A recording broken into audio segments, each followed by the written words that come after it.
Sir, you're charged with especially aggravated kidnapping. You're also charged with aggravated assault.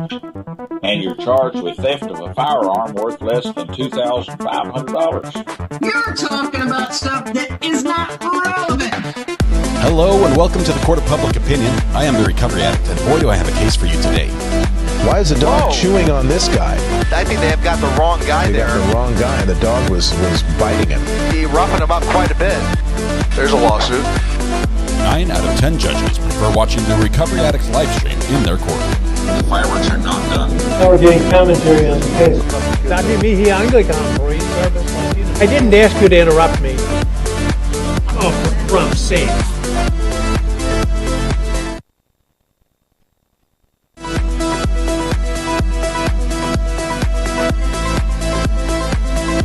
Had the wrong setting on the audio there, and it cut off rather abruptly this morning. Good morning. Welcome. Welcome to the Court of Public Opinion. I am the recovery addict. Good to have you here. Oh, there I am. That's a little better.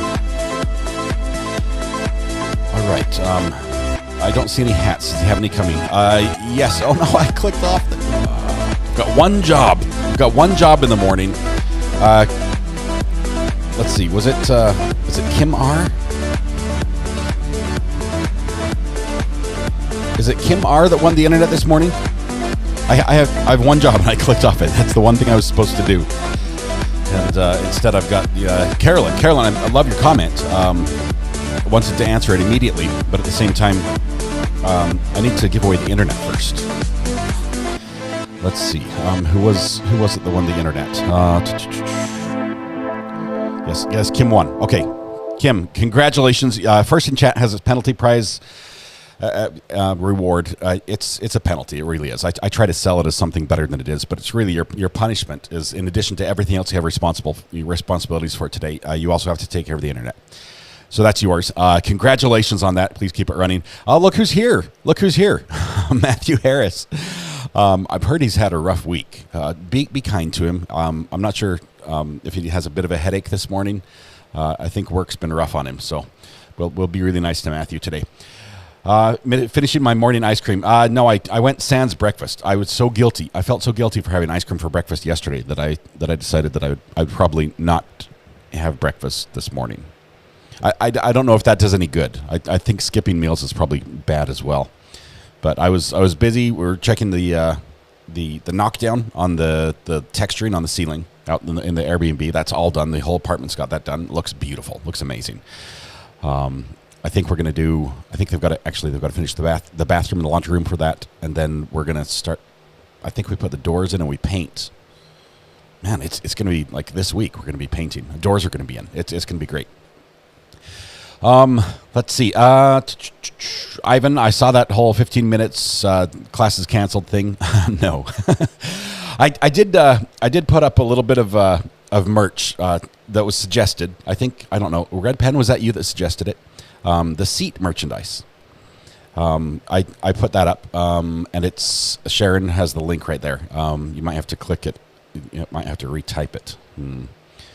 But we've got some merchandise that has the Recovery Addict name on the back, as well as the courthouse colors, the progression of the courthouse colors underneath it, and on the front it just has exclamation point seat. So it's as close to a uniform as we have on the channel. So I went ahead and put a command in called uniform. So if you do exclamation point uniform, I think it should post that link to that gear. And I think I put it up in 2 t-shirts, a hoodie, and a tank top. So like a men's t-shirt, a women's t-shirt, a women's tank top, and so like a unisex hoodie. But I think exclamation, there it is, right there. DMB, you did that for me. Sure, you're part of the community with membership perk themed apparel. Here, there it is. Okay. It's always nice when I try to spell things and get them mostly correct. Let's see. Let's see. Here's the most. See, this is the most perfect thing for the front. I don't know if this would be court worthy. We might have to come up with something that's even more subtle if we're going to have people wear it in court. Is that correct? But there might be an item that can be our go-to uniform for court. So those who have been in court and know the rules that you've been presented with, Obviously, every court's a little bit different, first of all, so some courts are going to be more strict than others, but we're not going to make you wear a recovery addict tie or, a blouse or something like that. I think a T-shirt is probably the best bet, or a nice, maybe even a polo. I don't know, but we'd like something that would indicate that you're part of the crew, you're part of the recovery addict team when you're there, but also not stand out so much that the judge is like, hey, I know who you are. I've seen those shirts. We'll have to figure out what the rules are. Matthew Harris says, recovery addict, very rough week so far. I'm sorry. I'm winning, but I look like Rocky after several rounds with Drago. Yeah. Winning, I guess that's the takeaway, the big W at the end, but you might need some downtime.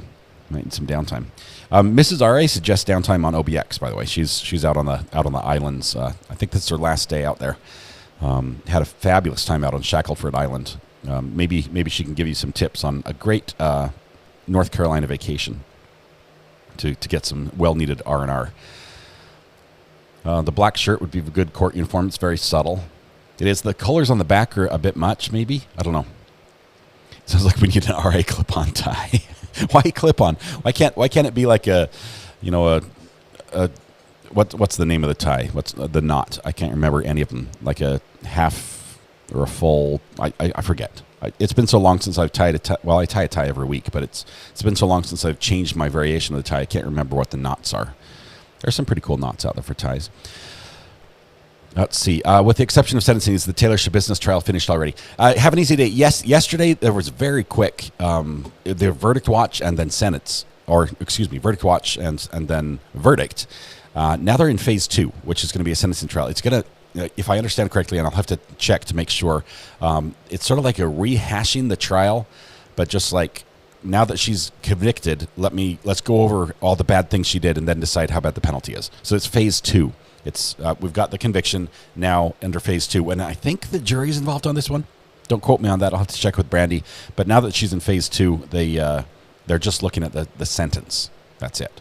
So it's going to rehash the same stuff again. So have fun with it. Windsor, yeah, half Windsor, full Windsor. That's the knot. I think I tie. Whatever, I tie the one that when you just pull it off you pull the short end out of the knot, like the back end of the tie. When you pull it out, you can just pull the tie, and everything disappears. It's like the knot never happened.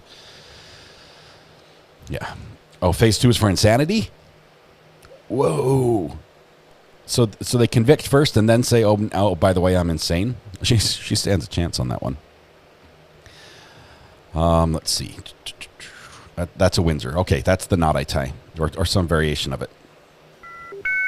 Oh, check this out. Sharon comes in with the key. It's Buffer's. It's Buffer's son. It's Ivan's son. She comes in with the buffer. Ivan's son, Zion. Zion's birthday today. Is it Zion or Zion?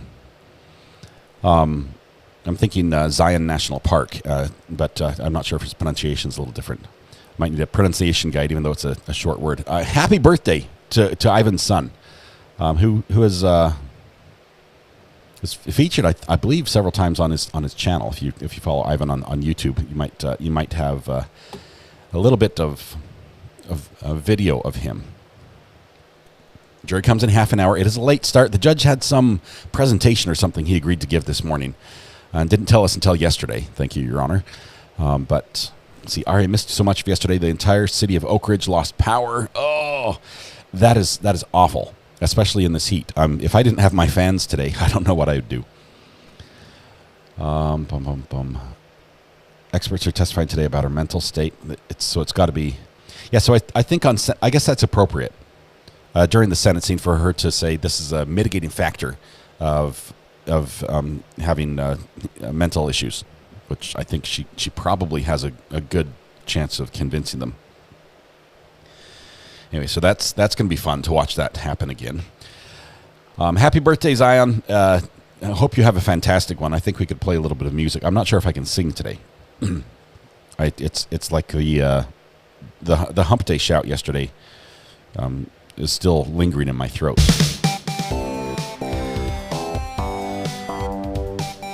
Let's see. Selena K just gifted a membership. That one went to Dreama Landry, and Lewis Cox gifted a membership and went to Cass. Congratulations to both of you, and thank you to the generous gifters. That is just awesome. Let's see. Yes, and we just haven't fixed it. It's just complete lack of ability on our part. So, and the fact that people don't want to work in the heat. And I've just stopped calling. So I can see Zion rolling his eyes at this song. Yeah, really, probably. Okay, we have a little bit of time before trial begins. I will say I think the state is close to resting in this trial. The defense made a motion right at the end of the day that was out of order because they said, Your Honor, we'd like to move for a directed verdict. And then the state's like, we're in the middle of our case. But they thought, I thought you were done. I thought you rested. And they're like, no, we haven't rested yet. So it may be the defense is expecting arrest very soon. So it may be that happens. The interrogation, there's no way it's insanity. Hard to watch. I've seen little tiny bits of that, and that's all I can do. I mean, but having said that, we didn't want to watch The Business because of the content, and then we picked this trial and found all the content. Yep, this one has been a doozy. Will we get Jen's emails? Cachette, I think we'll get some of Jen's emails if they're allowed. We'll definitely get them on defense. I think they will offer a defense. First of all, they're not going to just say we rest. The state hasn't proved their case. But if we get it, I don't think it's going to be the same salacious content or the other side of the salacious content, unless it clearly shows that Jen was the one who was driving it. If you got him saying, hey, it's so nice to connect, and then she responds with all this heavy smut, that might be live stream buffer. What? What's happening on the live stream buffer? Comments aren't on screen. What are you talking about? I'm sorry.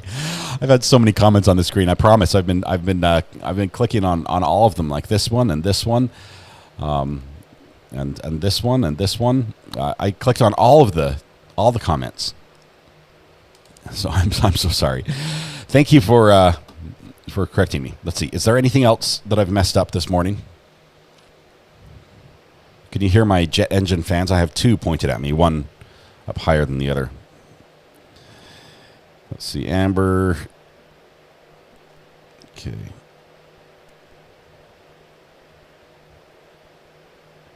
Did it as a hashtag. Is it Amber? What did I miss? Anyway, yeah, we had all the content on this one, and we're not here for that content, so we turned it off. We believe it was more prejudicial than probative. We're not going to go into any play on words on anything today. We're just going to straight face call it like it is. Yes, there was a few shocked expressions as we dodged between the little bits of what we could hear. Yesterday was quite spicy, and YouTube deemed it so on both the videos. Both. They went back, and after the fact, we were fine up until lunchtime, and after the fact, they dinged the morning one as well. But I think we already got the benefit from that, so I don't think it's really a problem. But yeah, it's funny. Okay. Let's see. Shabusiness is far worse. As far as gore goes and just like twisted evil, I think, yes, Shabusiness is far worse. This one, we just have a very adult content. I don't know what else to say there. I have you on loudspeaker while I harvest green beans and tomatoes from the garden. Hey, everyone, Renee has green beans and tomatoes that need to be picked. If you're a neighbor of Renee, can you come over and help her pick in the garden? Yeah, you can hear me, right? Renee, she's right out here in the garden. Can you come help her pick the green beans and tomatoes? Sorry, Renee. I just had to do that. Hope your neighbors are listening. Get some help working out in the garden. It's too hot to work by yourself. You need some help. Yes, we do. We said we do have some new merchandise that's available with if you type !uniform, it will give you some merchandise. I think there are 4 items of merchandise that have the !seat command on the front. It's like a the front, chest, one side on the chest. On the back, it has the recovery addict name and the courthouse color progression chart. Let's see. I'm not sure. Did that work, Renee? Is anyone, our neighbors, filing over with bushel baskets to offer to help clean your garden or pick your garden? All right. My merchandise would say you're fired, of course. 80s Music Band. We cannot overstate or understate. I guess we cannot understate. That would be important to get that right. The important service you have provided to this channel over the months of editing and bleeping out things that we don't want to hear. Thank you so much. You're not fired. We just had a heavy load of editing that needed to be done yesterday, and it required multiple people. Angelo, thank you, RA and community. Love my courthouse color. P.S. YouTube, please go play in traffic and leave this good thing we got going alone. Thanks. All right. I'm not sure if it'll work, but I appreciate the thought. Long time no chat from M. Elizabeth. Are you not covering Show Business? We're not covering that one. We're covering the boyfriend Hitman murder trial. Ex-boyfriend talked into being a hitman. No money. No promises of money changed hands, or at least no money changed hands until after the deed was done. And almost like there was no discussion. He just was willing to do it. Was duped into doing it based on some facts that were not facts. They were fantasy in the mind of the victim's wife. So just a crazy case. It's been bizarre. The content has been very sketchy. There were times it was spicy, and then it just got slimy really quick. It was, it was more than sappy. It was more than spicy. It was too much. Let's see. It's supposed. He's killing me, says Katrina.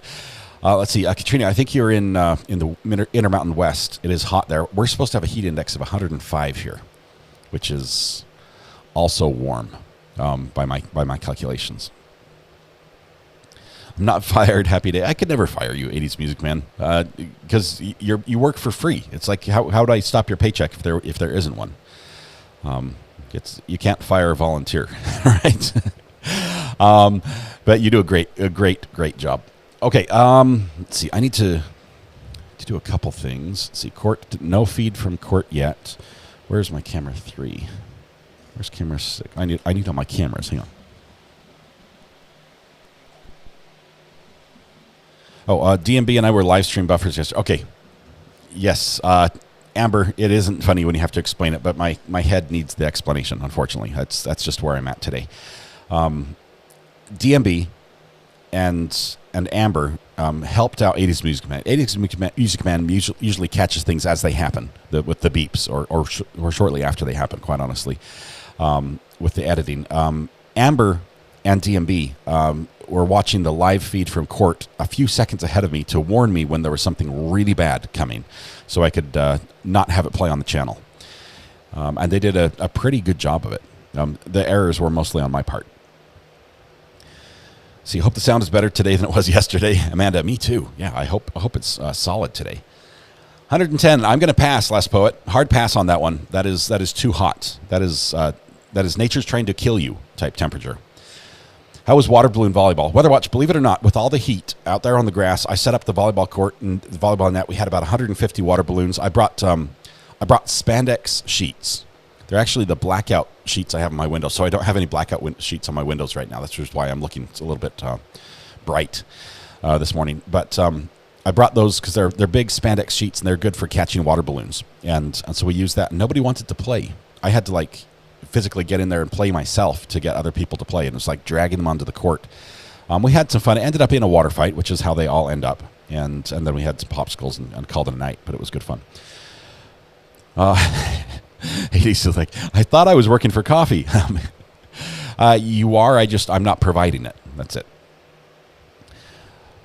Yes, I need to figure out what's wrong with it. I sort of want to do it myself, because here's part of the problem. That the repair guys want like $1 billion to come out and work in the heat, and they know it's hot, and so they know they can charge that. And it's like an old-fashioned standoff. It's like I'm refusing to pay what they're offering. They're offering to do the job for, and eventually I'm just going to go online and do it myself. Spandex sheets. Yeah, this requires explanation, right, Red Pen? I bought spandex cloth when I was teaching a science class because I was making I think of like a trampoline, a round trampoline, but instead of having a mat, a woven mat with springs that make it bouncy, you use spandex, which is a 4-way stretch material that it would sag in the middle, and you could put a weight in the middle, and it makes a funnel, and you can use that funnel to teach principles of space and time, the space and time continuum. It shows, or you can teach orbits, you can teach just how everything stretches and warps. And so I built that. I built it's like a mini trampoline, and to buy that, to do that, I needed spandex material. So I bought what I thought was enough. It turned out I bought like 4 times too much. So I have this like 9 foot wide by 30 feet long piece of spandex, just black spandex, and I ended up cutting it in 3 pieces. And I usually use them over my windows to block out the sun, so it's not so bright. But today I thought, hey, what the hey? It's the hottest day of the year. Why not let the sun in? It looks less cave-like today. It does. There's way too much light in here. I need to put those back up. Red pen. That's it. The joke when I taught the science class about this, and I pulled out the spandex sheet and explained what it was, is I say to get this material, I just cut up an old pair of my bicycle shorts, and to date nobody has got the joke, because clearly bicycle shorts are smaller. Even mine would had I worn any, which I didn't, would be much smaller than the size of the. Anyway, yeah. Anyway, that's it. I didn't have to explain that either. A man-made black hole, pretty much. That's what it is. TMB is like, are we starting with the content already? Yes, but it is perfect for water balloon volleyball. The sheet doesn't rip, and when kids are playing water balloon volleyball, they're like yanking on a sheet, and if you use like a bed sheet, it'll tear. The cloth is not meant for that, and so this you can really Spanx, isn't it? And it's spandex, 4-way stretch. Dad joke du jour. All right, you need to say sheet of spandex. Is there something? Is it wrong to say spandex sheets? Yes. Okay. Why do we? I don't know why we're talking about this. This is not relevant. Not relevant to the channel at all. Because he's the guy. Yes. I feel like the story is escalating quickly with the innuendos. That's why we're just. Before I blush, I think I need some water. I forgot, you guys. Let's do a quick break for some water. Amber, what did I step in this morning? What did I get myself into? You're talking about I don't something know. that is not relevant. But I figured I'd call it. I needed the live stream buffer now. Oh my goodness! I need it for myself. Is that correct? I was like, maybe it's still the effects of the trial from yesterday, or maybe he's just preparing for what's about to happen this morning. Oh my goodness! You know what happened? I think it was I did not get enough sleep. I didn't either. And it's not. Well, I'd say it's not my fault, but it is my fault. I thought, my family's coming home today. They're probably going to come home before I'm done live streaming as I clean off all the water I poured on my desk. I'm not a camel. This is probably the worst pour ever. But man, it's a rough day. Tell you what I need in this drink is a little bit more spice. put some milk. What are you guys thinking? Milk. Anyway, it's a rough morning. Well, I have to admit, my not sleeping very much last night is also my fault, because I was up getting screenshots and posting clips to Twitter. Yesterday's stream. My phone went bloop. I don't know when it was. It was after midnight. And sure enough, Calypson's Vixen has posted something to Twitter, and it was all those moments that I thought, well, we'll just pretend that didn't happen. Yeah, those moments became immortalized in your tweet, in your video. So right, thank you for that. See, I'm not done yet either, because it got to the point where Twitter wasn't posting my tweets. So Twitter said, "Hey, this is too rough. The content is not good for our channel." Oh my goodness! It might have a flag on it, just like a warning. Content warning. Man, Amber. Yeah, so I have more to post today. Oh, man. We have to memorialize them just in case they get edited out. I don't think they'll be edited out. I think there was nothing that bad, but it sure, man, it's like dipping your toes in lava. It's every time we tried to turn the audio on, it's like, oh, too hot, too spicy. That's we're not going to go there. The thing is, you just don't listen. Because there is a clip that I have posted where I said, you might want to mute this. And you stare at the screen like, wait, do I really need to mute? I'm doing like 6 things at once here, right? I'm watching the feed, I'm watching the audio levels, I'm watching chat, and sometimes my brain, like if there's something that like catches my attention, all the other things just turn off, and that's the only thing I see. So you might say you might want to mute this, but I'm reading somebody's very interesting question, and then it slowly registers as I'm hearing or seeing something on the screen that shouldn't be there. Yes, Kim, they hit both of the streams yesterday. A little bit disappointed in YouTube that way, but it was good fun. No harm, no foul. We're going to continue. There was no ice. We were walking on water, Red Pen. It was so bad. It was so bad. Oh, yeah. I mean, I was just trying to breathe because I was laughing so hard. Oh, Purple Haze. All I had to focus on was just breathing. It was Purple Haze. The content of yesterday's live stream. In the morning, it was pretty good, and we knew there was going to be some adult material because you basically have 223,000 communications, whether it's text message, phone calls, emails, back and forth between Darrin, who's the defendant in this case, and Jennifer, who is the wife of the victim. Jennifer appears to be playing 3 people in this little play. All of them are interacting with Darrin, and it's twisted and warped, and it's a long distance emotional sexual relationship that's rekindled a high school fling from 20-30 years ago. It's bizarre. It goes down the rabbit hole and everywhere else you don't want it to go. And so we're in the middle of a trial, and they start introducing all this material, and we thought because of naively, I thought that the way they brought it up earlier in trial and just glossed over, and basically the question was, and you would agree that this material was like adult in nature, and they're like yes, and then they moved on. I'm like, oh good. We don't need to go there. We don't need to know that. That's not relevant to the case, but they thought it was, and they went there. And so we're trying to dance between the bits of, the important parts, maybe the number of phone calls during the day and how long they lasted. And then in between, there's an email or a text message that's just like, well, I didn't want to see that. The bleach. Glug, glug, glug, glug. It was it was so bad. Hopefully today is better. That's all. It was cringeworthy and funny at the same time. Hopefully we edited out enough of the... Just know, if you didn't hear it, I also didn't hear it. There's a little bit more that I saw because there's a screen over here that you might see it small on the screen. I could probably see it a little bit better, but mostly when that happened, I'm looking at chat. I'm like, hey guys, what's up? What should we talk about? So Amber and DMB heard everything, and they're like, definitely not safe. Keep it muted. So that was pretty much the whole afternoon. It was going between the audio cut out from the courtroom. Oh look, the video cut out too. We just didn't. We need to fire that audio guy. Oh, it was so rough. I'm hoping today's a lot better. I think honestly, I don't know what the defense would benefit from by going any deeper into the sexual nature of the comments. We've got to change your vocabulary right now. I'm sorry. You're killing me. I'm going to have to. I'm muting Amber here for just a second.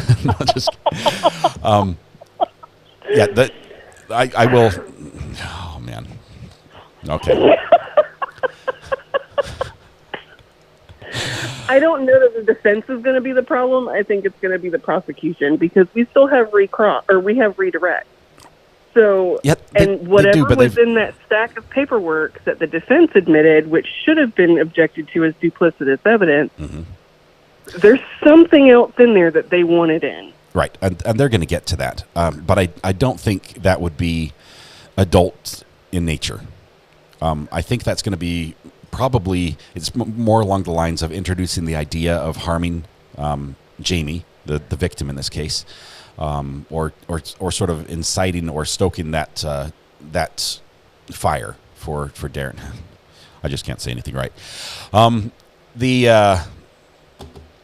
Abort. let's go somewhere else. All right. I think you're right. That second binder, the duplicitous evidence. I love that word. I don't think I've ever used it before in my life, but duplicitous. There's twice in one day. There's something in there the defense wants to bring out. They want to present. They've said it's almost the same. It's nearly the same. Why admit it if it's the same? If it's the same as the other folder, we know what portion it's in. It's in the early part of this exchange because they tore out all the back pages and said we don't need these, and now we admit it. But they left enough in there that it when they went to offer it to the judge to admit it as evidence, prosecution was flipping through. They're like, oh, what's in here? What are we missing? Right? What is this that's going to come back and bite us when he introduces this later? So.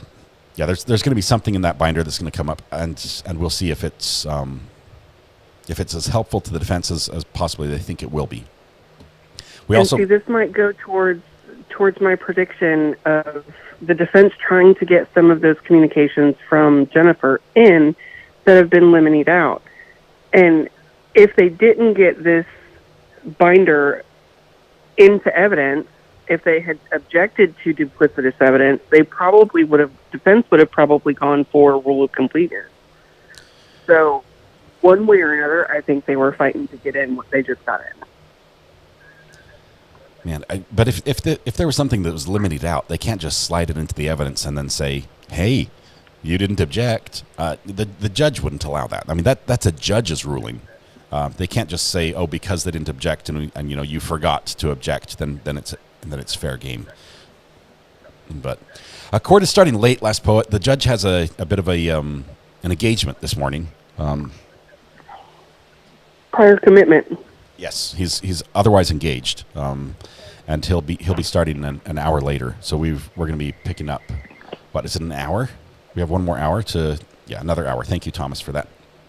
Yep, another hour. So here's what I was saying. Basically, is that defense, most likely in their defense, I don't see why how it would be beneficial to go deeper to go further into the that same topic, the line of questioning that we had yesterday from prosecution. It's not beneficial. There's nothing in there that would serve their purpose to make, because even though it's Jennifer and Darrin, it makes Darrin look worse and worse the further they go into it. That's all it does. It dirties both. I think if they have anything that talks about the violence that tries to encourage that's what they're going to focus on. And so even on redirects, I don't see the state saying, "Oh, there's also this one we didn't talk about." I think we might be done. I've got my fingers crossed. I'm hoping we're done with that part. I hope so too. I hope with how the defense approached things yesterday, especially towards the end of the day, before their motion for summary judgment too early. A little premature. A little premature. How they were trying to really focus in on how it wasn't his idea. It wasn't his initiation of events. It was all led on by Jennifer. I think if they keep pressing that fact, they're going to have a shot at a lesser sentence. They have a chance. If we did a poll right now, I wasn't going to do one because my computer is not playing nicely. But if we did a poll right now, there's probably a significant portion of our group, our community, that even though they think Darrin may be, disgusting or, crude or rude or whatever else, they sort of feel like this guy got played. Okay, he got set up. He was it was in a vulnerable position, and she knew that and used that to her benefit. If there's somebody on the jury who feels that and feels it strongly, that might be at odds with them coming to a conclusion that, yes, let's find him guilty of the maximum charge, which could face the death penalty. That might be enough of them to say, I hesitate to act, even though the defense literally said that my client pulled the trigger. Okay, they admitted that he did it. But they still want to not guilty because of these situations. And the way they're acting, saying it's the white knight defense. Is that the actual term, or is there another one? Maybe Matthew could help us on that. Justifiable homicide. I don't know if that's what it is in Texas, but kind of along the lines of justifiable homicide, because he was under the impression and led to believe that she was going through all of these horrible things that needed to be stopped. So... And that, at the same time, I don't think any jury member could look at that and say, yep, that's right, this is justifiable, not guilty. Okay? There's right. His actions were such that, you drive 750 miles. You've got plenty of time and opportunity to rethink this, to call for help. He did wrong. Something he did was wrong. Right. It's very clear. He did wrong. Absolutely. And I wonder, you brought up a good point as far as, if there's one person on the jury, what about somebody that's on the jury that's potentially former active duty or has a family member former active duty who has suffered a TBI? Or PTSD or anything. Or PTSD. Even veterans who come back who aren't diagnosed with PTSD, they come back different. War changes you. You can't right. experience that and come back and just be like, and now we're back to normal as it was before. But right. I mean, there are scars that you can't participate in that and then have it not affect you for the rest of your life. So right. any sort of connection that way, and there might be a strong sympathy with the defendant, even though they personally they might find him disgusting. Might say, hey, I understand this situation. Because my father-in-law, my father, my son, husband, wife, whoever it is, that's a family member that's served and experienced that and had that happen to them.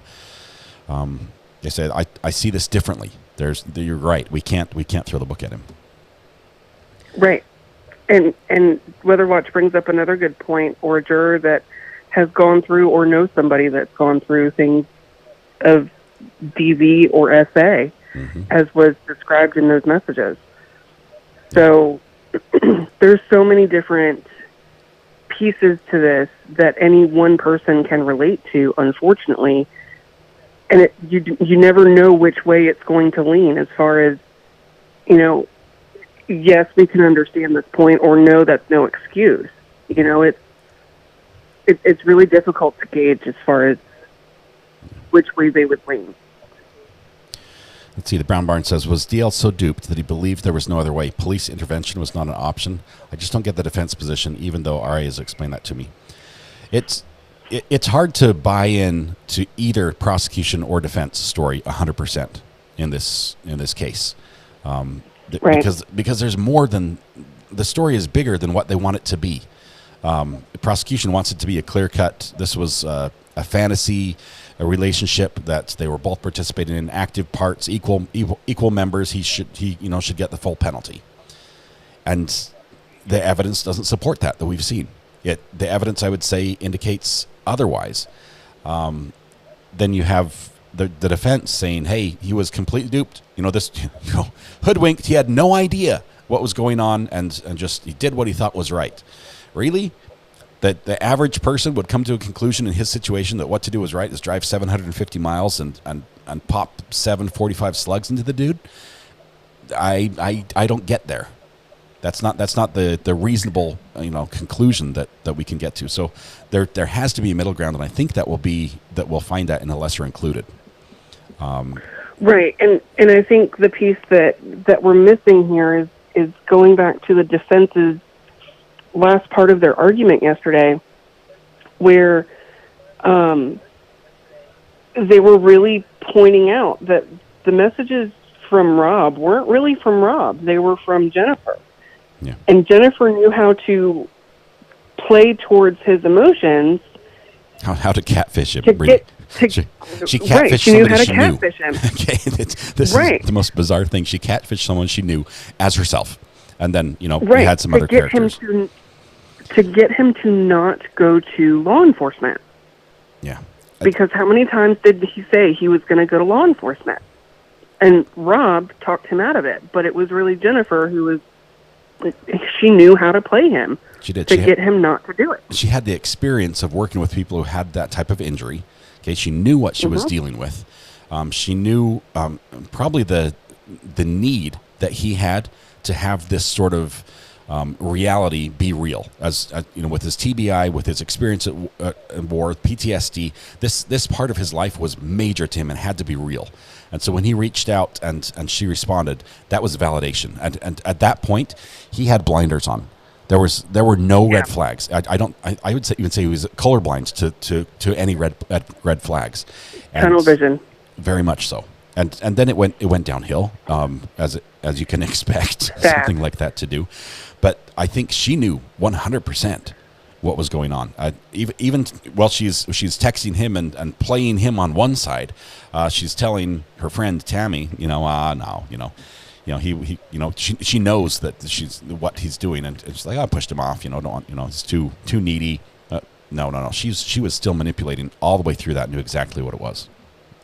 Oh, absolutely. What was she charged and convicted for? She was originally charged with obstruction of justice for her part in having the Darrin, the defendant, take the T sticker off the back of his truck, as well as delete some emails. So they charged her with obstruction, and while they're holding her for obstruction, they got more evidence, a lot from her phone, and some of the other emails, and realized that they had enough to get her for murder. And so they were going to charge her with murder and offered her a plea deal, where if she took the plea deal, pled guilty, and probably agreed to testify against Darrin, that she would get life in prison without parole.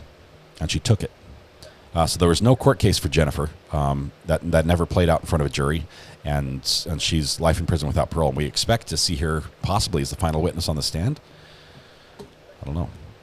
I don't know, but you bring up something that I wanted to say yesterday. We were trying to figure out how they ended up getting the WhatsApp messages.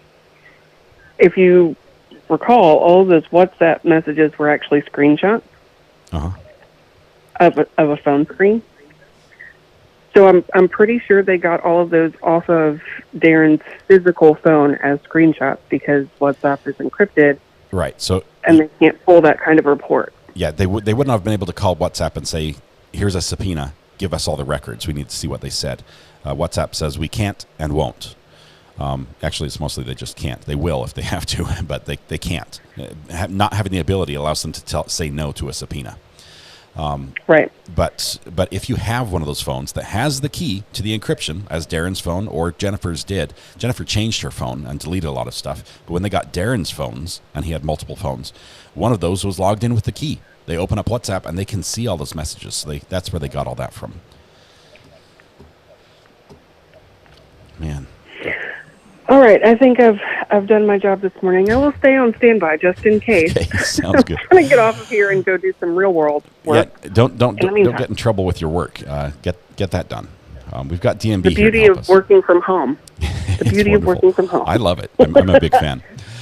It's fantastic. It is. I wish everyone that wanted to had the opportunity to work from home. I realize not all jobs do, and some people just it's not an option with either the industry or in, or it just doesn't present itself. But I hope those that want to do it sometime get to, because it's very rewarding. It's awesome. It is, absolutely. All right, Amber, thank you so much for yesterday as well as today, and thanks for those tweets. Absolutely. We'll see you, Amber. Have a good one. All right. Bye. All right. Weather Watch was just saying, I doubt the state calls Jen. Subjecting her to how rough the cross would not be good for them. Okay, so I hear you there. The state has objected many times when they tried to bring up what Jen did. Obviously, they've limited out the information that she is serving time, life in prison without parole, for this charge. Okay? They don't want that brought up to the jury. And if they bring Jen on the stand, it's possible that because of the questioning and the cross questions, that could open doors to something that was limited out. So I think you're right. They probably will not bring her on the stand. Now that I've thought that over and considered your wise counsel, Thomas. I don't think Darrin deleted anything, so that might be in his favor. I think he tried, but didn't know how. It's like everything he did partially. In one of his emails, he said, I tried deleting them, but they just came back. And when she says, hey, you need to remove that sticker and clean it really well. And he's like, well, I'm going to slowly, I don't want anyone to think I just removed the sticker, so I'm slowly going to just peel it off like it's sort of flaking off. And then after he was done, he left the residue. The shape of the T was still on the window. Talk about a sleeper trial. We know how to pick them, I tell you. If he had close friends he could have talked to, or maybe they could have helped him see what was going on. Mayla's mom, here's what I'll say about that. When people are preying on someone like this, whether it's in a catfishing situation, whether it's in a scam situation, because those are very prevalent. We get the calls for those all the time on the burner phone. But somebody calls you and pretends to be something they are and tries to set it up. One of the things they try to do is isolate you from other people. They either through threats or through some sort of coercion. They don't want you to interact with anyone else to get feedback or send any information that would lead you to believe that what's happening isn't on the level, isn't on the up and up. So I think that was probably that was present in these communications, and even to the point where that was why we got the other characters introduced. That's why we had Rob introduced. That's why we had who was the other guy?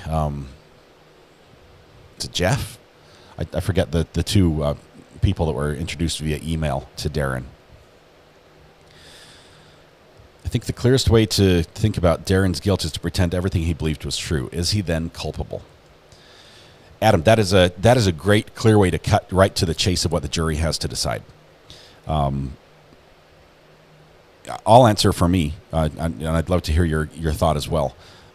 But if everything he believed was true, it's still wrong to murder someone.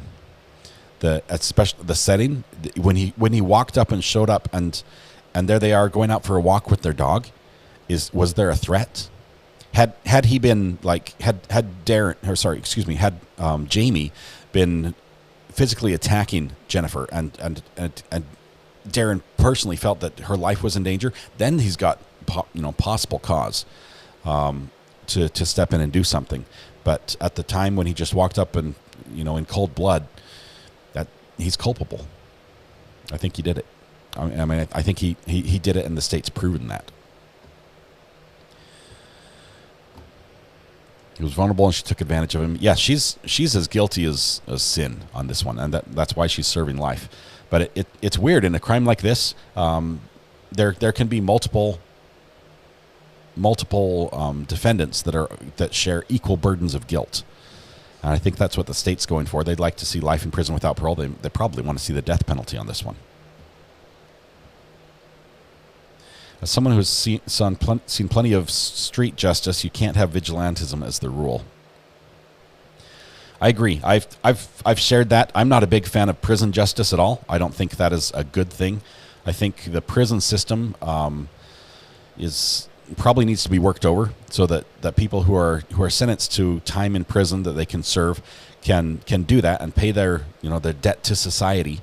And then get out and be reformed instead of be hardened or be corrupted in the system. I don't think throwing people in and making them madder, shaking the cage while they're in there, poking them with a stick, is beneficial to society. And then say, okay, you served your time, now you can get out and be good. That's not the way we should do it. She obviously knew that he was there that morning to kill him. I believe that shows up probably in the phone calls that occurred more than in text or emails. I don't think we're going to see that in writing. There were other ways to handle this. The police, say what you want about the police, good, bad, indifferent. The police is the right way to do it. At least an attempt to go through the right way would have been better. Had he reached out and they did nothing, that might have been, a little bit better or made it look a little bit better perception-wise. Shaking the cages to get huge, working out every day. What a great plan. You have any ideas on any of their trials after this one? Ashley, loads of ideas, but I'd like to hear yours if there's some coming up that you're interested in. The the problem is, Ashley, in the court system, as we've seen with Sarah Boone, for example, everything can change up to the day before trial. It's very hard to plan, a month in advance. So we pencil things in. We pencil in Sarah Boone. We pencil in Brian Koberger. We pencil in Karen Reed. We write all these trials down and we watch them. And obviously, we're going to follow a couple. We're going to follow our local little Bonnie and Clyde next week. That'll be a lot of fun with James and Cynthia in their little shoplifting trial. But other than that, it's difficult to really plan out in advance what's going to happen. I do have just behind the scenes. Almost every single day I'm filing Freedom of Information Act requests. I'm trying to obtain videos. I'm trying to obtain media access to different courts that I think will be coming up that might be beneficial in the future. But yeah, court today is delayed for 1 hour, so we're starting in actually half an hour. Francis, great question. The judge has another engagement. He agreed to do some sort of presentation or something, and so we're going to be starting here probably no later than 1 hour. If the judge gets there sooner and everyone's there, the judge will start sooner. He's done that before in this court already. I think yesterday he started about 15 minutes early. He wanted to go to the police, but she stopped him.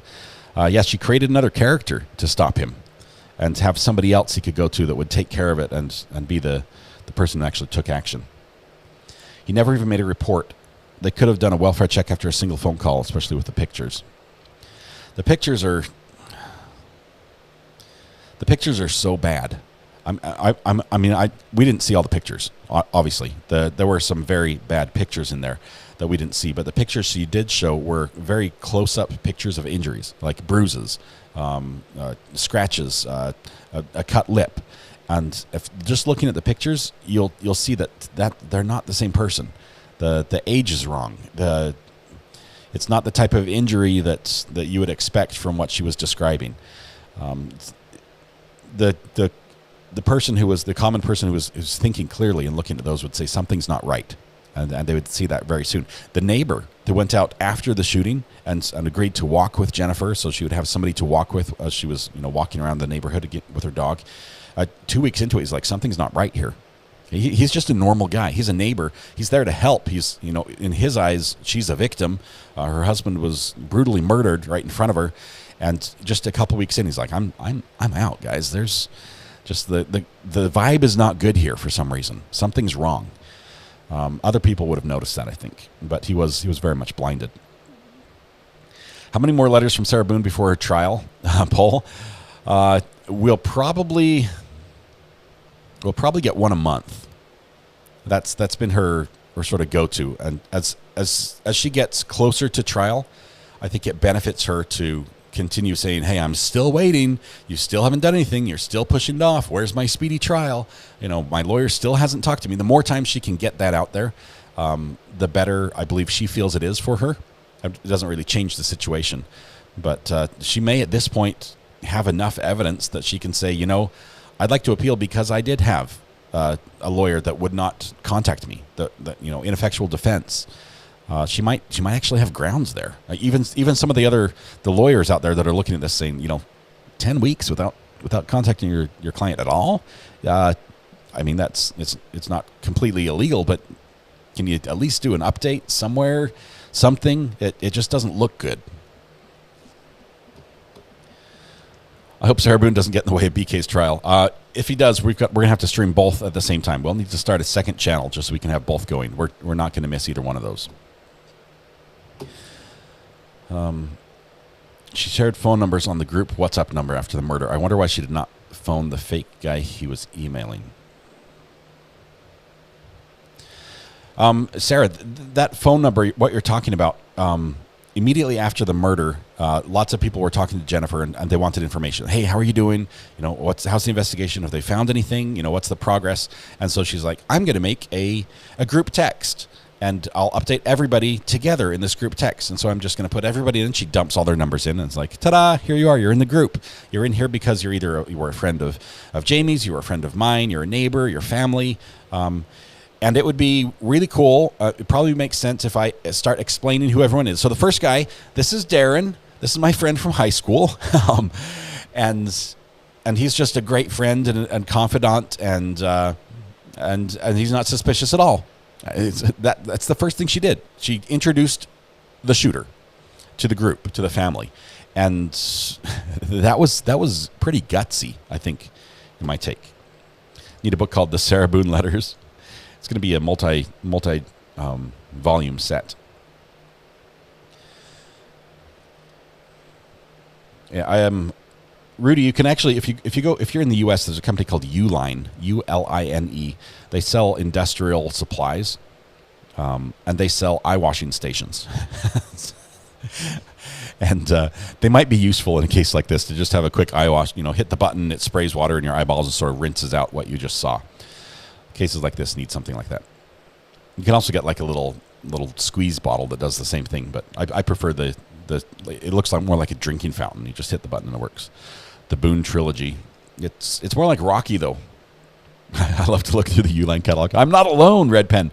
I love flipping through catalogs. And it's sad that so many companies have gone to digital catalogs these days, and you don't get to actually flip the pages like you used to. But man, the Cabela's catalog, Bass Pro Shops, I guess they merged into one. That was one I loved. Uline was a good one. There's some great catalogs out there. That all the things I want, but I'm never going to buy. This trial is essentially why I never created a Facebook account, says Ivan. I've always figured if people go 20 years without speaking, it's probably for a reason or for the best. Yeah, that it's true. So many in this one, LinkedIn was what they used to connect. But yes, the principle still applies. Okay, we're still waiting for a feed from the courtroom. Nothing yet, but we do have audio turned on for when that comes in. Okay. Even manuals are online. I don't like the online manuals for like furniture building. I realize you can update the manual easier when it's online than if you printed a million copies and stuck them in the box and then realized that you missed a page. But, got the new Cabela's call in the mail yesterday. My husband spent the evening in that book. Brown Barn, Cabela's does it right. They make a catalog for like every part of their store. They have a fly fishing catalog, a saltwater fishing catalog, camping catalog, hunting catalog. It's man, they know me very well. Let's see. Gail Pett says, was it shown that her group text was actually sent to the whole group or just Darrin? It was shown to everybody. Sorry. I think that comment got accidentally deleted, Gail Pett. I'm not sure if I did that or someone else, but it was shown that she sent that group text to everyone. It had the numbers included, like the phone numbers that were included on the text. I don't know who got it. Because I think it was that also through WhatsApp? Or was that just a regular text message? I don't remember. But I don't know how much interaction there was from other people. But she did use that same text message to communicate with Darrin, saying, hey, I'll give you updates about why they're interviewing me. This is right about the time Darrin's getting arrested. They want to come talk to me, and I'm nervous. This guy gives me the creeps. I'm not sure what he's driving at. He's suspicious. I'll update everybody in the group text. Cabela's is a rabbit hole. If you've never been to a Cabela's, though, their stores are amazing. My kids loved going there and just watching the fish, especially around feeding time. I always snicker at the men's long underwear section in Cabela's. They stand around with their coffee cups. Yeah, and it's not just the coffee mugs. They've got like the blue coffee cups with the white speckle paint, and they're drinking out of those. It's good. Because that's what men do at camp. They stand around in their underwear and drink coffee, apparently. It was WhatsApp for the group message. There's no catalog like the J.L. Marcus prison catalog. I think even that one is online now, Ivan. And that's the J.L. Marcus prison catalog he's talking about is the catalog that inmates use to order approved material. It's basically that they assemble all the items that are safe for inmates to use or safer for inmates to use without a threat of harming someone else. That you can't break the alarm clock to make a shiv type thing. But that catalog has basically the prison stuff. The short-handled toothbrush and all that. My dad uses one of those cups. It's crazy. Original Bass Pros here in Springfield MO. Let's see. The fake emails were her husband, and who was the other? A coworker of Jennifer's, or it was either a coworker of Jennifer's or a coworker of Jamie's. But it was a friend, and I know that he had, like he said, at least in the email, he said, "Oh, I'm in North Carolina. I'm not in Texas," but he still had connections with the family. So I think it was a friend of some sort. Red Pen, not a fan of the merger of Bass Pro and Cabela's. Let's see. I use one of those cups every day. Let's leave North Carolina out of this. North Carolina has come up in so many trials recently. I don't know why. It's a good place. It honestly is. I love it here. If you can get through July and August, it is a wonderful, wonderful place to live. But just beautiful. And I guess July and August you spend at the beach, and then all the rest of the year it's heaven. Minus a couple hurricanes, But who doesn't have a stray hurricane now and then?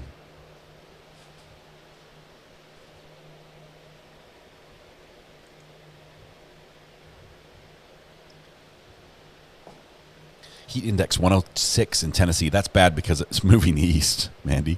That means it's going to be 106 here tomorrow. Why does everybody end up in NC? Julie, a couple things. It's actually we have the Triangle area in the Raleigh-Durham area. That Triangle area is very, I think it ranks in the top 10 for education as far as educated populace.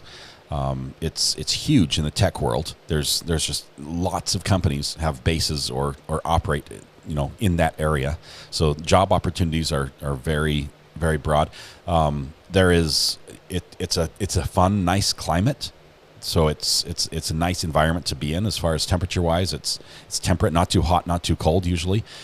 We have fun things to do. It's near the ocean. You've got the cost of living is reasonable. Taxes aren't too bad. It just has a lot of different things that drive people here. The laws, for us, the big thing was the homeschool laws we considered, and we wouldn't move here if they weren't friendly. And we looked at them. There's some things we didn't like about them. Every state's a little different that way, but we looked at those laws and said, that's something we can live with. That's something we can work around and incorporate. We're almost halfway there. You're almost halfway to North Carolina. Where's Matthew? He did check in, Debbie. Matthew checked in. He's had a rough week, just fighting it out in court, I guess. So he might be a little bruised and broken next time we see him, but he will have the winner's champion belt, undisputed world champion. How far along are we in this case? Been with Brandy and Show Business lately. Connie, this case we're on day 3 right now, the morning of this case. So we're just beginning, but I'll tell you, it's going fast. I think the state is going to rest today. That's my call.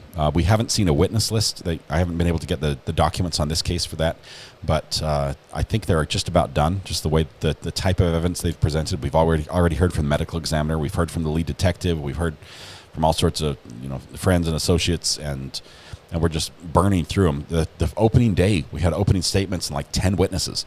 Just zip, zip, zip, zip, and just flew through it. The judges, there are very, very few delays for objections, and when they're handled very quickly. So I can't think of a single time the jury's been excused just so the judge can handle an issue outside of their presence. They've called the day. I think day 1 they let jury out a little bit early because they had something to go over, but really the jury's just been there doing their work. So it's going fast. Well, I don't know how long defense is going to take. Defense witness list would be interesting. Yeah, very much so. If I were in North Carolina, I'd head for the mountains. It's way too hot otherwise. Richard, I was in the mountains of North Carolina last week. They are beautiful. First time I've seen the mountains in North Carolina. I've heard they exist, but it was nice to get there. Right out there by the Blue Ridge Parkway. Actually passed over the Blue Ridge Parkway to get to the new river. But he's putting work before us. Yes, he has a real job and clients that need him, and he actually interacts with his clients. So he's one of the good lawyers. How far are you from Mayberry? Mount Airy, been there, got the magnet. I don't know. I don't even know where it is. I should know where it is, but I don't know. Is it in North Carolina? you going to show the Daybell sentencing? Lisa, I'd like to show the Arizona Daybell trial. That would be a fun one to follow. Does it snow often in North Carolina? Where I'm at, we get snow about once every other year, and it lasts for about a day, and then it's gone, and then the flowers come back up. That's how the dandelions know it's time to bloom, is when it snows. There's a lot of fan noise in the background. I have 2 fans running on high to keep me cool, so I can turn it off like this. I guess I also might be able to, let's see. Is that a little better? I think that's just a little quieter. Just turned my mic down just a tiny bit so it's not picking up all the noise. Daybell sentencing on Monday. I know it's coming up. I've been seeing stuff online. Name is Mud says, recovered addict lived west of Asheville for 6.5 years in the heart of the mountains. Always beautiful and enjoyable. I loved going to the mountains. It was a lot of fun there. Let's see. We were by, I think, Wilkesboro. Fort Hamby State Park is where we went and stayed, by the way, for those that are familiar. Mount Airy, North Carolina is Mayberry's real name. Let me ask Siri where we are. Hey Siri, how far am I from Mount Airy, North Carolina? 228 miles by car. So I could get there in about 3.5 hours. 2.5 if I didn't have any cops watching. No, I'm just kidding. I can't go that fast. I noticed Jennifer's daughter in court. She was there yesterday. Are any of Darrin's family there? I think there was, Sarah. I think yesterday we had close-ups on both Jennifer's daughter and either a father or a brother of Darrin in court. Just from, he looked very similar. I'm just going off looks.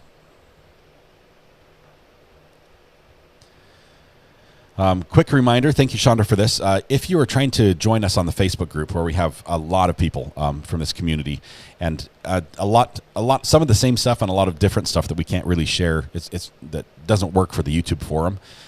If you want to join us over there on Facebook, when you apply and you say, please admit me to the group, there are some questions. You have to scroll down and just answer the questions. They're simple questions. There's almost no wrong answer, really, but just answer those questions. That'll help us know that you're not a bot, and that we should let you in. So thanks for doing that. And the link, anytime you need that, you can just type !FB. Let's see. Where was that? Yeah, right here. The !FB will give you the link. Thank you, Chandra, for that reminder. Okay, still no feed from the courtroom. The Cabela's catalog we received was the Master Hunter edition. My husband said that's why they sent one to him. He's the Master Hunter. It's his personal catalog. They only make one, and they send it to the Master Hunter, the Brown Barn. So that's such an honor. Any more bus chases? The one you covered was hilarious with the music and commentary from you. Sarah, right now I'm waiting for 2. Actually, 2 days ago we had a chase with a U-Haul in Texas that was in Weather Watch's part of the world. So I've got a request in for dash cam video of that, and I also have one out of Utah that has some helicopter footage that I'm trying to get the original footage and audio on. I realize there's some copies out there online of that, but I need a clean copy of this one for what I want to do. So I think I'm about 12 days into waiting for that one. Let's see. Still just shows assigned. In progress. That's it. Just in progress. It may take forever to come through.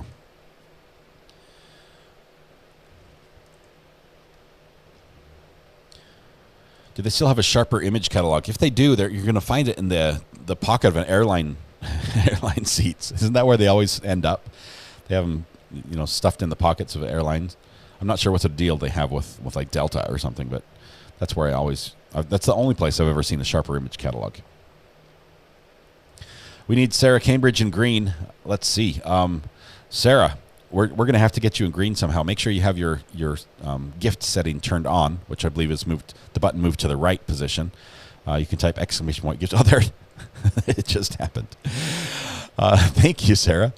I was trying to see if we could get someone to gift you something, as Debbie had said that, but you took care of it yourself. Thank you very, very much. Sky Mall is great. That's the airline catalog, right? The Sky Mall airline catalog. That's sort of like Sharper Image, just for airplanes. Carol, yes, they went way too far. That's why we arranged for the audio to cut out several times, and the video at times. They have some cool items, and some items you'd never think you'd need, right? That you're looking like, oh, that's a cool invention. I might be interested in that, solar powered neck massager. Who would have thought that you need a solar powered neck massager? But they have those. I gave up waiting for a gift.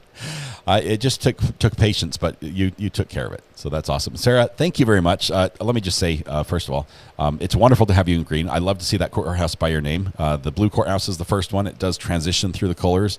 The longer you're here, you can see we've got quite a few people with the yellow courthouse. That's the furthest we've progressed so far in the color scheme. If you type exclamation point uniform, you can see the merchandise that has the color scheme on it, the order of which the colors we go through on the courthouses. Sears and Roebuck Christmas catalog was the best. Cass, I think growing up, my dad had a shotgun from the Sears and Roebuck catalog. I think it came from his dad. That was it was like the barrel. The brand was Sears and Roebuck. It was pretty cool.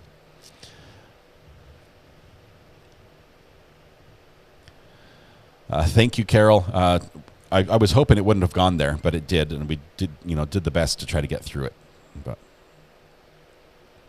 Sky Mall was my fave. Pretty pricey, cool stuff. Sad they stopped making it. That was the catalog you would first expect to see a drone show up in, right?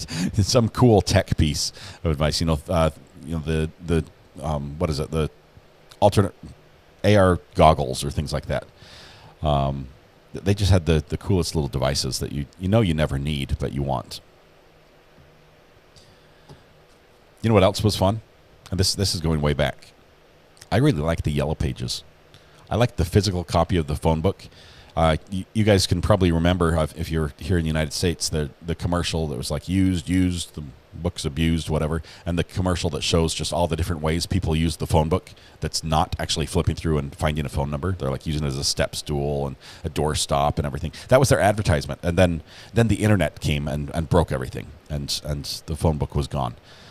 But it was a sad day. Yellow and white pages. No one likes the Yellow Pages. I do. I like the Yellow Pages. It was a booster seat.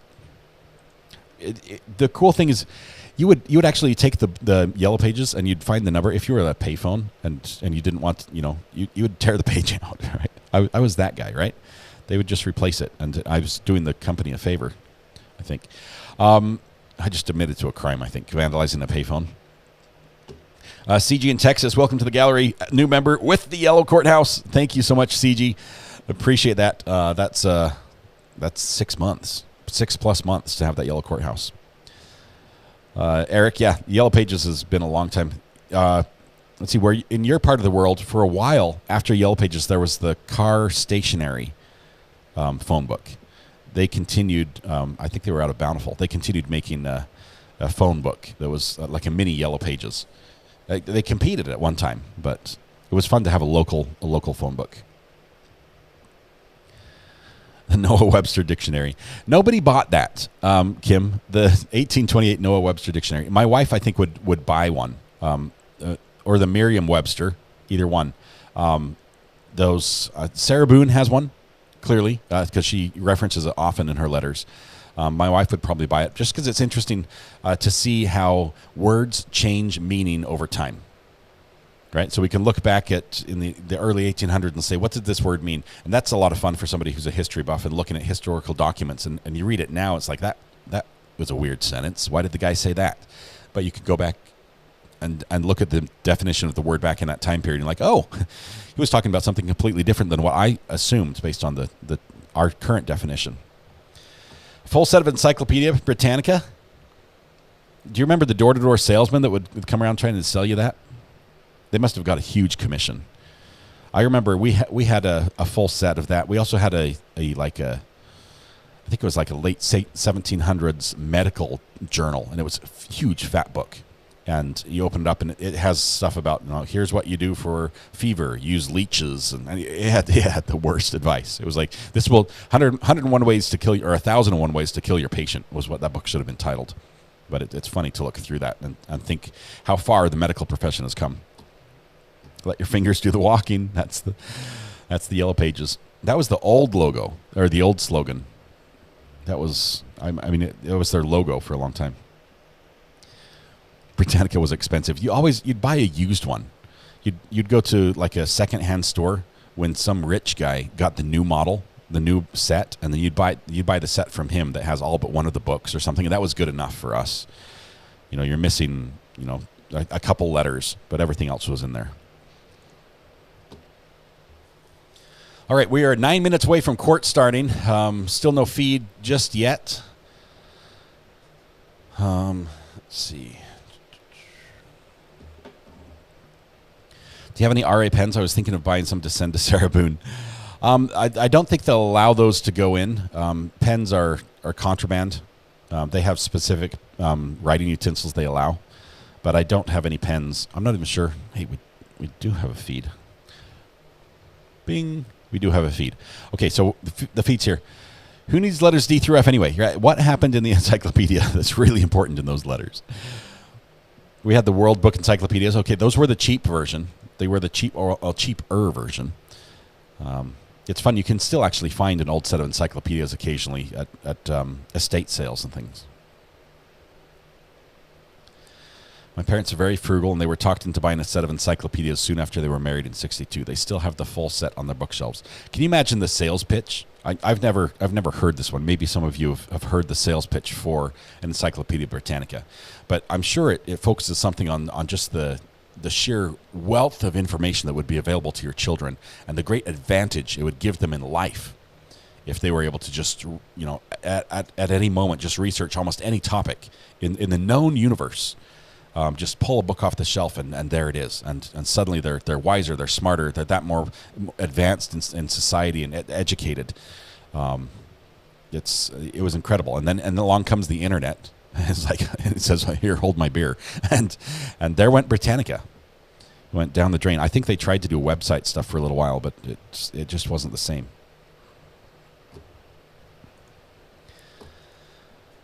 Okay, we are on standby. Pretty sure the pitch went something like that. I think they would focus on, if you said no, they're like, look, Johnny down the road, that little punk kid, his parents bought one. And you don't want him to be smarter than your kid, do you? And they're like, yeah, I can't let Johnny do better than my kids in school. We're going to have to buy that Encyclopedia Britannica. And then you buy it, and then next thing you know, they come out with a new edition, and you're like, hey, the world has changed. Information as we know has been updated, and we have collected all that new information and put it in this new set. That old set is pretty much worthless. I would donate it to some poor kid, that doesn't have any knowledge at all. But all the new knowledge is in the new set, and it's time to upgrade. That was a tough sales gig. That was really tough. Obviously, they had a good pitch. Tish just gifted a membership. Thank you very much for that, Tish. That went to Sammy Grant and followed immediately by Sarah. Sarah first gets her own membership and then gifts 5 more. Sarah, those went to, let's see, the Brown Barn, Beth, the Unicorn Master, Allie B, and Holly Henderson. Sarah, that is super generous. Waiting for your own gift was not in the cards, and so you purchased it for yourself and then bought 5 other people. That is just awesome. You guys are generous and kind. It makes this community awesome. So court is ready. We're gonna take this any minute now. The judge should be back from his engagement. Okay. Congrats to everyone who got the memberships. I think we're up to date. Does everyone know where we are? We're caught up on this trial as far as what's happening. Are we done with the witness? I think we ended with this witness. Unicorn Master says, I mostly watch and talk to myself. I love this channel. Love Aria's voice and listening. Thank you so much. Wow. Unicorn Master, thank you. Thank you so much for being here. That is awesome. Wouldn't be the same without you. Even if you're just lurking, it's fun to have you here as well. An occasional question or anything is awesome. So wonderful. Best channel on YouTube. Well, Sarah, those are really kind words. There are a million things I could do better on my channel. And most of the other channels on YouTube are already doing those things. But I do hope to make it a little better every day. Someone give my husband a gift. He's driving me crazy. I have him addicted now. He doesn't have a reserved seat. I thought for a minute I thought you said he doesn't deserve a seat. Like, of course he deserves a seat. Patricia, who's your husband? What's his username? And does he have gift setting turned on? It just might happen. Alicia Navarro was found after missing for 4 years. I have not followed that one, Ryan. That is rare. Can you give me a little bit of details? Did she run away and she was hiding? Was she kidnapped? Because if it was kidnapped and she was missing, not of her own free will, it is extremely rare to be found, first of all, or to be found alive. That's like it's almost unheard of. But we know we've got Elizabeth Smart as an example. That's unheard of as well. Love watching this channel from the bleachers, says Bradley McKay. That's a great view up there. Is the letter to Sarah Boone on Discord? Yes, it is. Pretty much everything from Sarah Boone is on Discord. We have a call from someone. Let's see who it is. From Ryan. That's Ryan. Ryan, Apple Snapple. How are you doing? Hey. It's easier to answer on the phone. Real quick. Yeah. Real quick, and then, because if court starts, we can end it. No, she was a 14-year-old girl from Glendale, so that's northwest of us, where I'm at. Okay. But she was a 14-year-old girl. She was presumed a runaway because she left a note saying, I ran away, I'm sorry, I'll be back, I swear. And then just yesterday at, around 4 p.m.-ish, she turned up in a Montana police station wanting to be taken off of the missing persons website. She's 18. So she kind of looks like disheveled a little, in my opinion, like dark circles under her eyes. Rough life for sure. Right. So she probably did run away then? That's what it seems. It doesn't seem that way, but she's on the spectrum. We presume that someone from online groomed her. She probably had some help. Coaxed her out of her home. Man, that is because she was only 14. Like, that's not like a. Yeah, so you can't, if you're underage, you can't go and say, I want to be gone, take me off the list. But once she's 18, right. She says, I'm an adult, here I am, I don't want to be on the list. And then the police, they will take her off. But at the same time, they might be able to do some investigation and see if maybe there was a crime that was committed that caused her to run away or drove her to run away. I think they're going to obviously do an investigation. She spoke with her mom, though. She spoke with the police here online, because over the phone, because she's in Montana. They're not releasing where she is, just very close to the Canadian border. Man, that is rough. 14 is not an age to run away from home. And vulnerable. She was on the autism spectrum, so not completely high functioning, not low functioning, but not. But yeah, that definitely smells of foul play. Man. But she's alive. She's, she looks healthy. Like, she just looks like she has very dark circles under her eyes. If she had been maybe trafficked or held against her will. That is sad. I hope the police are able to do the proper investigation. I'd like to see, as long as there's no problems at home, that family gets reunited in some way.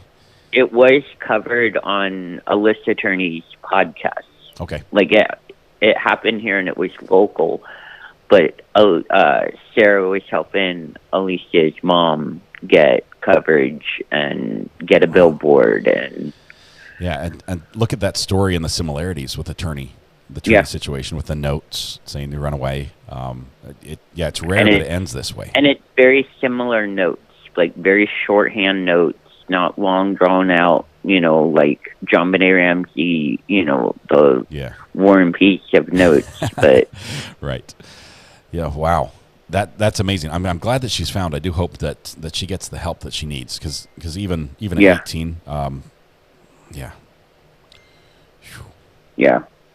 I felt like it was good news that we all need it. Like, we could use that before we start this next phase of the trial here. Right. Thank you very much, Ryan. That is much appreciated.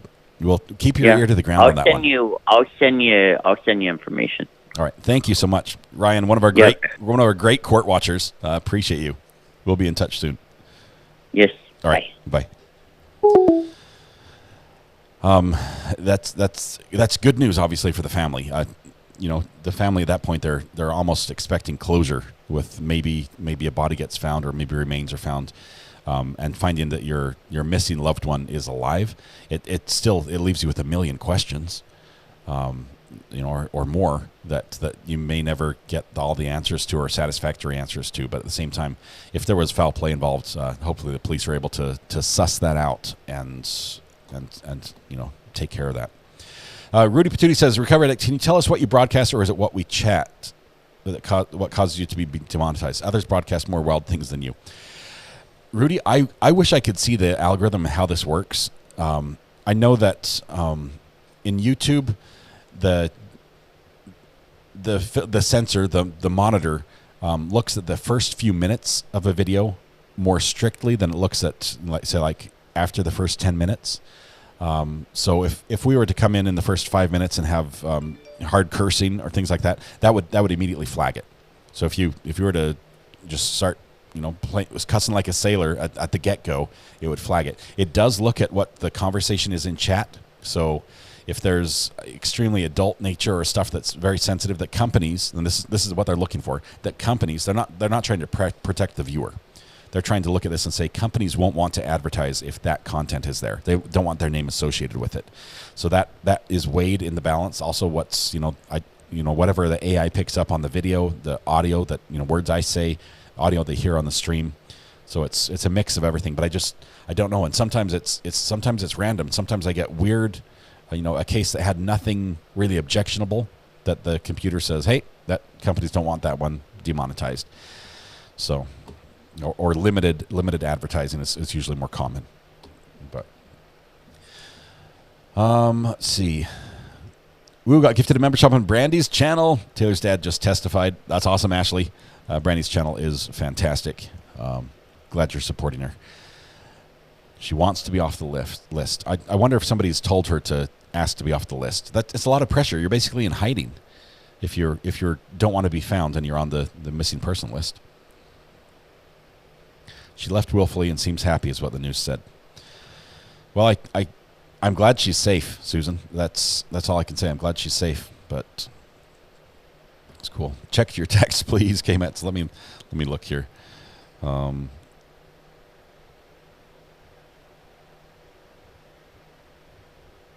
Okay, just clarified that Jennifer Faith is in federal custody. Case of interstate commerce and commission of murder makes a federal crime. Is that the one? Let's see.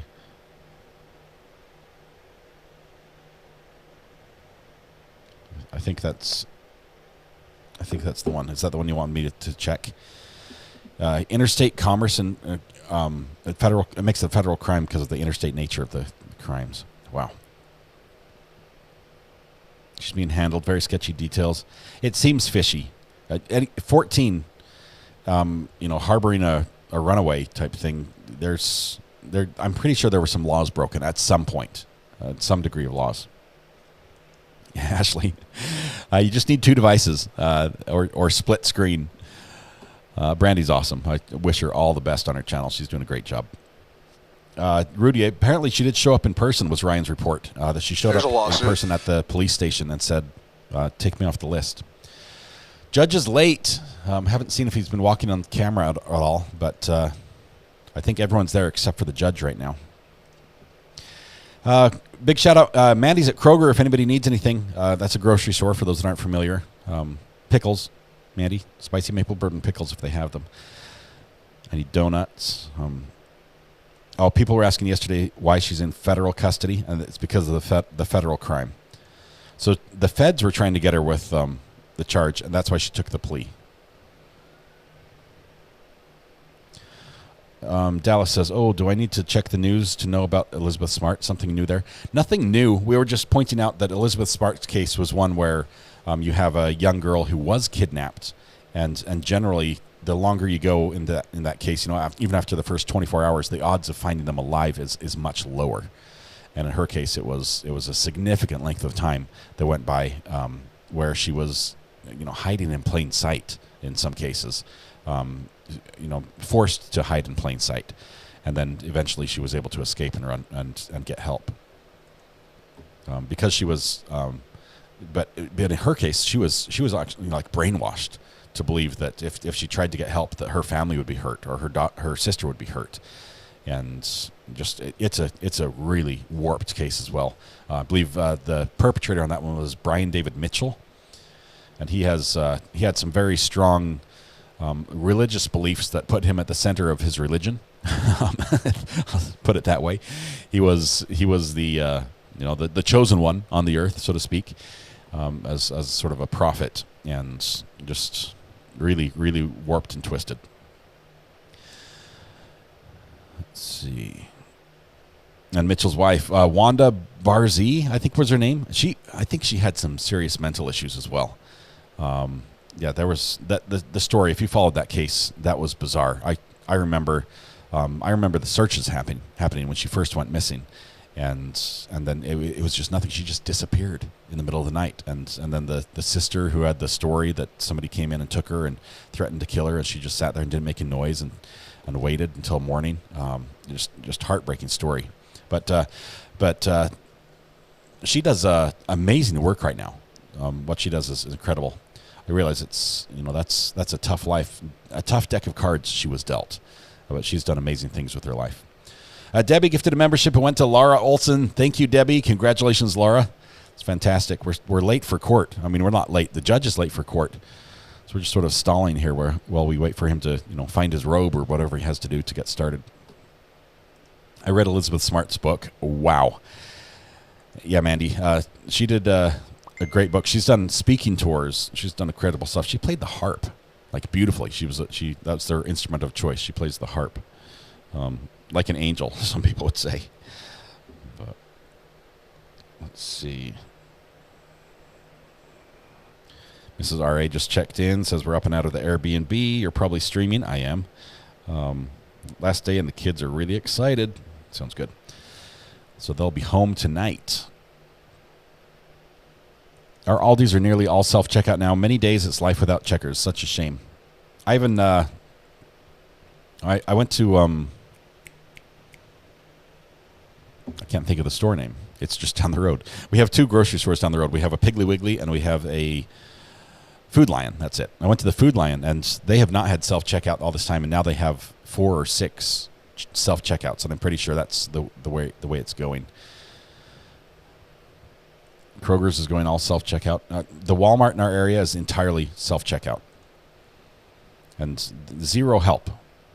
Zero help. You just have to take care of it yourself. A 10-year-old boy in Milwaukee, Wisconsin is being charged as an adult after he was accused of killing his mother, who had not allowed him to order a virtual reality headset. 10-year-old boy kills his mom. Oh, my goodness. Wow.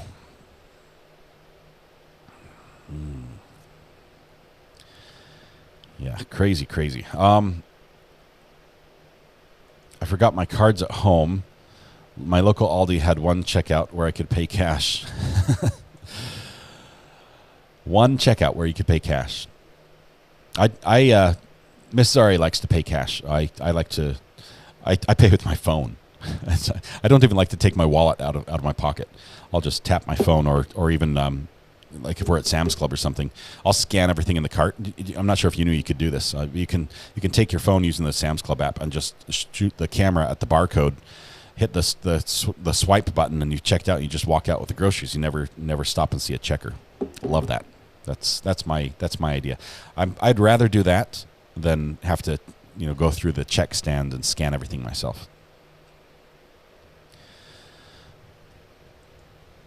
Okay, I'm not sure where the judge is right now. If somebody could paging judge. What's his last name? I forget. Starts with a B, right? If I check myself out, I give me an employee discount. That's Kale. I'll be the last holdout on cards only. Cashless is no bueno. It's dangerous slope. There's an argument there. Anything that's digital is trackable. And sometimes I just don't want to be tracked. Judge Birmingham, thank you very much. I knew it started with a B, DMB. Judge Birmingham is late for his own court date. Momo Shark, sorry about the internet difficulties. You'll have to, is it Kim R? Kim R, are you our internet winner today? Get with her and get it sorted out. He then bought the headset with her card after he killed her. He's not going to be able to enjoy that headset very long. I imagine he was probably in custody before the thing arrived. I like self-checkout. I use that Sam's app all the time and love it. Judge said they would start at 10:15 sharp, so we've got 4 minutes. Maybe the judge is not late. Judge Brandon Birmingham, BB.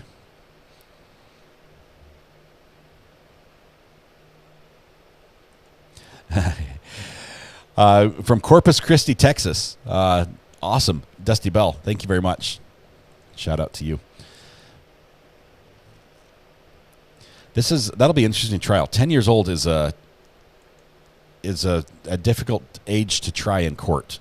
Clearly, it's not. It would be difficult to charge him as an adult. And so you've got a youth court where basically the worst possible outcome for him, the worst possible penalty is to be imprisoned until he's 18 or 21. That's, and then he's out.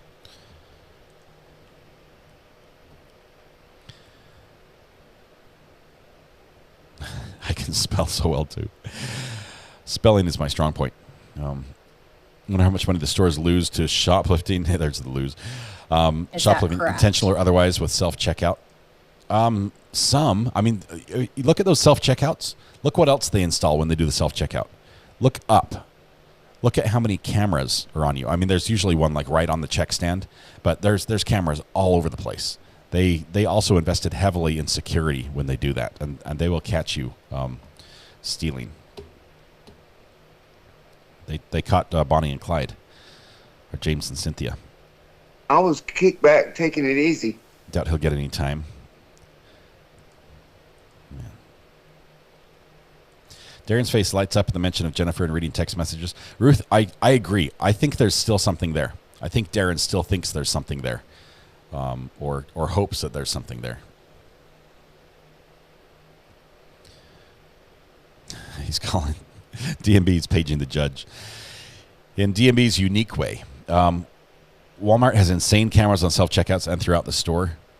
They're not kidding around. In Sam's Club, they just have the people at the door they scan like 3 items in your cart and compare it with your receipt.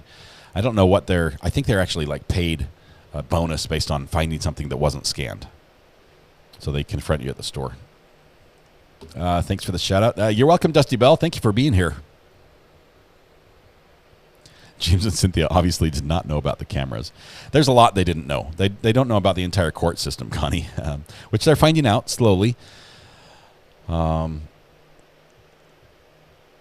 Unique, you say. I just your style is wonderful. Your sense of humor, your choice of words, descriptions, it's great. I love it. Don, member for 3 months. Welcome to the gallery again. New courthouse color by your name, I believe. The 3-month courthouse, that's green. Looks great. I like the plainclothes undercover loss prevention workers who try busting shoplifters. I can spot them so easily. Maybe it's years of identifying undercover. Ivan, do you mess around with them? Do you pretend you're going shopping without a shopping cart and just put everything in your pockets and then decide not to buy anything and take everything back out and then leave? And then see if they try to stop you. Because it's not illegal to carry something in your pocket as long as you pay for it before you leave. I don't recommend doing this. I just know that there's some people who like to flirt with danger, cross that line a little bit.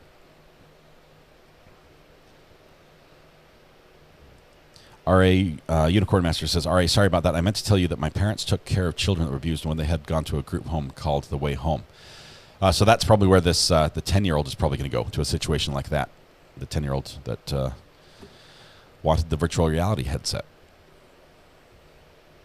Does Walmart have a similar app where I can check out through my phone? I don't know if they've gone that yet. They probably should, because Sam's Club and Walmart are very much the same. I mean, they're the same company that owns them both. Judges 10:15 came and went. He's a minute and 15 late.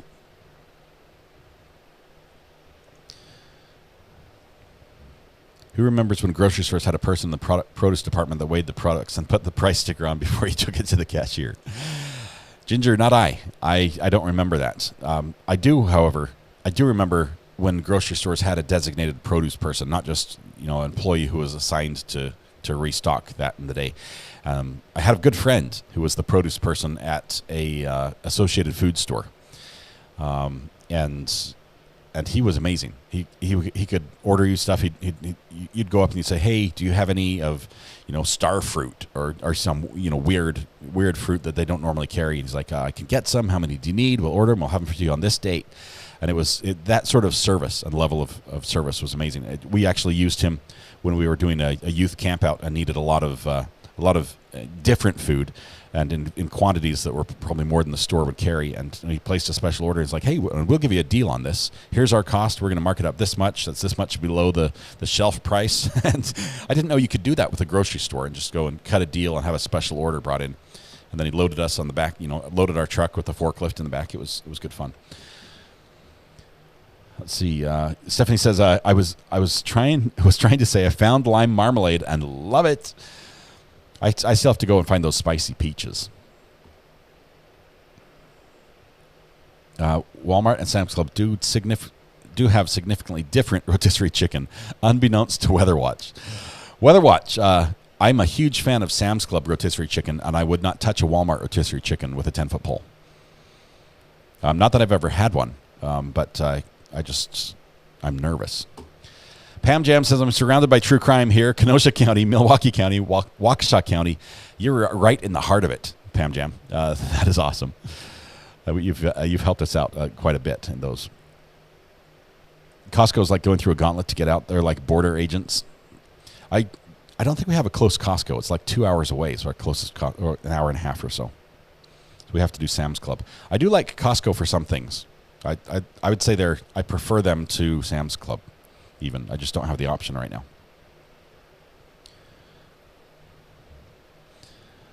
I was a cashier in high school. We punched in the price of each item and manually hit enter. Oh, that was. But I bet Beth. I bet you knew the code for every item. You knew the code for bananas. You knew the code for Red Delicious apples versus Granny Smith's. Local stores usually do lots of nice things for the customers. You can't beat the service. I love it. I had a fellow employee hand me a rotisserie chicken saying the customer wasn't sure if it was any good because it had holes in it. I work part-time at a local grocery store. The holes to let the steam out, Britta? Or the chicken had a hole, like it had been cleaned, prepared to be cooked? Every time I order through Walmart, way too many substitutions or items that are unavailable being left out. Debbie, we have that as well. Mrs. R.A. is a big fan of when we do order things from Walmart, ordering online and having it brought out to the car. But when we do that, we order milk, usually 8 gallons at a time. And we always get a funny look.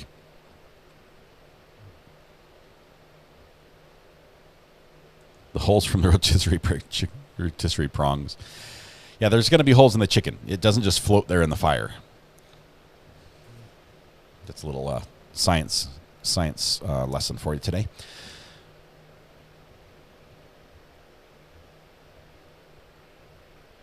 When Aldi opened in my town, the staff had to remember the prices of items, no pricing up, and it was cash only. That's rough. I hope you got paid well for that. Beth remembers the code for bananas. That's awesome. Okay, we might have some action in the courtroom here. Let's see what we got. There's some movement. The camera's shaking around a little bit.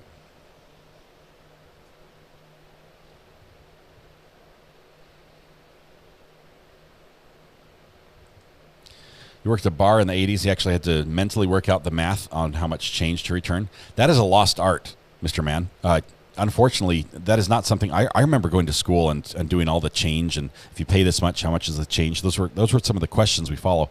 It's rarely taught in school nowadays. I mean, you'll know that a dime is 10 cents and a quarter is 25 cents and a dollar is 100 cents. But the art of being handed a 20 when somebody's bill was $6.75. Or $6 and worse, 77 cents, and knowing what the change would be. It's 4011. If you know, you know. Ryan apparently also had some time at a check stand.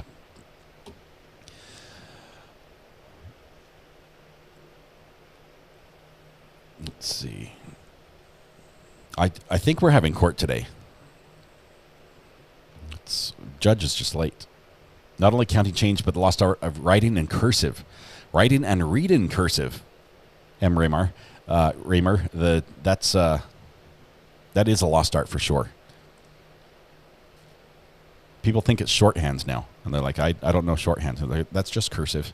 That's all. Even signing your name now seems to be going the way as well. Jen Jops, finally back home. Cup of tea and RA for evening. Methinks. Sounds great. Love the zebra. Hopefully we won't need the emotional support zebra today, but I have mine on standby just in case. I taught myself how to count up the change and impressed many an old lady. The Airbnb hosts that my wife is at, apparently they watch the channel occasionally. They're true crime fans, but I'm not sure if they're members or even subscribers. But I forgot where I was going with that. Oh yes, they're a really nice couple, and they've been introducing my family, Mrs. R.A. and my kids, to all the neighbors. They just love them because my kids are very polite. They're also very good at conversing with adults, which probably better than the average child their age. And so they've just been going around. Every time a neighbor comes over, they're like, "Hey, check out meet these guests in our Airbnb," which is sort of fun. Feathers get caught in your teeth. 0 out of 10. Do not recommend, says Katrina. Apparently, you need to pluck the chicken before it's cooked. Oh yes, if you ran a till and you're under, it comes out of your tip money, and if you're over, it goes to the manager. Isn't that how it always worked? The manager, if you had too much money, like you shortchanged a customer, the manager kept the money, or it went back in there's a special drawer for it, which I believe was the manager's wallet. But if you're under, you had to pay for it yourself. It came out of either your check or your tips, and if you're over, it was just more profit for the boss.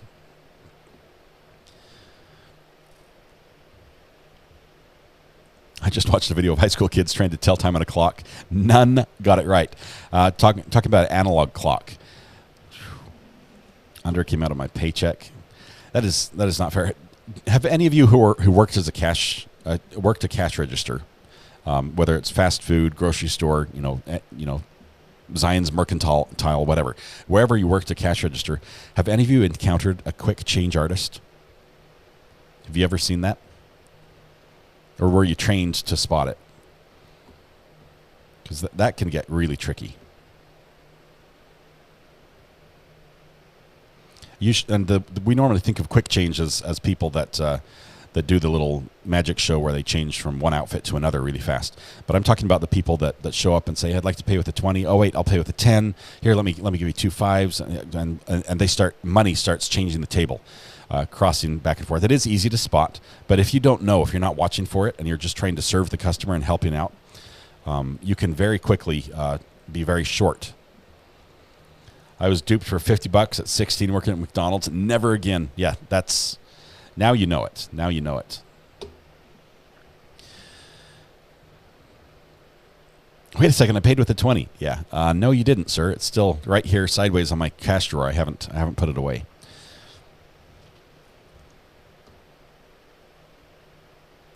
Walmart sent me 3 bags of toddler clothes. I have exactly 0 toddlers. Maybe toddlers are in the future. Are you planning on adopting a small gaggle of toddlers? You might need them. Connie says, I love this chat and this channel. We learned so much. We have a lot in common. Just growing up, it's fun to look back on memories that nowadays are just, our kids these days don't get to experience things like that. Rudy says, no, but I've had cashiers that can't figure out change unless the amount to give is on the screen. You have to say like 1 $5 bill, 2 $1 bills, 2 quarters, 1 dime, 1 nickel, and 3 pennies. You have to spell it out. That's the change. And nowadays, a lot of machines automate that. Even I mean, we play into the fact that the rising generation has no idea how to count money, or subtract the payment from the paid amount and pay back the difference. And so they just put in how much is paid, and then you have the ching, and the money comes out like a little jackpot for the customer. It's all pre-counted by a machine, and then you just have to do the paper, which is a little bit easier.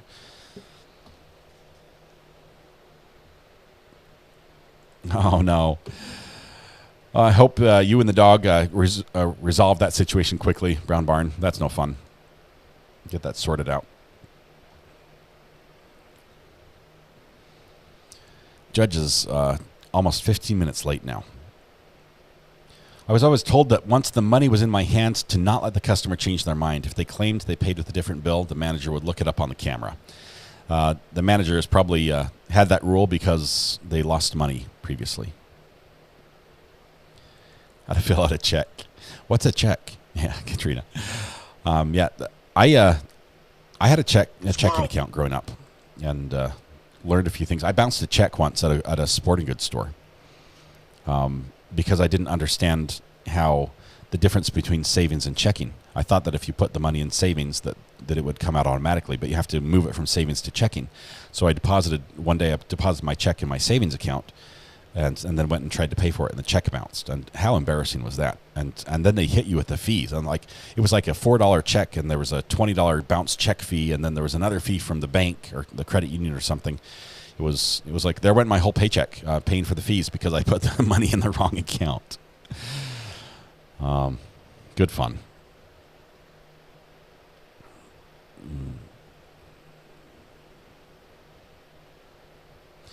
Sarah says, I was sent 2 triple XL, sorry, not just triple X, but triple XL football shirts. I sent them back saying they had been sent to the wrong address, but if they wanted to send again, I'm a medium. I probably didn't see those mediums. They have a count. Yeah, I was brand new. This was like I was probably working in a greenhouse job before I started working at McDonald's, because McDonald's was my first fast food experience. Only did it because my friends were there, which was good fun. College roommate knowingly bounced check for a $1.95 ice cream cone. When all was said and done, that ice cream cost her over $30. Do you remember when you'd write a check and they'd ask to see your driver's license number, and they'd start writing in my case it was Utah, and the driver's license number on there, and then your phone number had to be on there. They wanted all the ways to contact you in case the check bounced. Yeah, Amber, that's a lost art. It's lost from the education environment entirely. It's a lot of ice cream. It was probably, if they wrote a check for that much ice cream, it was probably a gallon back in the day. Or a huge ice cream cone.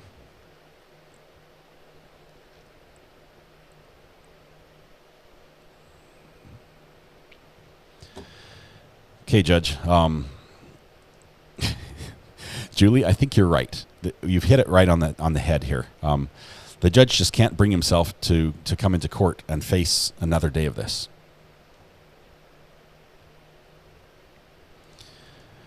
Duchess, apparently I'm moving to Florida soon then. No, just kidding. I've actually never been to Florida. Alex stole it as well. Not even meet, like a brief meeting or vacation. I would love to go there, but I'm afraid that if I go and metal detect on the beach, I'll never leave. Okay, quick poll. I'll do this one. Quick poll. Amber's got a great question here. Oh, that's all we need. We just have to do a poll and the judge shows up. Okay.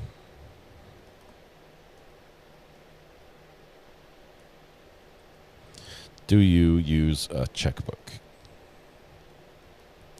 Yes, no, and never have.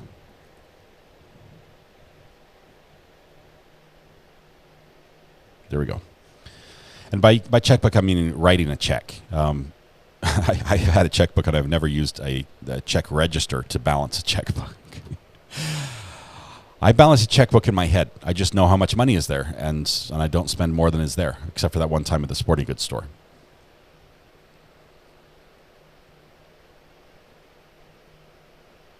As a teen, I was the ice cream girl at Thrifty's. You were probably very popular being the ice cream girl at Thrifty's. That was the place to be.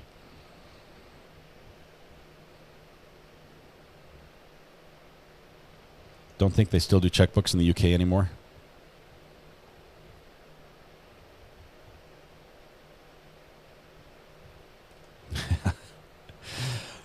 Your Honor, welcome. Use it once a year for HOA fees. Oh, HOA fees, I would pay in pennies for sure. I'm actually a huge fan of anything other than HOAs. I don't like them. I realize they serve a purpose, and some of you might feel otherwise, but if you buy a house that has an HOA, or you buy a property that has an HOA, you're basically buying a property that has legally other people can control. Other people can tell you what you can do on it, how you can build, what it has to look like, how you have to maintain it.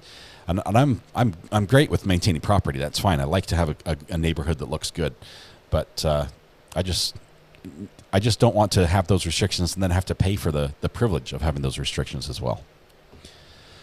See, the poll is almost neck and neck. We're, in the... Darrin Lopez, record should reflect we're outside the presence of any jurors. It's my understanding that the state intends to rest their case in chief. They haven't actually done that in front of the jury, but we'll take that matter up. So let's assume for a minute that they will. Mr. Duke? Thank you, Judge. At this time, the defense would like to offer some exhibits that we anticipate an objection from. The first being, which would be Defendant's Exhibit Number 3, which is the factual resume of Jennifer Faith for her case in the United States District Court for the Northern District of Texas, cause number 321CR0137B. Okay, and I think, don't they already have a defense 3? You've already got I'm sorry. Are we through 3? Yes, okay. 2 and 3. We will make this defense 4. And you're going to...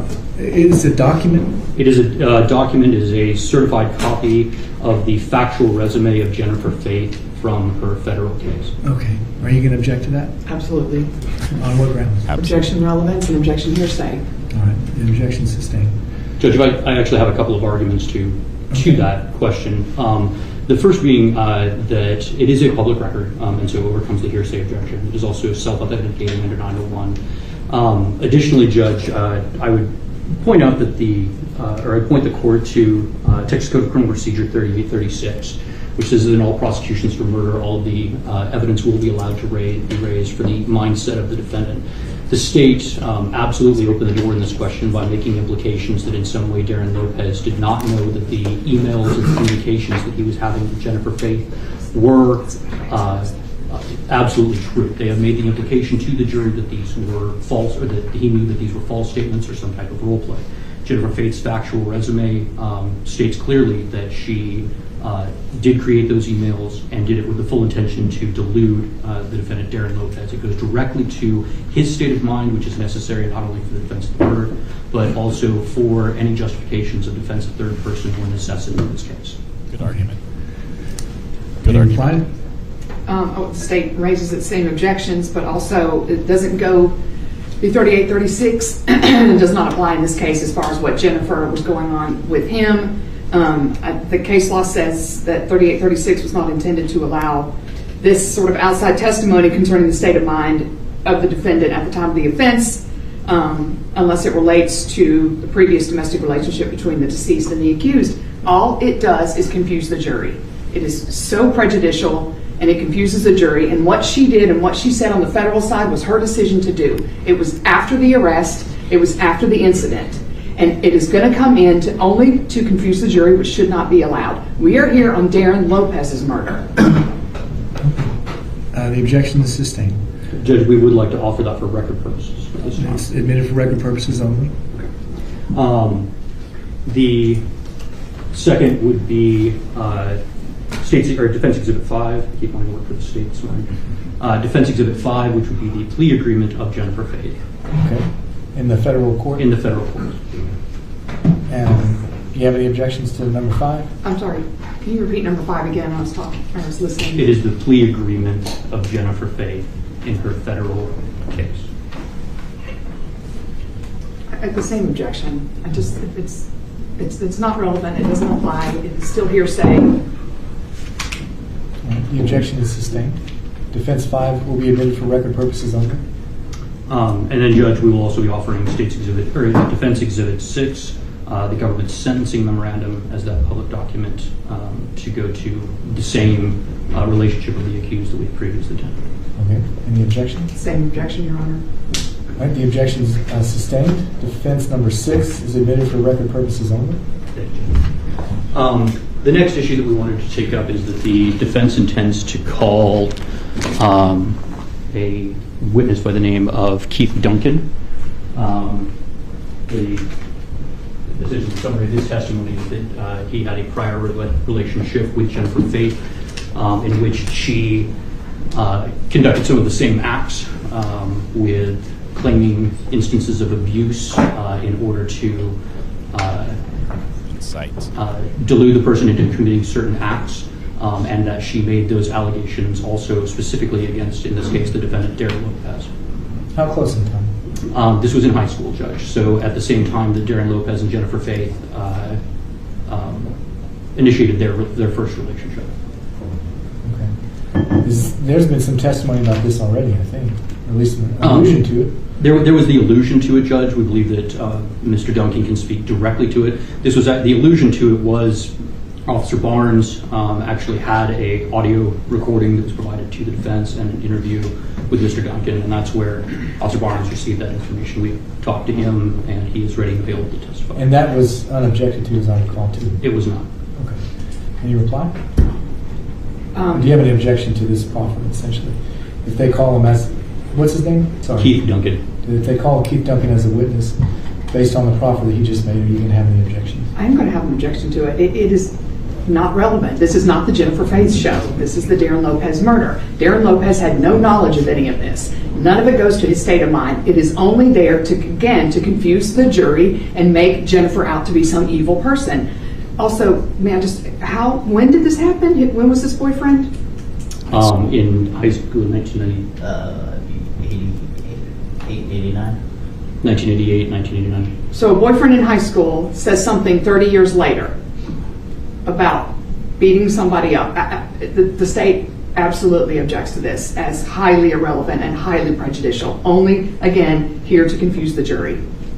The objection's overruled. I'll allow you to get into it a little bit. It's already been gotten into. I don't know if that's a rule of law, but we've already talked about it. Judge, as a procedural issue, the defendant does live in Arizona, and so his testimony would be via Microsoft Teams or Zoom. We have that arranged and can easily do that. You have that arranged with the state? No, state objects. Did you know about this? No. All right. Why isn't that person here? Judge, part of the reason is because of the lack of forthcomingness from Officer Barnes, as well as he is also attending his father's memorial today what was it, in Arizona. What was not forthcoming with Barnes? I mean, why do you need Barnes for this witness? The previous testimony, I believe, Judge, needs to be specifically clarified, which is why we are calling this witness. And the reason that he's not here is because he does live out of state, and he's attending his father's memorial this week, or today in... We're going to have to figure this out. I don't know what the rules are for post-COVID video testimony. And I believe the rules have all expired at this point, Your Honor. And hang on just a second. Especially when it's the state objecting and not the defense. To me, those are different. They have a right to confront witnesses. I'm not sure you have that same right. So I'm going to say that right now I'm not going to let him testify until we can sort that out. Hopefully you have another witness that we can go forward with. Yes, sir. But so we'll have to take that matter up probably over the lunch period. The question I will have is, under what grounds must you, when can the defense call a witness over the state's objection electronically? I don't know the answer to that. That's what I'll be looking for from y'all and from the defense. Okay? Thank you, Judge. Next issue. Your Honor, at this time we would make a motion for directed verdict based on the fact that the state did not provide a prima facie case on which the jury can find still early. Mr. Lopez guilty. All right. The motion for instructed verdict is denied. Is your first witness going to be an expert witness? Because I would like a 702 hearing. We're calling Jordan Exman to testify. You're calling him as an expert? Okay, I still want to do the hearing. Okay. Let me ask you this. It's time to tell me what y'all are going to do. How many witnesses do you have? Who's your first witness, and what are they going to be? Jordan Record. When you say Jordan, I don't know who Jordan is, with all due respect. He's our technical expert. Yeah. What is his area's expertise? What's he going to say? He's going to testify about some of the phone logs and how the phone calls were interpreted by the state's witnesses. And he's also going to testify about the appearance of a choking picture on the defendant's phone. Okay. Those two areas. Yes. Okay. So we can do that 702, 705 hearing. That'll be number one. Who else do you have? So we have, real quick, I'm going to make a list. Number one is the witness from Arizona. Number two is the expert named, what's his full name? Jordan Exman. Oexman. Okay. This is and crazy. Do you have any other witnesses? Well, we don't know who we're going to call yet. As far as we're saving some, and we don't know if we're going to call them during guilt innocence or possibly punishment. So those are the two for sure right now. Let me ask it like this then: are there any other witnesses that you anticipate we need to have a pretrial hearing about? Because once I call the jury, I do not want, under any circumstances, to be having to call them back and forth. Judge, there would be two other potential that we may need the 702 hearings on. One would be David Bowman. He is former military and will be testifying to the military credentials and experience of the defendant, and also the specialized knowledge of individuals who have been in the armed forces. What's the 702 and that's hearing? A guilt witness? Yes, Your Honor. To testify about what would be relevant about his testimony in the guilty phase. Judge, the experience of an armed service member is specifically unique and goes directly to the question of the defendant's state of mind, both for the justification and the self-defense or defense of third-person issues that are going to be raised during the defense. Can you say that last part? My apologies, I'm going to slow down. Too much coffee. He will be testifying to the specialized knowledge experiences of an armed forces individual, and it goes directly to the state of mind for the defendant, both for the defenses of necessity and of defense of third persons. And then witness the next one? Someone answer the phone. Let's talk to John the courtroom. I'm sorry, John who? Fabian. And what would this witness be called to testify about in the guilty or not guilty phase? The defendant's traumatic brain injury, post-traumatic stress disorder, as well as military experience and how that affects his mind and perceptions, going directly to the defense of necessity and defense of third persons.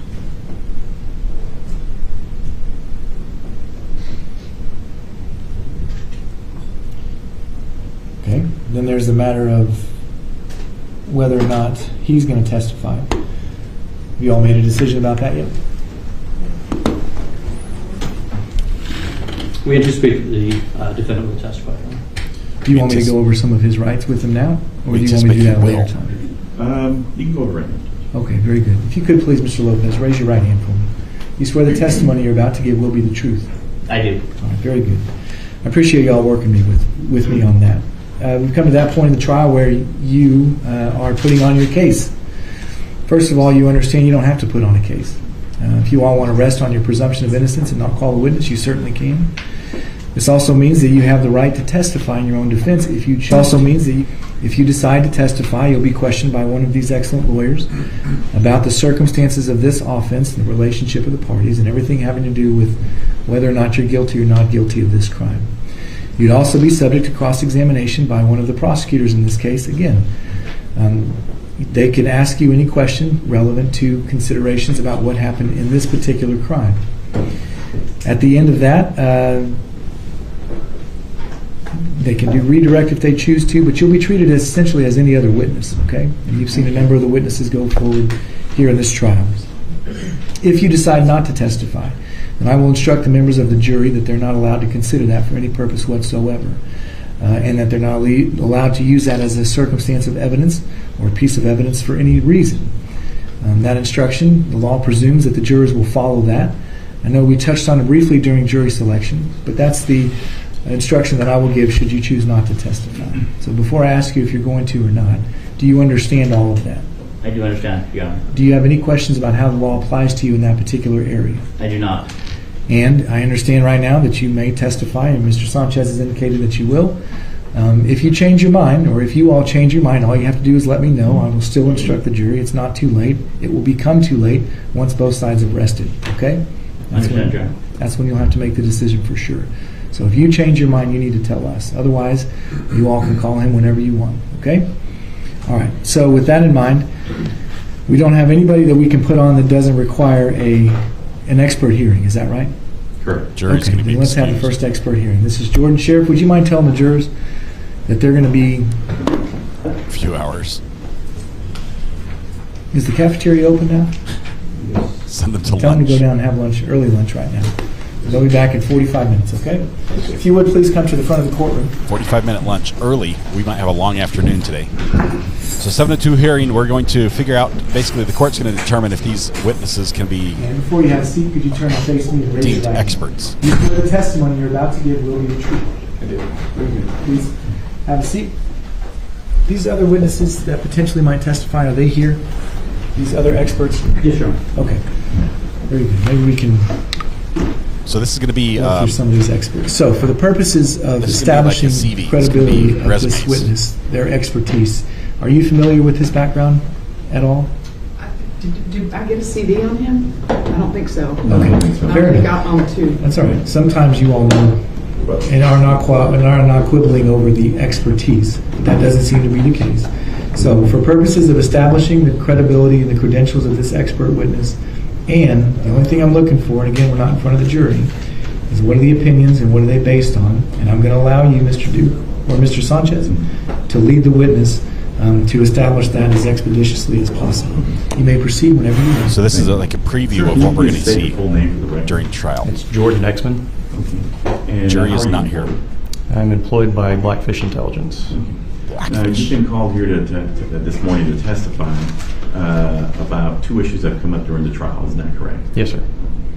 And in order to give that opinion, what training do you have in your background that makes you be able to testify as an expert? And it's almost like a fact witness also, correct? Correct. I am a certified mobile device examiner and also have certifications through Celebrite as a certified operator and a certified physical analyst. And what other experience do you have? Were you in law enforcement before? Yes. Also? Prior to law enforcement, I spent 8 years at the Longview Police Department out in East Texas and worked in the cybercrime lab there. And I was a part of the United States Secret Service Cyber Fraud Task Force, where I was sent to the National Computer Forensics Institute in Alabama, where I received my training for the mobile device examiner certification. Have you had experience in looking at call logs and matters like that? Yes. Okay. What kind of experience have you had? Working both sides, criminal and criminal defense. I reviewed hundreds of cell phone extractions, and part of that process is going through the call logs. And again, you were able to do that because you are trained by self. You have the training by self-writing. Correct. Have you had any other training in looking at phone records? I don't believe so. And you're being called here to testify to rebut some of the state's impressions that they've left in front of the jury as far as how the call logs worked and how the length of the phone calls, how they work also, correct? Yes, sir. You're also being called to testify to show that there was more phone calls than in one, specifically two instances. There was the state presented 2 phone calls when there was actually more, correct? Yes, sir. And that was based on your review of all the records that were tendered by the state, correct? Correct. You're also being called to testify about or to rebut testimony from a state witness that left the illusion in front of the court that the choking picture would have only got on the phone a certain way, correct? Correct. I pass the witness. Mr. Oxman, is that right? Exman. Exman. How long have you been with Blackfish? Since June of 2022. Since June of 2022, so 1 year. A little over 1 year. A little over 1 year. And what does Blackfish Intelligence do? Primarily criminal defense work. Primary criminal defense work in what way? What do you do? Me specifically, or just the... I guess generally the company. We're private investigators, so we investigate criminal defense cases. Okay. And you've been there for 1 year? Yes, ma'am. Prior to that, you were with the Longview Police Department? Correct. Okay. And your expertise is looking at Cellbrite? Part of the expertise, yes. Okay. And any other expertise that you have? In looking at phones, or? I have training through Magnet as well. Training through what? Can you say that one more time? Sorry. I have training through Magnet as well, which is another tool similar to Cellbrite, and I received that training through my mobile device examiner training in Alabama. Okay, so you're training in software like Cellbrite and this Magna or whatever? Yes, ma'am. Is that correct? Yes. Okay, and you were asked to look at records provided by the state? Correct. So you didn't use any other software? No, programs? Just everything that was provided by the state is what you used? So in order to look at the emails, for example, I had to take the raw data and load it into Magnet. It's just a tool that allows you to make sense of that data. Okay, but it's the state's records that you use to Correct, create your yes. opinion? Yes, ma'am. Okay, and your opinion on the phone calls is what? Could you clarify? I mean, what are you going to testify about the phone calls that the state left the wrong impression?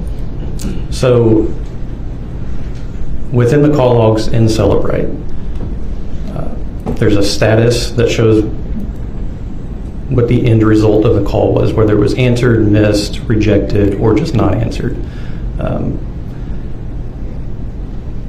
Through Cellbrite, if it shows answered, then the call was either picked up or the outgoing call reached voicemail. Okay. That's what you're going to testify? Yes, ma'am. Okay. And as far as the choking picture, exactly what is your opinion on that the state left the wrong impression? There's other ways that the photo could have gotten on the device, and that's what we're going to offer in. They don't want to spill everything. What ways? Specifically, in regards to the choking photo, it's possible that the photo was sent to Darrin by Jennifer or Jamie via text, and since the photo itself was stored in a cache file, which means it's not accessible by the user, it means that he could have received it through text, then emailed it to himself, which is why it would show up in a cache file for Outlook, and then it was later either deleted off the phone or just missing. Okay. Nothing further. She doesn't like it. All right, very good.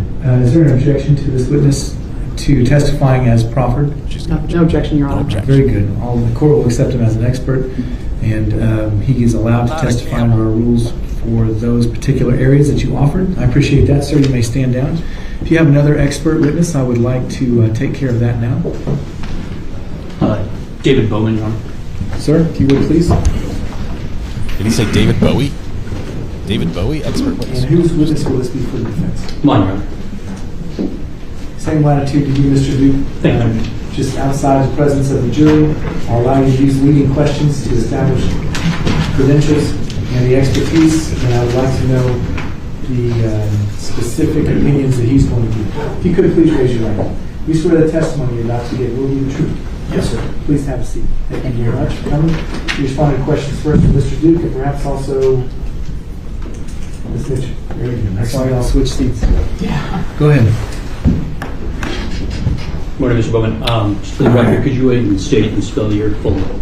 Yes, my name is David James Bauman, phonetically B-A-U-M-A-N, Bravo Alpha Uniform Mike Alpha November. And Mr. Bauman, where did you spend the last 27 years of your career? In the United States Marine Corps in active duty. What was your original, or again, you can just summarize for the court your military experience.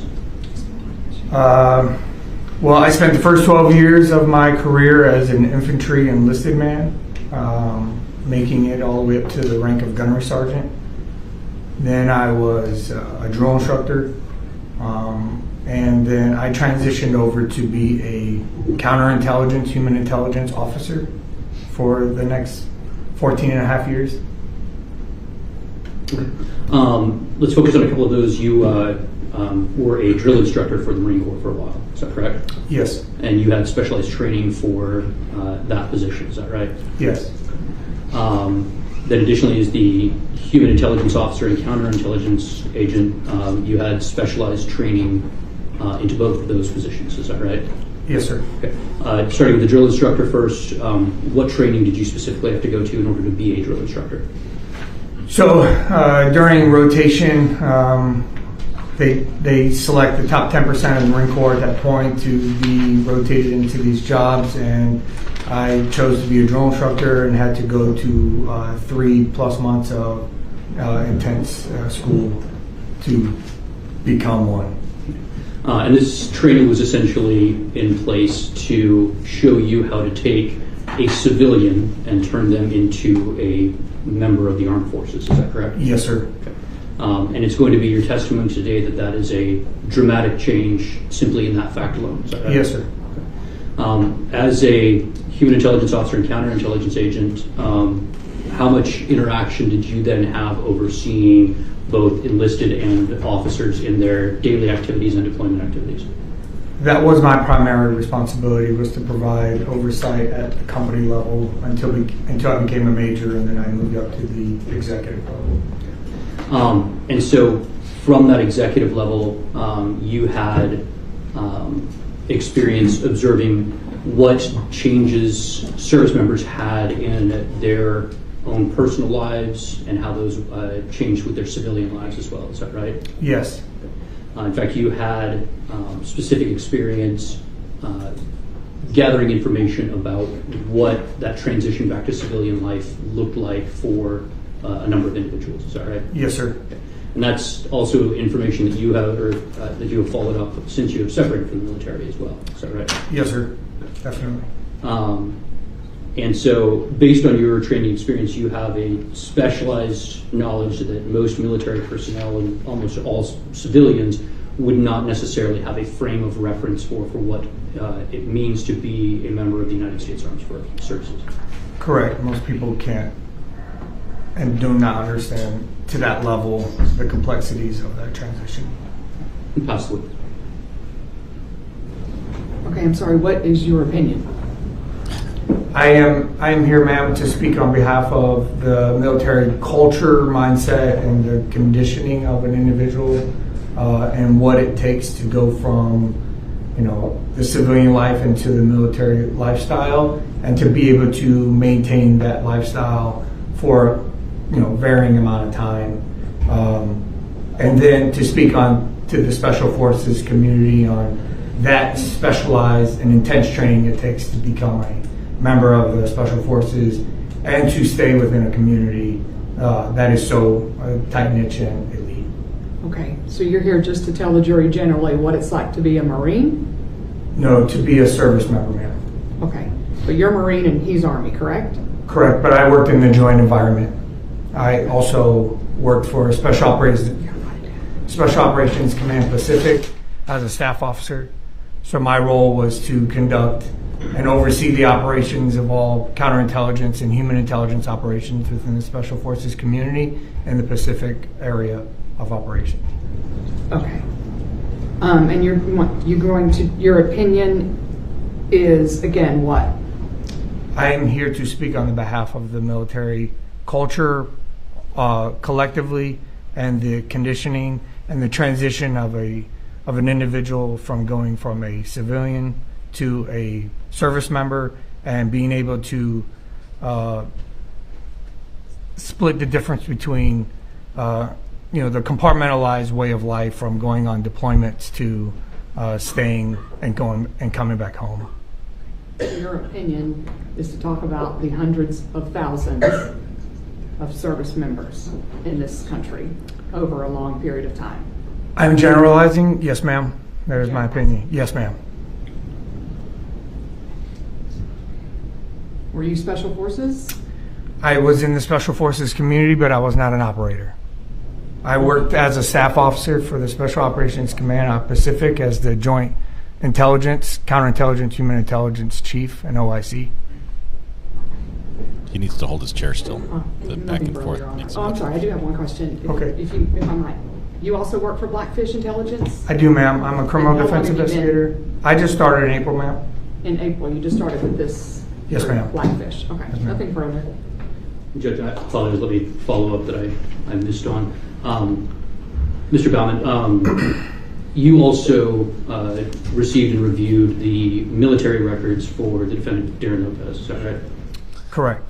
You also received the medical records for Darrin Lopez and reviewed those as well? Yes, sir. I've gone through the discovery of his. You also had conducted an interview with Mr. Lopez about his specific experiences in his specific service. Is that right? I did, yes. And you are able to testify to Mr. Lopez's specific experience and in relation to the generalized knowledge that you have of service members? Correct. Absolutely. How long did you interview Darrin Lopez? Approximately 4 to 5 hours, ma'am.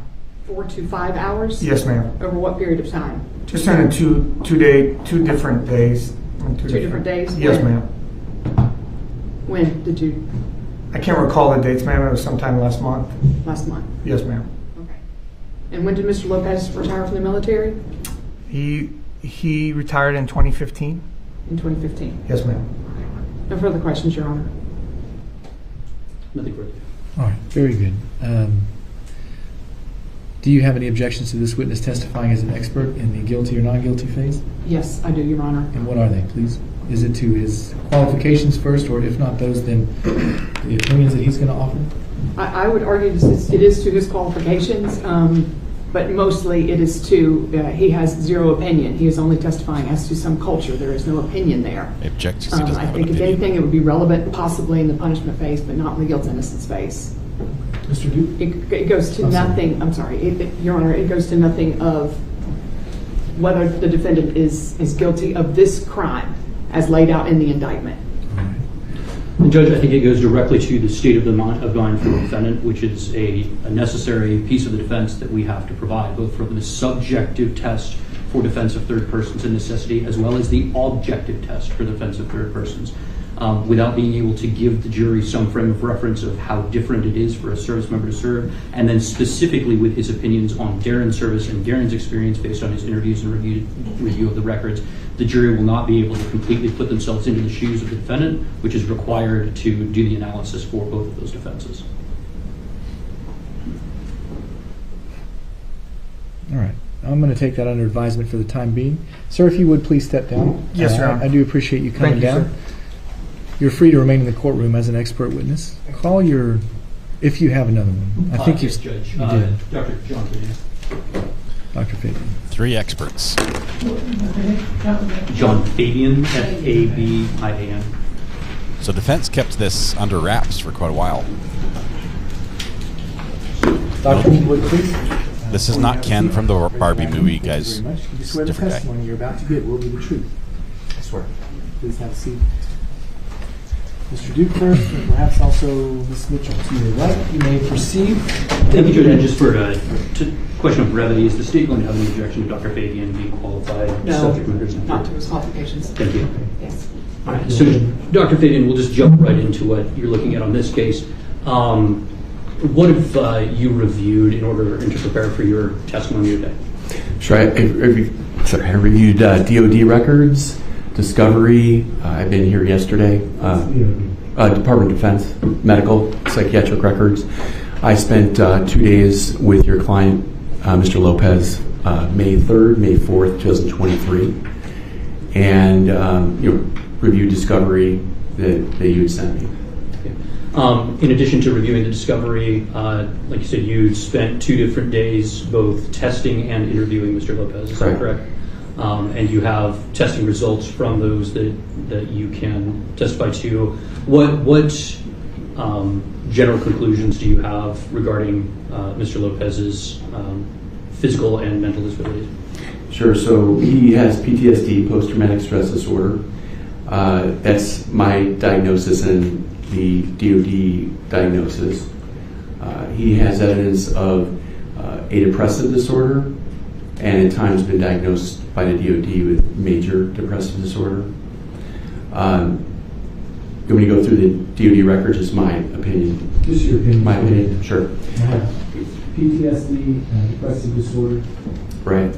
And he has a history of concussions and traumatic brain injury that is documented. I did psychological and neuropsychological testing with Mr. Lopez. I'll share that data with the state. So those are my diagnoses, PTSD and what we call other specified depressive disorder. You said you had psychological tests. Do you intend to talk about any of the results of those tests? Did I catch that right? Yes, and the DOD testing results as well. I don't know what those are. Sure. The Department of Defense has a traumatic brain injury psychology clinic where he's at Fort Campbell. So they have baseline assessments for Mr. Lopez, both psychological, neuropsychological assessments, and then diagnoses. And these PTSD, the depressive disorder, traumatic brain injury, were those present, in your opinion, at the time of the offense? Yes. Go ahead, Mr. Dr. Fabian, and then specifically with them being present, you will testify that those go directly to the perceptions of Mr. Lopez and affected the way that he perceived a number of factors that went into the commission of this offense. Is that correct? Yes. Okay. I'm going to take a little segue just as an additional issue that we may have to bring up. Doctor, for your qualifications, do you work with sexual offenders on a regular basis? Probably every other day. You have extensive knowledge on sexual offenses and general human sexuality. Is that right? Correct. Okay. And you would be able to provide a testimony regarding differentiations between BDSM and gang rape? Yes. We might skip some of this I'll stuff. pass those. I'm sorry, that last question, was that BDSM and gang rape? Yes. The difference? Okay. Along that line, yeah. Oh, you can't be surprised Your because he went into opinion, that. Dr. Fabian, is that he has PTSD Yes. and that he has a depressive disorder. Yes. And a history of concussions, that is TBI, correct? Mild. Mild. Yes. And what he has is mild TBI. Yes. Okay. The neuropsychological test, what test did you do? I did a number of them, and I can brushstroke go over them with you as well later. But essentially, in the VA or in the DOD and with my testing, he's had some mild attention and memory deficits. Mild? Yes. And yes. Because I went through those 916 pages too. And they're attributed, for the record, more to PTSD than brain injury. so he has some mild memory issues. And attention. He has neurocognitive effects of post-traumatic stress disorder that we often see with vets or other folks who have suffered trauma. Okay. So migraines along with that, is that true? That would be a sequelae, an effect of the concussions, yes. Mm-hmm. And ADHD? I don't believe he has it. I can tell you why. But that's a neurodevelopmental condition. He has diagnosed with ADHD, but in my opinion, the attention deficits are due to PTSD and not ADHD. And again, what were the tests that you did? The neuropsychological tests, or are you just pulling everything from the DoD records? No, they're kind of consistent. So between my testing and their testing, okay.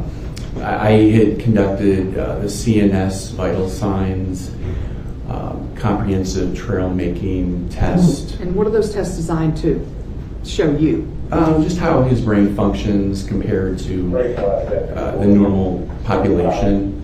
Okay. They were done with him in person. Okay. And then there was psychological tests as well. All right. And it sounds like the DoD also did some of these tests, right? In 2012 is where I saw that, yes. Okay. Because that was right around the time he was about to retire. That is correct. Yes. And those tests showed him to be basically in the normal range. The first testing was below average overall, but then he was given more treatment, therapy, and then testing subsequent was in the average range. Okay. Well, let's go to this testing where he's in the average range usually, and he has PTSD and some depressive disorders. How does this relate to the offense? Well, leading up to the offense, there was evidence, in my opinion, of the psychiatric symptoms, disorders of PTSD and depression. There was isolation, eventual estrangement from his family. There was separation. There were some other other traumatic events, such as you're aware, a friend committed suicide, granddaughter drowned. There were other post-military traumas that he experienced. I think there was evidence that he was emotionally, socially vulnerable. I did talk to his Special Forces comrades who had connections, and then he basically went MIA with them for quite some time between 2013 even 19. And then, in my opinion, there's issues related to just the hyper-aroused state, the hypervigilance, the being on edge, a lot of the symptoms we see with veterans, and misperception of threat. Misperception of what? Threat. Misperception of threat. Hypervigilance, even mild paranoia. Okay. Do you know anything about the facts of this case? Oh man. Yeah, I do. I've been listening. Yeah. Okay. So what exactly makes him more? I mean, what testing did you do that shows that he's hypervigilant of threats? Well, some of the DoD and my testing, more of that is self-report of just being hypervigilant, on edge, problems with attention, sleep, typical symptoms we see with PTSD in veterans. Okay, so is this generally that people have, or you're saying Mr. Lopez is self-reporting this to you? Well, I self-reported the VA and to myself as well. Okay. She doesn't like this at all. I have no further questions at this time. No further questions. You have any objections to this witness? I do have an objection to this witness in the guilt-innocence phase, Your Honor. I believe that, obviously there's no diminished capacity, which is, I think, is what they're going for, that he had some perceived threat that lessens some sort of his culpability in this crime. And I believe that would be confusing to a jury to put something out there like that when it has no place in the guilt-innocence portion. I think the case law has been pretty clear all the way up to this Dooley v. State in 2018 that there is no diminished capacity, and if you are going to put an expert up to talk about the mental health state, it needs to go directly to an element of the offense. In this case, there's nothing that goes to an element of the offense of intentionally and knowingly killing this man. Judge, this isn't a question of diminished capacity. This goes directly to the defense, once again, necessity and defense of third persons. The jury is required to put themselves not only subjectively but objectively in the state of the defendant and what he would reasonably believe. He suffers from specific diagnosed psychological and neuropsychological deficiencies that change his perception, and the jury has to be able to understand what his injuries mean to be able to make that assessment, to make an accurate interpretation of where he was at when this offense was committed. Okay. Your Honor, may I? I'm going to give him a chance too. Go ahead. Okay. Just the expert testimony goes, it goes to mens rea. It does not go to defenses. It does not go to possible defenses. It does not go to something might be out there that comes up that we could use. It goes to mens rea. And in this case, there is nothing that this doctor has testified in this hearing that indicates it has anything to do with the elements of this particular crime. It is only out there to say he has PTSD, he was depressed, therefore he might have perceived something incorrectly. I believe it would be over prejudicial. It's not probative, over prejudicial, and it's confusing to the jury. It leaves an impression out there that is confusing to the jury. Judge, I think that the state said it correctly. It goes directly to his state of mind and his perception, which is one of the necessary prongs of both of the defenses that are being raised for both defense of third person and for necessity. Dr. Fabian has testified that a person who does have PTSD, and specifically in this case, Mr. Lopez, has risks of threat misperception, hyperarousal, and the inability to perceive threats in the same manner. That information, if it is not given to the jury, is going to be the only thing that is confusing at that point is how he was at the time of the offense. All right. Thank you both very much. I appreciate that. The court is going to find that witness Bowman's testimony is inadmissible in the guilty or not guilty phase of the trial. Dr. Fabian, however, I will allow to testify in front of the jury as I believe it relates to the state of the mind of the defendant at the time of the offense. I'll give you a running objection to Dr. Fabian's testimony when we bring the jurors in. Judge, at the convenience of the court, we would like to make a proffer of Mr. Bowman's testimony for the record. You've already done make that. a bill. Unless you're going to say there's something in addition to what you already offered, that is your offer. That should be sufficient, Judge. Thank you. Certainly, in the event that we get to punishment, I think it's relevant in punishment. But I don't believe it's relevant in the guilty, not guilty phase. Now, we've got 13 minutes to jump on Westlaw or wherever about this witness from Arizona. Jump on Westlaw. Whether or not there's any somebody Google this for the lawful judge. reason why we can't have the witness testify remotely. So, and while they're looking that up, as I'm sure they will, then you'll be setting this up.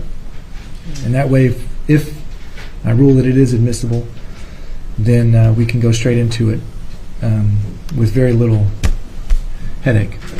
That would be our first witness. Okay, fair enough. As long as we have one ready to go when the jurors come back, because they're going to come back from lunch. Somebody's going to be working on it in the background, though, right? Yes, absolutely, Judge. That's so it looks like you have more than 13 minutes. Fun little morning here. Why don't we just test all the AV? We're off the record. We're off the record. Court's in recess.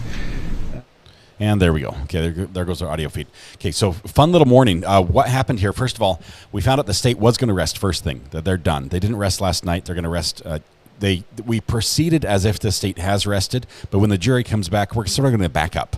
We're going to hit rewind and get to that same point because the jury doesn't know that the state has rested. So the state will rest officially in front of the jury.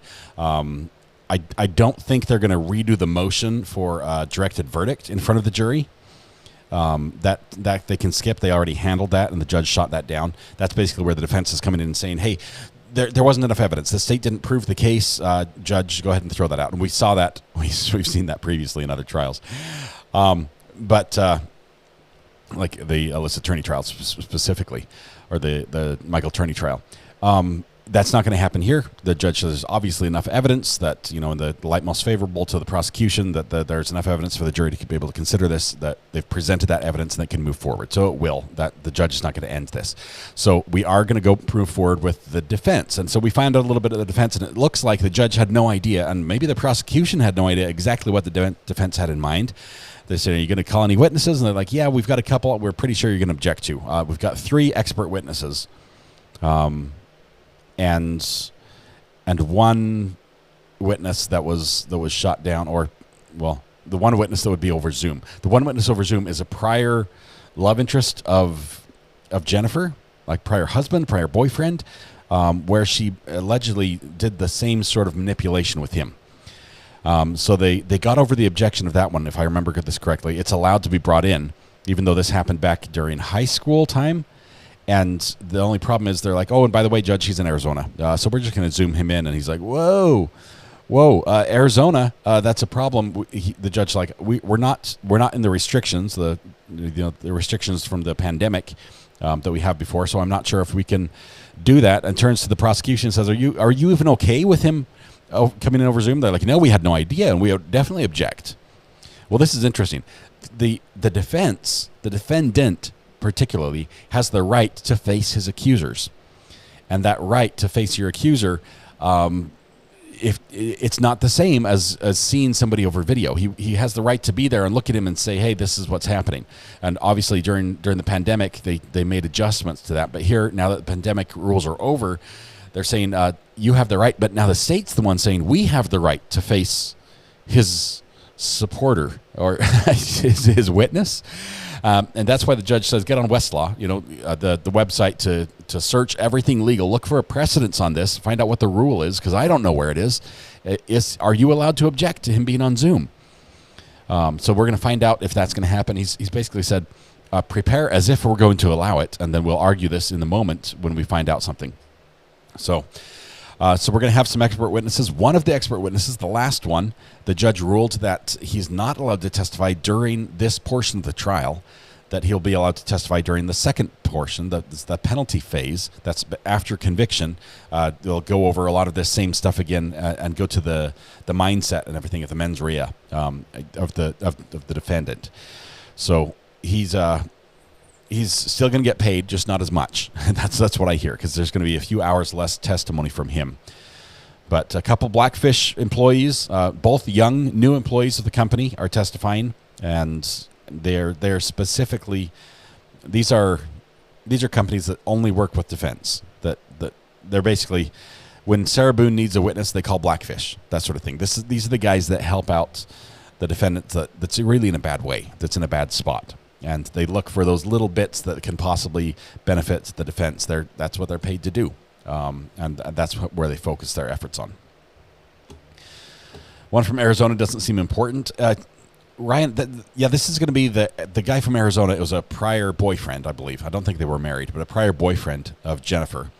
And he's going to testify that she, or at least they're going to try to get him to testify that she tried to manipulate him and goad him into violence against someone else, which is sort of a similar fact pattern as what the defense is saying happened here in this case. And so prosecution obviously wants nothing to do with us. They want to forget about Jennifer for as much as they can in this case and say, focus on Darrin. He's the guy that pulled the trigger. He's the one we're charging. This is not the Jennifer show. This is the Darrin case. So we're going to see they're going to fight this quite a bit. Let's see. Did I miss anything else in the recap? Witness shot down is probably their bad wording. couple things got shot down in this one. So he was brainwashed the entire 8-hour drive. Yes, and leading up to it is what they're going to say. This the military. This, I believe, the second witness that came on the stand, the second expert witness, is going to testify as to the military mindset of what it takes to be in that battle mode, to be, part of the war machine and be operating there and functioning there, and what you have to do mentally to make that happen, and how that, transitions into home life. And in addition, talking about PTSD and, the third doctor is going to talk about his mental state with the traumatic brain injury and PTSD and possibly some other diagnoses as well. But this hearing was at 7:05, 7:06. I forget what the name of the hearing was. But this was just to allow the prosecution to hear, first of all, to object to the expert status of the witness, because experts, they have special privileges in trial, right? An expert can speculate, where just a lay witness, you or me, with just our knowledge, we can talk about things we personally observed and know. But an expert can look at the facts that maybe were presented, and whether it was discovery or video or the interview or something else, and they can speculate and say, "This is the conclusion I come to on this," even though I was not there and witnessed it as it happened. So the speculation is important. It gives them the ability to get evidence that's difficult to get in otherwise. So these expert witnesses will be able to testify, all of them at one point. Just the doctor will only be allowed in if he's found guilty, and there's a penalty phase, which he's probably going to be found guilty of something. That's my call. Also, during this, we hear that the judge turns to the defense and says, "Hey, have you decided if he's going to testify or not?" Meaning the defendant, and they say, "Yeah, he is." And I just about fell out of my chair. I was not expecting this at all, because this opens him up to everything. The cross on this guy is going to be intense, and it's going to be fairly broad, and it's going to make him look bad, and it probably will be mutable at some points. So he's going to testify. He knows about it, and he's like, he has nothing to lose right now, because it's like dead man walking type thing. His own lawyers admit that he did this. He's going to be found guilty of something, and it's probably going to be fairly serious. So he's going to get up and testify, and that's going to be quite interesting as he tells that story. Why are people testifying without a jury? Is that normal? Because of the hearing, yes. Let's see. I've got a call coming in. Hello, this is Coinbase. Okay, so Coinbase is calling me. I'm going to pass on that one. Don't need you guys to hear all my my investments in cryptocurrency. If they need me, they can call back. Let's see. He could have called multiple times. He was duped by her, but he still pulled the trigger. He's guilty, but I think in a sentence reduction mode. So that'll be in phase 2. That'll be in full swing. But prosecution is saying that's not for guilt and innocence phase. That's for sentencing. So is the Marine in or out? They're all three are in. The doctor's only in for sentencing. That's if I remember right. Coinbase would never call you. I happen to know Coinbase wants me to update my account with a new picture. They want an old picture again. They want me to update my driver's license on the records. Thanks, Patriot Act. That's what does that. But yeah, I need to update that. So I think they might have a reason to call me, but I'm not going to answer a phone call from them. His demeanor will buy him at least one juror's sympathy, I'm guessing. Yeah, but is it enough to get a not guilty? Red pen is enough to get a hung jury in this one. Maisel says, I don't want him to get a huge sentence. It's hard to see the full weight of the punishment dished out to two different people in a crime. You almost want to see 50% go to each one for the crime, but now you have possibility of 2 life sentences, even a death penalty and a life sentence being handed out for one crime. I like to divide the pie, not like multiply the pies and everyone gets a pie, a punishment pie. That should be a thing. Is punishment pie a thing? It is now. But the punishment pie is being multiplied. It's like Murray calendars around here. Everybody gets a pie, and we're going to go for the full sentence. Pie for everyone. It's like Pie Day, 3.14, March 14th. You're right. This is Texas. That's what I get for jumping in the last minute. Yes, I think the judge got it right. I think the testimony goes too deep into the ultimate question. That was an answer to Red Pen. Great questions, Red Pen. Love your insight. And thank you, Matthew, as well, for stepping in.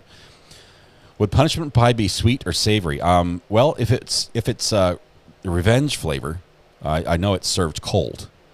But I imagine some might be hot, like a hot take of punishment pie. Let's see. Welcome, TikTok. Good to have you here. We're still in phase 1. So yes, guilt and innocence. This stream always resorts to food. It's an analogy we can all relate to. All of us eat to some degree or another. Some of us eat better than others, or eat more than we should than others. Some of us eat spicy maple bourbon pickles and rub it in. I'm that one. I'm that guy. Let's see. If it was punishment pie, we'd just get loads more people to do the crime. I don't know. There's some pies that are not good. I'm not a big fan of cherry pie. I realize that's like the American thing. But I'm more of an apple pie sort of guy, with ice cream, of course. What states in the U.S. still have the death penalty? I'd have to pull up the list. Texas is one of them. It's on there. Idaho has it because Brian Kohberger is facing that. I believe Utah still has the death penalty. There are a handful that are still out there. Some states that have the death penalty are having difficulty following through with it because of the availability of their death penalty methods, especially if it's chemical injection. Missouri, pie a la mode. You can have a slice of this pie, slice of that pie. All the more cherry pie for you. That's fine with me. That's fine with me. Just don't take all the whipped cream. Ohio has death penalty. Yeah, so this is going to be interesting. Here's the catch, and I'm a little nervous. I skipped breakfast. Breakfast, and now the jury has already had lunch. I'm going to die. I'm going to waste away. You're going to see me just shrivel down. You won't be able to see me from sideways on here if I don't get some food. I don't know when to do this, but the judge in just a couple minutes is going to begin trial, and I will just starve to death. That's what's going to happen. I might not live to see the verdict at the rate things are going. And here we are talking about pie to make things better. It's like I'm fasting. Yes, it's probably good for my health, but it's not good for my mental state and well-being. Need a mini fridge. It would be full of pickles. This is what DoorDash is for, says Lisa. Go eat now, says Sarah. Grab a protein. Oh, I do have some frozen granola bars because they're better frozen. You break a tooth on them, but they're so much better than just hot and soggy. But it's like a candy bar. It's better after it's been in the freezer or fridge. Please hold. Go grab something. I'll do that. Can we play some music? Do we have enough time to have some music going?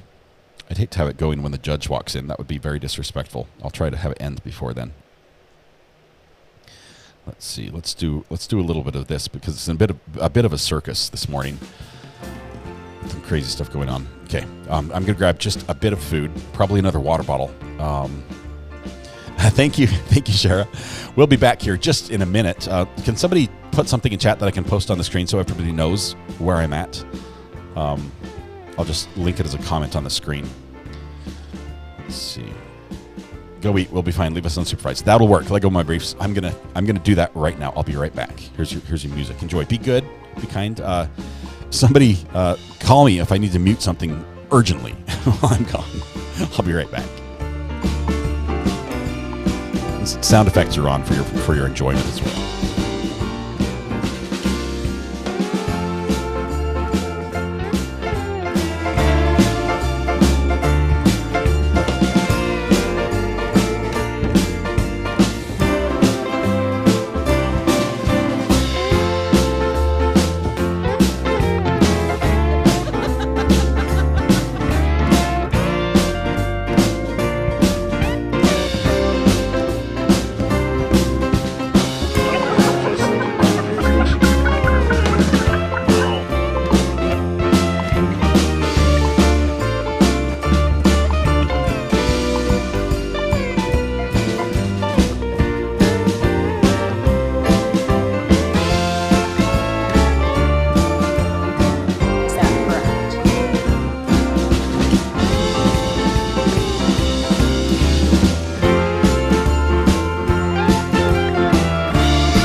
about stuff that is not relevant.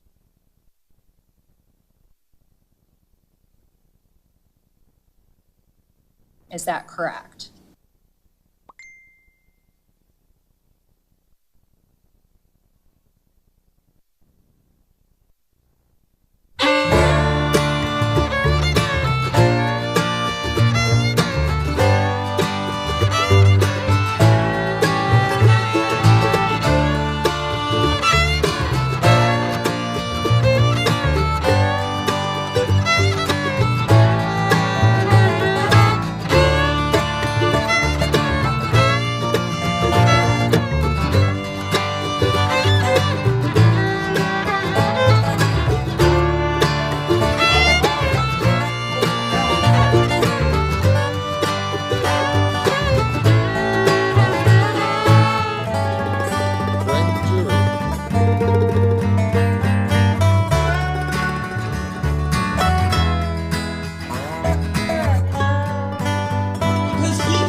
I was kicked back, taking it easy.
Call from. Okay, I've sent the caller to voicemail. Goodbye.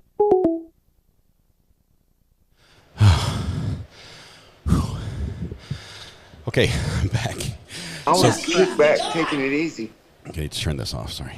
Okay, all right. I'm back. I have a little bit of Chinese. I just microwaved. I have 2 granola bars. I have my chopsticks because you can't eat Chinese with a fork like a heathen. Oh, good. It's frozen in the middle. That's still good. It's all right. I think it's frozen. It's like a rock. There's a large lump in there. All right. Good. I started a load of laundry.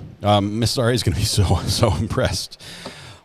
She's gone for 3 days, and I was able to start 1 load of laundry. So that's good. Somebody was just calling. Sorry, I missed. Breathe and water. Oh, yeah, okay. Yeah, we're going to... Okay. Oh, I got a list. Who was this that sent this? The death penalty list. Let me see who this was. Oh, Ryan. Oh, good. Death penalty. Alabama, Arizona, Arkansas, Florida, Georgia, Idaho, Indiana, Kansas, Kentucky, Louisiana, Mississippi, Missouri, Montana, Nebraska, Nevada, North Carolina, Ohio, Oklahoma, South Carolina, South Dakota, Tennessee, Texas, Utah, and Wyoming. So about half, I think, roughly. Whew. Oh, my goodness. Okay, I need to get caught up on chat just a little bit. Thank you, Lego My Brace, for the message. That served the purpose very well. Play it on top of the computer. That should finish heating it. I actually turned my computer off for the first time in, 3 months overnight. I usually leave it running. I just close it and let it sleep. But I found that it's not actually going to sleep at night. It just sits there and marinates in its own heat. So it actually is doing a lot better now that it's had a day of rest, or a night of rest. I don't know if I can eat Chinese on stream. Let's do that. That'll at least be a little bit better.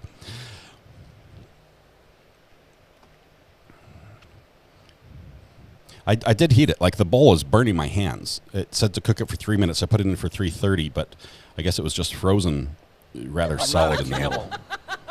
It's just noodles. It's veggies. The whole thing's pre-cooked. I'm just heating it up. The broccoli looks delicious.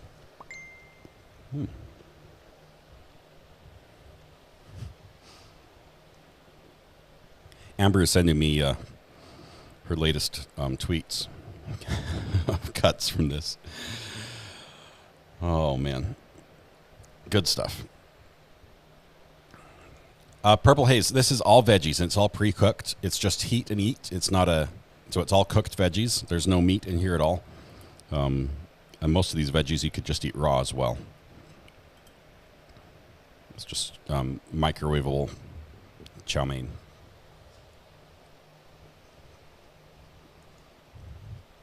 These are things I needed to know halfway through the cooking, not afterwards, Rudy.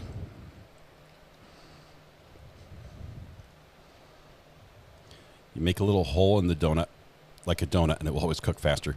I just poured a little soy sauce on it and cooked it in the soy sauce because I like a little more flavor than it comes with. Or a little more salt, I guess is what you get. I saw the judge come in briefly, walk across the screen, but he then promptly left. Wow, I'm looking really blurry. I'm not a cat. All right, fixed it. Go heat that up more. Give me 30 seconds. The judge will probably be back. I don't have time to play any music. Just move it around, it'll warm up. Okay, I'll be right back. I'm going to cook it just one more time.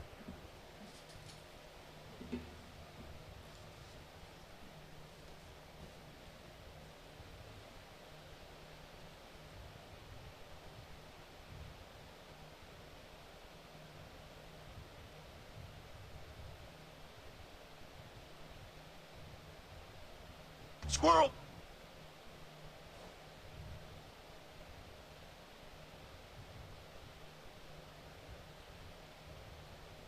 Because he's the guy.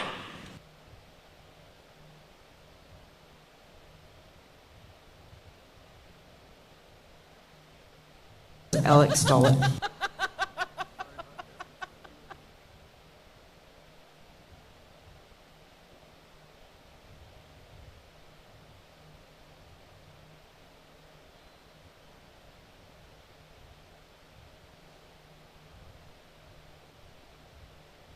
I'm not a cat.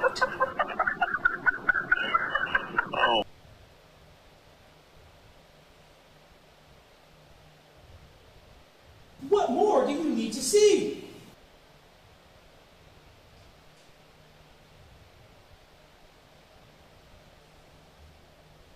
I'm not a camel.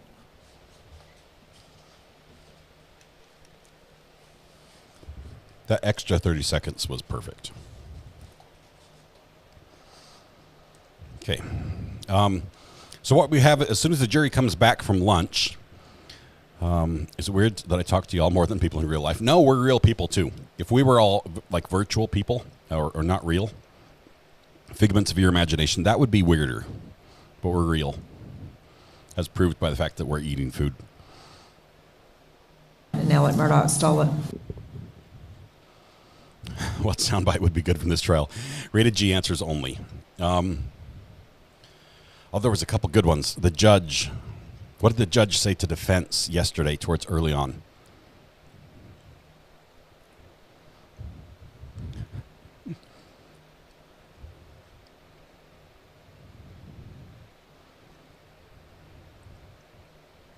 You guys are all owning up. Mods are not real. The red pen is not real. CG's like, really? I'm not real? As you wish. That's the best answer yet. This is proof that Sarah is real. Jury. She knows the code. 575 381. Those are the codes. We're in the Matrix. I just play a lawyer on YouTube. You do a dang good job of that, Matthew, and off YouTube as well. Sarah, the timing on that message, I think that's, if I hadn't already gifted the internet today, I would have given you the internet for that comment. That is the perfect answer to that question. You guys are incredible. You're so creative and quick on your feet. These little, I'm not sure if they're snap peas or snow peas. I think they're snap or snow peas, but they're delicious too.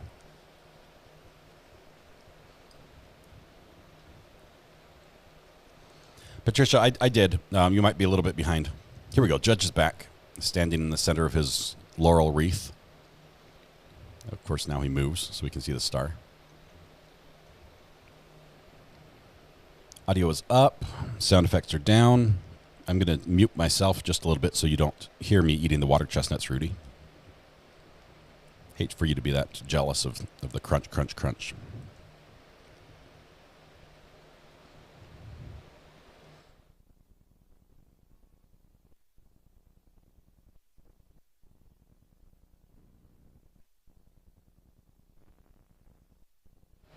I don't have any dings going on unless it's the bowl. Like, can you hear that? That's the chopsticks on the bowl. The safe word is mute. Okay. We have a safe word for today because we're going to need it, apparently.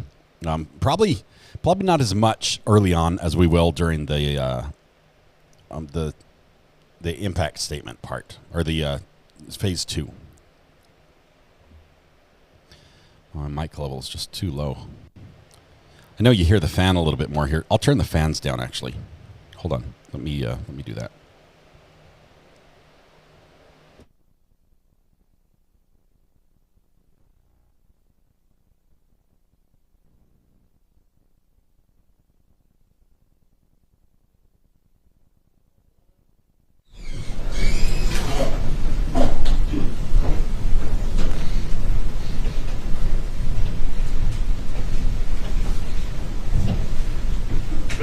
Perfect timing. Fans are turned down to 1 instead of turbo.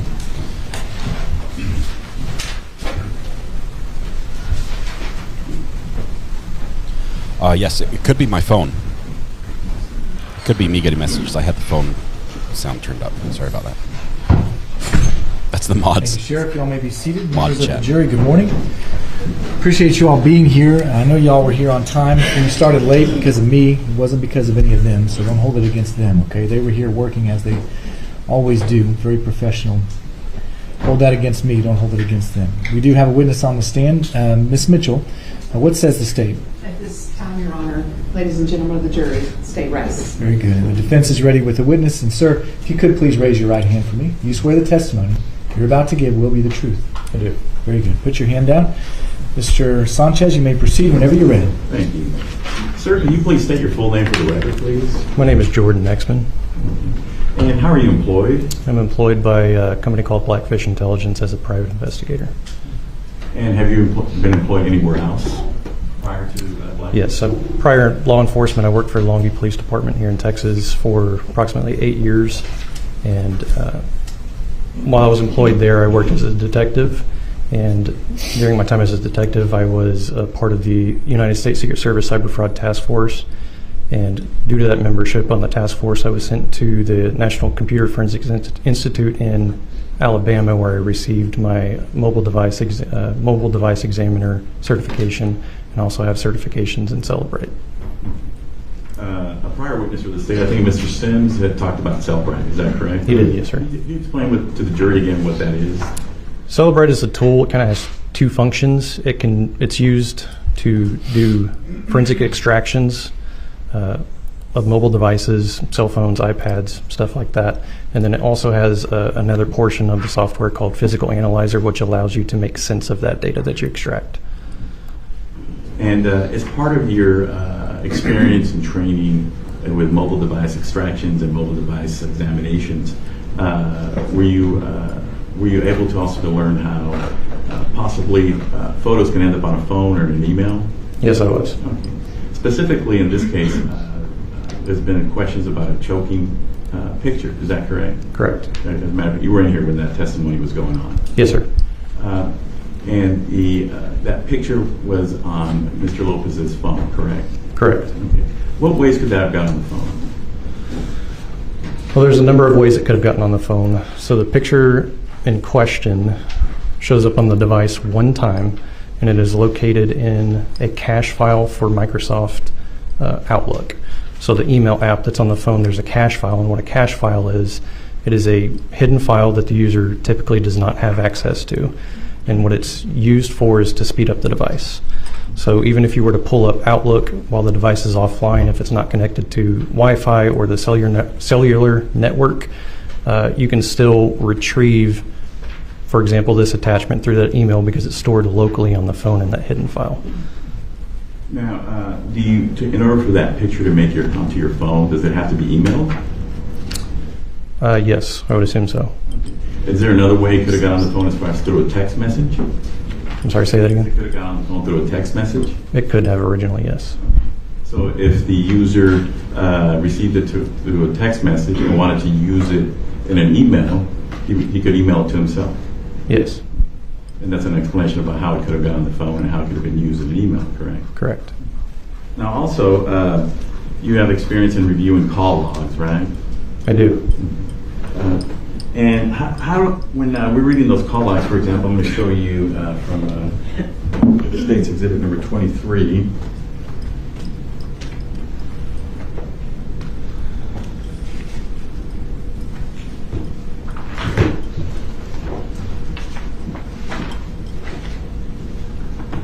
Mr. Sanchez, I have 23 as a photo of the crime scene. That may be 213? 223. 223. I don't want to take it out of the book.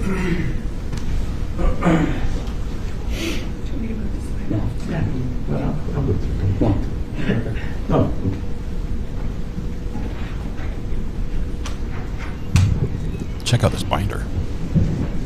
That's a very close-up view of a binder.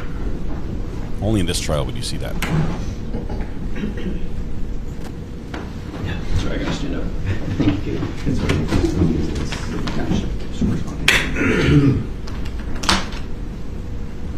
And we get binder ASMR. That completes the bingo for me. Specifically, the phone logs from July 25th of 2020, we show 2 or 4 calls outgoing from, were they outgoing from Darrin's phone to Angel or Jennifer's phone? Correct. Okay. Yes. And there's times that are stamped on there. Can you explain those to the jury? The timestamps? Yes, or the duration markers. The duration, so within Celebrate, there's a category called status within the call log and Physical Analyzer when you're looking at the device's call log. The different types of statuses that you might see would be answered, not answered, rejected, or missed phone call. It is possible that, I'm sorry, let me restate.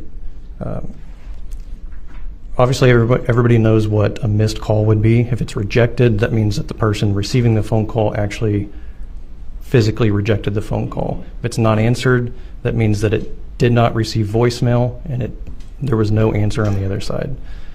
Answered could mean that the person answered the phone, or it could mean that the outgoing caller received voicemail, which would show a duration.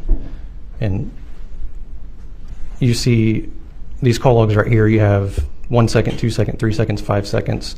So if Darrin was calling Jennifer and reached her voicemail, it would show as answered and a duration, which it does within Celebrite. And that was also a similar situation on 8/16/2020? Correct. I pass the witness. Your Honor, it's going to be Caitlin Paver. Paver. Yes. Hi, Mr. Oxley. Hi. How are you? You're good. Good. You and I have met before, right? Yes. In fact, you and the defense team, as well as me and my co-counsel, we've all sat down and talked and discussed some of this electronic evidence and all the communications together, correct? Yes, ma'am. Okay. And I want to talk to you a little bit about the strangulation photo that we're referencing. Okay. Specifically,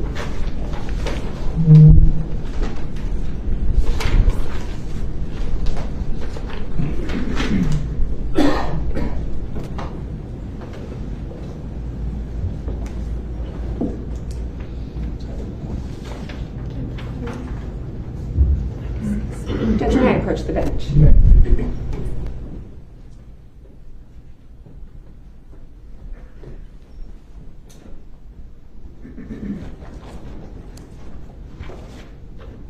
I think she's missing her binder.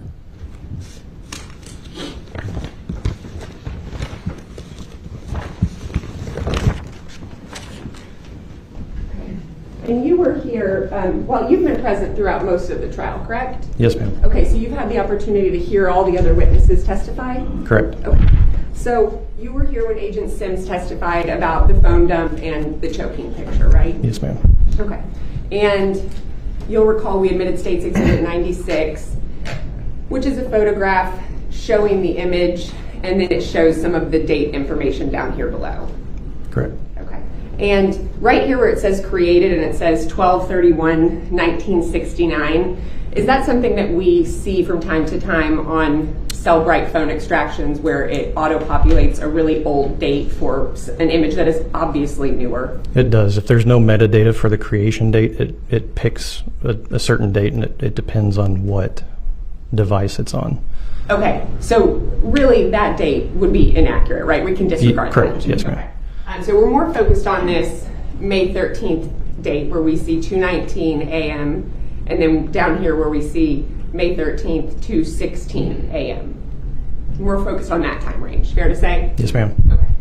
And so were you here when Agent Sims testified that while he could not definitively say that this image ended up here because Mr. Lopez had emailed it to himself and not because he had received it from someone else, but he said that was a distinct possibility, right? Yes, ma'am. Which is essentially the same thing that you've said here today. Yes, ma'am. Okay. Now let me ask you, you had the opportunity to look through the entire phone dump, correct? Yes. And you found this image nowhere else on the phone? That's correct. And you found no text message where he received this image on the phone? That's correct. And you found no other emails, because you were also given access to the Hotmail emails, right? Yes, ma'am. And to be fair, those are separate from the phone dump, correct? Yes. You went through all those Hotmail emails, right? Yes, ma'am. Okay. In fact, we went through a lot of them together, correct? Yes, ma'am. And did you ever find an email where anyone else sent this image to Darrin Lopez? I did not. Okay. However, on his phone, there are other images. Let me rephrase that so it's clear. You're aware that part of the issue in this case is that the defendant deleted a lot of his text messages, right? Yes, ma'am. So there probably is a lot of text messaging that we just don't have because it's not on the phone anymore. I would agree. However, you are aware that there are messages and images from text messages that were still saved on his phone. Correct. But not this one. This specific photo? Right. It only shows up in the Outlook cache, correct? Correct, yes. It doesn't show up in his other photos like it was sent via text message. Correct. And then, secondly, I want to talk to you about the phone calls. Okay. You testified that when the phone calls show up as answered, but they're a short duration, it could be that someone answered and it was a very quick call, or it could be that the voicemail picked up. That's correct. Okay. Is that correct? Okay. Thank you. No further questions. And Mr. Axman, one other way that people can save pictures also is by emailing to themselves after they receive them through a text, right? That's correct. I pass the witness. Just one clarification. But Mr. Exman, this photo was not saved specifically to the phone, correct? It could have been at one time, but I have no evidence of that. Right. Okay. It's only in the cache, correct? Yes, ma'am. Okay. We'll pass the witness. I have nothing further. May this witness be finally excused. I have no objection. No objection. Sir, you may stand down. You're excused from any further service in the matter. I wonder if he's ever been an expert witness before. Recess? He was super nervous and almost made a mistake. Sure. Very good. Members of the jury, if you wouldn't mind, please step outside for just a moment. All rise for the jury. Please don't discuss the case among yourselves, and please don't do any independent research. Okay, It won't so be very long at all. this is the Zoom issue, I think. This is the first time we've had the jury have to step out just for a minute while we get something. The defendant was breathing, or sorry, the witness was breathing on the mic. If you look at the mic very closely, it's actually two microphones. The first one, the big prominent one that you see, is the one for the courtroom. And there's a second microphone that's wound around it and is actually protruding down off the bottom. It's a lapel mic that's wrapped around there. Very, very sensitive, and I believe that's the one we're hearing him breathe on. So the courtroom's not hearing those heavy breathing sounds. It's just us. I shouldn't have said that either. All right. Let's see. We have Amanda has to leave in 3 hours. We need to speed up and get Darrin on the stand. I'll send him a note. We'll see if we can rush this along, Amanda, just for you. In the presence of the jury, Mr. Duke is going to be calling the witness from Arizona? Correct. Via Zoom or Microsoft Teams, something like that. You have an objection? The state does have an objection based on, we didn't find anything specifically about Sixth Amendment. However, we do found some case law just about the right to cross-examine generally. Yeah. And the state's right to cross-examine, and this is, James Keller, the state from 1984. However, before Zoom, it does make the point, state's right to cross-examine defense witnesses is not based upon Sixth Amendment, but rather is required for accurate determination of guilt or innocence and in order to prevent fraud upon the court. And I think that still continues today. It is not an effective cross-examination or potentially not an effective cross-examination when you don't know who's behind him, you don't know what's being told to him potentially. It bootstraps, both sides, the state believes. It should be fair. The right to cross-examine witnesses, though not specific to defense and the state, but there's a fairness quality there that she just doesn't want him. He should be here to testify as what he's going to testify to and not remotely because of all the problems that go along with that. Moreover, our argument is that this is testimony that is so remote in nature and it goes nowhere to Darrin Lopez's state of mind. Also, it is complete hearsay. This witness got this from Jennifer Faith. He called into the ATF. He chose to call into the ATF to talk to Detective Eric Barnes. And then he, over the phone, relays this information 30 years ago about some man he can't even name who it was. It is wholly unreliable testimony based on hearsay, remote 30 years ago. He's not here to do it in person. And it has no probative value in this, and it's completely prejudicial. It is only to make Jennifer Faith look bad. That is the only reason for this testimony. And you're just here to the make state her look objects good, on right? all of those reasons, Your Honor. Okay. That's why you read all those emails. The objections about cross-examination and it being fair and all of that, for this limited purpose, in this circumstance, are overruled. I am now curious about personal knowledge. Every witness, whether they're on Zoom or wherever, in person, they've got to have personal knowledge. So, to that end, what say you, Mr. Duke? Judge, I believe Ms. Mitchell was mistaken. Mr. Duncan is going to be testifying to his direct and personal knowledge of his interactions with Jennifer Faith. So it is not testimony about a third person or third party that you heard about or anything in between. It is what his direct experience with Jennifer Faith and her proclivity to use claims of abuse and rape in order to influence people to do things for her or obtain things in that way.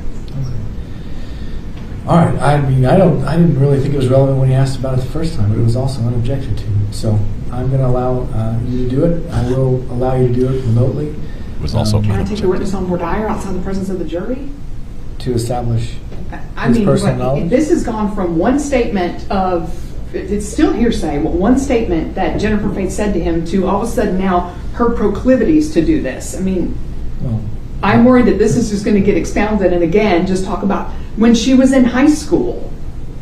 No, I understand. It's obviously you're not going to be using words like proclivity. You're going to talk about this one experience that he has personal knowledge of. He doesn't have any personal knowledge about her proclivity for doing something. That's an inference for the jury. But if you go out of bounds from that, then we'll have to approach the bench, and I will give you your hearing on that. But I think if you're going to be within the bounds of what you've proffered, then I'll allow you to do it. Thank you. And I'll do so over your objections. And I'll give you a running objection to this witness's testimony. I didn't, like I said before, I didn't think it was relevant when we got into it the first time, but here we are. So, And the state would object on that as well. It was only one question that was asked, and it's not like I opened the door. I mean, he doesn't open the door by asking this question. That's irrelevant in the first place. She really does not want this. The objection's over. I understand what you're saying, but I respectfully disagree. Okay. So, you ready? Let me make sure, Judge. I think we're good. Okay, so the judge is basically twice. How do you turn that off and turn it back on? How do you plan on doing cross-examination when it's her turn to ask questions? Switching chairs? Maybe you can set that up on the Elmo, perhaps your laptop? Yes, Judge. It's a good idea. Judge, always practical. Twice the judge told the prosecution you should have objected when this was brought up before, and you didn't. Not quite. And now they can go into it. It's up there somewhere. I don't know where. It's right there where you had your finger at. It's a button that pushes down. She fought valiantly. She really did. So much noise here. Mike's all over the courtroom picking up every Will you unmute your computer? Shuffling foot and everything. And shoot, I can't hear you. Okay. Try this one. Will you speak now? Okay, let me try that again here.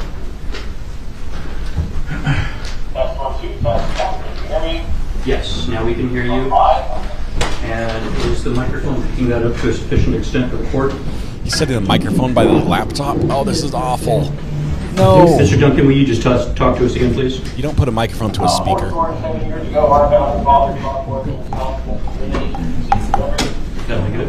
And impressive. Well done. Lawyer, the interns are chuckling. You invite me to the meeting too. Because I didn't swear. Yes, sir. Oh, this is a Zoom fail. The judge forgot to be invited to the meeting, or the defense forgot to invite the judge to the meeting. You might as well invite the prosecutors as well. We'll have video of him on the screen, so they have the video connected, but they have a microphone stuck in front of the speaker on the laptop that's turned all the way up. This is the worst possible way to gather audio from a laptop. Why don't you just share the room ID and the passcode with all of us so we can all join and get better audio? You can stand. I'm going to sit.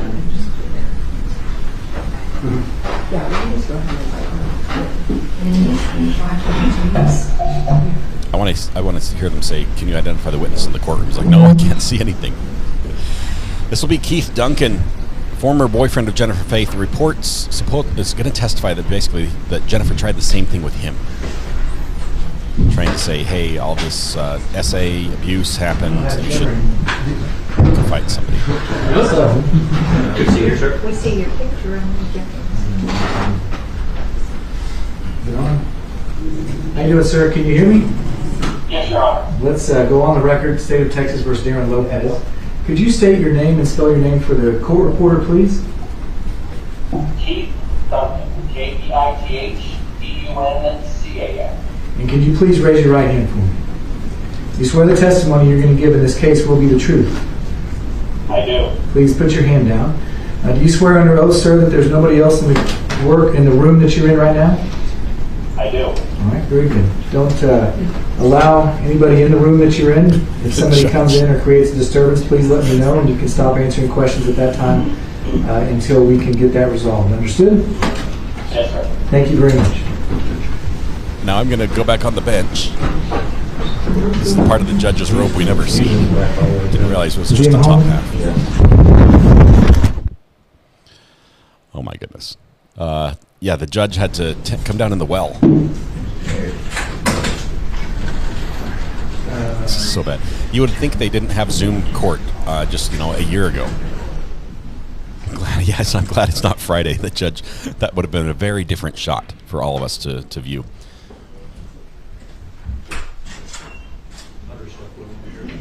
Yeah, be prepared for all sorts of bad audio here. Jury's coming back in. All rise.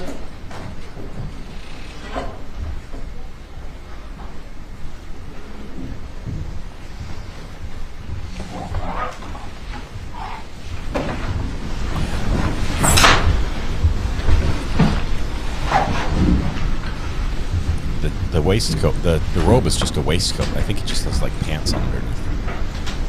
Or shorts. Was it full length like pants? It'd be funny if he has like some Bermuda shorts or something. You see, members of the jury, you'll notice a couple of things. Our next witness is appearing remotely. This will be the only remote witness that we have today. I had to take care of some procedural things. I do want you to know that I've sworn in the witness. He is now under oath. I'm going to encourage everybody to talk as loudly as they can. It's difficult to hear as good as we can do. So with that, Mr. Duke, you may call your next witness, please. Thank you, Judge. The defense calls Mr. Keith Duncan. And Mr. Duncan is present. I have sworn him in as a witness. You may proceed whenever you're ready. Thank you, Judge. Mr. Duncan, you can hear me okay? Yes, sir. Can you hear me? I can hear you, and just checking with the courtroom that that's about as good as we're going to get. So if you can, just keep your voice up as much as possible, okay? Yes, sir. Mr. Duncan, where are you at right now? I'm located in Tucson, Arizona. Okay. And that's where you live, is that correct? Lifelong resident, yes, sir. Part of the reason that you are not in court today is because you have to attend a memorial tomorrow, is that correct? Yes, sir. My father passed away. My condolences. I appreciate you being here with us, and we're going to get right to the point for the jury. Are you familiar with a woman by the name of Jennifer Faye? Yes, my junior year and senior year of high school, I dated her, so that would have been her sophomore and junior year. We dated for a year and a half, 2 years. While the two of you were dating, did you have direct experiences with Jennifer claiming that she had been abused? Yes, almost immediately within our relationship, she started telling me stories of how her ex-boyfriend before me would rape, molest, abuse her, and it wasn't just a one-time situation, it was a ongoing narrative story of how it was almost like a constant abuse. Okay. And how did these conversations come up?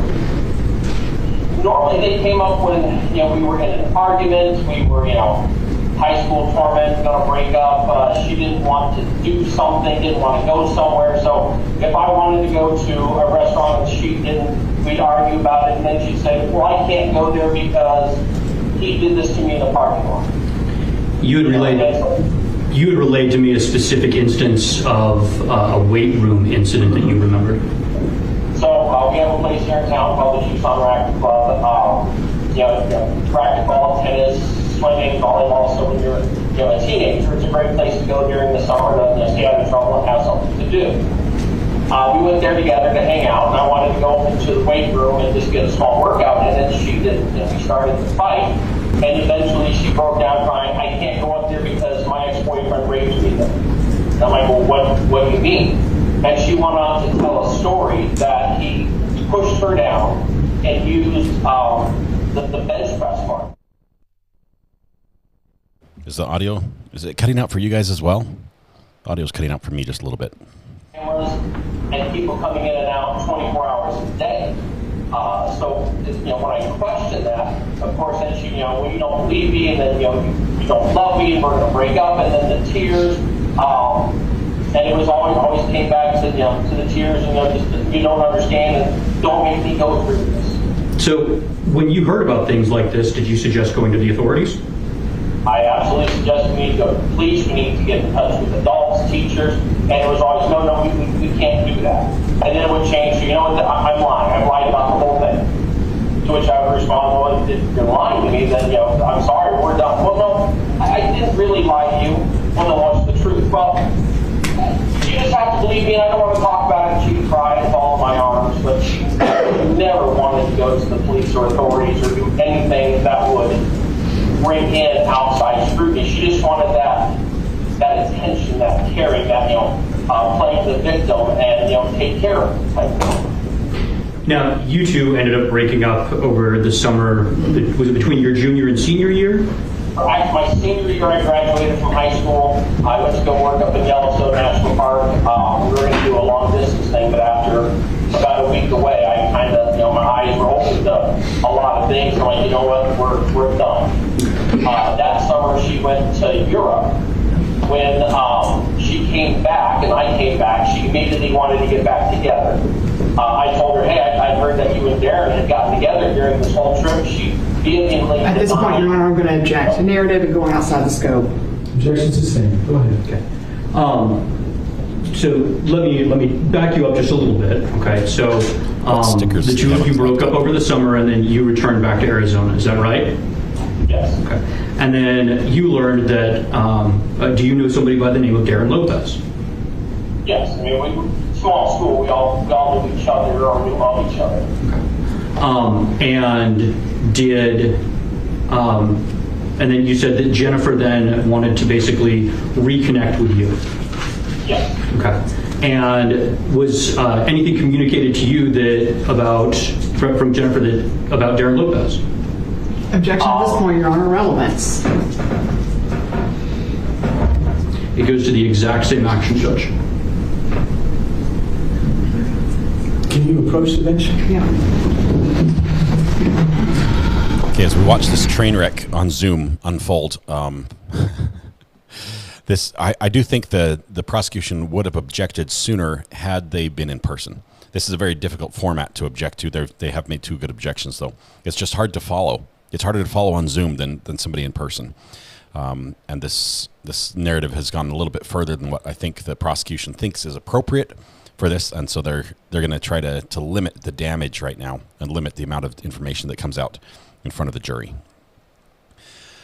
This is so irrelevant. That's what she's saying right now as she's shaking her head. Irrelevant. She's basically, well, I was going to say Sarah Boone, but Sarah Boone was unintentional. But she's acting. That's the word. She's just repeating over and over and over. Irrelevant. Did I miss anything spicy? A little bit, but the audio cut out, Ashley. So I guess luckily for us, we didn't get to hear the details. It involved the allegation that she told this current witness who's on Zoom, a previous boyfriend in high school, of an essay that was perpetrated against her in the weight room or the gym, the workout room or something. That's all we heard. So you love the new hoodie. Awesome, Samantha. It's a fun little design. I'm going to credit Red Pen. I think it was Red Pen that suggested that, or that sent a little mock-up that inspired that one.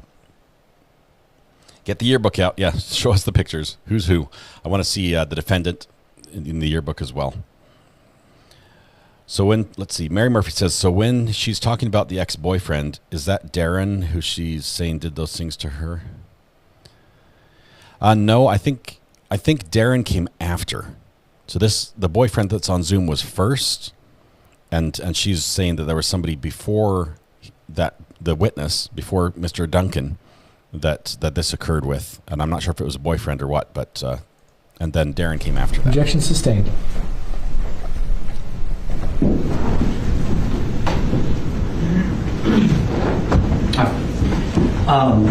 Mr. Duncan, did Ms. Faith ever ask or imply you to commit any acts of violence? violence. Objection, hearsay, Your Honor. That was overruled. Just for that question, you can answer. Go ahead, sir. And I'll ask it again. Did Ms. Faith ever ask or imply to you to commit any acts of violence? Acts of violence, no, because that would have attracted attention from adults, but tormenting, bullying, vandalism, that was all accepted and encouraged. Mr. Duncan, thank you for your time, and I appreciate your testimony. I'll pass the witness. I said acts of violence. Yes, Your Honor. That was the one piece they wanted from him. Yes, Mr. Duncan, can you hear me? Yes, ma'am. Okay. This is a relationship. God, I can hear. Might be easier for me just to walk. That should be. You can only have one. The judge is so over this.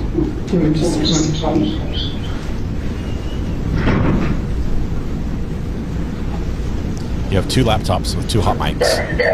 Okay, Mr. Duncan, can you hear me and see me? Okay, thank you. All right, this relationship that you're talking about with Jennifer Faith occurred in 1988? 87, 88, 89, somewhere in those periods. Yes, ma'am. Okay. And you dated for 1 or 2 years? Yes, ma'am. And she, 2 years. And she complained to you about past boyfriends? To me, just the one. Just the one, okay. And then you and she would fight a lot? No more so than normal teenagers. Okay, but you would fight about restaurants and where you were going, and these are when these, and she would claim that she was abused? Yes. Okay. Did she ever tell you that, you know, she had some abuse in her childhood too? Yes. Okay. Okay, so you are what age when you're dating? She's a couple years younger than you?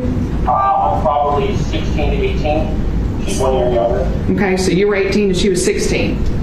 No, if I was 16, she was 15, then 17, 16. Okay, well, what was the age that you were?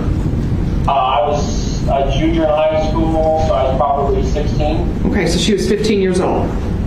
I believe so. All right. And in these relationships, even though she would tell you these things and you would fight, you continued to date her for 2 years? Yes. Okay. And she never asked you, and the only things that came up were bullying and some vandalism? Tormenting, anything that I could do to make this young man's life miserable, she was more than happy with. Okay. All right. And, all right. Thank you, Mr. Duncan. I pass the witness. Shouldn't have dug. Just one follow-up question, Mr. Duncan. When you don't know James Faith at all, do you? No, never have. But when you learned about his killing, you felt it important enough to reach out to law enforcement and relay this information that you have, right? Yeah, because when she told me about her ex-boyfriend, she actually said the same thing about me to other people. I heard those stories come back. Objection, objection out of the scope and of this, and also he is not answering the question that was asked. Non-responsive. That objection sustained. And you did reach out to an Officer Barnes, is that correct? Yes. And spoke with him over the telephone and relayed all of this information to him as well? Yes. Pass the witness. Nothing further. No objection, Judge. Subject to recall, Your Honor. All right. Sir, you may stand down. You're excused from any further service. Thank you, Mr. Duke. Thank you, Mr. Duncan. The judge just Duncan, call your next witness, please. The judge rolled his eyes when she said subject to recall. Okay, very good. Members of the jury, we're going to fix this, try to fix that. So take a brief recess if you would. Please go with the sheriff, wait for the instruction. All eyes for the jury. Oh my goodness, that was not ASMR. That was just sound overload. Sure. The hallway should be sufficient.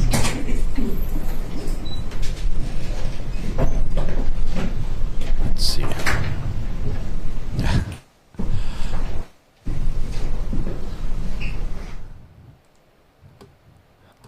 I need to change this around.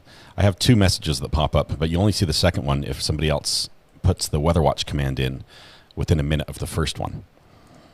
Need to fix that up.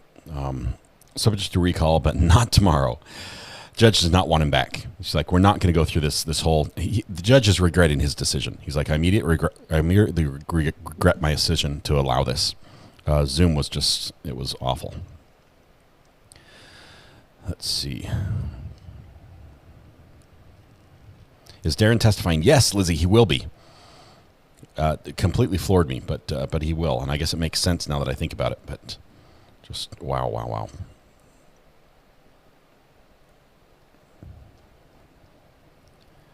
Is that her daughter behind the defendant? Her daughter has been in court. I wasn't looking at the screen, so it may be. She has been in court yesterday. She was there. They're just trying to fix the mics and move the computers back and scoot the chairs in again. Some semblance of order.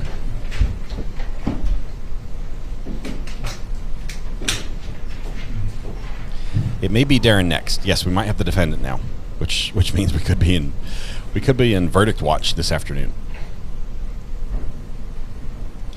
Amber, I know we're going to get into it a little bit on phase 2 of this trial.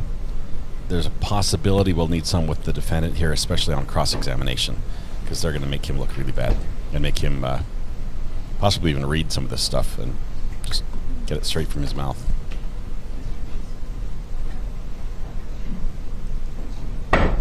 Yeah, it's this is a speedy trial as far as how fast it's unfolding.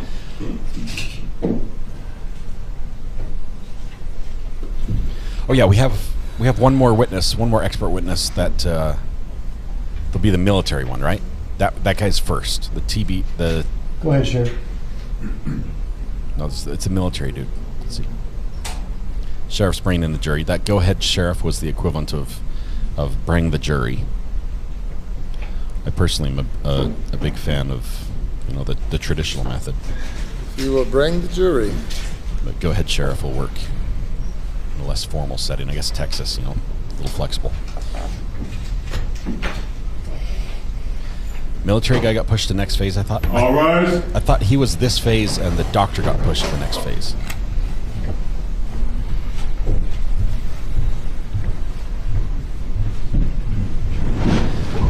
That witness just testified that Jennifer had told fake stories about abuse to him before and encouraged him to be violent.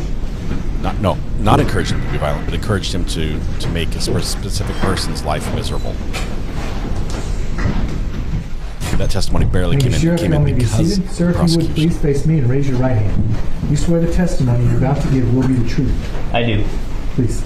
It's Put your Darrin. hand down. You'll be responding to questions first from Mr. Sanchez, perhaps also Ms. Mitchell. You may proceed whenever you're ready. Thank you, Your Honor. Mr. Lopez, can you please state your full name for the record?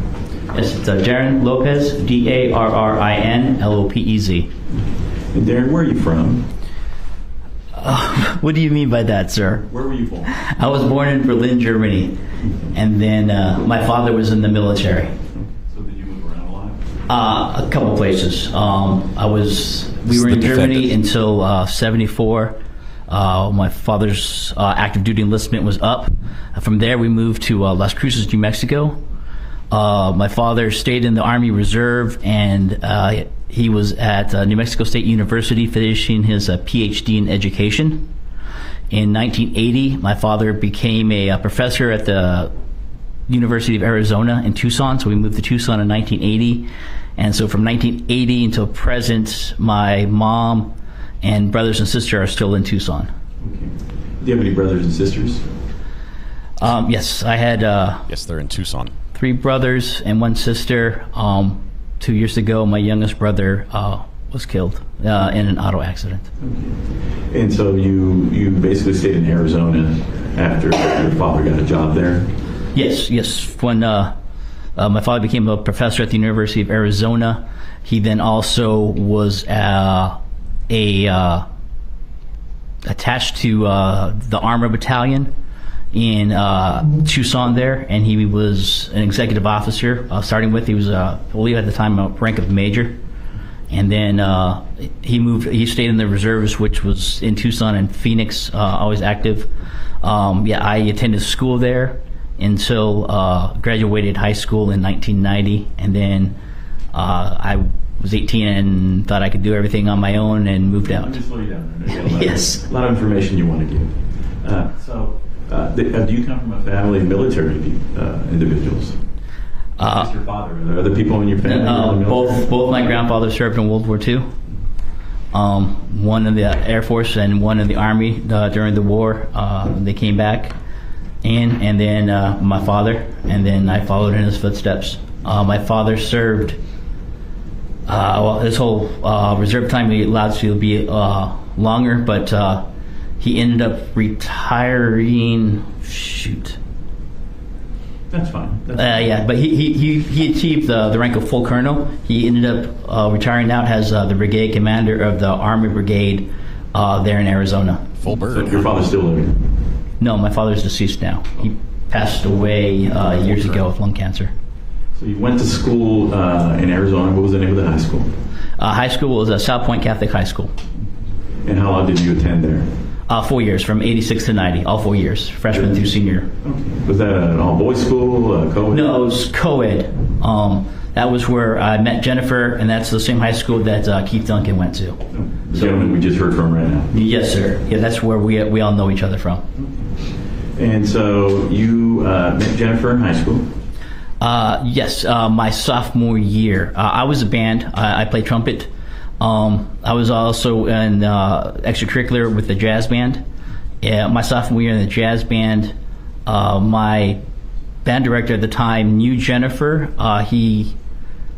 She modeled for his wife. She took local commercials and stuff like that. His wife ran an agency, so our band director knew Jennifer, that she played the keyboard, and we needed a keyboardist to play for our keyboard bass for our jazz band. So he brought her in, and so I met Jennifer in 1987. Yeah, so she was 15. We were both 15 then.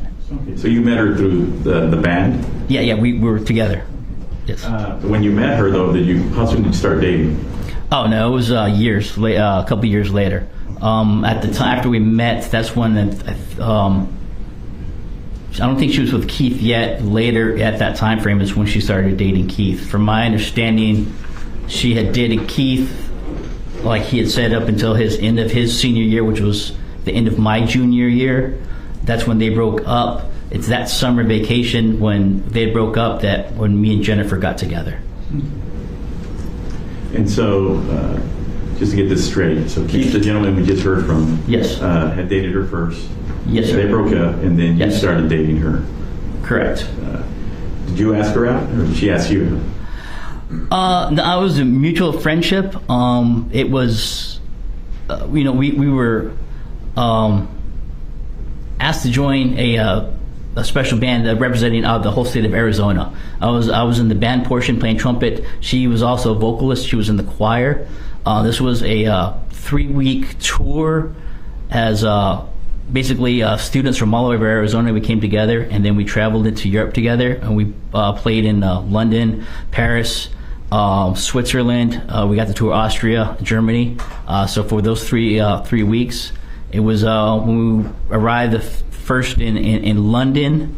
Like I said, we already knew each other. Even leading up to this, through practices and rehearsals, we were starting to get closer. So when we got there, we actually started to get together. I would say after the first 4 days in London, their next stop was in Paris. That's when I'd say, became an official boyfriend and girlfriend. For me, we had our very first kiss was on the Eiffel Tower. Very memorable to me. Something that will stay with me for forever. It was life special. She was like, I'd probably say I had dated a couple ladies prior to, but Jennifer ended up being my first serious girlfriend for a long term, and started that way. Okay. And so this trip was your junior year? It was the summer between junior and senior year.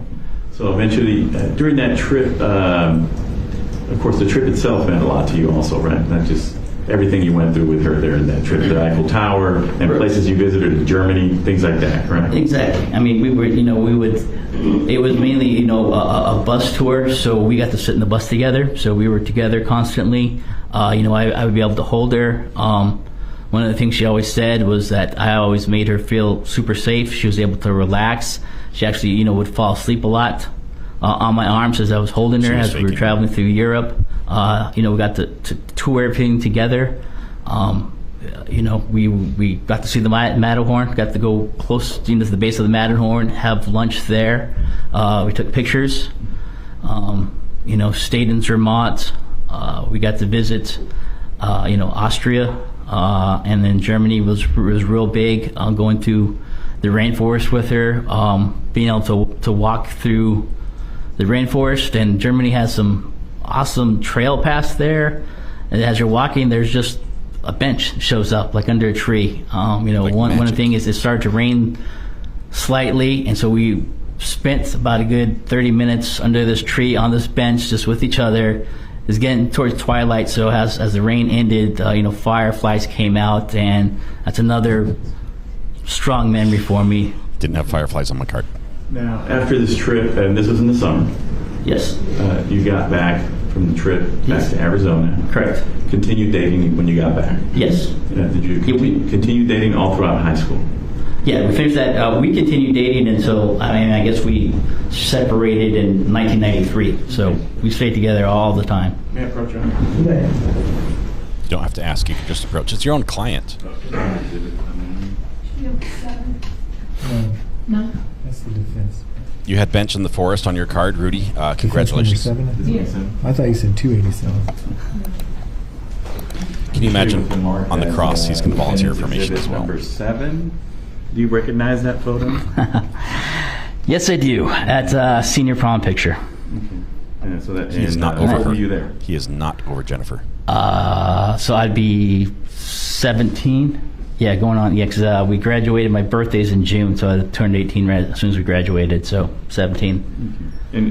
Almost going on 18. That was taken at the high school during the prom. Yeah. Well, at the we usually had it at a ballroom at one of the local hotels, like at the Marriott there. I don't remember, but yeah, that's where it was. Of course, this is a black and white photo, but it hasn't been altered in any way. It's a copy of a photo, but it has the things that are depicted in the photo. Have they been altered in any way? No. Now you can tell? No, not that I can tell. All right, this time I would move to enter into evidence defendant exhibit number 7, provided to the state for any objections. Jeez, I'll even set up the Elmo for you to show this prom picture. We're about to see it.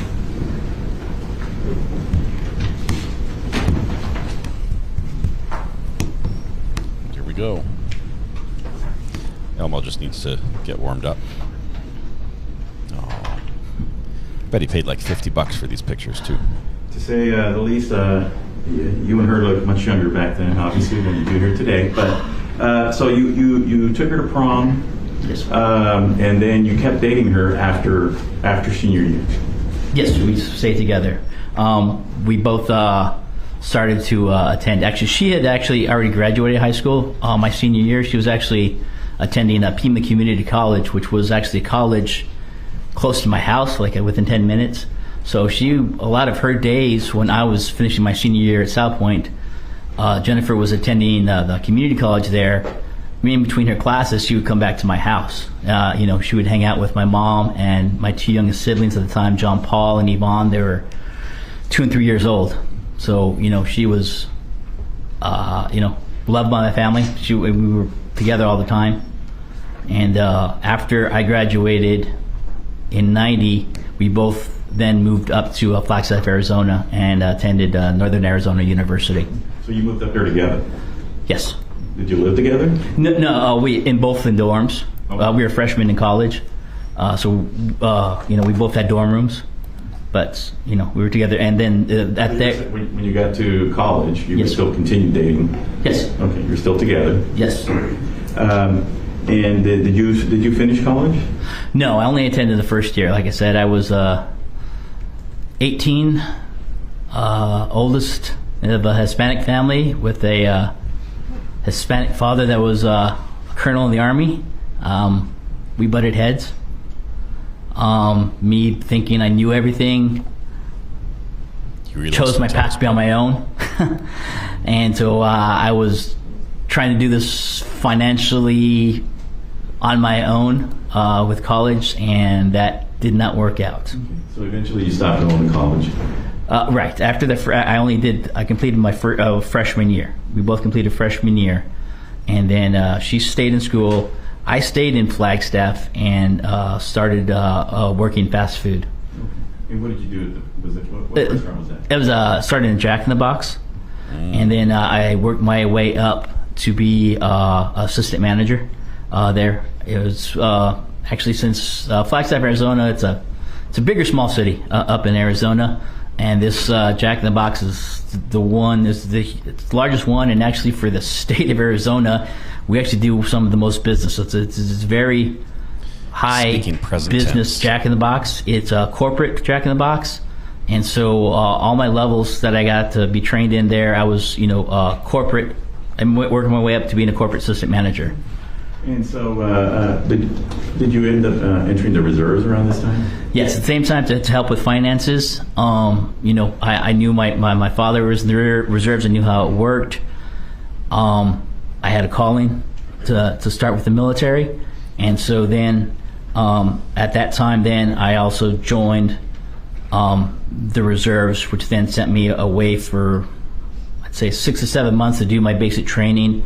And then at the time, I started out as a truck driver with the reserves. So AIT is Advanced Individual Training that we received. So all that stuff together was about, I'd say, 6 to 7 months time frame that I was away. It was during that time, that was in 93 time frame. During this time that you were working at Jack in the Box and in the reserves, did you continue to date Jennifer? Yeah, all the way up until, like I said, I took off to actually go to training. That's, I said, it was at the beginning of 93. I took off to basic training in AIT, and at that point, she was continuing on with college. I was away. I would call and write, but she started dating other people. And so we kind of, at that point is when our lives started to separate. And the person she ended up dating was somebody you knew, right? There was a couple of guys, but then I think you're alluding to would be her first husband, Mike. Yeah, when I came back, she told me, she had dated a couple other guys in between, and then she started getting serious with this man named Mike, who I got to meet, and he eventually ended up becoming her first husband, and he is the biological father to Amber. Had you met your first wife yet at this time? When I came back, yes, I returned working at Jack in the Box. My wife Rebecca came up from Phoenix to start working at Jack in the Box, and that's how we met, working there. And how soon after you met did you all get married? About a year later, I ended up moving down to Phoenix. Rebecca actually moved back early. She only stayed up in Flagstaff for a few months, and she had to go back to Phoenix. She transferred back down, or that's where her family lives. And so at the time in Flagstaff, we weren't dating, but we were friends. But, I had a couple roommates that we shared an apartment with, and so we were, all four of us were friends, and she would come over to our place and hang out a lot. So I got to know her there, socially. My friends were married, Pam and Todd, and they ended up having a young baby, and so they were moving back down to Phoenix because that's where Pam's family is from, so to help out with living. At the time, nothing else was happening in Flagstaff for me, so I decided to move with Pam and Todd and still be the roommate down in Phoenix, and I transferred into the restaurant where Rebecca was working. And so we reconnected there, and then at that time is when we started actually dating. I would say we dated, I guess, maybe 10 months, and then we ended up getting married in 94. Now, around this time, is this around the time that you ended up entering the military? Yes, transferring down to Phoenix, their Jack in the Box was in I guess we call it a gang zone. I was the night manager. I would work overnights. with Rebecca, she had 2 young daughters, which became my daughters, Summer and Ashley. At the time, they were 7 and 4. And so when after we started dating, became serious, we moved in together. And so then to help take care of the girls, I was the night shift manager. I'd work overnights, and Rebecca worked during the days. So I would get off at 6 in the morning. Rebecca would go to work. I would take care of the girls in the morning, get them off to school, sleep, and then be able to be with them in the afternoon. Then Rebecca would come back home. I'd take a little bit more of a nap, and then get up and go and do the night shift. So when did you go into active duty? I went into active duty at the end of '94 because of the gang violence there. Especially on the weekends, they would come around. There was a shooting next door in the Circle K. A kid got shot. He ended up running into my restaurant. He was bleeding from his arm. I ended up putting a tourniquet on there, saved him, called the ambulance, took care of him. We would get, the gangs would come around. We'd have to lock our doors. They'd come around. They would mark all on their windows. And so at that point, I was in the reserves. I was getting fed up with this. I was thinking, if I'm going to live a dangerous life, let me go in the military. At least they give me a gun, teach me how to do, so I can fight back and defend myself. So that's what. And then being newly married, it would provide a much better living for my family. So when did you go off to training for your service in the military? Right. So it would be. I think they have it on my records. I think December of '94-ish. Basically, I had to, since I've already been through basic training, was in there, I changed jobs. This time I'm just going to have to object to narrative. Wait till I ask you the question now, so it'll go a lot faster and less smoother. Is that okay? Okay, I'm sorry. No, it's all right. I know you have a lot to say, but, just answer the question I ask you, and then I'll ask you the next question. Is that okay? Okay, I understand. Sorry. Okay. So you eventually go into the full service, into the military. Yes, sir. Were you, at first, always special operations? Special forces? Special forces? No, sir. You're not allowed to. At the time frame, you had to be at the rank of E4. So no. Usually that means 2 to 3 years in the service. So so you were in the service for a little bit before you became special forces. Yes, sir. Okay. So how long was that? A couple years? 94. So my first duty station was in '95. I was in South Korea for a year, and then I was with the Air Defense at the time. '96 came to Fort Lewis, Washington, and again with Air Defense, and then I applied for Special Forces in 1999. And when you applied for Special Forces, you obviously got in, right? Yes, sir. Okay. And then, so what type of training did you have to go through to be a Special Forces? Same as it's an intense box. training. Special Forces, to be a Special Forces unit, it's a 12-man team. It's comprised of, Well, let me ask you this way. Yes. How long is the training? For me, it took 3 years. I got my medical training, and you do language training, and then you do tactical training. So 3 years to become a part of the Special Forces. Yes. And were you always a medic with the Special Forces, or did that start later? No, sir. That was my assigned duty job for Special Forces. That's where I got trained in. And to be trained we hear of medics in the military a lot. Yes, sir. What's the difference between a regular medic and a Special Forces medic? Book definition. Briefly. Yeah, book definition is I am trained to keep a critically injured casualty alive on my own for 7 days. In that, we are trained almost to the level of a physician's assistant in an emergency room. Basically, a physician's assistant's schooling takes about 2 years. Ours gets condensed down to 1 year. So, like I said, it's highly advanced. Along the course, I'm also become a nationally registered paramedic. We do training. We actually go to New York, do training on an ambulance. Okay, so you went through this special training, which is not everybody makes it, right? No, sir. Okay, so you go through the special training, you graduate, and then you are put into action as a special forces soldier, right? Yes, sir. And you, the people that you served with at the very beginning as a special forces soldier, yes, sir. Are those friends that you still see to this day or talk to? They're my lifelong friends, sir. And I graduated. Let me ask you this: are some of them in this courtroom today? Yes, they are, sir. So you go to the special forces, and then you are deployed out to do things in the world, aren't you? Yes, sir. Right away, I was. Where'd you go first? We kicked off. I was assigned to a 5th Special Forces Group in Fort Campbell, Kentucky, in end of 2002. 5th Special Forces is in charge of the Middle East.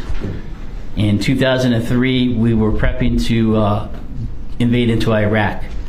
So I deployed first to Kuwait, and actually on Super Bowl Sunday. Let me stop you there. Yes, sir.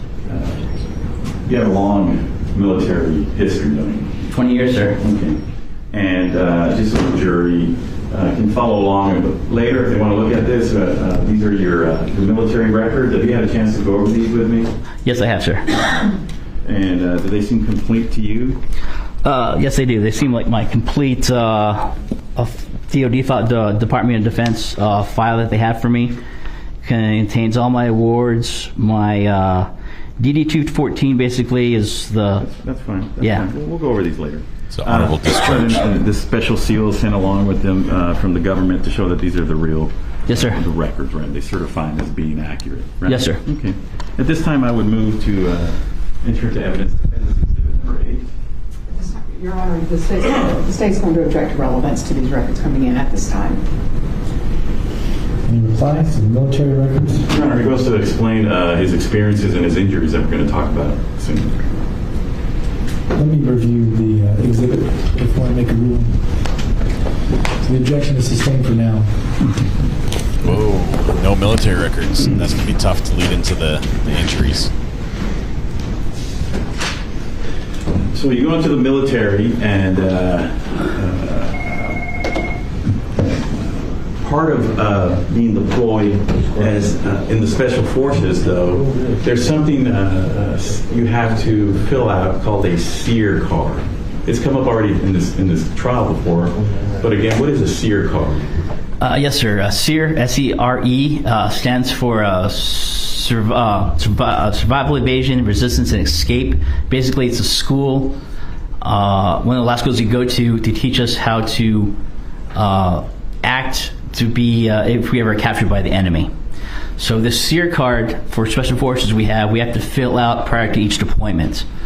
And because on there, I'm going to object to narrative. This is going to continue. On this SEER card, yes. What information do you have to put on it? And the reason I'm bringing this up, Mr. Lopez, yes, is because this has to do with Jennifer, doesn't it? Yes, sir. Okay. Explain to the jury how that SEER card relates to Jennifer Faith. Yes, sir. On the SEER card, it's a, once I fill it out, it's a top secret document to be used only if I'm captured. In that, so you have to fill out boxes to put down pertinent information that only I know.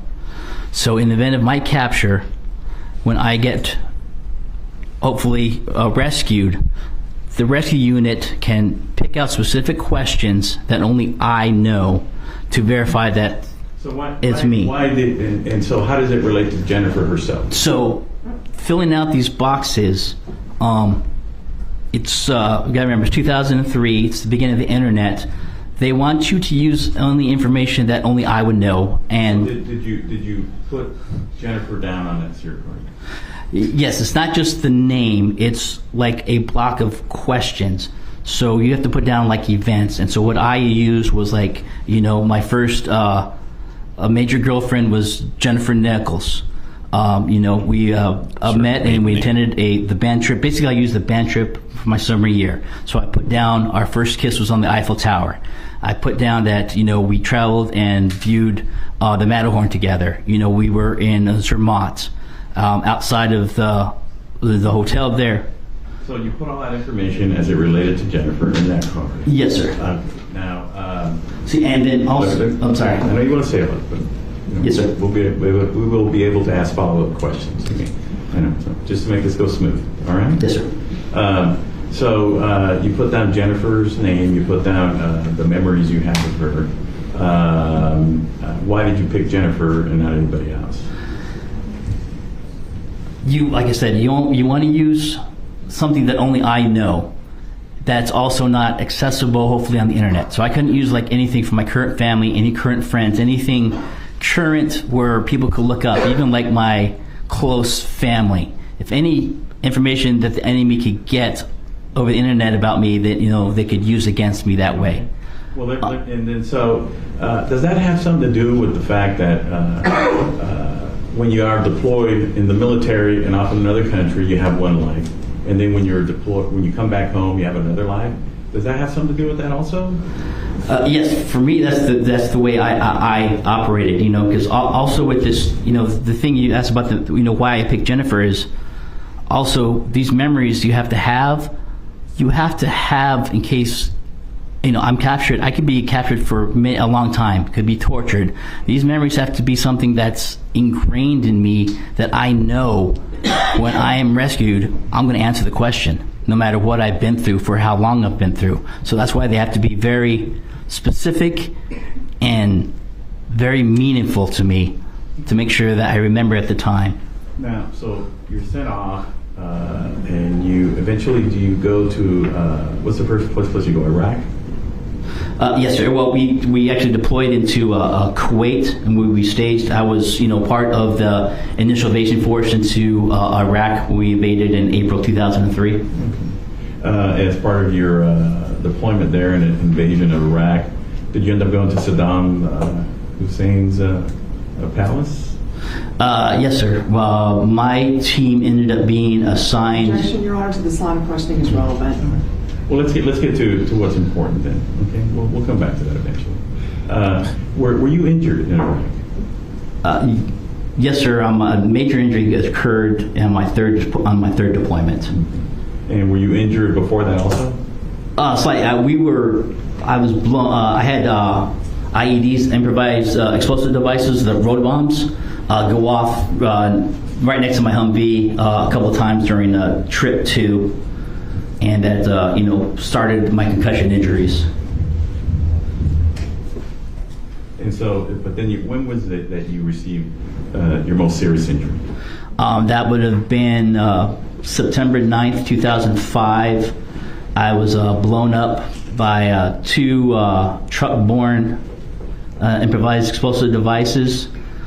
And during this event, it killed 19.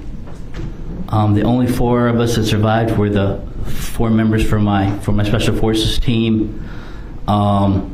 We were all injured. Greg and John were. Let's talk about your injury. Yes, sir. How bad was it? Sir, I was blown up twice by the 2 truck bombs within 30 seconds of each other. Now, in the part of the presentation that the state gave, they showed a picture of the car, the truck that was blown up. 9. I'm sure it was marked State's exhibits, Defense Exhibit number 9 and 10. Are these pictures of that explosion or the aftermath of the explosion? Let me see here. I think one of these has already been shown as a part of the state's case, but these are pictures. Yes, I know. I saw in the state's case that these were part of an email I sent to Jennifer, talking about my injuries. Yes, so these are the 2 trucks that were blown up. Okay. I move to enter into evidence number 9 and 10. There's going to be an objection. No objection. You're admitted to make public. This might give us an indication of the severity of the blast. Yeah, that looks. What we see there is that the truck that had the nitrate in it that blew up? It looks like the front end of one of them. There was two. These were both 5-ton dump trucks, the real large dump trucks. In each truck was 5 55-gallon drums of the ammonium nitrate. Okay. Is that similar to what was used to blow up the Oklahoma City building, if you recall? The exact same stuff. Relevance, Your Honor. And this is another part of that explosion, isn't that right? Yes, sir. Okay. And so when you were near that explosion, yes, sir. What injuries that you received? On my face, I was shrapnel wounds on me. Your Honor, I'm going to object to relevance. Did you receive a brain injury? Yes, sir. Objection sustained. Go ahead. Did you receive a brain injury? Objection relevance. The objection to the brain injury is overruled. I'll allow you to get into the brain injury, and then we need to move along. You received a brain injury. Yes, sir. And you were treated for that, right? Yes, sir. And then also my eardrums were blown out. I have tinnitus in both ears. And so, as part of did you stay in the military after that explosion, or no? Sir, I stayed on deployment, sir. I recovered for 5 days and was back on duty. And is that when you received your Purple Heart for? Yes, sir. You also received 2 gold stars, right? Bronze stars, sir. Your Honor, relevance. Objection sustained. And so you receive these injuries, and eventually you're treated for them back here in the United States, right? Eventually, sir. I don't get diagnosed with that traumatic brain injury until the end of 2009. So that was basically after my 5th deployment is when I officially got diagnosed with the brain injuries due to that explosion. And was that diagnosed here in the United States? Yes, sir, at Fort Campbell, Kentucky. So just to reiterate, this explosion happened on which deployment? My 3rd deployment, sir. And so you served 3 more deployments before you were brought back to be diagnosed? Objection relevance. No objections overruled. We've already started down this road. Yeah. Go ahead. All right. So you served. Answer that question. I didn't get an answer. Thank you. Let me make a ruling before you I'm answer sorry. the question. I'm sorry. You can answer that question if you recall it. Do you recall it? The question, do you recall the question? No, sir. What deployment was it?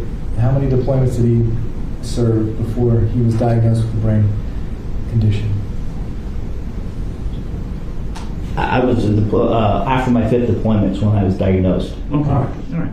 So you're diagnosed, and is that at Fort Campbell? Yes, sir. Okay. So you're diagnosed, and eventually, did it lead to you being discharged on 100% disability because of your injuries? Yes, sir. Eventually. Okay. And when that happened, where did you go? Did you come back to? Where'd you come back to? Arizona? Where did you move back? No, sir. I stayed local. We fell in love with Tennessee. We were living there since 2002. No, I stayed local. I was already at that time living in the residence in Cumberland Furnace, Tennessee. I moved there in 2008. So no, I retired out of the military and stayed there. Let's move forward to 2018, where you and Rebecca had been married for a while, right? About, I believe, 23 years, sir. Yes. Okay. And your marriage breaks down. Yes, sir. Objection relevance. My objections overruled. I think we're moving forward in time. Your marriage breaks down, and yes, sir. So you're living in Cumberland Furnace, Tennessee. Yes, sir. And Rebecca is no longer living with you. Correct. So you live there. Do you live by yourself, or did somebody live with you? My 3 youngest girls at the time were when we split up. The 3 girls initially stayed with me. Okay. And so at this time, from 2018 to 2020, were you being treated for traumatic brain injury? Yes, sir, and PTSD. Okay. That's what the diagnosis the doctors gave you. Yes, sir. Okay. And so you're living by yourself. You are, or your daughters. To begin with. And then there came a point where you were the only one living in that house, right? Yes, sir. Once Rebecca left. Objection non-responsive. Anything after yes, sir, is technically non-responsive. Go ahead, ask another question. And so in 2020, you're living there by yourself. COVID hits, and you reached out to Jennifer Faye. Yes, sir. Why did you reach out to her? That 2019, I became extremely depressed. That's when the girls actually ended up moving away from me back to be with Rebecca. So I was by myself. For that full year, I had no contact with even with my buddies. I became extremely depressed. January 1st of 2020, I made my New Year's resolution to get back into life. And that's when I reconnected with my buddies, and at that time frame, started to look for Jennifer. Is she the only person you looked for, or in your life from the past? Yes, sir. Is that because she was so important for you in the military and in your past life? Yes, sir. Yes. And so you reach out to her, and we've seen where you contacted her on LinkedIn. Yes. Okay. And how did that make you feel when she responded to you after initially not knowing if it was you or not? Ecstatic. It took me a couple months of internet searching for it to find her, and finally came across her Twitter and LinkedIn, and was able to reach out. And just so we're clear too, did you have internet service where you lived, or had to use your phone to access a hotspot? It was a mobile hotspot. I live out in the country with nothing. Okay. So you finally, as we've seen in the emails, you reconnect with her. Yes. Right. As part of your New Year's resolution to reconnect with people, and you started emailing with her right away, right? Yes, sir. I wanted to, when I reached out to her, I wanted to thank her and let her know what she did for me for all these years. For the 10 years that I was in combat, what she meant with me and how she helped me through it. She helped him through without knowing. Prior to each deployment, I would have to fill out that SEER card. Objection, narrative, Your Honor. And then I'm sorry, Judge. So you wanted to reach out to her. Was your intent to break up her family? No, sir. You clearly see that in the email that they showed yesterday. As a matter of fact, at what point did it start to get more than just hello, I'm here, I remember you? As we see, it starts to get, you said at some point you start professing your love for her. Yes, sir. I mean, I was surprised yesterday to see how rapidly it was. If you had asked me, I would have said it took a couple weeks, not just a few days. But right away, she started telling me about her relationship with Jamie and how it was not emotional and no physical love there. And so that's when it started to grow. Okay. You talked about a 5-year plan with her. Can you tell the jury what that's about? Yes, sir. I mean, after we were reconnecting and talking about it, found out that, she was a little bit distant from her husband, if possibly we wanted to get together. And 5, I'm still going through a divorce. I wasn't divorced yet. My daughters were in school. I was not going to move from where I was. My daughters were going to finish high school, all of them. My youngest at the time was in 8th grade. So it was going to be 5 years before she graduated high school. So before I would move anywhere to maybe be with her, it was going to be a 5-year plan. And was that your plan, or was it both your plans? I mean, I came from me. Okay. I said that, I will not be able to do this. It's going to take 5 years. Okay. Now, you eventually, over time, I mean, we've seen the emails, over time, eventually you received information that she was being abused. Is that true? At some point? Yes, text messages. So the first time you heard of abuse was through a text message? Yes. And but prior to, and now who was that purportedly from? It turned out to be, it came from Jennifer Faith's phone, but it popped up. I believe the text message at first was, I know about you two. I'm going to take it out on her. Meaning, I was reading it as it was coming from Jamie. What did you think? I mean, were you surprised by that? I was in shock. Now, wait, and that was coming from Jennifer's phone. Yes, sir. At any time during this whole episode, at any time, did you ever get a text message directly from another phone that was Jamie Faith's phone? No, sir. It was always through her phone? Correct. So the first time you got this message where he says, I found out about you, you look at it, did you respond to it? Yeah, I believe so. And, I was like, what do you mean?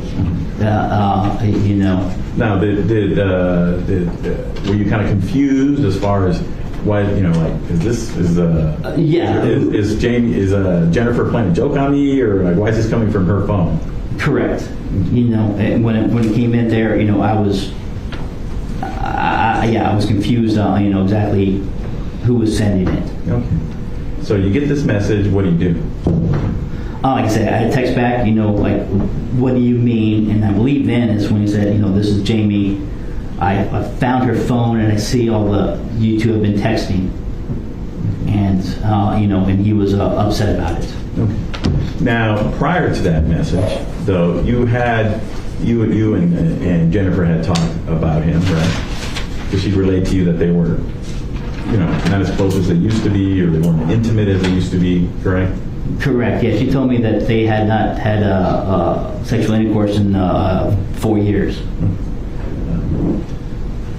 Now, I'm going to show you. It's not really it's already an exhibit. It's a copy of an email, the first email one of the first emails where you receive. We are gonna. We have a police chase on standby. number is that? It's actually already in evidence, and it's part of the state's record, right? What is it?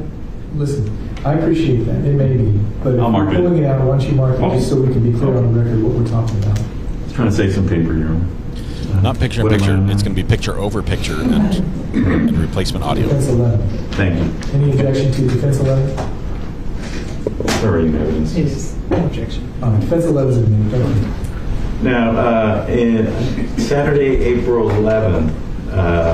Depends where it goes. Do you remember this email that you received from Jennifer, where she's forwarding to you an email that was purportedly from Jamie Faith? Yes, I do. And that was an email where she's telling you that he wants to put her on this vegan meal plan, right? Yes, sir. The important thing there is the 1,200 calories. This is, like I said, April 11th already. Abuse had already started happening. It got to the point where, because I initially made initial contact with her on March 17th, so we're talking already 3 or 4 weeks into it. Okay. This is my question. Yes. My question is this the first time or one of the first times that you had seen Jamie's email address? That's the very first time. Very first time? Yes, sir. So yeah. the very first time that you see his email address yes. is when she forwards you something that that you believe had been emailed to her by Jamie? Yes. Jennifer told me, I believe talking on the phone, that Jamie and Jeremy thought she was a little chubby and she needed to lose weight, and so they were going to put her on this 1,200 calorie diet. Okay. And so when you receive an email forwarded to you from this email address, do you have any reason to believe that that's a fake email? No, sir. Okay. So she sends you this innocuous email with that in there. Well, now that you're sitting here today, to make it look like it's a real email. Is that true? Well, yeah, no, sir. She called me on the phone and said, "I'm forwarding this to you. This is what Jamie sent to me." So from then on, whenever you would respond in an email who you think or talk to Jamie, it was from this, it's because you got it through this email. The Jamie Faith email? Yes. Yes, sir. Okay. Now,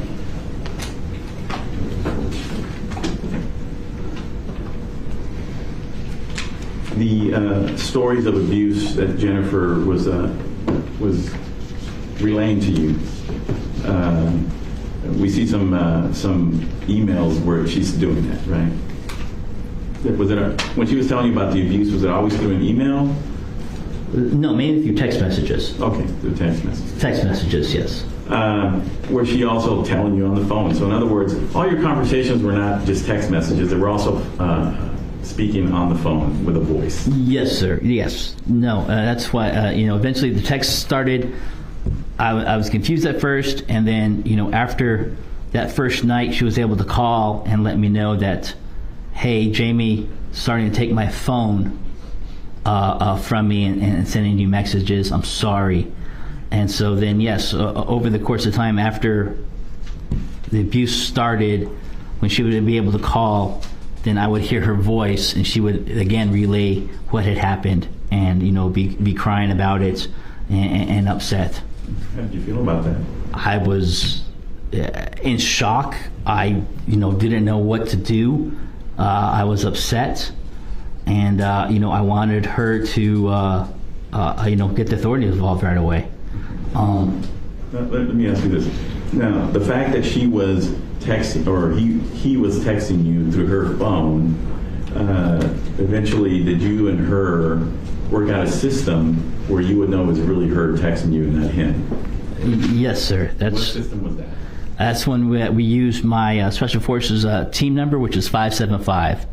So I told her when she writes to put down 575 right away, or if I just received a random text message, I would ask team. And so if I got the response 575 back, I knew it was her. If I got any other response back, like maybe like Green Bay Packers or Patriots or something or other, then I knew it was Jamie. So many flaws in this little. Well, what a close-up. On the phone or through text, you immediately wanted to involve the authorities? Yes, sir. Why didn't you do that? Why didn't you do it? What was the reason that you yourself just didn't pick up the phone and call the Dallas Police Department? It got real bad one night, and I threatened to do it because at first Jennifer didn't want me to. After the first two times, I was like, we need to do something. And it was like, I believe the third time it got real bad that night. I had texted, I'm going to call the cops right now, and I actually looked up the phone number for Dallas PD. I texted that I got the phone number, and I'm calling now, and then all of a sudden my phone rings, and it's her calling me and saying, no, don't. He stopped. So the first few times, that was what would stop me, and she didn't want the cops involved right away. Why didn't she want the cops involved? She said that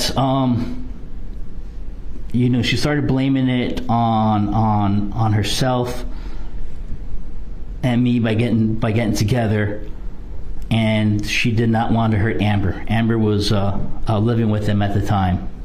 It was COVID had hit.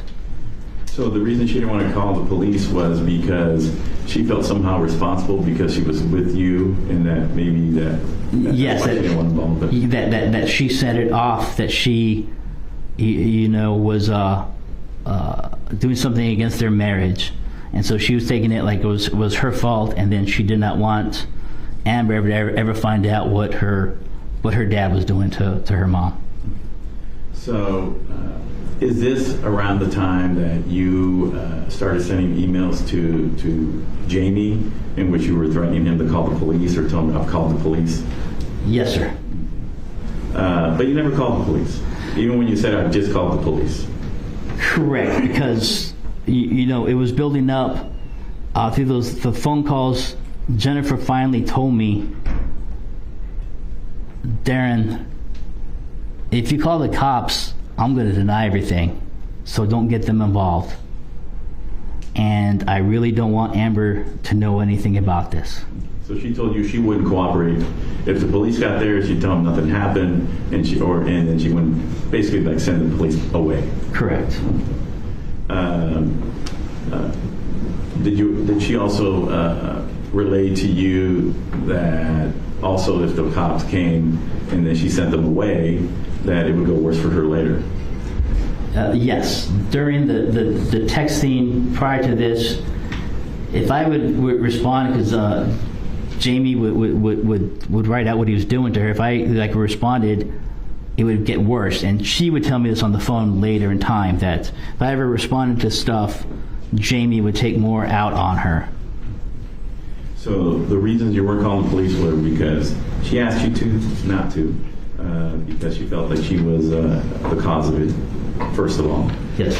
Then she told you that she wouldn't cooperate with the police because she didn't want Amber also to find out what her father was doing to her, correct? Correct. And then also because it would go worse for her after she wouldn't cooperate. She didn't want to have to deal with that. Correct. So you took it upon yourself to send emails to the person you thought was Jamie Faith, to threatening him with going to the police sometimes, and also going to his job, right? Correct. So let me back up here a little bit about going to the police. Okay. Did she make you promise or give you a word that you wouldn't call the police? Yes, sir. She made me swear that I would not call the police and that I would never tell Amber. And she knew how close I was to my daughters, and so I understood why she wanted to protect Amber. And you giving your word as a military man, what does that mean? Everything, sir. It's my honor. I'm going to do it. When I give my word, it will be done. That was part of it also, and because you loved her? True. Yes, sir. Now, we've seen some emails where you say, I've called the police, or I'm about to call the police to Jamie. Were those just ways of trying to scare him? Yes. At the time I was trying to scare him, and then also at this time I was trying to, when Jennifer would call me, I was asking to who else what other friends that she could tell. I started asking her to give me somebody else to talk to, that so maybe somebody else could help. Because you were in Tennessee. I was in Tennessee, and I knew them for what, 3 weeks, and this was started. And so, Jamie doesn't know me. I don't know Jamie. So I was hoping to get somebody that knew them both, that maybe, get somebody else involved. They can talk to Jamie and get this to stop. Is that when the persona of Robert Schmidt came into play? Yes. Rob Schmidt, but before even any of this started, when we were starting to get to know each other, Jennifer told me about Rob. They were work partners. They've been work partners from Phoenix for like 15 years. They got promoted together, and they were working out of Dallas. So you had heard of Rob before? Yes, sir. I knew he was a close work friend. Is that the real Rob Smith right there? So when she suggested him to you, you trusted that they were good friends? I was thankful. It took me a couple weeks to actually, get anything from Jennifer to, a phone number or email, somebody for me to contact to let them know what was going on.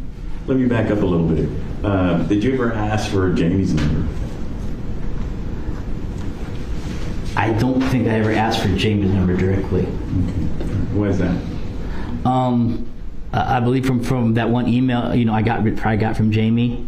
It stated that Jamie was going to call. He's like, I was going to call, but I knew we would start fighting, so I just kind of took it that it probably wouldn't be good for us to talk on the phone that way. Like I said, he didn't know me. I didn't know him. I wanted somebody he knew to make that first voice phone call to him, other than me. Now, we saw in your first email to Rob, you started with basically, I got your email from Jennifer. Yes, sir. And that's how she actually gave you the email, right?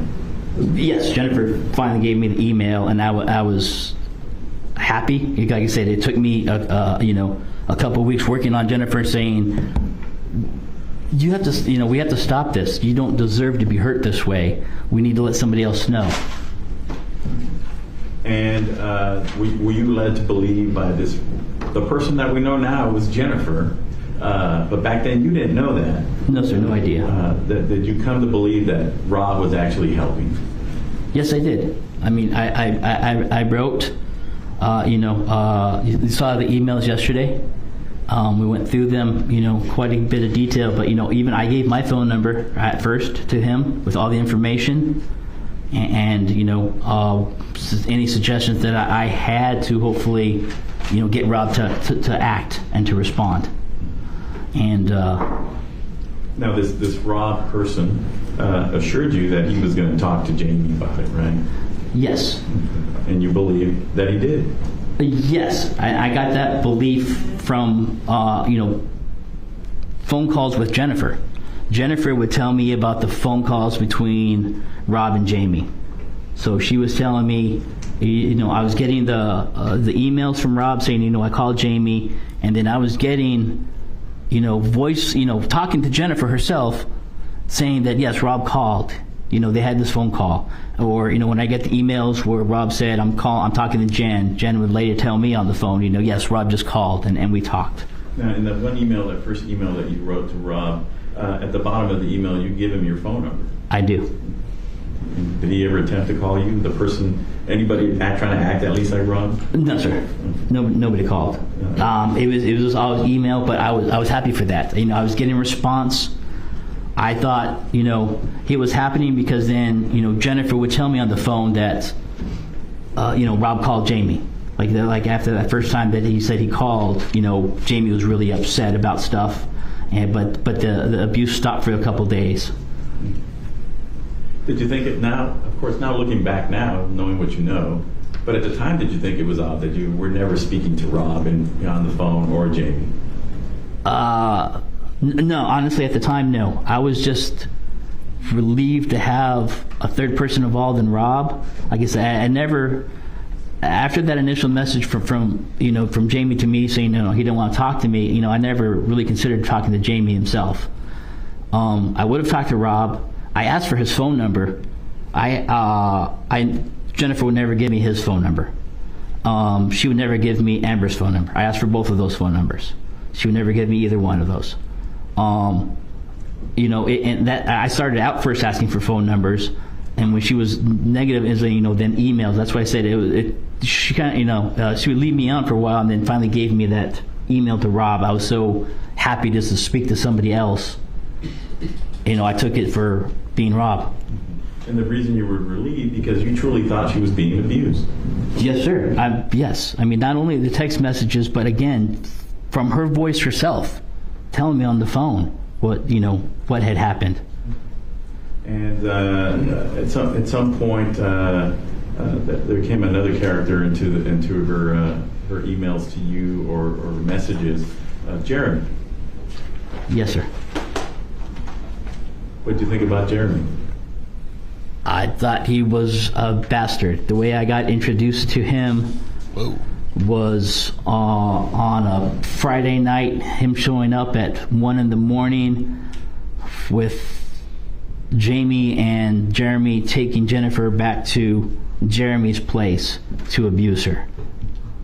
And, we don't have to go in depth as to what was said in those emails. The jury saw it. You don't have to keep reiterating that, but we'll call it abuse for now. Yes. But it was enough that it made you alarmed, and it made you feel that she was in danger. Correct? Yes, sir. It made me sick. I was losing my mind at these times. Were you having trouble sleeping because of it? Oh yes. I mean, and then you noticed yesterday, for a lot of the phone calls were happening at midnight, 1 in the morning. I wasn't sleeping. That would keep me up, and then it would go quiet for a couple hours, and like 3 or 4 in the morning, then Jen would text, "I'm okay." She would send the code 575, "I'm okay." but yeah, I was not sleeping well at all. So just to show the timeline, you all. Who's dying? One of the jurors. Quick break for a juror. That didn't sound very convincing.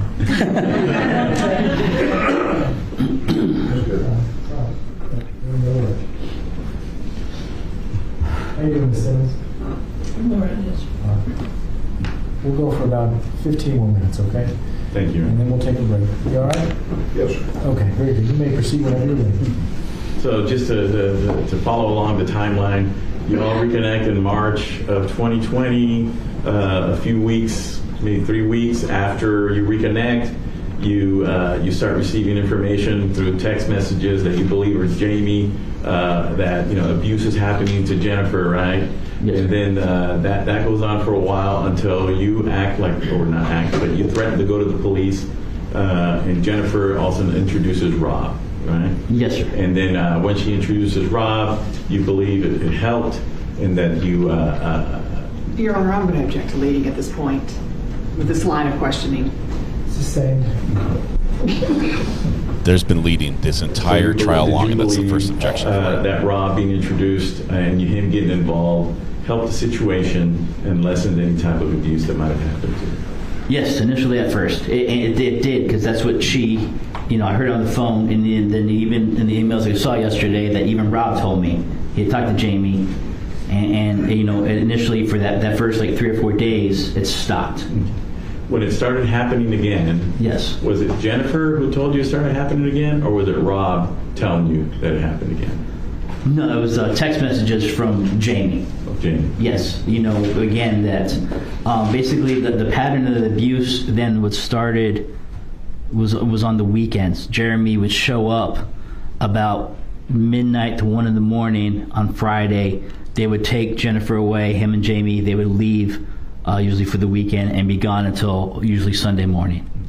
Now these weekend trips, if we can call them that, yes, were they a lot of times related to special days?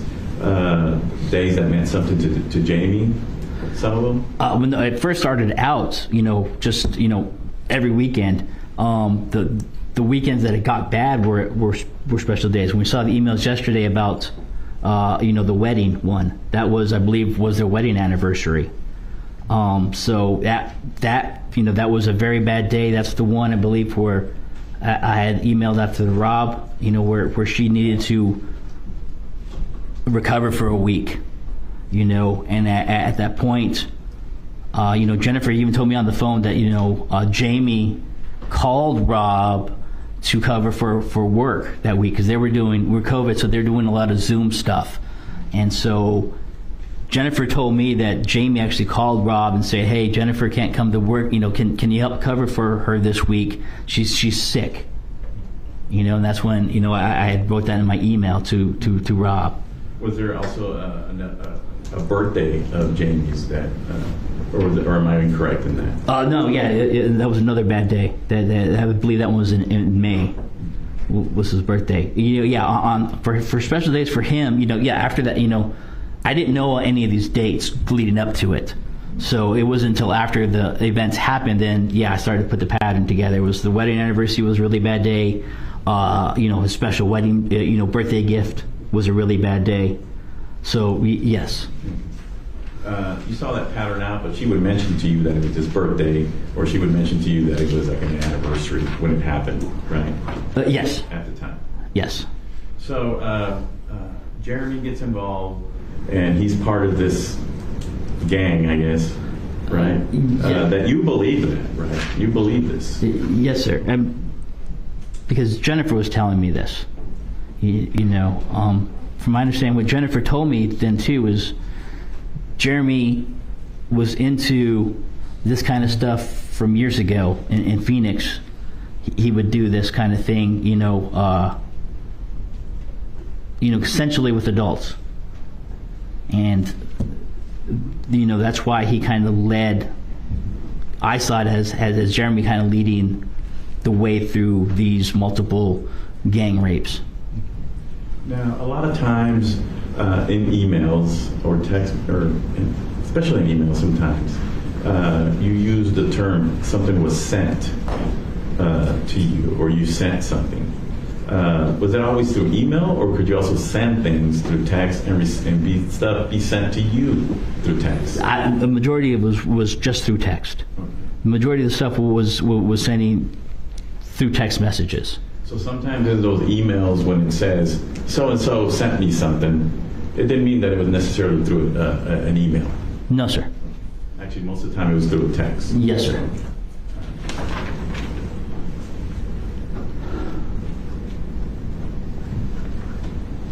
It's getting crazy.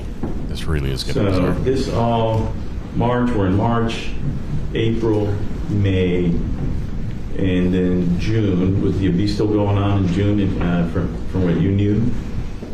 No, it started to die down. It seemed like after Jamie's birthday was a big date. A couple weekends was more of Jeremy, and then it seemed to die off in the middle of the summer time frame.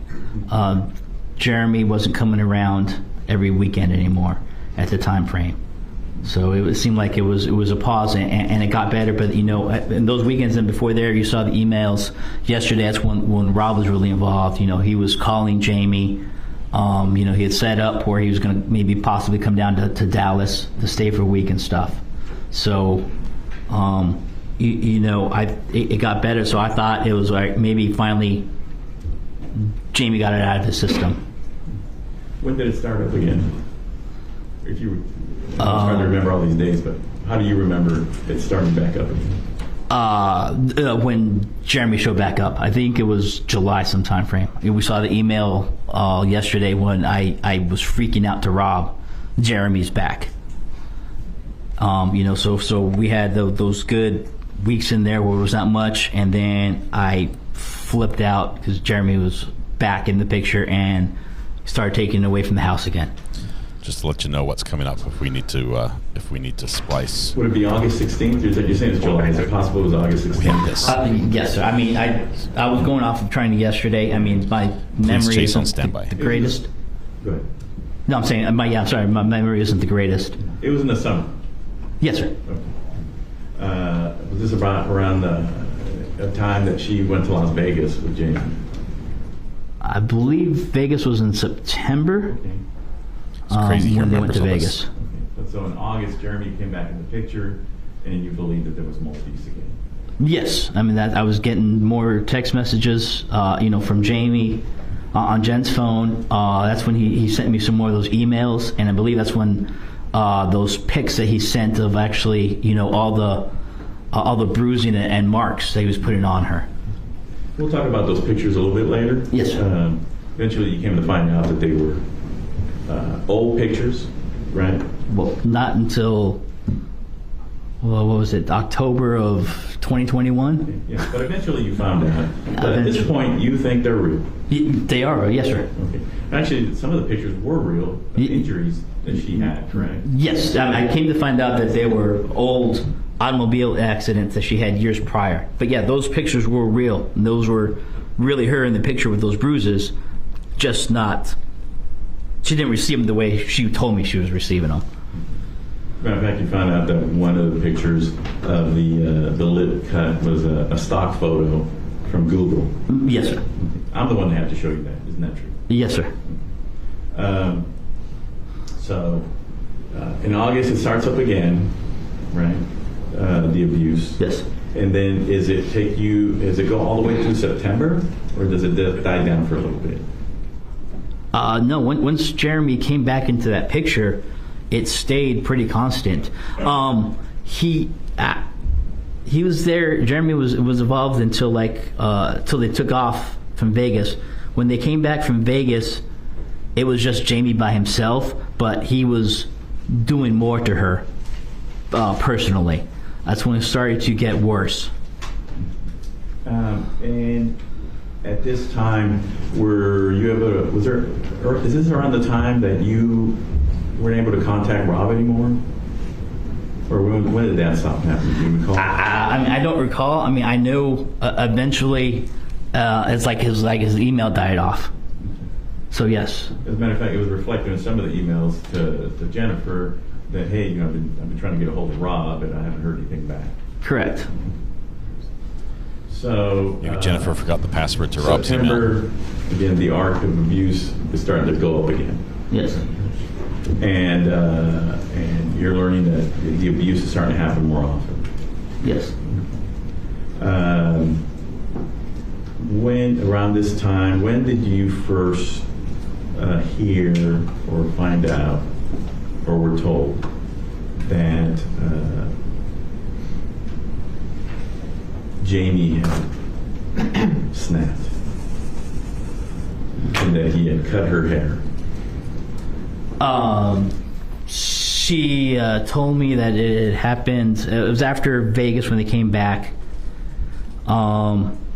One of his things then too was Jamie would start taking her into the bathroom, pushing her down on her knees and making him perform fellatio on Jamie.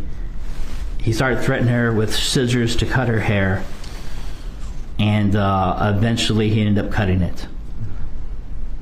So that concerned you, obviously.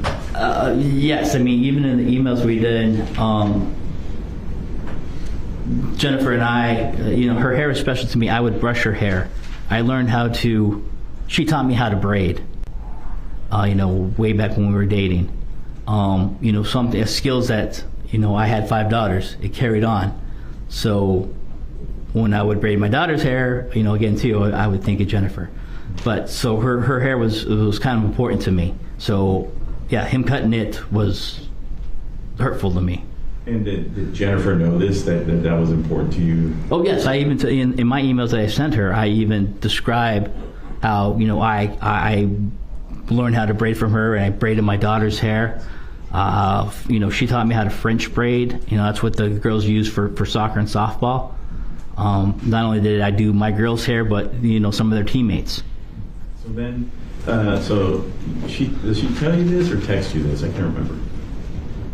About the haircut? Actually, it was over the phone that time, because she broke down. It actually had happened a couple days, and then she finally, when she called me on the phone one day, was, Darrin, I got to tell you something. And I was surprised. I was like, well, what happened? He's like, he cut my hair, and she was crying. And I'm like, stop, what do you mean? And then she explained to me what was happening.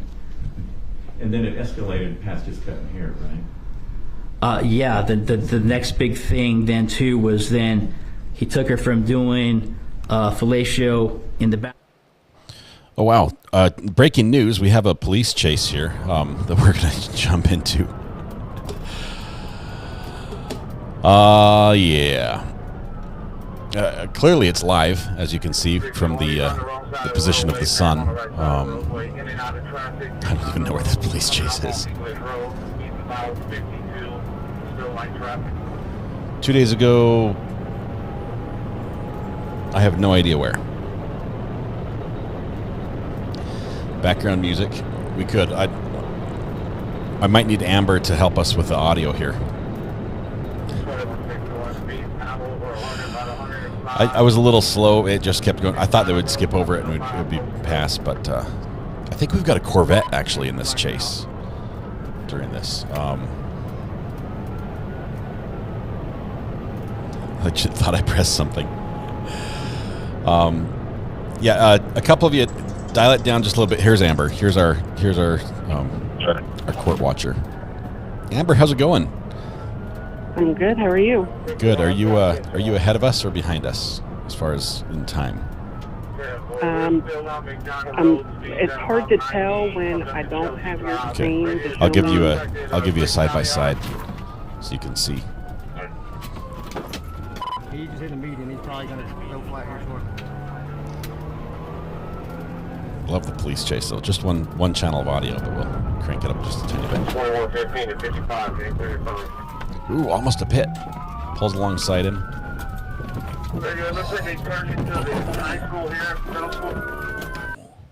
That'll buff out. That was it. That was the end of the chase. Doesn't look like Arkansas. That pit was very. That was pretty sad. Okay, so we are back to break. Let's see. Let's go back here, shall we? Sorry. We're on a break at the moment.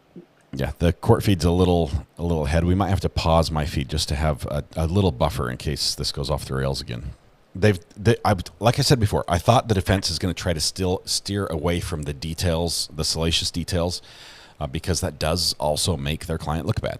And so they're trying to just skip over those parts and get the relevant facts out. Prosecution, not so much. I dollars to donuts. I bet prosecution wants to have the defendant read some of these texts and hear some of this stuff he said in his own voice. But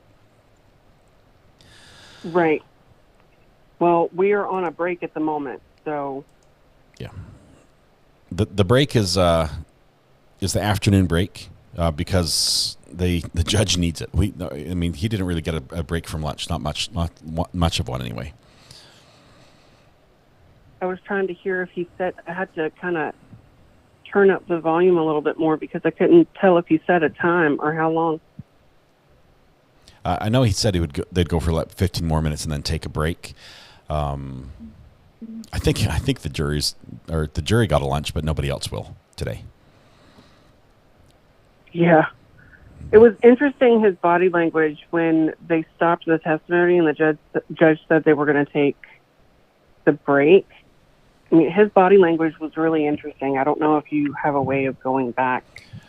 Not safely, but I think it'd be fun to have Dr. G take a look at this one, specifically the defendant absolutely. on not just in court. I mean, because we've seen him in court and we've seen a lot of behavior from him because we've got some good camera angles of that.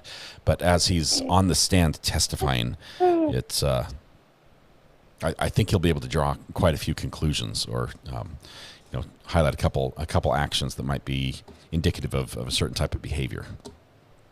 Yeah, absolutely. Dr. Jennifer says obsessed much. I'm intrigued what Dr. G would say. Yeah, I think all of us are listening to Darrin on the stand, and he's still even the terminology, the way he's phrasing it, he's using present tense to describe. He's describing things as they were and as if it was true. Instead of telling the story and say, Jennifer told me that this was happening, or she had said this, or she had made up a story about this, he's saying, this is when Rob did this, and this is when Jeremy did this, and the events are real, even now in his head, even though he knows and he's admitted that this was made up by Jennifer. I don't think it's clicked somewhere. That in his head still it's very real. Or at least he's doing a good job of pulling that off and showing that's what he was thinking. Let's see. Guys, sorry, I did ask the mods to ask people to dial it back just a little bit. There's some really strong feelings here. I realize that some of you have texted me directly on that. I did ask them to do that. If they did that in a way that offended you in some way, take it out on me, not on them. They're just trying to carry out my wishes. They're working for peanuts. Actually, not even that. they're doing this for free, and they're trying to volunteer as much as possible. So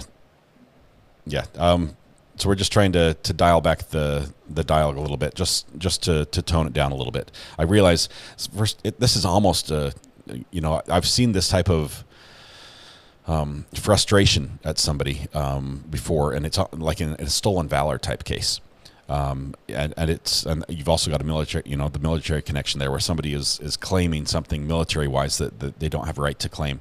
I'm seeing that same sort of feeling from several of you who have served, who have that history, who have that that personal experience that cannot be, I can't share that. I don't have that. I can't claim that I have that. But you've got that. You know what it's like. You've been through some of the same things that he's been through, and are personally offended at how he's using his experience as an excuse. And I understand that. I appreciate you for sharing that. Let's dial back the conversation just a little bit. I'm not saying you're wrong. You're not. But let's tone it down just a little bit in the discussion. I concede you've made the point. But yeah, so he's definitely guilty. It does seem shameful in many ways as what he's doing. the same time, I can also see, just in what I was describing before, his actions, how he's talking, how he's speaking, that even the words he's using to describe what happened way back then, it's like it still is real. It's like it's still happening in his head, and he still believes it. He still pulled the trigger. Yep, Lisa, 100% correct. It's weird how it's like he really does still believe this. So I don't know if he's still channeling how he felt then, or if he still actually presently believes the things he's saying. I think he still is as madly in love with Jennifer as he was in day one, and just a little bit confused. I think that he can't separate himself, his high school and during the military time, and the relationship, even if it was all in his head during that time, from what's happening now or what was happening during this time. Was there even a Jeremy? I think yes, there is a Jeremy. I think you go back to the list that Jennifer sent out, the WhatsApp group list to update everybody, wasn't Jeremy and Rob, weren't they on that same list? Like the two people who were involved in all this abuse, allegedly. I think she included them on that list. We heard that in the testimony. So the real people, but what they did, not real. Okay. Let's see. He is hopelessly in love with her. Very much. Just head over heels. Her representation of Jeremy is very fake. Yeah, Rob as well, and Jamie. We've heard that there was actually nothing that happened in anything like this in their relationship. That this was all a story made up by her. Lisa, not sure about the break length. Generally, there have been about 10 to 15 minutes. So we've probably got about 10 to go. Maybe a little under. I'm going to hop off for now since we have a break. All right. And if we start getting spicy, I'll get back. Sounds good. Sounds good. Thank you very much. Appreciate it. Not a problem. See you. Alrighty. Let's see. Yeah, Ivan, hang in there. I don't mean to call specific people out. I hear what you're saying. I do, and I appreciate the comments. I'm just trying to step it down a tiny bit. Breaks until we see the bald head man return. Yeah, that's how we know the break is over. Maisla says, I think this man is delusional. I think he thinks that they're going to go back to the prom. Yeah, did you see when look at his face? Well, I think Dr. G will have to do that. When he saw that prom picture, it was almost like, can I keep this type thing? Can I hold this? Is this for me to have? Yeah, just, wow. Yes, passionate chats in all trials today. Very. Let's see. At least it's an interesting trial, Alan. You are not wrong on that one. It's very interesting. I do wonder where the jury stands on this. If they've either been swayed by his military service, because he's even though it was objected to, the jury heard, and it was not struck from the record, that he had received a Purple Heart and 2 Bronze Stars. Is that what I heard? So that would qualify as fairly highly decorated. Those are not just participation trophies they give out for service. Those have some meaning. Those have some weight behind them. So as he's presenting that, the prosecution obviously was objecting, saying, "Hey, this is not relevant. What you did. What good things you did for the military has nothing to do with this crime that you've committed." Thank you, Content Angel. I don't feel like I am, but I appreciate the kind words. So yes, that was 2 bronze, even though defense attorney tried to say gold. Right, he corrected to Bronze Stars. The break will be over when the gopher pops back up. Watch for his head. The little hands sometimes appear as well. Yeah, I think many people are disgusted by this behavior on a couple counts. Some of us are disgusted by the content of some of the communications. Some of us are disgusted by what Jennifer has already admitted to and what we see, her role in this.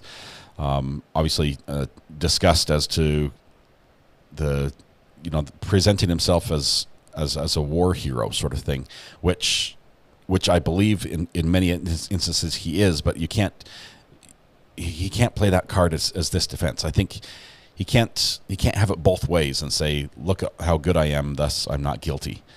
There has to be some separation in all those years and time. I believe Eric was pointing out, Nergelrot was pointing out earlier that it just doesn't sit right with him that this guy did survive some huge, traumatic, very real, dangerous, deadly roadside bombs, where 19 members of his entourage, whoever he was with, the unit, I'm not sure if they were all military members or not, 19 people did not, and those 4 did.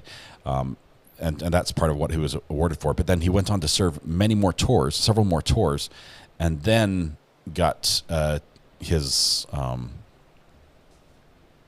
is it, DD 14. I can't remember the name, the honorable discharge, and the disability rating on that. Sorry, I'm losing my words, but. Why is Jennifer in jail? Don, great question. You did. I think you also asked for an update on this. I'll try to wrap this all up for you. Jennifer is in jail because after Jamie was shot, she participated in a couple communications that included asking Darrin, the shooter, to hide evidence, delete some emails, remove the sticker from his truck, which is one of the things the police were looking for. So she was originally charged with obstruction of justice, but then the feds charged her, and I believe it was, I forget who sent me this to me, but it was an interstate, it was a crime, it was an interstate crime that had a federal level to it, and they were going to try for the death penalty, but offered her a plea deal, and if she pleaded guilty to murder, then they would give her life without parole. And that's what she did. So there was no trial for Jennifer. Jennifer is in prison, will be for the rest of her life, and will, that's her future.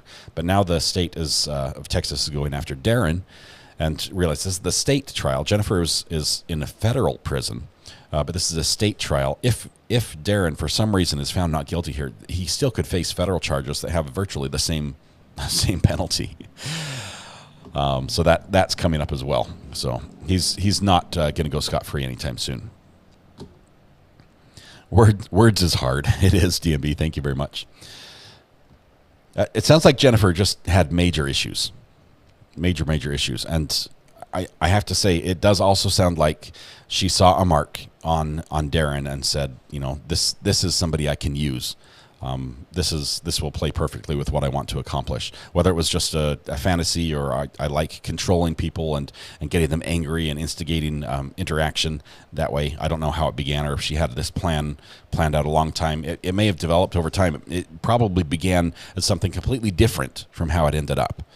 And something, I wouldn't say innocent, but something much less sinister. Interstate Commerce, she gave her credit card info to Darrin to use to buy things, possibly as payment for unaliving her husband. Yes, and it said, I've got like a $35,000 limit on one card, and the other one has no limit. Whatever you want, just buy it. Especially if it's for the girls, which she had never met. Let's see. Lots of comments here. I'm trying to read. Is there a murder for hire charge legally? I'm sure there's a legal charge for that. That's not the case here, because we don't have any evidence that she, offered to pay him in return for, or that was set up beforehand. There were gifts given afterwards, which, could indicate that was payment, but we don't have the whole, the financial exchange on the front end. Commission of a felony when you know murder is the result gets you murder also. Did he also cross state lines? Several. They drove from Tennessee to Texas. Can Jennifer be called as a witness? She could have. She wasn't. And I think looking back, hindsight is a great thing, Danny.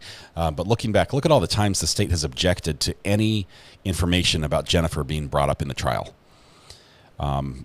They could have called her as a witness, but they want the jury to look at this and the murder that occurred and solely focus on Darrin, and not shift any of that blame, even just mentally, to split the pie, so to speak, that we talked about before, when it comes to blame, to have her have some of that burden and then him have the other half. So that's why they've had motions that have been sustained by the judge, ruled on, to not allow her status as an inmate to be brought in. So the jury has not heard that. They might know, but they haven't heard that in court. He did transport a firearm across the state line to commit a felony. There's stuff the feds can definitely get him on. What if Jen took that plea and part of it was that she did not have to testify against Darrin? I don't think so. We know that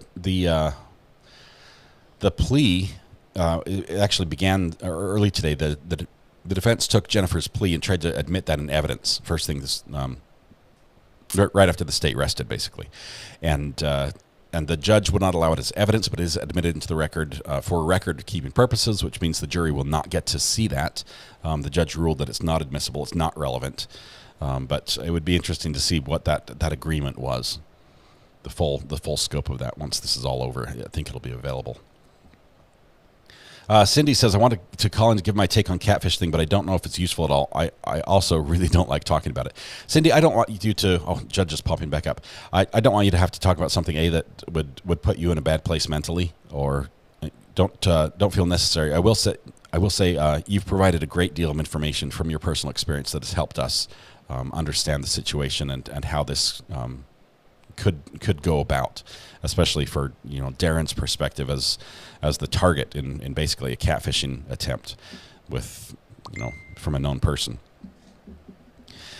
So don't worry about that. Thank you for what you've done already, though. I appreciate that. Can you obtain her records on her plea? Sarah, we can. This is the 292nd District Court. I wanted to share this with you as well before the judge starts talking. I was just looking on the district court. They have some cool stats that they offer in this court about their cases that they've tried since 2015 till present. And they have tried, I think they have 119 different cases they've tried in this court. 31 of them have been homicide, whether that's murder, capital murder, non-vehicular manslaughter, criminally negligent homicide, quite a few of them. But on the verdict breakdown in this trial, 68% of the verdicts come back guilty as charged in this courtroom. And if we just look at the homicide side, just those 31 stats, 77.4% of these cases come back with a guilty verdict. So statistically, at least in this court, the odds of getting something other than a guilty is very low. So if, let's see, a guilty of a lesser, only 9.7% come back that way in a murder trial. Deadlocked at 6.5 and not guilty 6.5. So very, very low odds.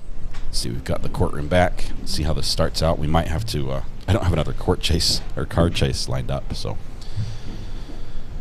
we'll see. Anyway, interesting stuff. So 292nd Judicial District Court is the court that has the records. I think you can probably contact the court clerk. I've got her phone number. Mr. Sanchez, you may continue your question. Find out the process. The oath that I gave to you previously. Yes, Your Honor. Thank you, Your Honor. Hey, Darrin, I think where we left off, we were at the end of September, heading on to the October 8th and October 9th days that are very important in this case. Yes, sir. So, you started receiving text messages and phone calls from Jennifer talking about the cutting of the hair and about him holding her underwater and needing CPR. And so that alerted you or made you think that she was in serious danger more than ever before, right? Yes, sir. Now, we looked at we see that the call logs show that there was a real spike in phone calls between you and her late September heading up to the October 9th day. Is that true? Well, yes, sir. I mean, we were talking daily. Like I said, he was starting to abuse her at that point. That's when at night I was getting the text messages from Jamie stating that he was getting ready because their 15-year anniversary of when they met on October 9th was coming up. and he was going to start planning something special for her. Did he tell you what that special thing was? That waited until until like the 1st of October, but he said that he really enjoyed something. Oh man, the audio, for it to cut out right at this moment. You'll have to do some lip reading on this one. Christy, is the plea out there?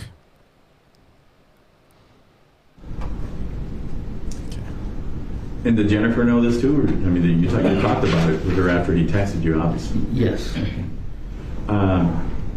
Around this time, or soon, or close to October 9th, did Jennifer ask you to kill him? Yes.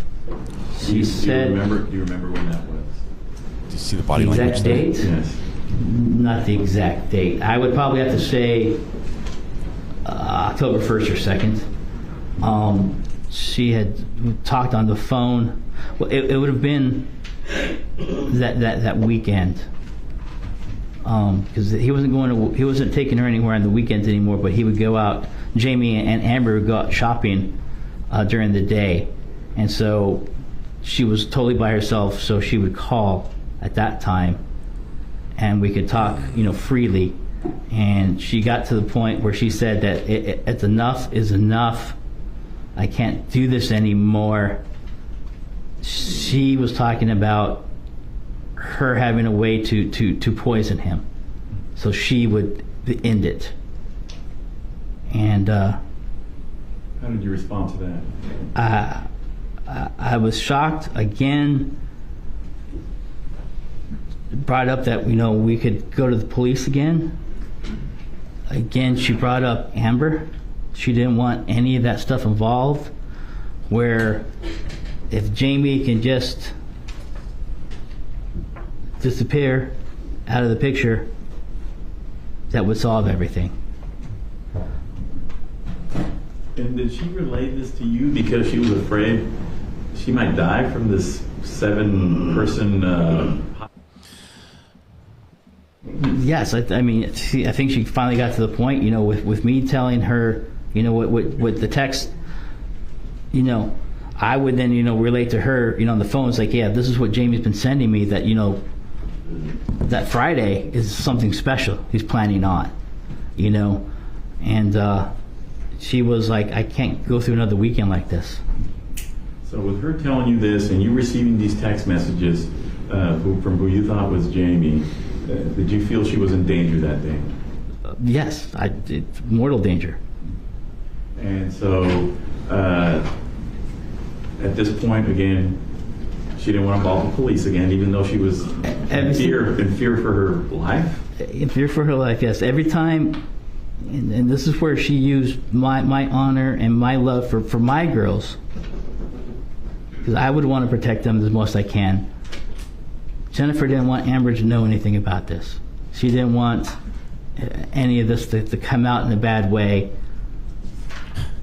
She just wanted it to stop. How would murder not you to accomplish save that her, same thing? But she also wanted it in a way where her daughters would know. Nothing would. Jamie's family would know. Nobody would know. Right. It would just happen. Is this when you decided to come down to Dallas, Tennessee, in order to save her? I started to mentally prep. I didn't make the exact decision until I left Thursday afternoon. I didn't leave late. I was thinking I should have left earlier, but I was waiting up until that point because I was still talking to Jen about we can go a different way. Did you ever talk about just her leaving, leaving with you? Yeah, from earlier when it started, I wanted her just to leave. But then again, she brought it up, it's like, well, I can't leave Amber here by herself, and I understood that. Amber looks exactly like her mom. I talked to them on the phone; they sound exactly alike. So if Jennifer's out of the picture, it might not have been Amber. If Jamie's in this mental state where he's already snapped, he's doing this to his wife of 15 years, What's he going to do to his stepdaughter? And I couldn't bring both of them to Tennessee. Amber was working at the time. She was heavily involved in a political campaign, running it for one of the representatives in Arizona. So I couldn't just show up. Let me just slow you down. She was working a campaign in Arizona, but she was doing that remotely from Dallas. Yes, sir. So big internet stuff. With Zoom, with all the internet stuff that she was doing. So in your mind, did you feel you were out of time at that point and you had to do something? Yes. And so you decided that what was necessary at that I'm going point. to object to leading at this point, Your Honor. Did you think it was necessary? Yes or no? Did you think it was necessary? Yes, I did. To come to Dallas and eliminate the threat that you perceived based on still leading emails, text messages, and phone conversations with Jennifer? The leading got worse. And did you believe it was immediately necessary for you to come down? Yes, the key date was October 9th. And this was October 8th where you made the decision? Yes, sir.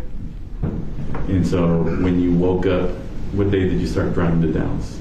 No, that October 8th, that Thursday afternoon, I believe. From the photos of me at the pilot, I think we had me at around 4 p.m. ish on Thursday. And so even while you're driving down, you still think the danger exists right there, right? And the whole way down. Yes or no? Yes, I knew it did. And so you drove straight. You didn't stop at a hotel. You just stopped to a gas and maybe used the restroom. No, sir. Yeah, straight through. So you drive straight all through the night. And what's going through your head the whole way? Starting to transition back into my military mindset, that I was on a rescue to save Jennifer and Amber from this horrible man, that I need to be there. You're discussing it driving all the way through it was a big thing. Me being Special Forces, not to brag, but this is just an everyday mission for us. 24 hours is not overwhelming whatsoever. Was this a more emotional mission than any other mission you may have had?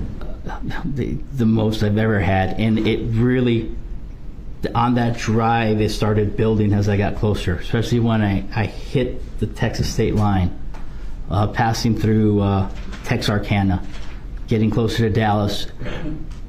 All my emotions with everything started to ramping up. Yes or no? Was it because you were getting closer to the danger that you've been perceiving this whole time? Yes.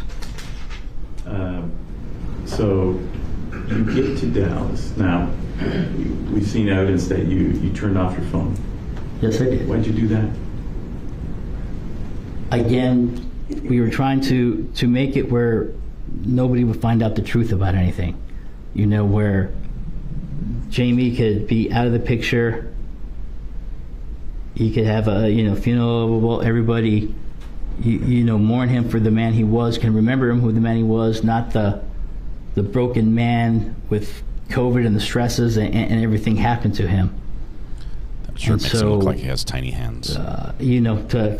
That's why I was trying to protect, keeping everything secret that way. Were you protecting yourself, or were you protecting Jennifer from trouble? A little bit of both. It overlaps. It was keeping us both safe. So you're driving down, you hit the Texas border, and then it's a premeditation. You end up not close to where you were supposed to go. No, sir. Why is that? One of my PTSD, TBI triggers is I don't like a lot of people. and I don't like driving. I get lost easy. I can drive. I can find you anywhere in Iraq. I still get lost in Tennessee driving around. As I was getting close to Dallas, I was just using the regular old map. Dallas has a whole bunch of construction going on the highways. It's at nighttime. It's dark. Construction foiled the murder I didn't plot. realize how big Dallas was. Let me ask you this. Cumberland, Furnace, Tennessee is nowhere near as big as Dallas. No, even Nashville is. Compared. I think Nashville is big. With the lights and stuff like that. I think it's maybe 1/3 the size of Dallas. So you get to Dallas. I'm getting to Dallas. Yes. You get to Dallas, and you end up south of the area where the address in Oak Cliff, right? Yes, I'm trying to look for the dang Clarendon, I think is the name. That main road that's right there, I believe. I'm not trying to remember. I know it starts with the C.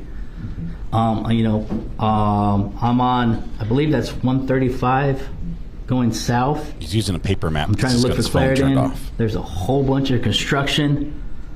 I just I literally get lost, and I keep going, and then I guess south of Dallas, all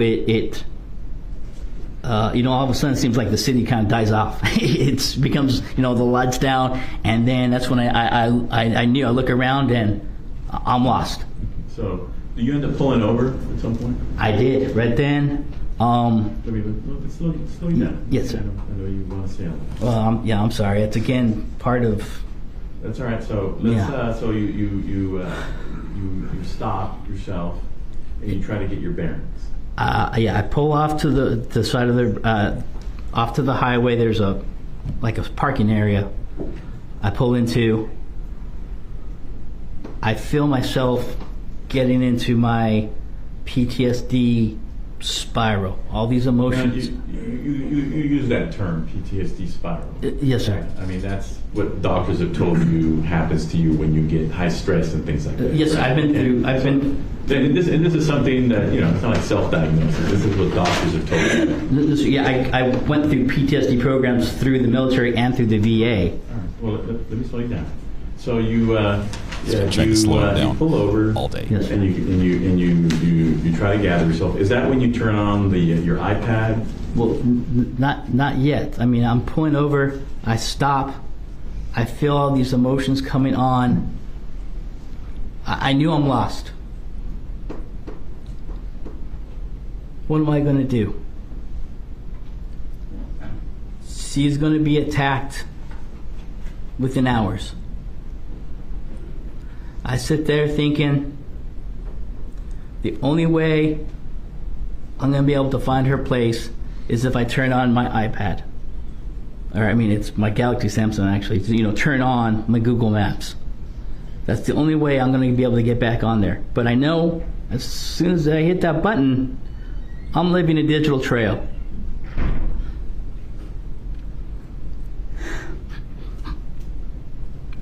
But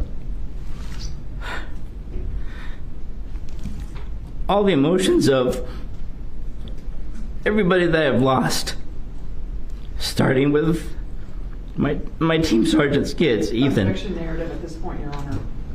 You can answer the question as it relates to your decision making in the car that night. Go ahead. Yes, Your Honor. I started thinking about Ethan. He was my team sergeant's son who was murdered in Kentucky. We were there with, that we couldn't stop or do anything with.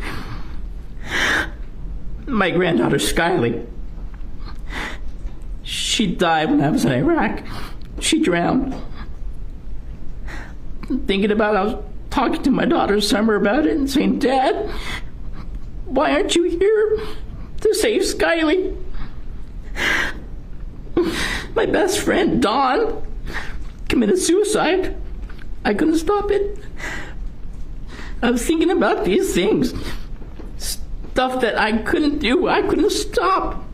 I had promised myself if I was ever in a position to help somebody that I cared for and loved, I would do it. We have a saying in the military. It's better to be judged by 12 than carried by 6.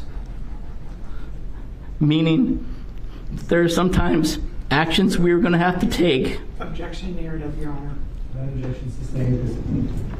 So all these emotions are going through your mind when you're pulled over, and you're reflecting back to this, to the losses you've had even after the losses you had in Iraq, right? Yes, on top of all my buddies I work with.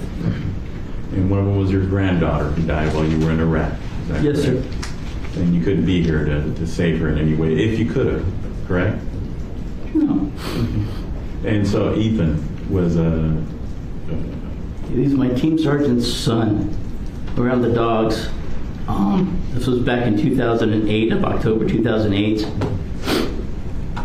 This was the incident where someone had broken into the house. Is that the one? Yes, sir. Okay. Someone had broken into their house and burned the house. Objection, relevance. Sustained.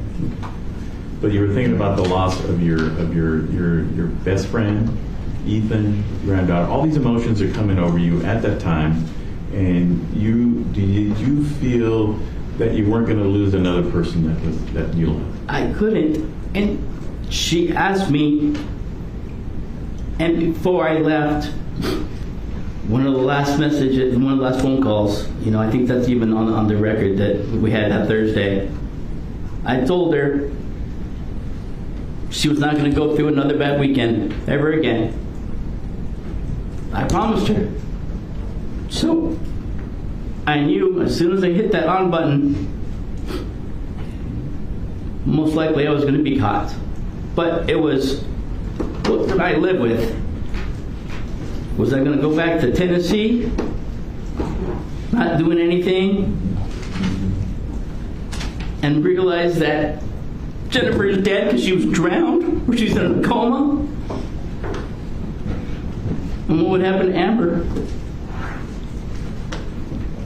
So what did you do next? I made the decision. I couldn't live with it anymore.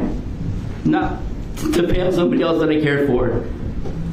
So I powered on my tablet. And then that took you to the address. Right to the address. And while you're driving there, you still feel there's an immediate danger that she's going to be hurt, right? Oh, I know it. Starting that, that morning, he had made it clear to me, leading up to this, that October 9th was her day. So you get there, and then you went to a property that was next door to their house? Yes, Jennifer had told me that their immediate house right there was abandoned. Nobody was there. Jennifer told me that that was nobody was there. Did she tell you to stay there? Yes. She told me that it would probably be a good place, and that's where you see the video me walking back there. Looking at it. Now, was it nighttime when you got there?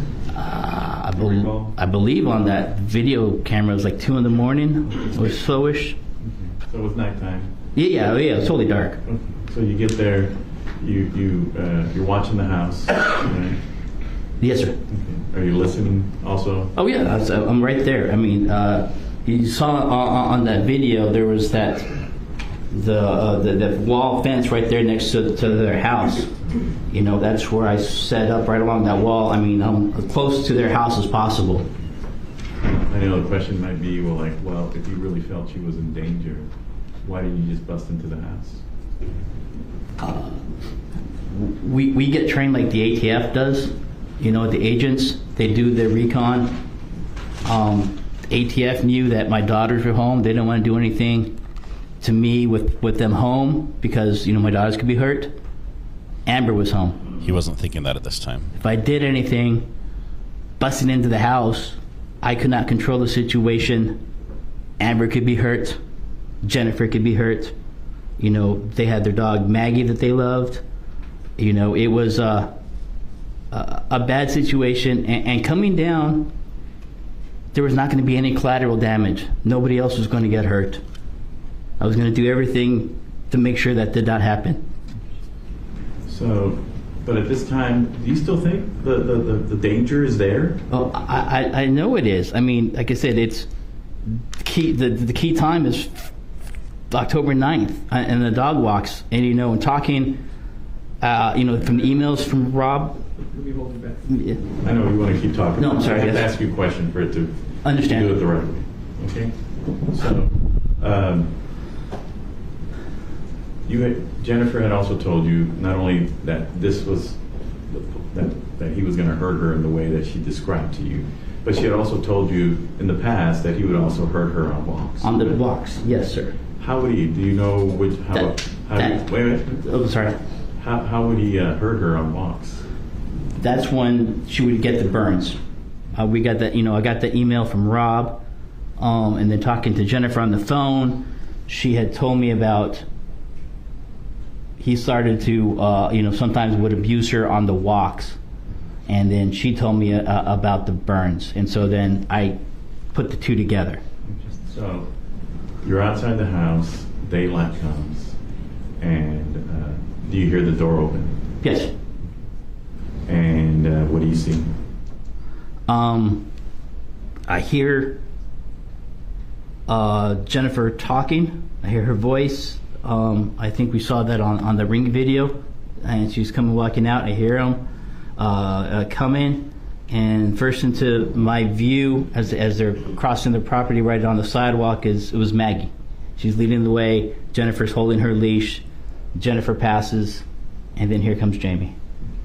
Do you act immediately? Yes, I do. Did you act immediately because you felt it was necessary? I knew it was necessary. I mean, I was. Believe that you have that. Did you have to act immediately to prevent her from being hurt? Yes, sir. That was. Yes, sir. That moment, as soon as Jamie left the house, was the first time I would be able to safely take care of the threat to Jennifer. And so I acted. And when you acted, what does that mean? That's when I fired my gun into Jamie. How many times? It was I fired a total of 8 shots, I believe, and it seemed like only 7 hit. I missed one. I started out in his chest.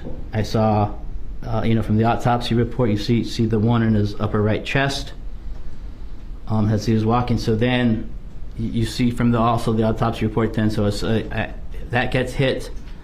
Jamie starts to rotate to his right. That's what makes him fall. That's why on the top autopsy report also you saw the contusions and bruises along his knee, his shin, his right side, because he's falling that way. And so, did you realize this when you were doing it, or was it only? I mean, you're speaking of these injuries like you knew those were the actual injuries, or is it because you've seen the autopsy now? Well, no, sir. I mean, when the visualizing there, I saw him. I knew I shot his chest. He started to turn, and then I continued to put in his side. I mean, into his. I was aiming for the center mass, but he was turning. And when you were doing this, was it your belief though that you were shooting someone who was dangerous? Yes, he was going to. If I didn't act, Jennifer was going to die that day. She was going to be drowned. And that was your belief at that time, in your mind? Yes, sir. Again, based on everything we've heard prior to this? Everything. And she so, said every time you shoot yes. him. Yes. And then he falls. Yes. And do you approach them? Yes. So I end up shooting the 4 times. He falls completely down. Being a medic, treating people on the battlefield, the human body can take a lot of damage and still live. I did not want Jamie to suffer, even though in my eyes he was a monster. So why the groin shot? I did not want him to suffer. So I approached and I fired the rounds into his head. By training, should have only been 2. It ended up being 3 because at that time, then I was transitioning from taking out Jamie to now I'm going to attack Jennifer to give her plausible deniability to anything, to give her her alibi. And so this is the first time that I've seen Jennifer since, 1993 in person. I'm getting ready to, the person that I love, I had to approach her, knock her down to the ground, and start to duct tape her. And so, right then, so... That's the first time you touched her since? 93. And the only time you touched her? Yes, sir. The only time I touched her, threw her to the ground, and I punched her and slapped her. Did she know you were going to do that? No, sir. I didn't tell her anything beforehand, and she was... You hear the screams. I mean, they're blood-curdling screams. They were making me sick as I was doing it. Now, there was some blood on the gun. Do you know how that got there? Most likely, I mean, you saw the puddle, I believe. So I came around from his right and I crossed through it. So I believe it was close that way. Did you touch Jamie at all? I mean, how would the gun get on the slide? Excuse me. I mean, the blood. I'm sorry. I'm sorry. The blood get on the slide. Do you remember? No. Now, you've done missions before to save people. Yes. You said you've never been as emotional than this before. Never. So, if you're touching the woman that you love, that you profess your love for the first time and only time in all this time, what's your brain doing at that point? What are you thinking? Is it racing? Oh yeah, I'm in shock because she's fighting back at me, and you hear the screams. I mean, they're loud on the thing. I was right over her. They were earth-shattering to me. They were making me sick. Did you take a ring off of her? I tried to. I tried to take it off. It wasn't coming off. I think I got partially off, and then that's when Mr. Emery, he's starting to walk down there.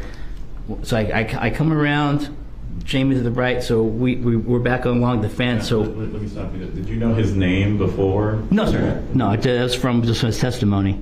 So you didn't know? You saw him. Had you ever seen him before, ever? No, sir.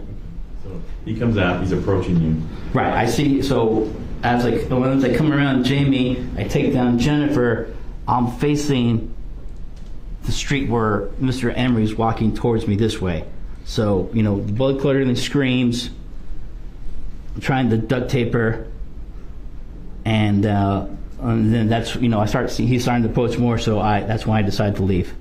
Did you have more bullets at that point? Yes. I mean, so after I did the last shot, the slide kicks back open. It stays in the reverse. By my training, I did have another magazine in my pocket. I should have switched out magazines then and continued on. I didn't. I was not going to hurt. There's going to be no collateral damage whatsoever. If I was going to be in danger, then I was going to be in danger. So I just closed my slide release, which closed the gun, and like Mr. Emery said, I kept it to my side. I walked. We made eye contact. He turned to run, and I walked right to my truck. Now, when you were near your truck or when you were in it, did you see the individual that took the picture of your truck? I believe.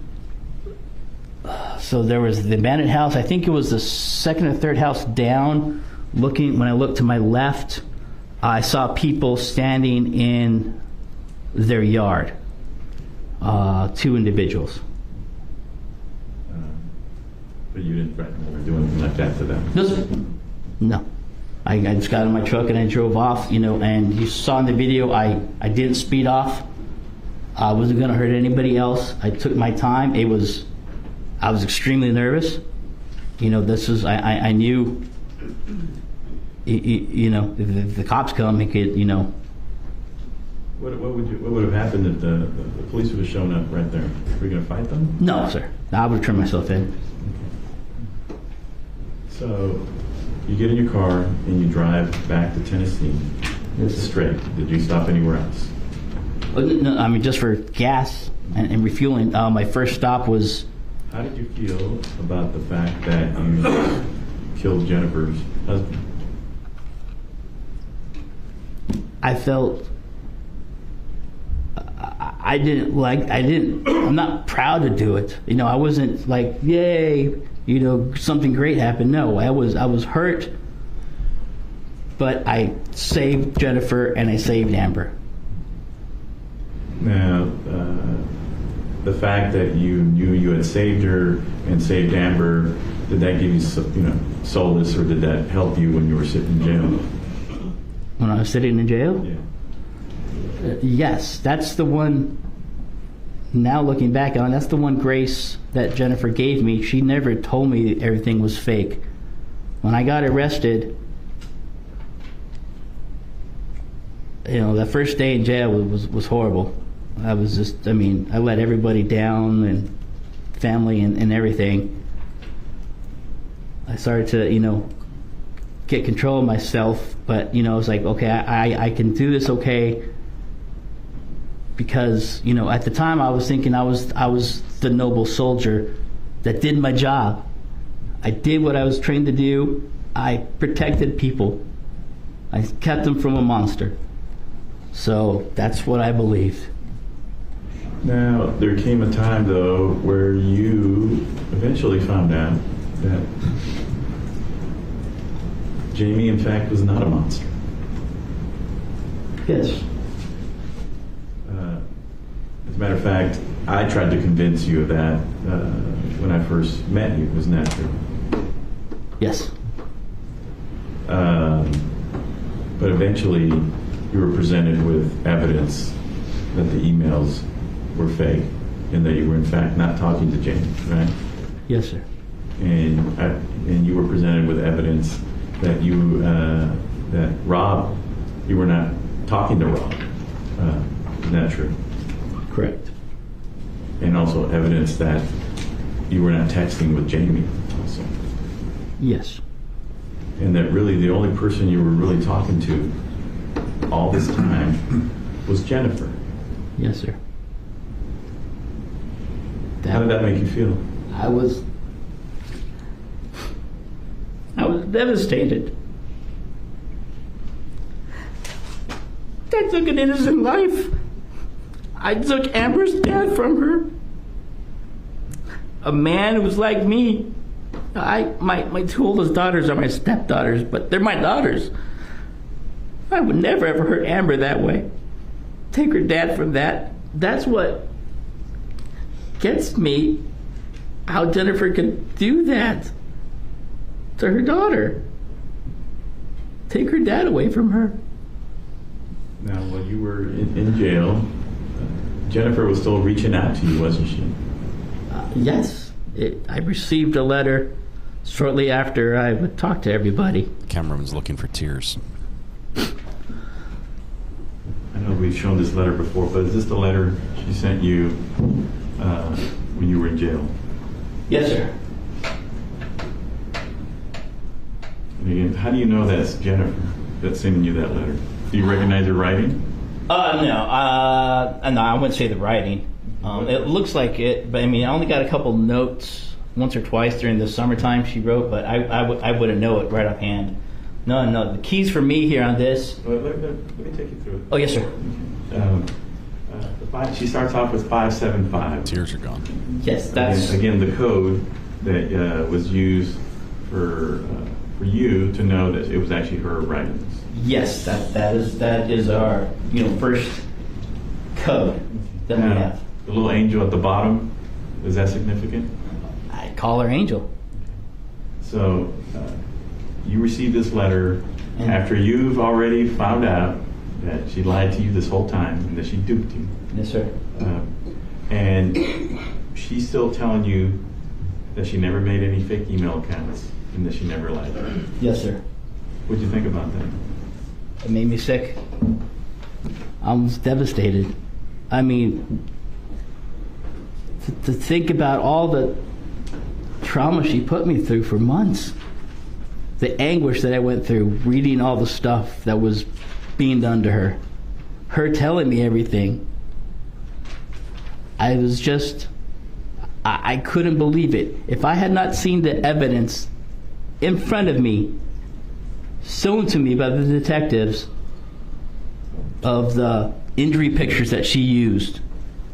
They showed me the injury pictures from her automobile accidents. They had the reports from the investigators of her auto accidents. They had the Objection narrative, Your Honor. You saw the reports, yes or no? Did you see the reports from the investigators of the auto accident with the pictures? Yes, sir. Now, evidence, text messages, and were deleted in this case, right? Yes. Okay. Now, we've already heard evidence that sometime in August, I believe, you were having a storage issue with your phone. Yes, I was. Now, and it's in the WhatsApp conversations that have been admitted in the evidence. Yes, sir. But you were receiving text messages from her around that time, and you didn't know why. Correct. It seemed like my phone had just locked up. And even in those conversations, in the WhatsApp conversations, indicate her telling you, like, you know, I've been sending them. I don't know why you weren't getting them. Right. Okay. And so at that point, you went. Did you go to Verizon, your provider, and have them help you with that storage issue? Yes, I did. I called, and I think there was an email or something that said, you know, I'm calling Verizon, or maybe it was a text that I had. Yes, I contacted Verizon. And the jury's seen all that. We want you to yes, let them know. Okay, so you take the phone in, and they had to delete messages off your phone to give you more storage. I didn't take it in. You know, I called the line, and like I said, that's why for 2 days, it took me 2 days to figure it. It took Verizon 2 days to figure it out. That I was trying to keep all the text messages. I wanted proof of everything that was happening, and apparently. You know, I've never texted ever before in my life this much. I mean, they put the numbers up there. It's in the hundreds of thousands of times.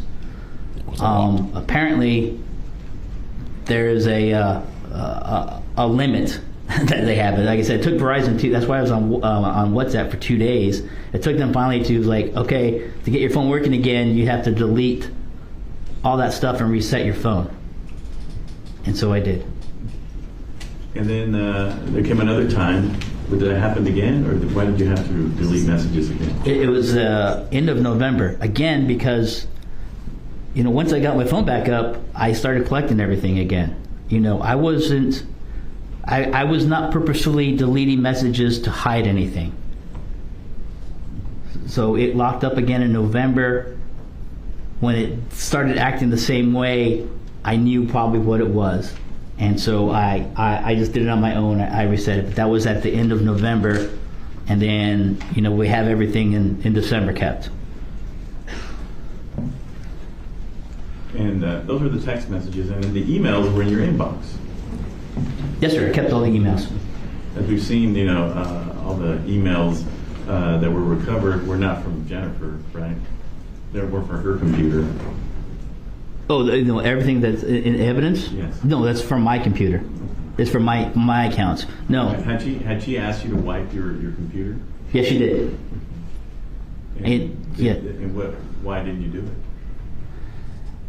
I wanted to keep everything. Well, you know, she even told me, hey, email everything to Rob. Why I was talking to Rob by email, I didn't know who Rob was. In my training, since we're a small 12 men. Let me take you back a little bit. Yes. So she asked you to delete emails. Yes. And then she asked you, she asked you to give them to Rob for safekeeping? Yes, that's what she told me. So like, But you didn't do that. Well, I sent them to Rob. That shows that I did send them to Rob, but I didn't delete my emails because, like I said, in my training, we always have just what the team knows to have an escape route. So this is really the only time I lied to Jennifer, because she asked me, did you delete all your stuff? I told her yes, knowing that I didn't. Because she was adamant about it, and at first I was like, I mean, we don't need to. We should save all this stuff. And that's when she said, well, just send everything to Rob. He'll keep it. And I said, oh, okay. And I did send them to Rob, but I kept all mine. You kept a copy for yourself? I kept them all in there. Even for the first time in my life, I made a folder on Outlook to save everything in. And I put them in there. And so, but eventually, after October 9th, she asked you to delete text messages also. Yes, but I didn't. I was keeping it until my phone locked up again. And that was in November? End of November. And then again, all the text messages we saw in December, she even asked me again right before we got arrested, like in January, because she was coming in, and that's what she said. She was resetting her phone on the phone calls to me. She said, you should probably erase your stuff. And I've told her, yeah. And I didn't. And you didn't? No, sir. And she's the one that directed you to take that T, which stood for Tennessee. People thought it was Texas Rangers. Yes, sir. She's the one that told you to do that. Yes, sir. And again, like we read in the email, I really didn't want to. It was a sticker that one of my daughters gave me. But again, I don't like to lie. So I finally said, yeah, I did. But I mean, I knew in my mind. I mean, that's the other, I knew in my mind that I left digital evidence with my pad, and I saw the picture of the truck that they had. I wasn't. I knew law enforcement was good enough where they can track down a registration. And oh my gosh, the only vehicle Darrin Lopez owns is a black Nissan truck. So I wasn't too worried about the T sticker. Wasn't going to make a big difference. But again, to appease her, put herself in mind, and like I said, I don't like lying. I took it off. But again, objection narrative. You finish that thought. Go ahead. But again, she had asked me to clean it real well. I didn't do that. I just took it off, and you saw the residue. You saw the pictures of the residue. No, the weapon that was recovered. Were you trying to hide that? No, sir. What were you? What did you do with the weapon? Lost it in my house. Okay. You saw the pictures. Said they found it under a bunch of. Yeah, well, it was in the backpack. It was in the backpack that I had used on the mission. Why didn't you get rid of the weapon? Because when I came back from there, I started having thoughts about I did not want this weapon, any part of this weapon ever again used bad. My plan was to. In Nashville, usually about twice or three times a year, use it for there's good. The police have a turn-in for weapons. It's just they offer up. Objection narrative. And then what? You can finish answering the question. And so my plan was to turn. I was only going to get rid of this weapon if I knew positively that gun was going to be destroyed properly. You had indicated that you didn't want that gun getting some young kid getting it, or somebody that shouldn't have it, right? Anything, or even because even I could have taken it apart and maybe thrown parts away, but I'm a lawful gun owner. I've been in the military. You can scrounge items. I didn't want any part of that weapon ever again used, ever. No, you had a permit to carry that weapon, right? Yes, sir. I have a Tennessee gun permit. Eventually, the investigate. You knew it was a matter of time that you were going to get caught. Yes. As we've seen that Jennifer made you part of a text thread where Rob was on there and Jeremy was on there. Yes, sir. which seemed kind of odd that now you have their numbers.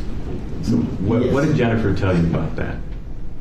About Jeremy and Rob being on those. Now you have their numbers. Right. It was immediately after. Again, we saw the phone records about the day after. A lot of phone calls that we were talking on the phone. Jennifer, right away, one of the first phone calls, after everything happened, I got back. She told me that, hey, Rob had contacted her, and Rob said that he was not going to say anything. Then she told me she got contacted by Jeremy, and Jeremy told her that he would never talk about anything that happened over the summer time frame. And so on the thread, I had no problem with Rob. Talking on the phone with Jennifer, I had a problem with Jeremy. Depends on the state. I didn't like the guy. I blamed him for a lot of the abuse. I told her that, but she had said that since this text thread was, like 13 to 14 people long, I think it was all friends and family. Jeremy was one of Jamie's close friends. That if he wasn't on the thread, it would be suspicious. People would ask why was he being left out, and she didn't want to answer any of those questions. Did she tell you not to call him? No, she didn't say anything, but I'm never going to talk about, part of my training is we don't talk about our missions.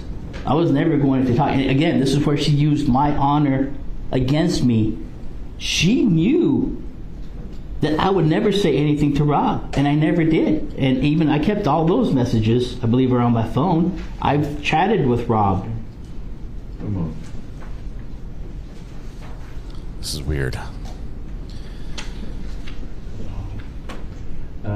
We saw some pictures of credit cards that were sent to you by Jennifer. Yes. Did you ever use those?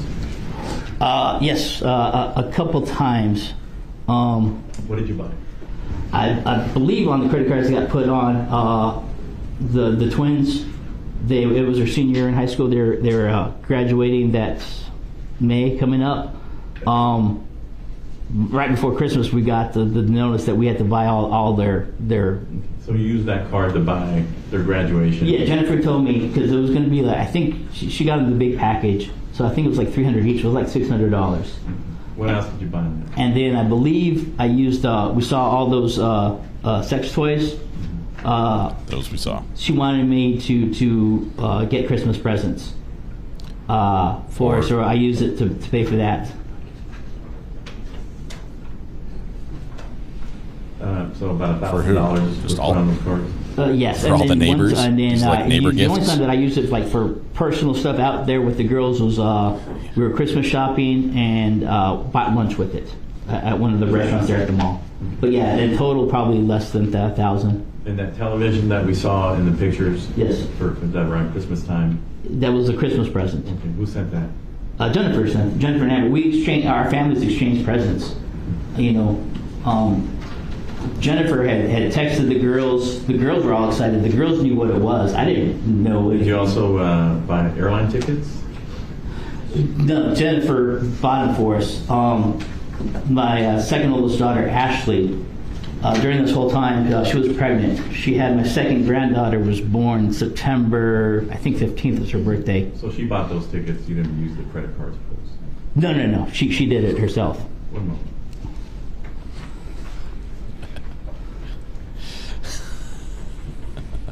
Is that everything financially that you received from her? Yeah, I believe so. Yes.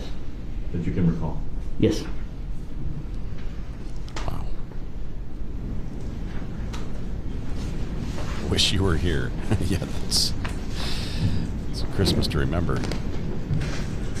And after this, in your mind, were you still on the 5-year plan? Were you still on the 5-year plan with her at this point? Afterwards, in January? Oh, in January? Yeah. Yeah, honestly... were you looking to rush in and be with her? No, and then honestly, when I did it, honestly, even though she asked for it, I honestly thought I was maybe a 50-50 chance. She had never witnessed anything that dramatic happen. I honestly thought that, we might not work out because of that. But I saved her. I could live with that.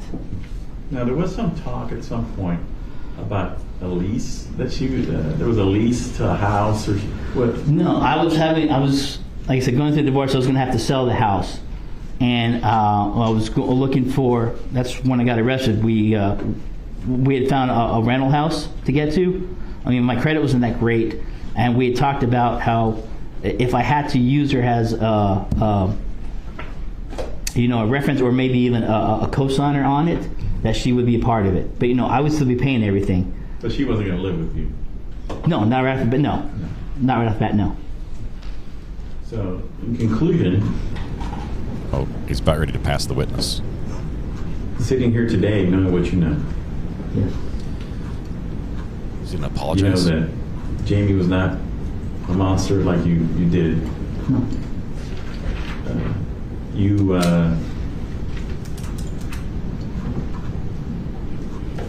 You hated the fake Jamie. Yes, I did.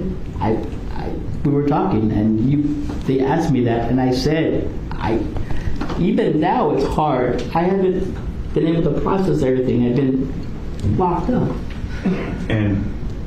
But the real Jamie, what do you feel about the fact that you took his life when he wasn't doing any of the things that Jennifer led you to believe?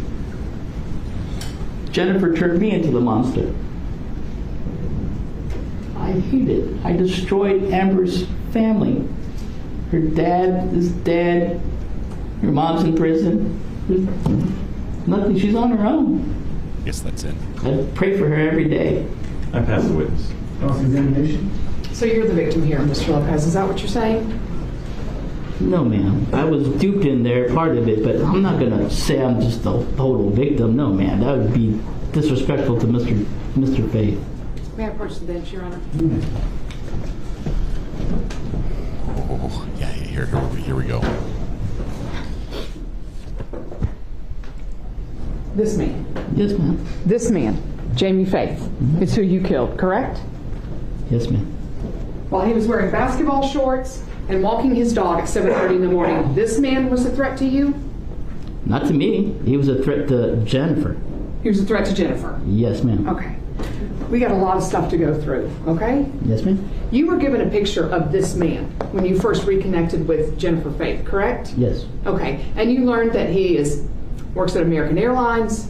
Yes. He's a high managerial director, correct? Yes. You learned that he likes to game. Yes. That he loves the Packers. Yes. But this man started gang raping his wife. Yes. And you believe that? Yes. Okay.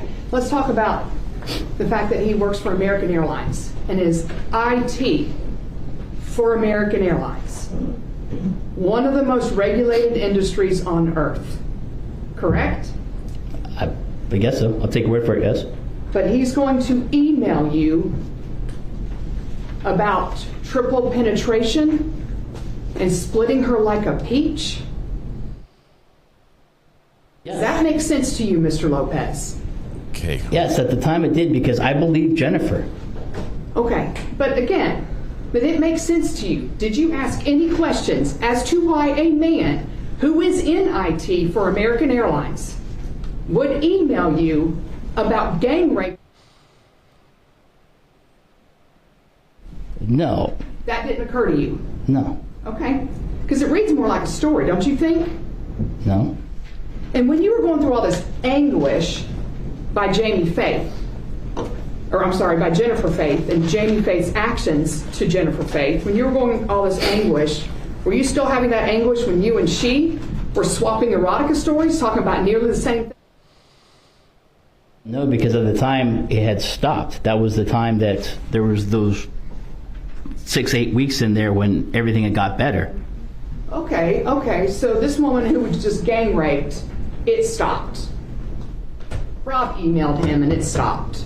So you and she could start swapping your erotica stories. And you felt okay about that? Yes, because she started it. She started it? She sent the first, we saw the sex letters. She sent the first ones. Okay. So, it led in there, when we dated back in high school, she had told me she had been abused, that she had lived through abuse already. So, Okay. So you and she start swapping erotica stories, correct? yes. Okay. And you're taking BDSM quizzes, correct? Yes, I'm starting to learn about it. Okay. And why? Just Because she was going through it? No, because she enjoyed it. She introduced me to it. Even on the emails, they said, I never done this before, but she had led me down. I did this for her. Okay, so let's go back to that. It wasn't a little strange that there's these emails that he's abusing her, doing the things to her that she actually likes? Yes. No, I asked. That didn't occur to you? No, I did. I asked her about that. I said, "This is there," and she said no because she trusted me. That she liked doing this stuff. She trusted me with it, so she wanted to explore it. Okay, so she didn't want to be gang raped her husband, but she did want to be a little. True? I suppose. Yes. Yes. Okay. And this made sense to you? Yes, because. Let's go into what you didn't do. Well, first, let's start with March 18th. Close the binder, lady. One day, after reconnecting with her, you tell her you love her. And that you're going to build a relationship together. You tell a woman you haven't talked to in 30 years after one day you love her. Yes. Okay. Because you have been harboring feelings for her for a long time, correct? Yes. Okay. And then all of a sudden these abuse, and you go hard. You want her to come out to Nashville. You want to make passionate love to her all weekend long. And this is within 5 days of reaching out to her, correct? It's a little fast. Yes, I was surprised yesterday how fast it did. Like, if you had asked me, I would probably send the first 2 weeks. It was surprising. But that's when, the text messages she built right away. And then right away she had told me about how her and Jamie were not emotional together. They were not physical together. Okay. And that doesn't occur to you that that's a little strange? No, it did. But again, I trusted Jennifer. Okay. She's telling me this. She's telling you that she's with her husband and her have not had sex in 4 years. Yes. And then within weeks of meeting you, all of a sudden he's gang raping her with Jeremy. Yes. Didn't seem strange to you, Mr. No, Lopez. it did. But at the time, I got into the picture. COVID hit. He's laying off people. I have seen good men break before. That's what I thought had happened. That Jamie snapped with all this pressure. The world changed at that moment. Yes, I know, Mr. Lopez. We were all there. Right. So I'm saying is we're all there. That's what I thought. He had snapped. I'd seen good men snap before. Ones that have been great. So, no. Let's back up a little bit because we're talking March, right when COVID happened. Yes. These furloughs that you're talking about probably didn't happen for a while. So yes, COVID was tough. But we're talking weeks into this relationship where you and she are going hard at it. All of a sudden this abuse pops up. And this man who works at American Airlines in IT is emailing you, leaving a digital trail. If anyone should know that, it would be him. But you keep going along with this and believing that he's actually abusing her, correct? Yes. Okay. And then you tell no one. You mean outside of Rob? Well, outside of you and Jennifer, and then this storyline with Rob, you tell no one, correct?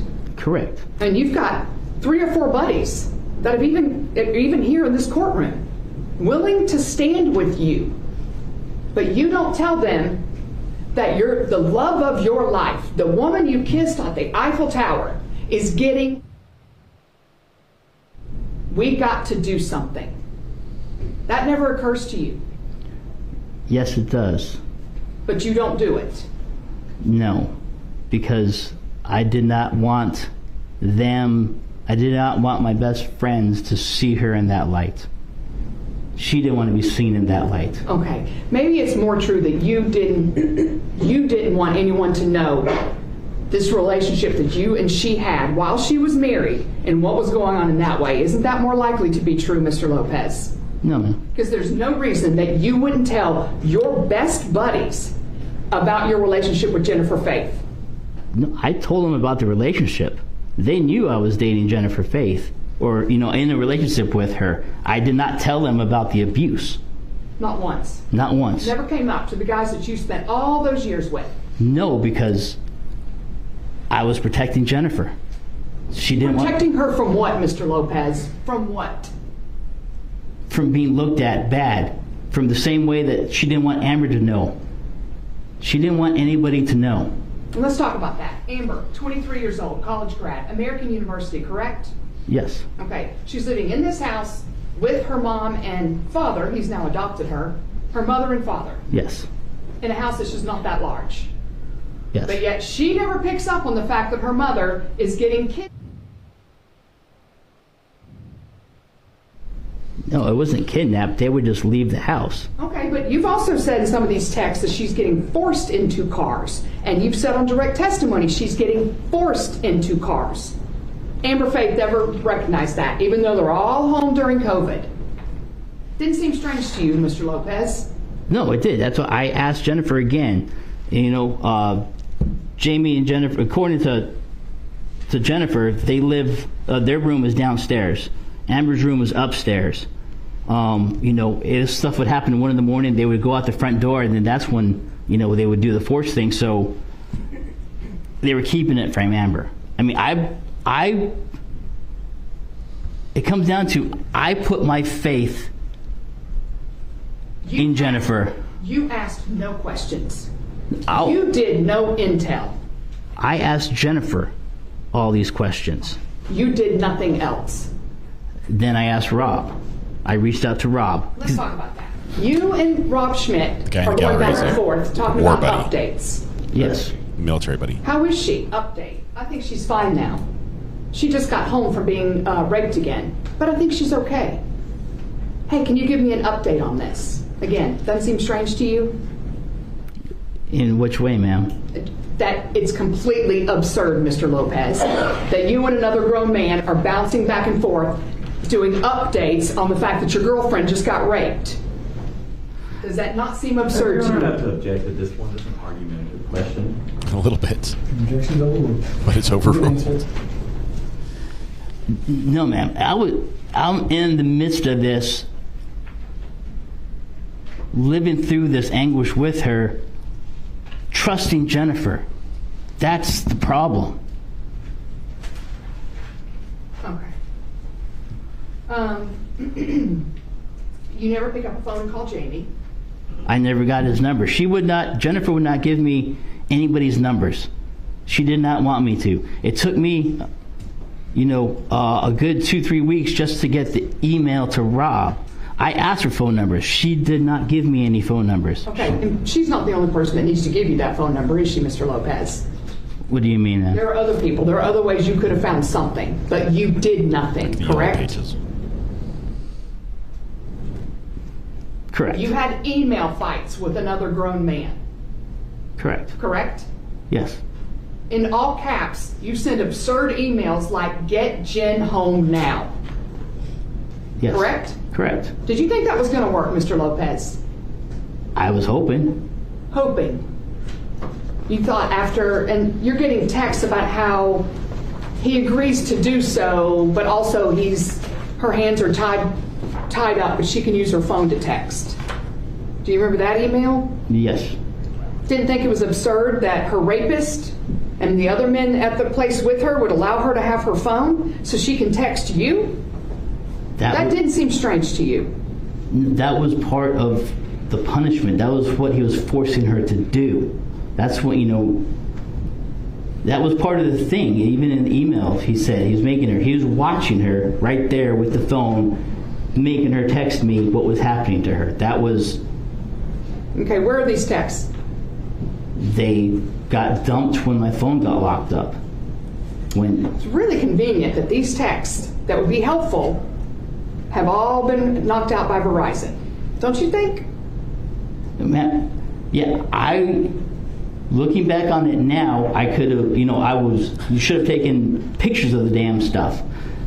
In the midst of it, I was caught up, and I was not thinking straight with it. And then when my phone locked up, I didn't know that there was a limit on text messages. If you look at my email account, I have 20,000, I think, when they pulled the stuff. I don't erase stuff. I did not know that the phone could lock up. So when I had to call Verizon and they had to talk me through erasing it and resetting my phone, that was the first time I lost everything. Very convenient, Mr. Lopez. Okay. Your Honor, I'm going to object again. That's argumentative. It wasn't even a question. Continue. All right, and you find, Mr. Lopez, you find the choking pic and you email it to yourself. Isn't that correct? No, I was texted that pic. Okay, where is that text? That was deleted. By Verizon? Yes, ma'am. Okay. And when did this happen with Verizon? September, October? I believe on the thing it said it was August. In August? Yes. Okay. So all these texts got deleted? Yes. Jamie sends you a picture of a bruise. Jamie sends you an email and a picture of a bruise on a forearm. Do you recall that? Yes. And then after that, you tell him that you have evidence of injury. Yes. It's a bit disingenuous, don't you think, Mr. Lopez, because he just sent you the photo. Right. That's what I think I was trying to make the point that, now I have evidence of it. So why would you have to point that out to him? This was all a game, Mr. Lopez, wasn't it? No, ma'am. It was all a game between you two. No, ma'am. All right, so then you have the picture. You tell Jennifer to send you a picture so that you can email Jamie back, and she happens to send you the very same forearm picture, correct? Yes, now looking at it, yes. I don't think I paid that close of attention. I was just happy to get a picture from Jennifer because I was asking Jennifer at the time also to send me stuff from her. Okay, and then you send the picture of the forearm that has already been emailed to you from Jamie back to Jamie. Yes, I believe so then. Yeah, if that's what it is. And this doesn't read like a game to you? No. Okay. During this time, again, you guys are swapping erotica stories. Not at that time, no. That came later. Yes. You were building the relationship on that. Yes. Okay. Oh my goodness, she is spicy and You talk fired about up. using your special forces training a lot with Jennifer, don't you? Yes. Okay. And in fact, what you've talked about before is all of the stuff that you had to go to and learn, correct? Yes. In order to do a successful mission, correct? Yes. Okay. But none of that was used here. How so, ma'am? You asked no questions. You did no intel. In fact, the only intel I think you did do was look into BDSM to get into Jamie's mindset. Would that be correct? No, ma'am. Okay. I reached out to Rob. He was my corroborating. He was my second one. Like I said, I believed Jennifer and everything she was telling me. I reached out to Rob, and I got confirmation from Rob. I kept asking for confirmation from Rob of what? You were the one telling Rob what was going on. No, because then Rob would call Jen, and again, then Jen would tell me about the phone calls that said, yes, I just talked to Rob. And so it was matching up with the emails that I was receiving from Rob. Okay, so this whole time you are talking to Rob or you're talking to Jennifer, but never are the three of you talking together. Not on the same chat, no. Never. That didn't seem strange to you? Hey, Rob, you know what? We better get on this phone with Jen right now. Maybe you and I can convince her together. No, never did that? No, again, that's when Jennifer was like, Rob will handle that, and that's when, like I said, we were, 4 weeks into me showing up. I didn't know Jamie or any of them, so I thought it would be better for somebody that he knew to talk to him. That's why I let Rob talk to him. And then I was getting confirmation from Jennifer that, yes, Rob called and talked, and Jamie got mad. And then, it got better for a couple days. So your explanation is you're just going to let another grown man, even though your girlfriend has told you she's being gang raped, you're going to let some other grown man who lives in North Carolina call him up on the phone and say, bad boy, don't do that? Yes, ma'am. Okay.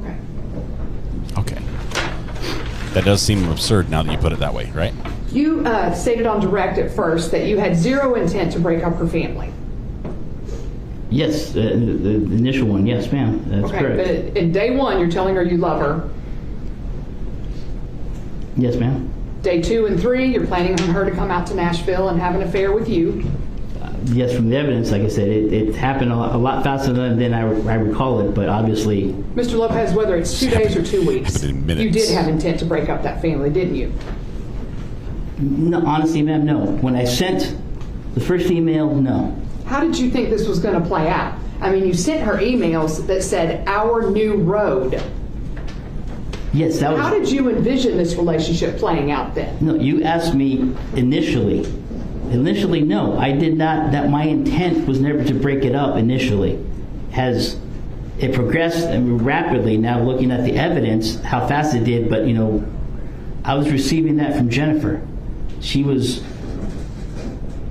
very willing and eager to get into this relationship. So were you, Mr. Lopez. Well, yes, I was, but my intent, you asked me about my intent initially. My intent initially was no, and I even stated that in my emails. Okay, but your intent changed very quickly, and you wanted a relationship with her, as you put in the subject lines of your emails, "Our lives together. I can't imagine being apart from you. Our road together." You wanted to be with her, correct? Yes, ma'am. Okay. And all of these emails and all of these texts and your constant communication is because you want to be with her, correct? Yes. And I want to talk about that too. I mean, your phone calls have been deleted, or some of them, a lot of the texts have been deleted, but you guys were in constant communication. As she told Tina Spring, and you saw that on the screen, that you texted every day, all day, and maybe call a day, correct? Correct. And you were in constant communication. Yes. So the only time that you weren't in communication, you just assume she's being horribly assaulted? Because I'm not sure when she would get a chance to get all this stuff done as much as you two communicated. No, and that's all those texts then too, was Jamie would take her phone and text me what was happening. That's why there's so many of them in there. But no, I would talk to Jennifer beforehand and then after the incident. What I'm saying, Mr. Lopez, is that you two constantly communicated. Constantly. Yes. You would watch TV shows together, right? It's like a watch You party. go back and forth. I mean, we have thousands upon thousands of texts in here between you and her. Yes, ma'am. Correct? Correct. So I'm not sure when she would have had time for these weekend trysts with 10 minutes. That's what I'm saying, ma'am. They would leave literally at midnight, 1 in the morning on Friday. This would happen over the weekend. She would be gone on Friday and Saturday. And now the texts and stuff in between those was when I thought it was Jamie sending me all this stuff that was happening to Jennifer. Then she would come back Sunday, and then basically Monday through Thursday, I would help try to put her back together. Okay. And again, where are these texts where Jamie is texting you what these felonious acts that he's doing to his wife? Man, they got deleted. Yes, ma'am. Okay. I mean, and there's nothing while you are having to listen to her. Mr. Lopez, have you ever been... I mean, the concept of a gang rape is... Yeah, we don't need to define all that.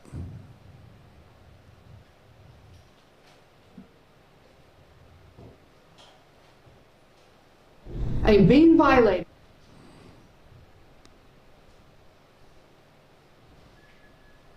I believe she just said on another and another, just for the information. And it was. But you were on the phone with him or her while this is happening to her?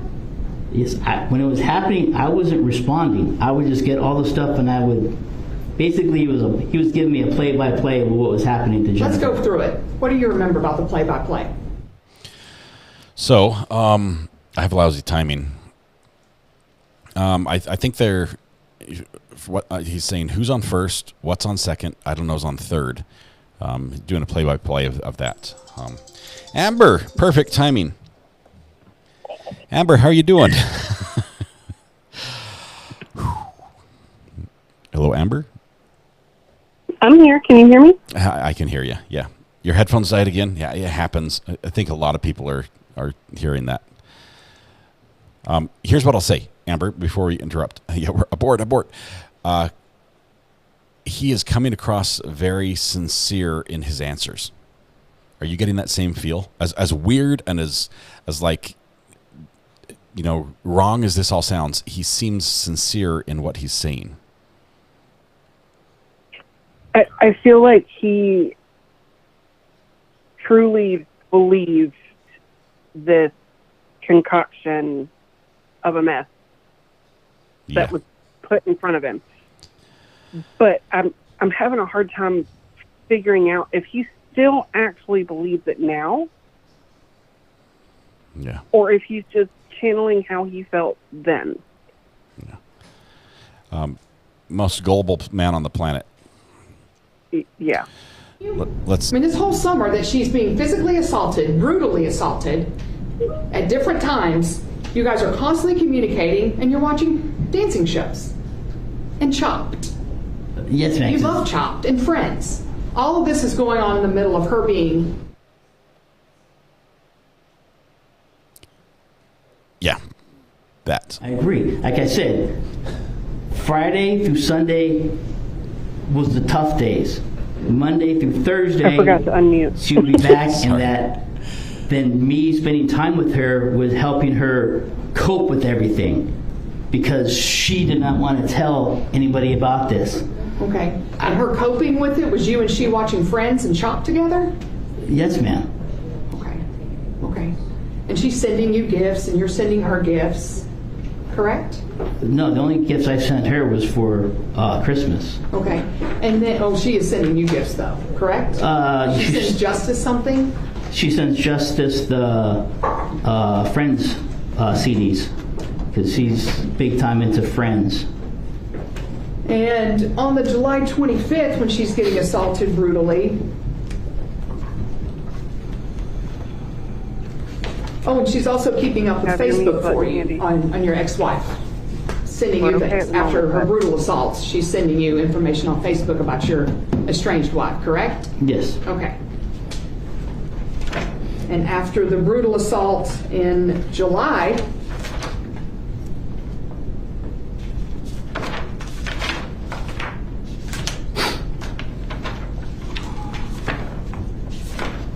this guy's just Joker.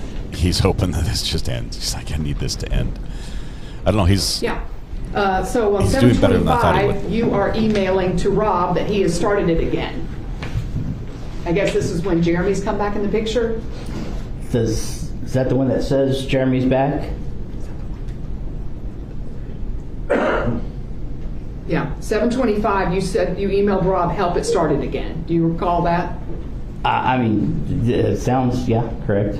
Okay, and then she is assaulted. May I see that email? Mm-hmm.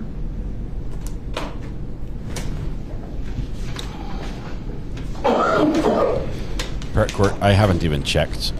It's safe to assume right now that the YouTube's not going to be selling any advertising for this portion of the video. Okay. May I press the bench, Your Honor? Not that I let them anyway. But Take an afternoon break. We've been on for a little while.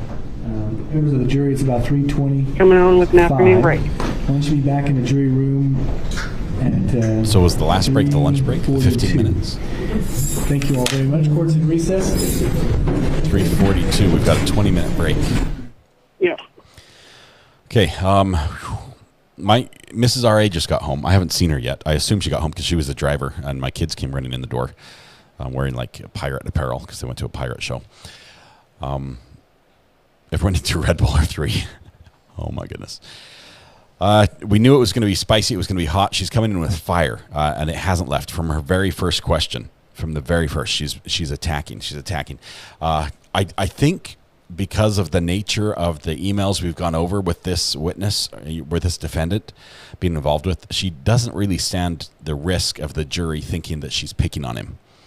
That they see him in a situation where he's an adult, right? He's able to make adult decisions, obviously tell adult stories on chat. So I don't think the jury is looking at him saying, "Oh, poor guy. She's what a mean prosecutor."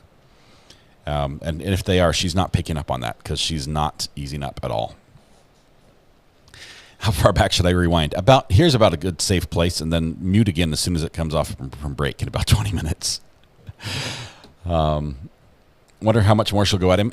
She probably will not be done today. She's gonna tear through this whole time frame and scenario with the same incredulous type approach. Like, really, you expect us to believe that all these things, that you really believe this was happening? This was your thought process. You never did this, and you thought that was normal, and this situation played out, and that didn't raise any alarms. That you're going to see that over and over probably through the entire binder.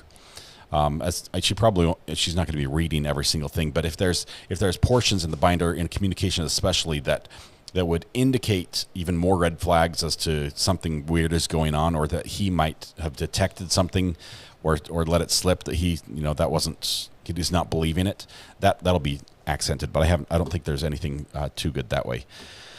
Am I right so far, Amber? What do you think? I think so. All right. Hey, Mrs. R.A., are you home? I'm home. You're home. Hey. How you doing? Good. How are you? Good to see you. All right. Yes, she's here. She's here. They're unpacking. No, we're unpacked and we're going to eat ice cream. You're unpacked and you're eating ice cream? What ice cream? My ice cream? No, this was reward for unpacking quickly. We bought ice cream. Oh, I brought ice cream too. Don't eat mine. I had it for breakfast. The cookies and cream is mine. We are taking a little break right now. It's okay. We can follow this through. I've been keeping up with my wife quite a bit. We're all right. A little PDA. PDA, I haven't heard that term in a long time. It does not stand for personal digital assistant. That is public display of affection. That's a term from high school. When PDA was not encouraged at our school growing up in high school, it was like they would frown on that. Of course, it happened. I hope you switched the laundry. It's still in the washer. I washed one load. That's got to be credit for something. Got somebody. That you did. What's that, Amber? That you did today. Yes, one load today. So I didn't unload the dishwasher, which was clean. They had started it before they left. I did sort of wash my dishes, or at least rinse them and leave them carefully stacked in the sink. I probably failed, come to think of it, as far as getting things done while she was gone. But I was working. I was busy, right? Who is Rob? FTW reports. Rob is in the courtroom. Rob, we believe, is the bald guy that they keep showing, not the one with the facial hair. The cameraman will show Rob when they talk about Rob and the emails to Rob, and it's funny that they show him because Rob had no idea any of this was going on until Rob was included in the group email or the group text after the killing. That's when Rob first becomes really involved in this. I get a Recovery Addict mug with my ice cream in it. Oh, this is mint chocolate chip. That's really good. Amber, take it away. I was actually just typing a message to my boss, but I'm done now, so great timing. Oh, I just got a hand delivery of ice cream from Mrs. R.A. She is back. She's feeding me again. Yay. This is a good sign. Oh, I want some. Wait, does she know that you had ice cream for breakfast? Amber, let's talk about the trial.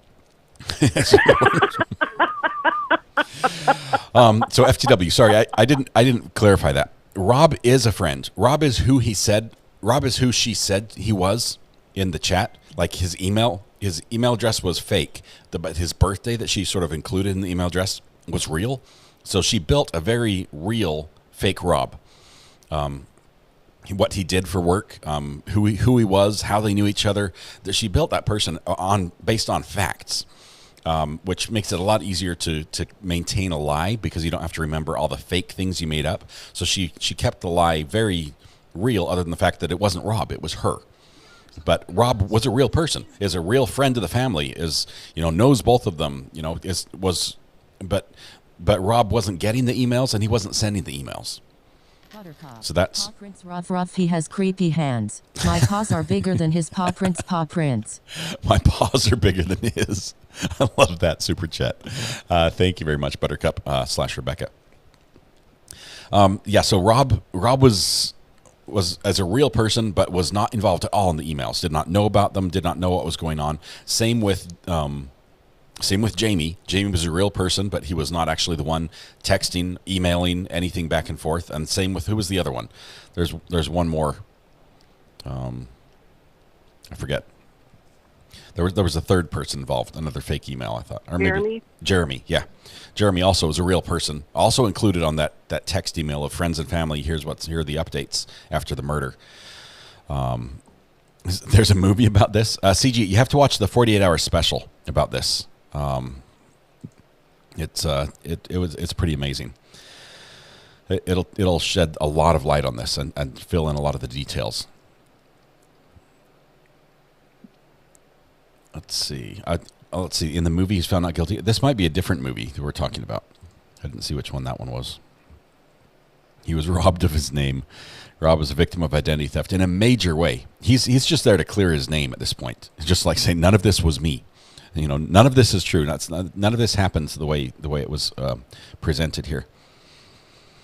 So did you see my message in mod chat that Rob was subpoenaed? Rob was the what? Rob got a subpoena. He was subpoenaed. Court. That's interesting. He's been allowed to sit in trial, so I wonder if they excluded him at the last bit. Didn't they have the exclusionary rule? I believe so.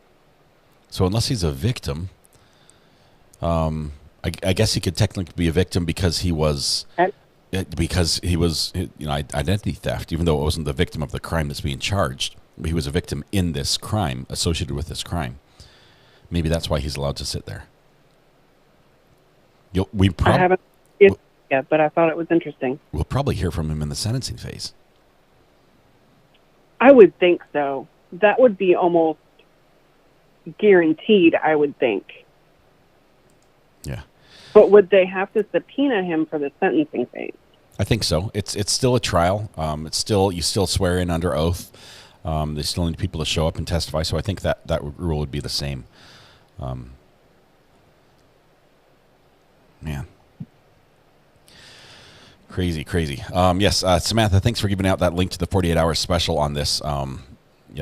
This 5 million people have watched that special and know some of the story, and now the balance of it is playing out here in court. Hey, you're a DJ, not a domestic. What's that? Maisel, I miss the meaning here. Amber, what does that mean? Translate for me. Good idea. Let's see. Okay. Let's see. As far as what we're expecting today, it's 4:30. We probably have another hour of testimony. Does that sound about right? Hour and a half. I don't think the defense will finish in time, but I do think we'll have to use the mute button selectively throughout it, because she wants to keep that very fresh in the jury's mind. All the salacious bits that are in there. I think that's going to be frequently revisited. It means you're busy doing your job, not being made. Right. Yeah, I was too busy. I'll try to use that line with Mrs. R.A. I don't think she'll buy it, though. She won't buy it. It's 3:30 in Texas. I think when have they been finishing? 5 o'clock? Yeah, they've been sticking pretty close to the 5 o'clock mark. I think yesterday they ended up going a little bit over 5. The day before. My ice cream is quickly becoming a slushie in here.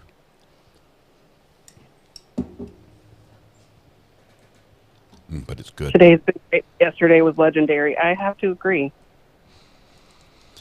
Yeah, it was legend. It was I would use the term infamous. I don't think it was one I want to remember. Well, you're going to remember it because I've tagged you in a bunch of stuff on Twitter. I haven't watched them all, but I see the notifications popping up. Not done yet. So 5 o'clock. 5 o'clock is when they're going to end. So we've got an hour and a half, right? Yep. Weather And watch. we're back in 9 minutes. If you have any connections with the police department down there, they're just dragging their feet. I mean, it's only been a couple days, but I'm looking forward to getting a possible dash cam video from that police chase you told us about. Got the request in. Everything's still just in progress. They're slow. All right. Any questions? Anybody? I know we've had a couple people pop in as this trial's been catching a little bit more attention today as it develops. Let's see. Carrie says, I don't have Twitter. Post them on Facebook. I'm not sure.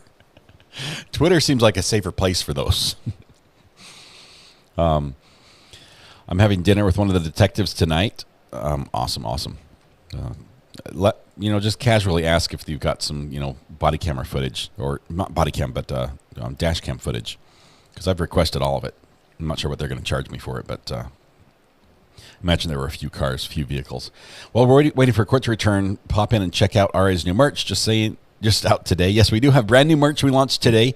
I don't even have a demonstration model yet, but it is it's merchandise that celebrates the courthouse membership icons that change color. It says Recovery Addict on the back. It says !seat in the pocket on the front, in the pocket area, and it's got the colored courthouses in the order that they progress on the back.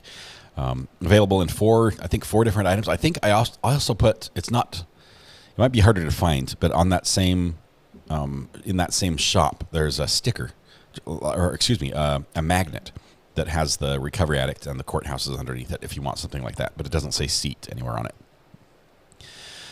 RA, do a poll. Dream out, spell out what you want on the poll. What are you thinking we need to discuss as far as guilt or innocence? Because he literally just admitted everything.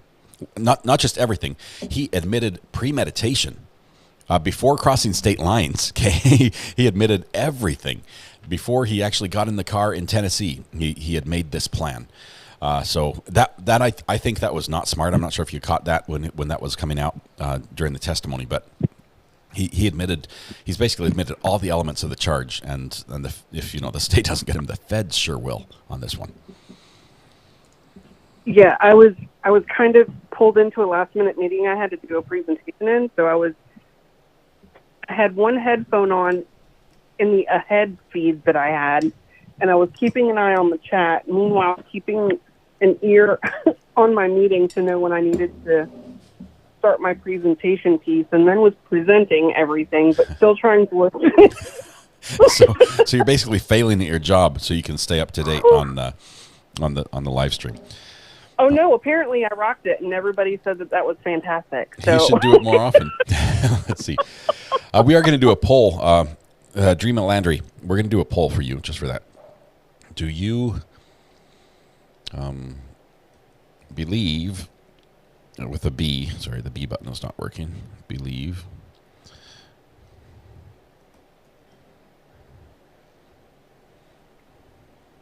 Do you believe Darrin believes? Is that too much Inception?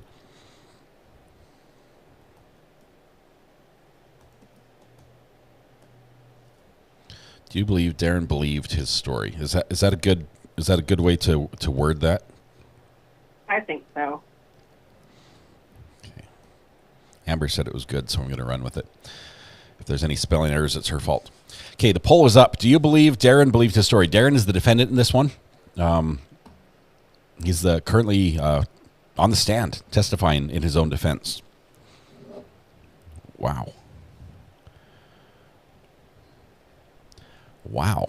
I was not expecting the numbers to be this high.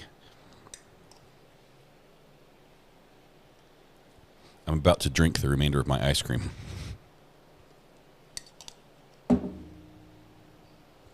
$95 degrees outside. I think it's 91 inside.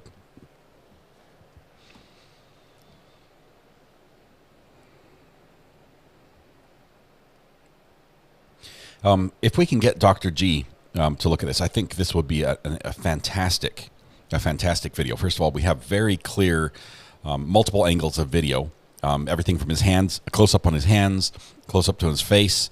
We have him, Darrin, showing very different emotions. Lots of constant video of him as he's confronted, telling stories. I think this would be an amazing video for Dr. G. We'll have to hit him up. Mrs. R.A. owes all 500 of us ice cream. I will eat on your behalf, Carrie. I really will. Weatherwatch fresh sweat dabbing towel fund. This is funny, Weatherwatch, because Fresh sweat dabbing towel fund. The only load of laundry I started was the towels because of that very reason. So that's what I started. Ask it again, but include me. Stovetop Sue. Okay. Oh, sorry. Let's see what Stovetop 2. What did you say? Let me go back here. I'll find Since you. he admitted to crossing state lines to murder, can he be charged federally? He's actually got federal gun charges on him as well as the state case. So they already have charged him federally for that. Mm-hmm. Yep. So yes, he's in a world of hurt, and his testimony here can be used against him in the federal case. 100%. So this may help him now, but it hurt him there. Yeah, there's no getting out of that federal case. Not at all. Yeah. Anytime crime crosses state lines, it becomes federal. Yep, that's the whole interstate part. My daughter keeps her thermostat set at Meat Locker. I'm jealous. Julie Songs. Today is Miracle Treat Day at Dairy Queen. $1 from every Blizzard goes to Children's Miracle Network. That is awesome. I would have to. I'm tempted. I'm not sure if Mrs. Araya will let me do 2 ice creams in a row for dinner.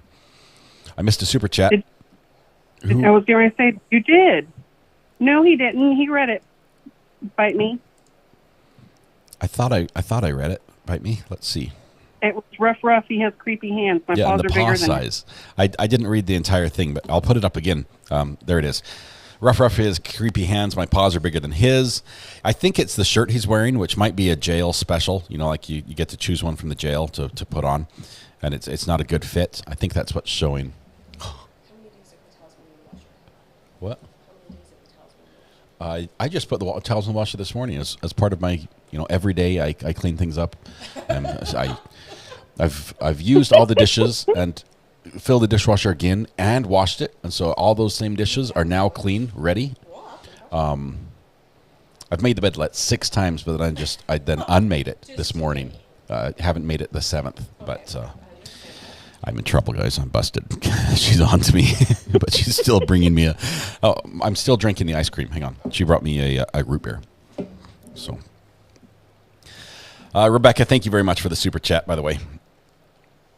As you wish, Adam says, among other oddities, why did he go along with the attack and tie her up if he thought the killing was justified? Yeah, this is a weak part in his story. First of all, let me close out the poll while this is going on. We're going to end that. Basically, 82% say yes. You think that the defendant believes this story. Well, it'll be interesting if the jury feels the same way. Adam, on this one, why did he go along with attacking her? Why did he knock her to the ground? The whole duct tape thing on the wrists? They didn't talk about that. And he's saying, oh, I did that for plausible deniability. That seems thin. It seems that they would have talked about it had that been the case. That if this was their plan and they had gone through all this, and I think that part plays into the state story better. That she likes this type of thing, so I'm going to do this.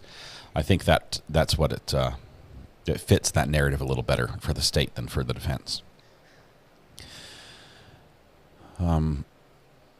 I believe that he believes everything he was told. Incredibly gullible. We are on a break, Debbie. It should be over here just in a few moments. Yeah, any moment now they should be coming back. He still believes all of her BS. It seems like he has not processed it, that he hasn't gone through everything and made peace with anything that happened. It all seems very, very fresh and confusing to him, even after a couple of years. Jail obviously has not been good for him mentally. Let's see. I'm catching up on all the texts. Oh, here we go. Court's back. They did brunch today.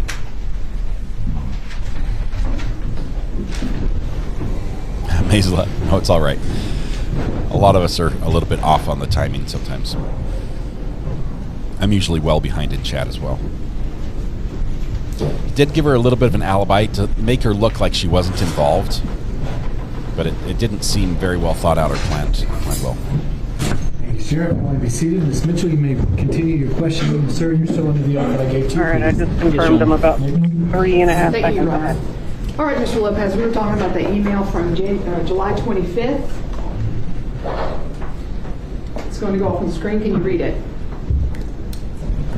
The abuse started again. Jamie was drinking tonight and pissed off. Mr. Lopez, I didn't ask you to read it. I said, can you read it? Oh, I'm sorry. Can you physically read it? Yes, ma'am. He's like, sure. So this sure, is no an problem. email that you sent to Rob because you hadn't been able to get in touch with Jennifer Faith for a few hours. Is that correct? Correct. Okay. And you started calling her about 1:30 in the morning, and you called her until about 1:50 in the morning, correct? That's what the records show. Okay.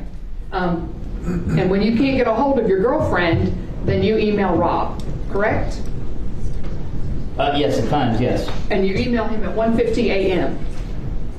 Yes. Okay. What do you think Rob was going to do at 1:50 a.m., Mr. Lopez? Answer his email? If he had gotten it, possibly. Okay. Let me see. And then what did you expect Rob to do with this email? That's Rob right there.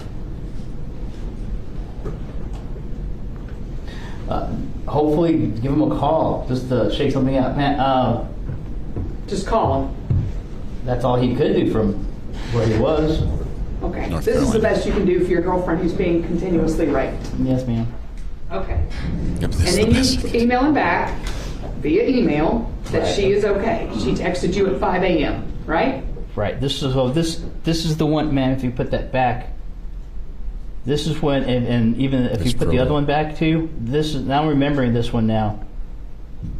If you put it back, the original email. Welcome, Dutchie. I started. This is when I freaked out. I couldn't get a hold of Jen. I think those the phone calls beforehand were real quick. She wasn't answering. I freaked out. This is me overreacting a little bit. I was wanting Jen know to see. Wanting Rob to know to see if Jen could come back, and that's why the next email is right. She texted me right there. Exactly. That's why I apologize. Sorry to wake you with all this. Okay. And where was the text from her? Man, this was in July 25th. The text got erased in August. Okay.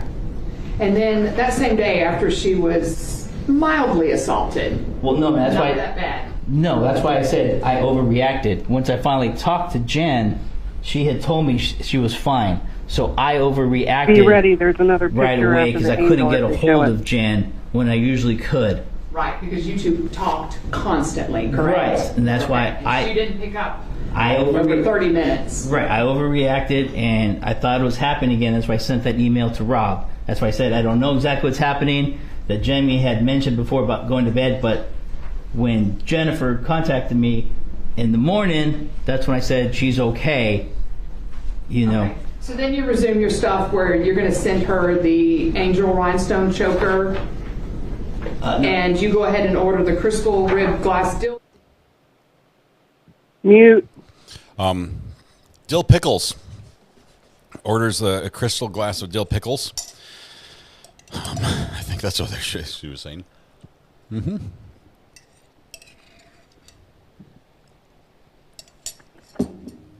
Abort. I'm muted. I've got the TV off. I've got the screen off. Let's see. Is the screen okay? Screen is all right at the moment. Okay. My goodness. Red Pen just got 4 jars of spicy maple bourbon pickles today. That's like a week's supply. That is awesome. You can unmute. Okay. Yes, ma'am. And why were you along We're for that on the entire Vegas trip? Because Jennifer thought something was going to happen. She wanted me to follow her on Google Maps. And what were you going to do if something were to happen to her? Email Rob? Email Rob, or if she didn't, I don't know, call the local Vegas PD if she didn't come back. If I had her last known location, but no. Like I said, she wanted me to follow her, and I did. Just in case Jamie were to assault her with his family in Vegas. Is that right? That's what she was worried about, and so That's what she was worried about. This might More be hard to likely, you explain. two just wanted to stay in constant communication. Wouldn't you agree with that? No, I would have been in communication anyway. The only thing different was she added me to her Google Maps to let me follow her.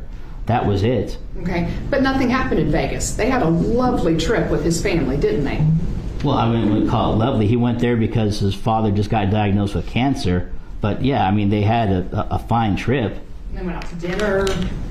Jamie got her a cocktail. It was nice, right? I don't know exactly everything that they did, but it was fine. You were in constant communication with her, Mr. Lopez. You knew when she landed and you knew when she left. Yeah, she sent me the itinerary. She sent that to me. Like I said, she wanted me to know this information because she was worried, for whatever reason, that something could possibly happen. Okay. Did she give you any details of what might happen? No. No? You never told anyone that it might be some sort of Craigslist rape? Possibly, because that's what she started bringing up later on. When? When did she bring up the fact that he was going to pimp her? I believe that started after Vegas. That I found it? Vegas? Okay. Possibly. You were late. All right. And did you ever try and see if she was on Craigslist? No, actually I didn't. Didn't do any intel on that one. No. Just a possibility that it might be out there. Kind of titillating, though, wouldn't you say? In which way, ma'am? It wasn't a story, ma'am. So all this is going on, the Vegas trip. When she comes back from the Vegas trip, this is right before the weekend that he is supposedly going to drown her while she... Would that be correct?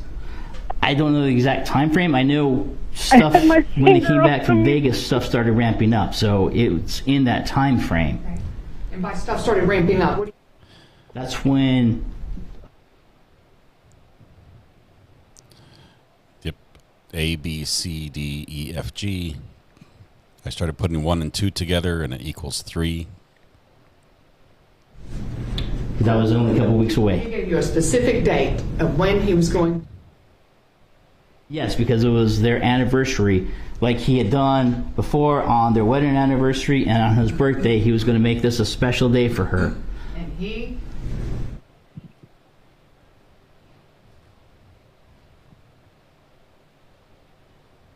Their wedding anniversary. On their anniversary that they met. Yes. I'm muting. I'm And you do nothing with this little piece of information. This Predictable. giant piece of information. It's giant. Form of a little text. In what respect, ma'am? You don't tell anyone. Don't let your buddies know. Hey, this is getting serious. Information in form of a little text. In what respect, ma'am? You don't tell anyone. Don't let your buddies know. Hey, this is getting serious. You don't do anything. It was already serious. No, like I said, I put my trust and belief in Jennifer. At some point, I don't know how long you can play that card. you and she, again, around this time of September, going into October, at some point you and she are texting back and forth about, and do you recall, exchanging texts with her about a license plate requirement in Texas in September? A license plate? About how Texas has front license plates, maybe Tennessee doesn't. North Carolina doesn't. No, I don't recall it. About the time that she said that her pool person comes in the morning? I'm not remembering I don't offhand. remember that. Or the plan, then your plan to take the freeways except once through downtown? May I approach the witness, Your Honor?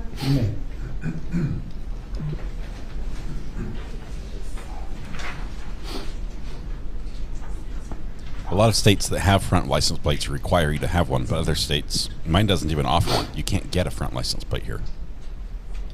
And The requirement. with interstate commerce, the way it is, you can't get ticketed for not having one as you're driving through the state. Do you recognize these text messages? But it sure makes it easy for the cops to pick out It the is out-of-staters in for to target for record purposes tickets. right now, Your Honor. Ms. Paver, what number is it? The complete conversation is currently in for record purposes as State's Exhibit 220. Okay. Is there a date for this? There are no dates on these. But it is a conversation between you and Jennifer, correct?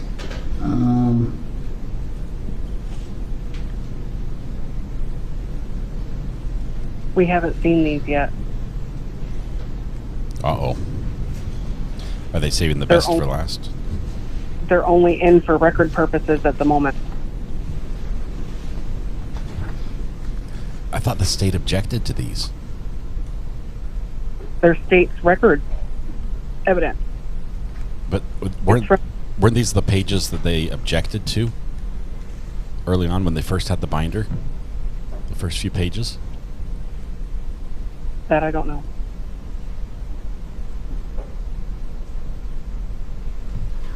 Yeah, it sounds like it. I don't exactly remember it, but it sounds like, You and Jennifer, correct? Yes. Okay, and you're talking about how Texas has a front license plate requirement? It seems like, yeah, she's warning me about it.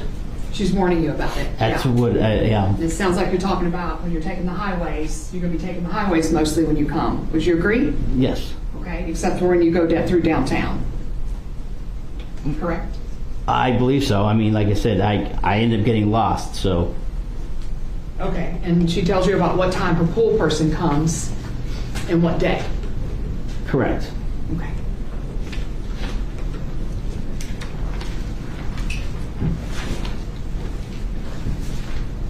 And when you get back, after you ambush James Faith, killing him by shooting him 7 times on the street, 7:30 in the morning, you hightail it back to Tennessee, correct? Yes, ma'am. And you and she start your conversations right back up again. Correct? We're talking to each other? Yes. Yeah. Well, yes. Making plans, You sure? exploring BDSM, Yep. correct? Not until the BDSM and everything back up until later, till Not yet. like late November or into December. Sorry. Yeah, but it wasn't like you're making it sound like it was immediate. No, yes, we were talking to each other. 2 days later. She was going through the funeral and everything. And right after the murder, she does a group text that includes Rob and Jeremy on it. Yes, ma'am. I want to hear this. And you. Yes. And that was okay with you. No, like I stated, she told me that Rob had called.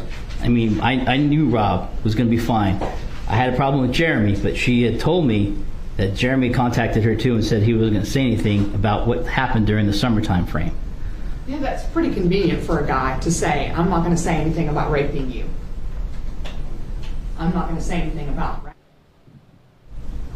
That works out real well for Jeremy, wouldn't you agree? Relevant what another guy would say. There's objection. Did you clarify the question? Maybe I misunderstood. The objection sustained. I said it's pretty convenient that Jeremy would say, I won't.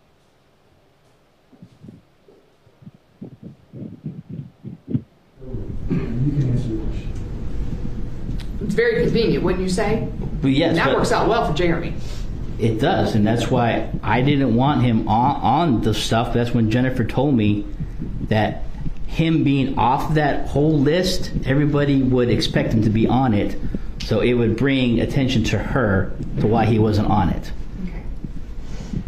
Okay, Mr. Lopez. She's not buying it. You and she continued conversations all the way up until your arrest. Yes, ma'am. Okay? And you continued your relationship all the way up until your arrest, correct? Yes. Okay. Because you wanted to be with Jennifer Faith. Yes. That was the whole goal. From day one, from March 17th until the day of your arrest, it was you and Jennifer Faith in this together, correct? No. I would not say from day one.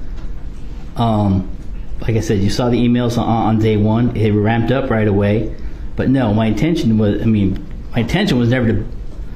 Intention, yes, was to be with her. For her intention for her husband to be dead, no. Okay, so she doesn't want you to call the police, but she wants you to kill her husband. Yes. Pass the witness, Your Honor. Oh, whoa. That was a mic drop moment. I have no further questions, Your Honor. Very good. Members of the jury, there's a matter I need to take up outside your presence. Please go with the bailiff and wait further instructions. All rise for the jurors. Amber, sorry, I had you muted. Sorry about that. I had to hit the mute button over here. Hey. The jury is leaving because the defendant is shackled. Once the jury is gone, he can then be moved and put back because they're not allowed to see him in chains, basically, or handcuffs.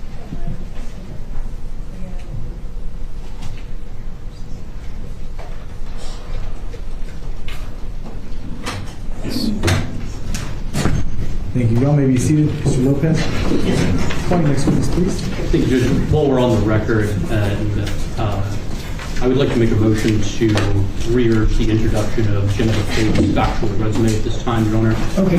The entirety of the state's cross-examination of Darrin Lopez was to plant in the mind of the jury that this was some elaborate fake story.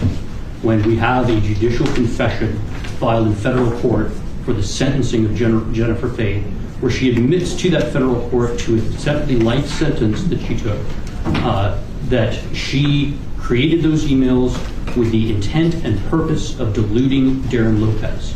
The state has left a improper perception in the mind of the jury that can only be clarified by providing the accurate information of what actually happened, and excluding that evidence from them leaves an improper notion in the jury and would violate Mr. Lopez's due process rights at this time and his rights to a fair trial. Any reply? Your Honor, it's still hearsay. It's still irrelevant to this murder. And as far as the direct examination, we were responding with our cross-examination. The direct examination, he went down. I can still have. It is our argument is it's still hearsay, and it is not relevant. That was her sentencing. I don't think it's not relevant. I think it's very relevant, but I also don't believe it's in an admissible format. You can call her, but that document is not an admissible document.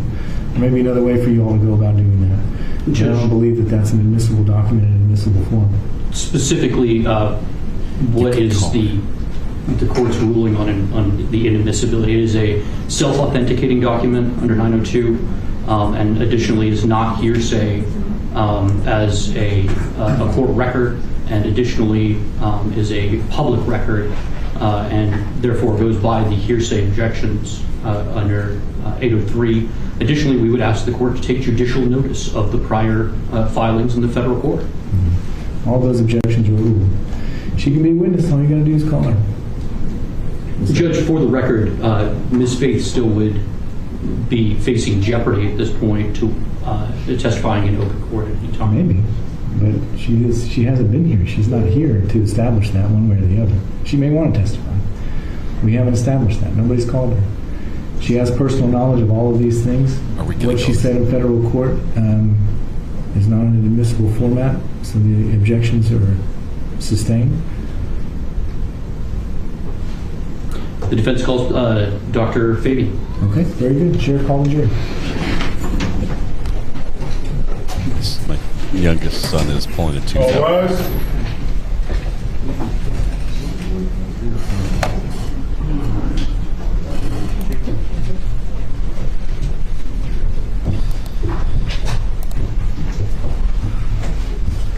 Okay, so the judge is goading both sides into calling, well, most of the defense, into calling Jennifer.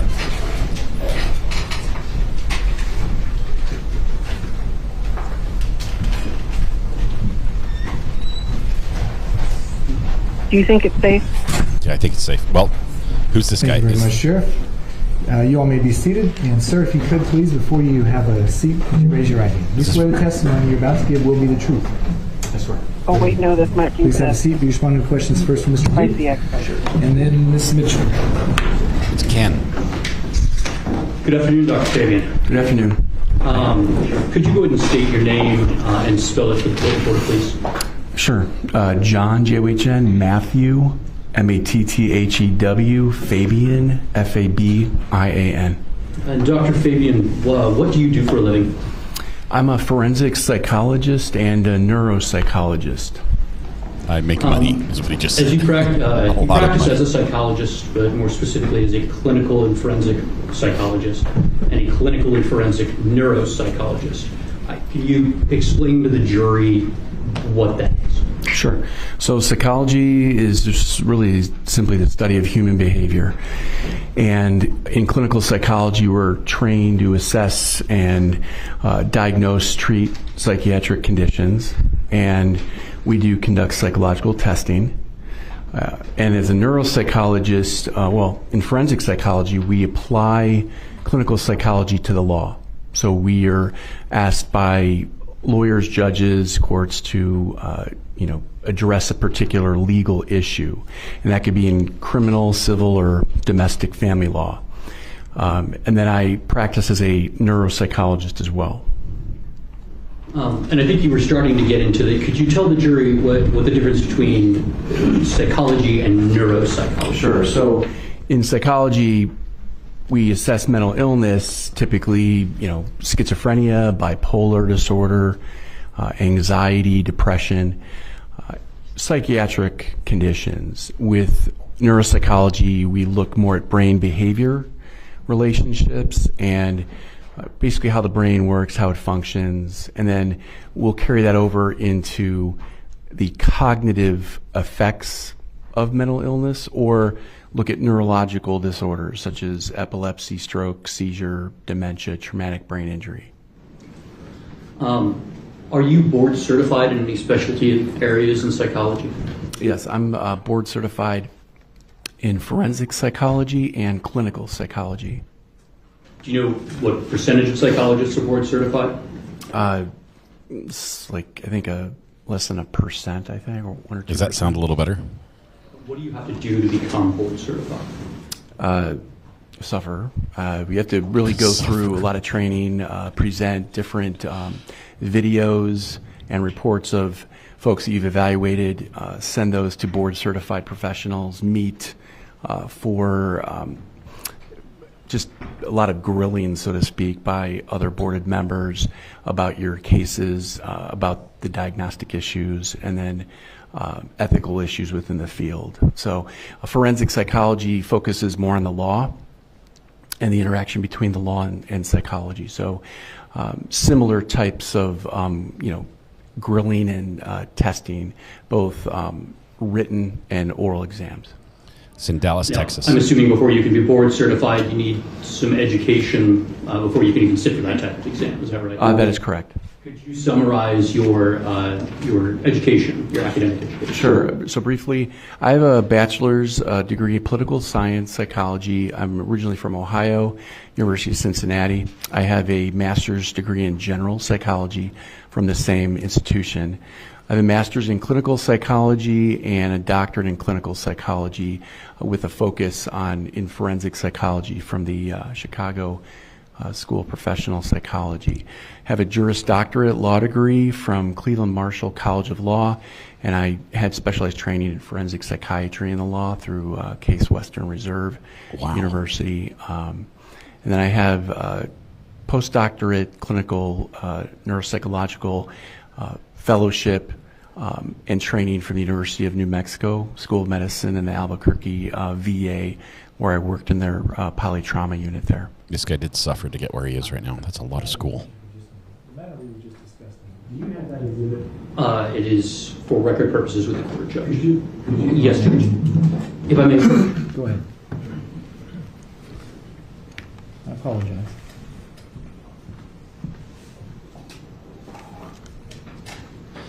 Yeah, that's one of the better educational backgrounds I've ever heard for a witness, expert witness. How many years of school are we talking about here? A few. A lot of student loans. Yeah. I went to law school at night. I was a court psychologist, but Well, let's talk about that for a minute. What is your training and works experience as a clinical and forensic psychologist? Went to law school. Sure. So during graduate school, I spent a year really learning what mental illness is, and I did that with inmates at Cook County Jail, and there's about 11,000 inmates there. And I worked on the mental health unit with 1,000, and I just chose what types of disorders and what offenses I wanted to really learn.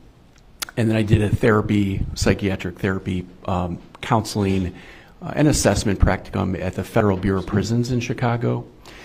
And then I moved to Ohio, and that was really where the rubber meets the road. You know how to assess someone, you know what mental illness is, but then how do you apply that to legal questions? And that was more the forensic issue. So in that state, there's about a dozen court psychiatric clinics. I was the intern resident at the Medical College of Ohio, where we had a court diagnostic and treatment center. So there I conducted pre-trial, pre-sentence evaluations with defendants there. I also ran some therapy groups, primarily with sex offenders. And then after that, I was licensed in Ohio, and I was a court psychologist there for a number of years, and I worked at 4 of those facilities. One I was a director of, that was an adult facility, and then I worked at 2 other adult court psychiatric clinics, and then a juvenile one, where juveniles were assessed there. I eventually moved to Minnesota, and I worked in their maximum security state forensic hospital, and that was for the whole state rather than regional or city county facilities. I did the same types of evaluations, and they would be competency or fitness to stand trial, not guilty by reason of insanity or mental illness, mental state at the time of the offense evaluations, also mitigating circumstances, or informing the judge or the lawyers psychological factors in the crime. Are they amenable to treatment? What kind of treatment do they need? Probation? Do they need supervision? And risk assessments. Are they likely to commit future offenses? How do we manage this offender in the community? And then I moved to Texas, and I live in Austin, and there I do mostly court-appointed pre-trial, pre-sentence type evaluations that I explained. And along that road, I did have to do more training to become a neuropsychologist. Let's make that shift, because again, the forensic psychology is applying mental health to the law. Can you explain your training as a clinical neuropsychologist? Sure. So you can't just buy like a memory test and then say, hey, I'm a psychologist now, I'm a neuropsychologist. You have to learn the disorders, the pathology. That was my whole plan. And so I started off inner city in a high-risk urban facility working with youth. So the children had a lot of CPS involvement, a lot of PTSD, a lot of complex trauma in the home. They also had neurodevelopmental disorders such as ADHD, intellectual disability, autism, learning disabilities. And then I was also working at a facility called Neuroscience, Neurology and Neuroscience Associates, working with adults, having only to do with clinical work, not legal or forensic work. And that was really learning, epilepsy, multiple sclerosis, just different neurological disorders. And that led me to go to the University of New Mexico, where I was at their clinical neuropsychological facility, and the Albuquerque VA. So again, it was more clinical. It was not legal or forensic. And I was just working a lot with people that often had both neurological and psychiatric conditions.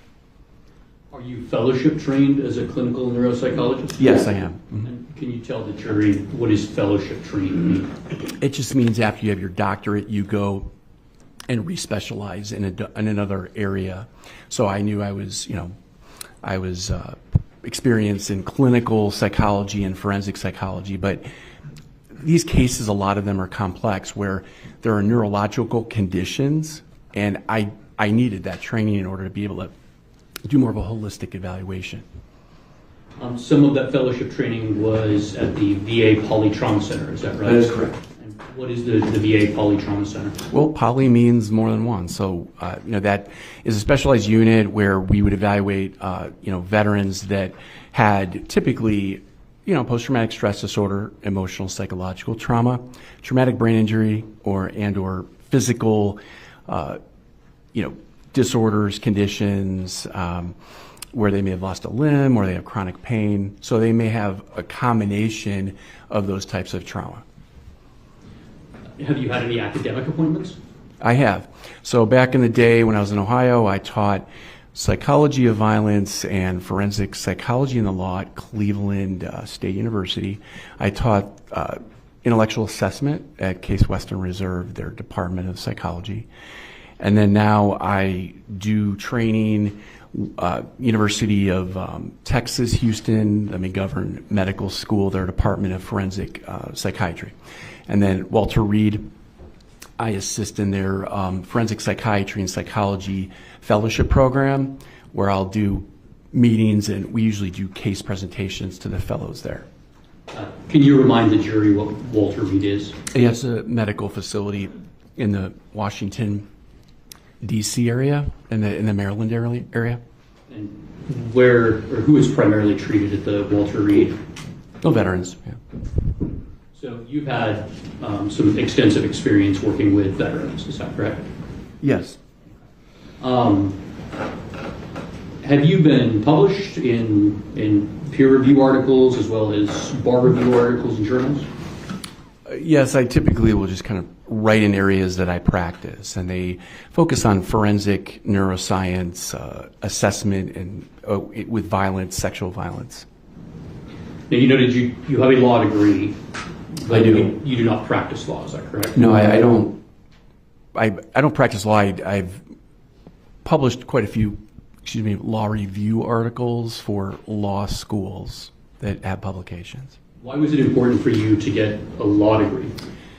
I knew I wanted to work within a court setting, and I thought it would be good to have that experience. And it really was because I was able to join my training with a forensic psychiatry and law program at the Case Western Reserve University Law School. And then we had post-traumatic stress disorder and litigation classes. So I was able to tailor make just some of the classes and curriculum as I wanted based on my career.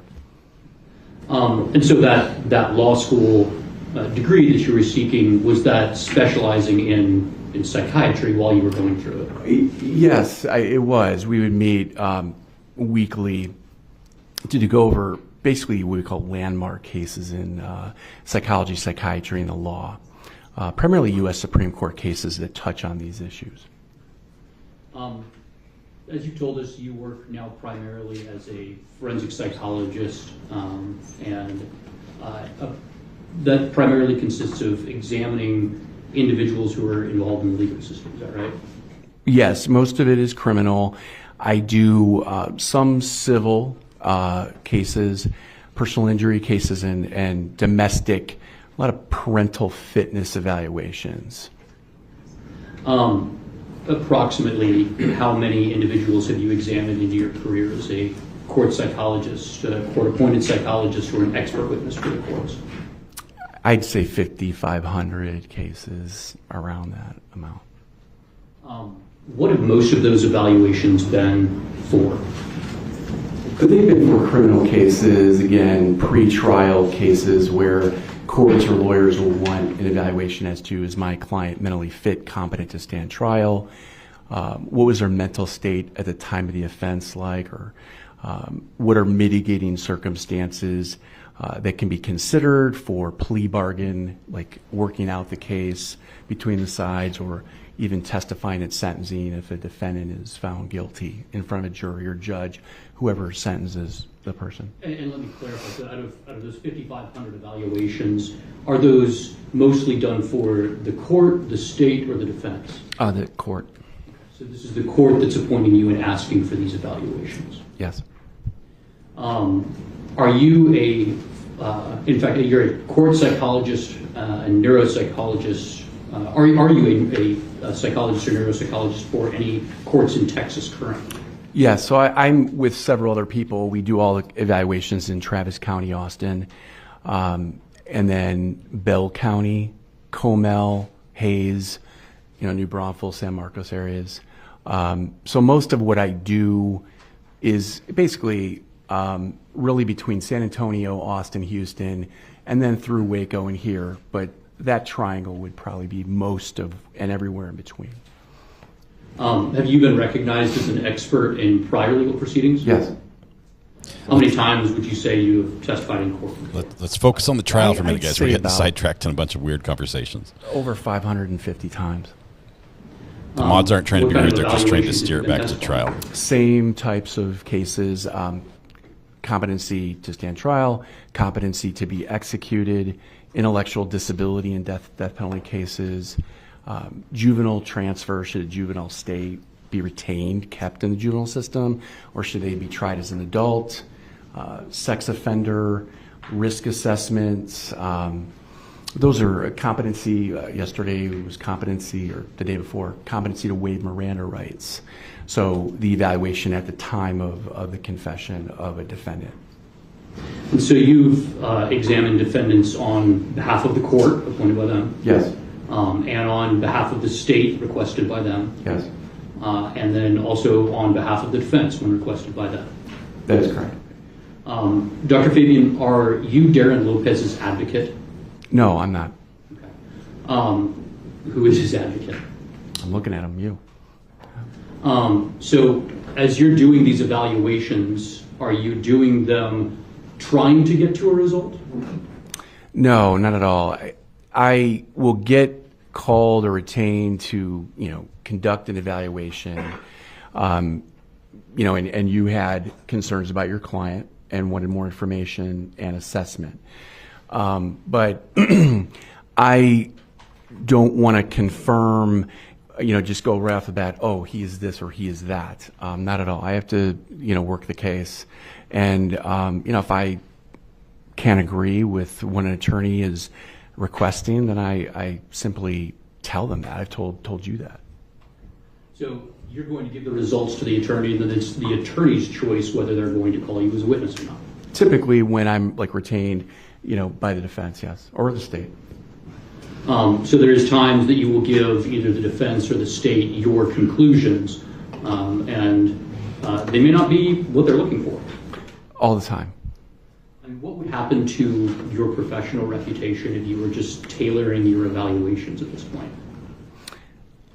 I wouldn't be passionate about what I do. I'd be a bobblehead and, just tell you whatever you want to hear, and I wouldn't do what I do.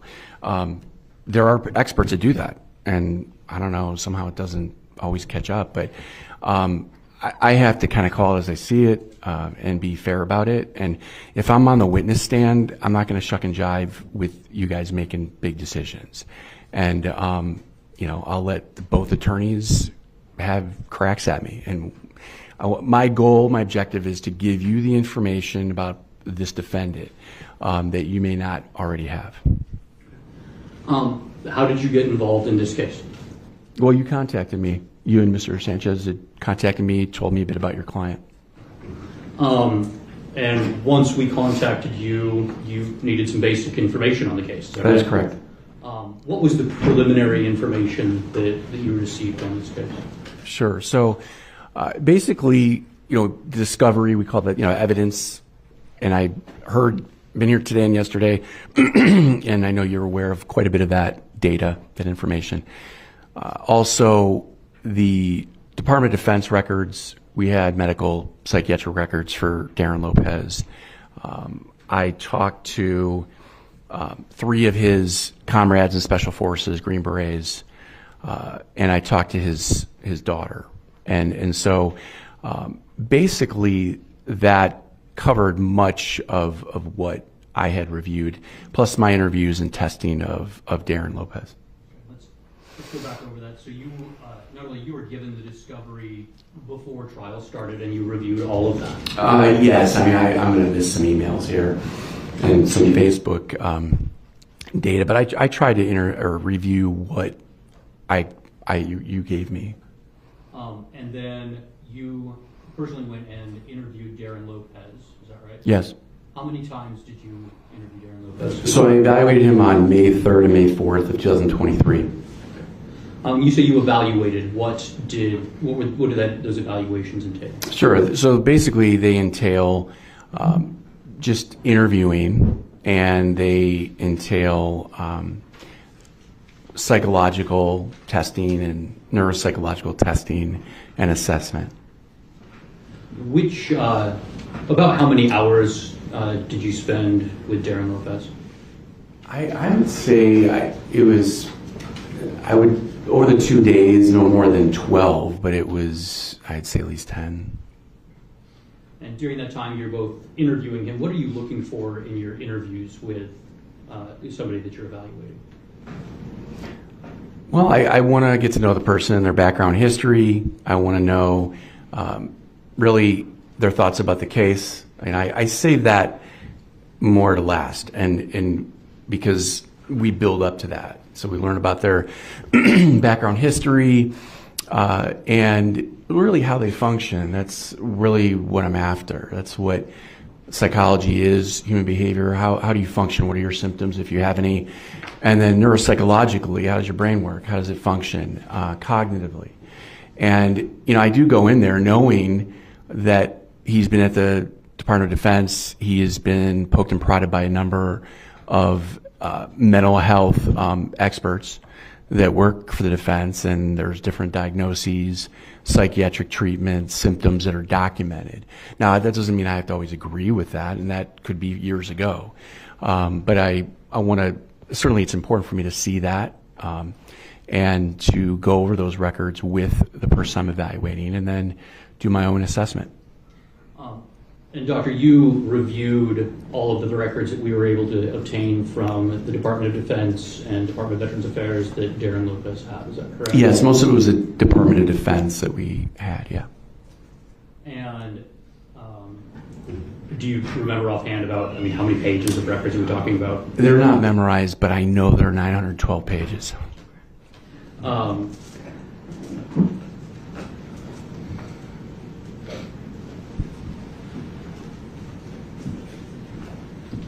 Which number were we on?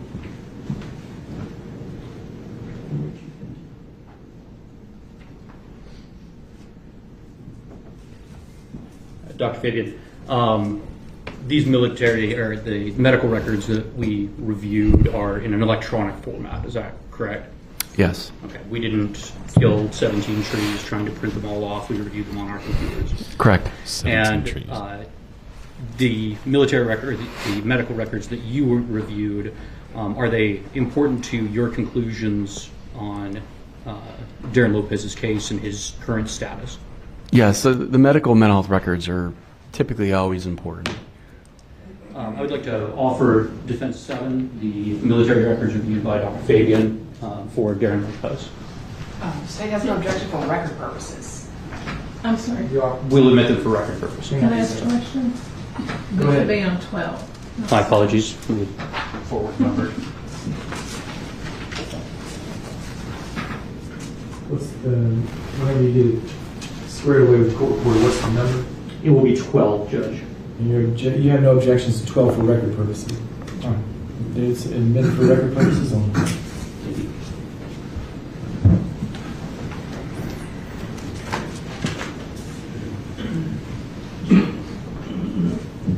Doctor, from the review of Darrin Lopez's medical records, can you summarize for the jury some of the things that those records disclosed to you? Sure. So the primary bullet points here would be that he did have psychiatric diagnoses. So they were post-traumatic stress disorder, PTSD, from military combat trauma. There was evidence of major depressive disorder. There's evidence of attention deficit hyperactivity disorder, predominantly the inattentive type. There was evidence of traumatic brain injury, and there was evidence of psychiatric medication management and treatment. He was typically treated with prazosin, which is a medication that helps with nightmares and sleep, often given with those who have PTSD. Zoloft, antidepressant medication, Adderall, psychostimulant for ADHD, and gabapentin, which is treatment for mood and even pain. Those are some of the medications he was on. And then we're near the there end. were neuropsychological test results and psychological test results. Those See you, Mike. Thanks for being here. included essentially below average performance in the neuropsychological test. And that's, again, assessing cognitive functioning, attention, memory, word list information, story information. We want to give them new information. And, 30 minutes later, what was that story? Okay. Problem solving, attention. And that's where he had some below average performance within attention and memory. And then I believe several months later, after more treatment, therapy, counseling, and psychiatric medication management, as what we call neurofeedback, he actually bounced back into kind of the average range. So, and I can expand upon that if you wish. Doc, I want to get into that just a little bit. Is that so? As you're reviewing these records, I mean, this is over a timeline that Darrin is seeing these doctors, and these are doctors out in Tennessee after he has been discharged from the military. I want to say Fort Campbell, Kentucky, okay. And it's called the TBI Psychology Clinic on base. Okay, and what does TBI stand for? Traumatic brain injury. And why would Mr. Lopez be going to that facility? Well, I believe he may have done his basic there, but he was stationed out of there, and when he would return home during tours, that was one base he would go to, basically a home base. And, they had medical staff, psychiatry, psychology, neuropsychology on the bigger bases like Fort Campbell. So I know he had reported complaints of headaches, and, you get a lot of assessments by different medical professionals on the base. They handle all the medical care. So I know that he had reported evidence of headaches, dizziness, vertigo, problems with memory, attention. And so he's going to be evaluated by mental health professionals and then basically neuropsychologists. So they have a particular clinic there, and that's where he was evaluated for both. And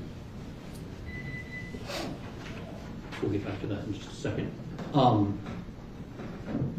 Specifically, he was at the TBI clinic. The jury has purposely heard that there was at least one specific traumatic incident that would lead us to believe that Mr. Lopez would have TBI.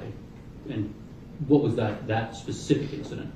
That was an incident, the dump truck incident, where there was a blast exposure. So typically from an explosion and or IED, improvised explosive device, that was an explosion and based on chemical explosion in the dump trucks. And there was 2 blasts. And so a blast wave can really affect the person, jolt them, they can fly in the air, and it can be a blow to the head where the person will experience a concussion. And there are some basic mechanical, your brain will shift and go back and forwards briefly during a concussion. But he had a concussion. He had 2 of them, if not 3, in the war due to those types of explosions or blasts. And you've kind of summarized for the jury what TBI is. What are some of the long-term effects of traumatic brain injury that we have started learning about? So when someone has a concussion we hear all the time is going to be a mild TBI, mild traumatic brain injury. And basically we can have post-concussion syndrome, and that's following the TBI. That can lead to personality changes, cognitive changes, problems, decision-making, processing. It can be related to emotional, behavioral difficulties. Now, those typically will be more profound within the first several months of a concussion, and they improve over time. Now, in this case, there was further attentional and memory issues that he had, but with therapy, they did improve. There was a neuropsychologist, Dr. Zora, who had done neurofeedback and more neurorehabilitative therapy. And Doctor, maybe I should step back here Sure. to where you initially got involved in the case. When you start into a case like this, you are usually asked to come in to look at specific things and answer specific questions. Is that right? Yes. And in this case, what were the things that we asked you to look at?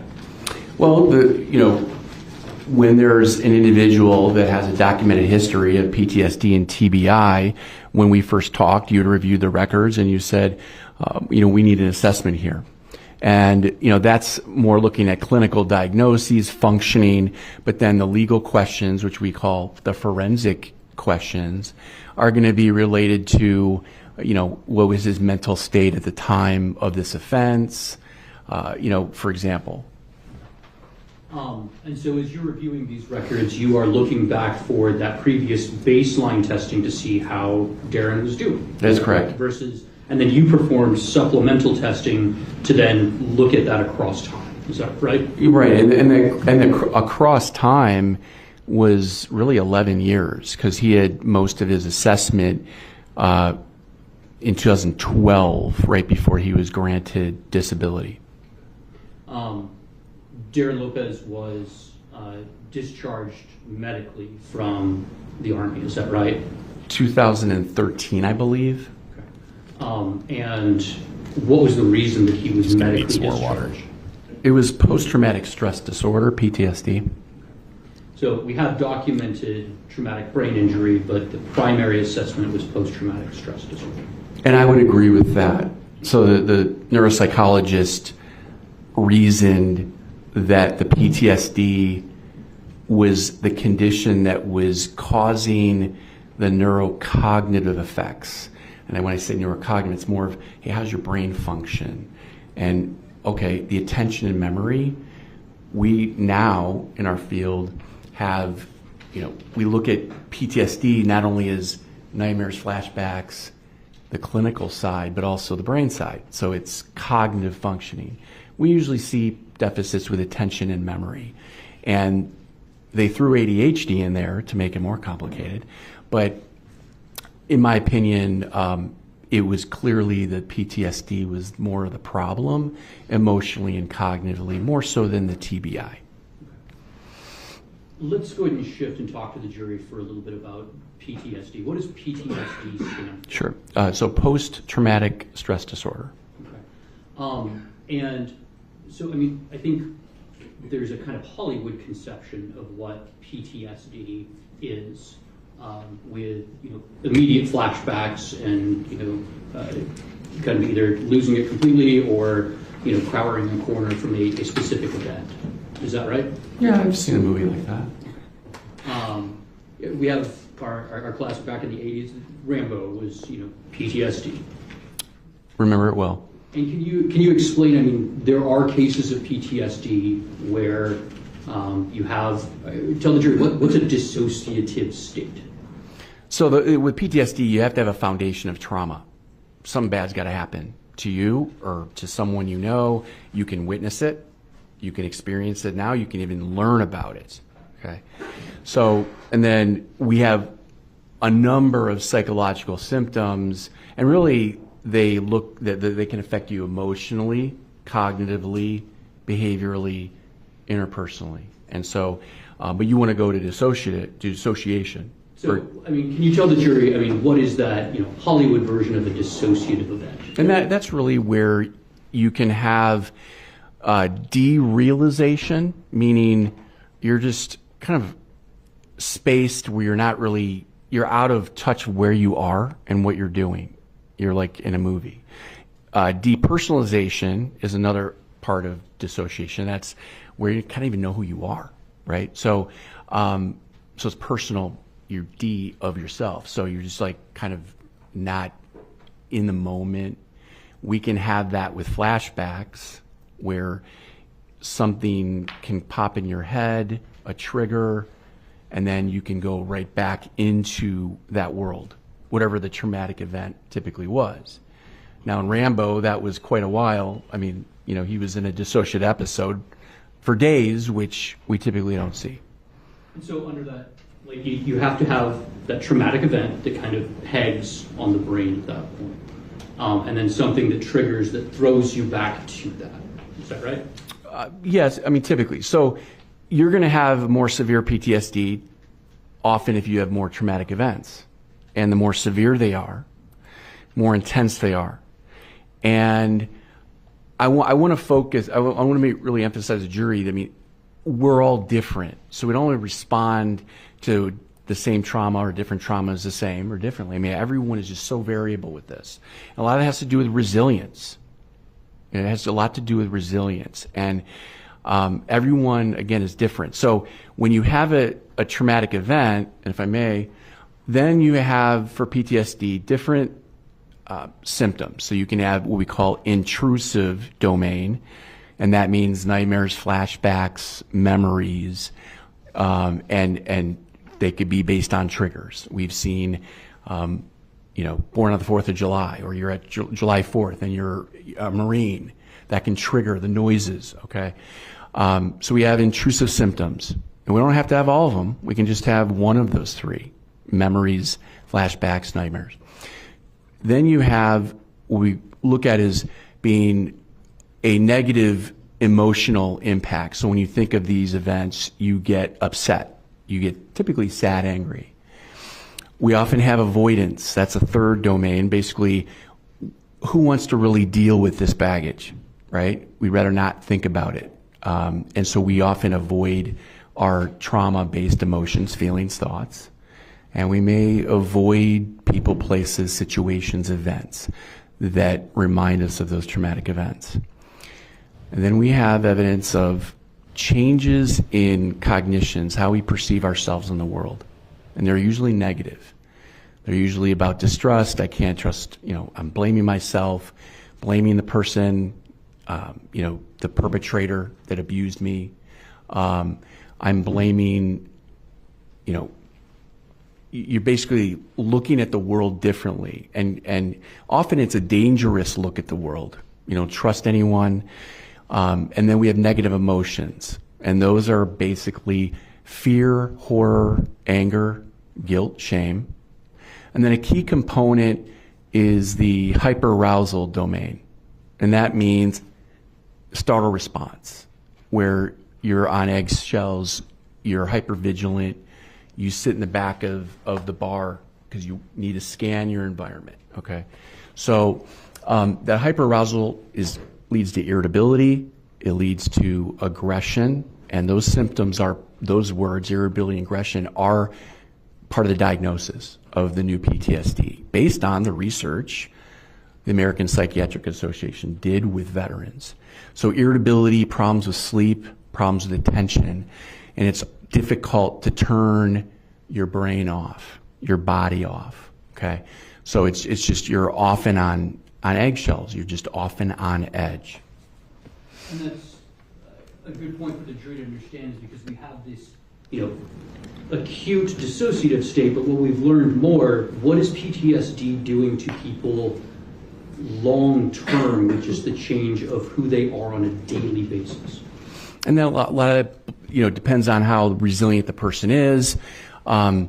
So it can change the structure and function of how your brain works in particular areas that often are based in emotion, kind of the emotional core of your brain.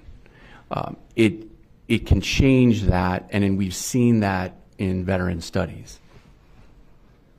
One of the things that you already stated was that that's one of his war buddies right there in the gray jacket. Goes kind of hand in hand with the level of trauma that people have experienced. Correct. The curly-haired guy, his name is Frodo. Darrin's records, as well as interviewed him, as well as spoke to the people that served with him, as well as his family, looking for what? Well, I want to know how he functioned back in the day, talked to his Green Beret buddies, and what was he like? How did he change? What was he like in the field, in the bush? How has your relationships evolved over time? There's another What about buddy. post-deployment? And then, with his stepdaughter, how was he functioning when he came back in between tours, leading up to the offense, trying to get some other collateral, information. Were you looking for traumatic events that Darrin Lopez experienced to be able to assess his PTSD? Well, and I knew, we have the hundreds of pages of records outlining that he has disability from, the government, where he's completely disabled based on PTSD. And I want to mention the disability means, like any diagnosis we have, depression, bipolar disorder, really for there to be a diagnosis, it has to really impair person's occupational social functioning, cause them distress. It needs to disable them a bit. And now we have a stamp here that from the government saying he is disabled from that PTSD condition. And when we have that, we know that he's deteriorated. And let's sidestep just for a minute, Doctor, because I think it's important for the jury. In the assessments that you did, disability can be granted at times to people that maybe aren't really disabled, right? That's a can of worms, but yes. Okay. You were probably involved in processes where you were looking at somebody saying, we're not going to push this through, and it happened anyway. Is that right? Yeah, I've seen, folks that are veterans exaggerate their complaints for continued benefits. In all of your evaluations, not just for benefits, but also to avoid criminal responsibility, people will start making claims of mental illness, including PTSD. Right? Oh, yeah, we do that, and we call that malingering, or feigning, exaggerating some type of disorder, condition, for some benefit that they may receive if they're found to have that disorder. And you have tests that actually look into malingering, is that right? I do. And did you perform any of these tests? I did. And what were your findings from that? He was not exaggerating, malingering psychiatric disorders or cognitive deficits or impairments. And he had not done that in the DoD, Department of Defense, TBI clinic either. In your assessment, no exaggeration is that 100% disability that was granted from the DoD, was that appropriate for Darrin Lopez? I don't do those, but yes, the PTSD he does have is quite profound, and that has been documented in the VA record, the DoD and the VA records. Let's go back over to the stressors that you investigated. Military service in and of itself, even without combat deployment, can be a stressor. Is that fair to say? Yeah, there can be a lot of traumatic events, during basic training, AIT training, especially special forces training. Just, you have to be in Afghanistan. It could be traumatic events. People die in training.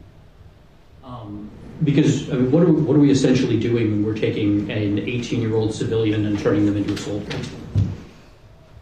Well, they trying to make them learn how to deal with authority, but also build them physically and mentally and emotionally the best they can, depending on what service branch they're in. For somebody that is in the Army infantry, you're training them to kill other human beings. Well, that is true. It's based on, and depending on what your branch is, what your MOS or duty is. You're training them, especially in the special forces, to survival, tactical survival techniques. You're training them to defend themselves, their comrades, and to kill. Certainly. And then you talked about the special forces. Are you familiar with SEER training? I briefly am. I know that that's part of the special forces training. Certainly I haven't gone through that, but I know that Darrin and I discussed it briefly. You also discussed it at length with his other team members from special forces. Is that right? Yeah, we talked about it, and they talked to me a lot about their own experiences in the military, and then their observations of how Darrin, how good of a soldier and medic he was. And there's a lot more than just the SEER training, but the conversations that you have had there, I mean, those experiences of the SOS, they're essentially teaching somebody how to avoid capture by putting them through that exact experience, right? Drop them in the middle of nowhere for 30 days, and you got to... With how much to work with at that point? Not much. I mean, some tools, a compass, and they got to find their way out. And a lot of it's physical endurance, mental endurance. They told you can quit anytime, and they're always being monitored, evaluated, and most people don't make it for whatever reason.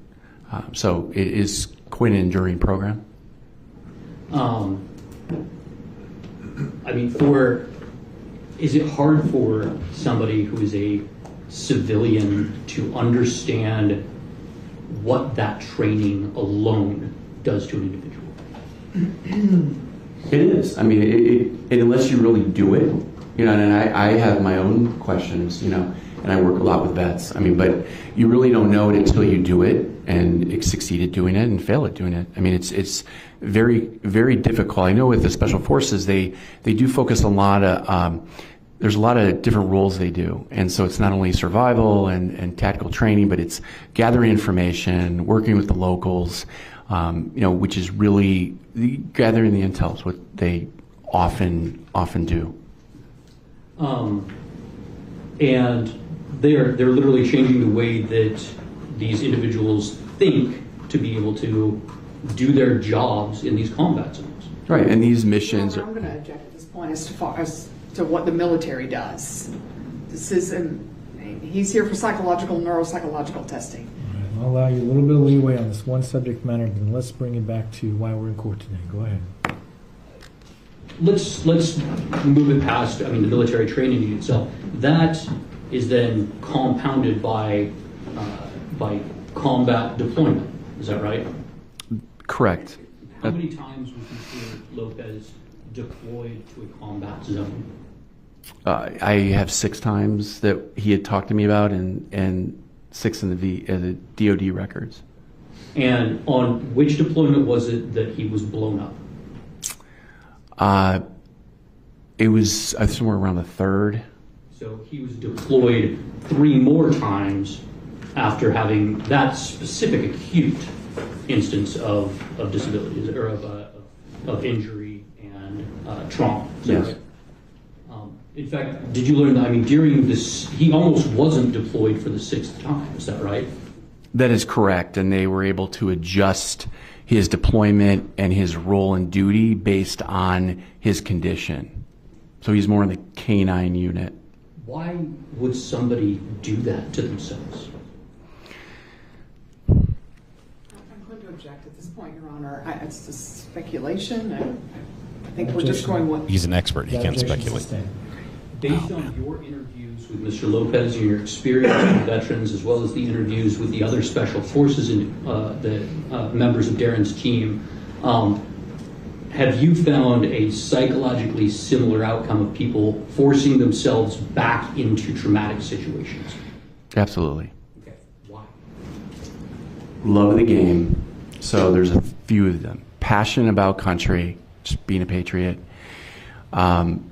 When you start experiencing that type of activity, trauma, it's very stimulating to the person and the action, and it's almost like a drug. It does change the way you function, the way your brain works, your emotions, and then when they, a lot of them, it's similar, if I may, to the police officers I evaluate, and I'll even say pro football players. Certainly they get a lot of money to be paid, but it's difficult to let that go, and it becomes your primary identity. It's who you are, what you are, and then you have to compartmentalize your life between being a civilian and then being a soldier, and that's very difficult to do, but a lot of these guys want to be the soldier. And it's difficult to readjust, and I will say, if I can, reset. And you want me to elaborate on that? Well, Doctor, I mean, what is a reset for the military? So when you're in fifth gear and you're ripping and running with a V8 engine and there's a lot of activity, you get used to it, and then you got to slam on the brakes and you got to go back home, civilian life for a few months. And really, the military doesn't want you to get too comfy on the couch. And so you don't have time to reset how your emotions are, your brain works, and you go right back in. And, you know, many of these guys, especially when you work as hard to get to that special forces level, you know, they want to get back to it. And it is a mind-body phenomenon, but we see it. They don't want, the more you are away from it, the more difficult it is to get back. Aside from the military and combat, or let me ask you this, based on your assessments of Darrin Lopez, did he have multiple traumatic events through his military career? Yes. In addition to that trauma, and again, how long was Mr. Lopez in the military? I heard him say 20, I know at least 18 and a half. During that 18 and a half years, most of his adult life, how much of his identity was wrapped up in being a special forces soldier? I mean, I pretty much all of it. I mean, it's much of what he talked about to me. I mean, he's proud of it. The self-esteem. I mean, people really, you know, just talking to his comrades. I mean, he loved being a part of that. The passion. That was basically his whole life, really. During that whole life, he also had a number of other significant traumatic events. Is that right? Yes. Running through those for the jury just real quick, did he disclose to you an event with Jeff Frensley, one of his team members, during his deployments? Yes. And what was that event? That was the event, I believe, in Kentucky, where a man, I think last name of Kevin Wayne Dunlap, perhaps, burglarized the home and I think raped the mother, killed the children, was sentenced to death. And he set the house on fire after murdering the family, is that yes. right? And where was Darrin when that happened? I don't recall where he was. I know that he went to go visit Jeff and to help him. I mean, do you recall that? Oh, I think he was actually on a tour, I think, if I was wrong. Do you remember? I mean, Jeff and Darrin were on the scene as they were putting out the house. Oh, I know he helped them out. I don't remember where he was exactly when the offense happened. I mean, is that a traumatic event for any individual on its own? Yeah, absolutely. I mean, people were killed and assaulted, sure. And that was in 2008, correct? Yes. In 2009, Darrin lost his granddaughter. By drowning, yes. Where was Darrin when his granddaughter drowned? He was. I think he was overseas on that occasion. They also disclosed to you one of their other teammates, Don Garland. What happened to Don in 2012? He took his life. And this is one of the Special Forces team members that Darrin served with. How big are these Special Forces teams? They're pretty small. They're very highly trained, organized, but they're tight and small. Exceptionally tight-knit groups. Yeah, absolutely. Then in 2013, Darrin has the medical discharge from the military, so he didn't choose to separate from the military. Is that right? No, they told him it was over. Is that a trauma in and of itself? Choosing is a lot more positive on the esteem than being told it's over. So it's better to go out on your own will than be told basically you're damaged, broke, you're not good enough. And then what was he able to do? I mean, how much of his identity did he lose at the end of that service? Objection, pure speculation, Your Honor. Could you clarify what you mean by identity, Mr. Booth? How much of Mr. Lopez's personal view and personal identity was wrapped up in his military service? All of it, most of it. He had family, but it was very important to him, certainly. And so that was gone when he was medically discharged in 2013. Poof, gone. And then Darrin was assaulted at home in 2014, is that right? Yes. What happened there? Bill collector came to the home, and large guy.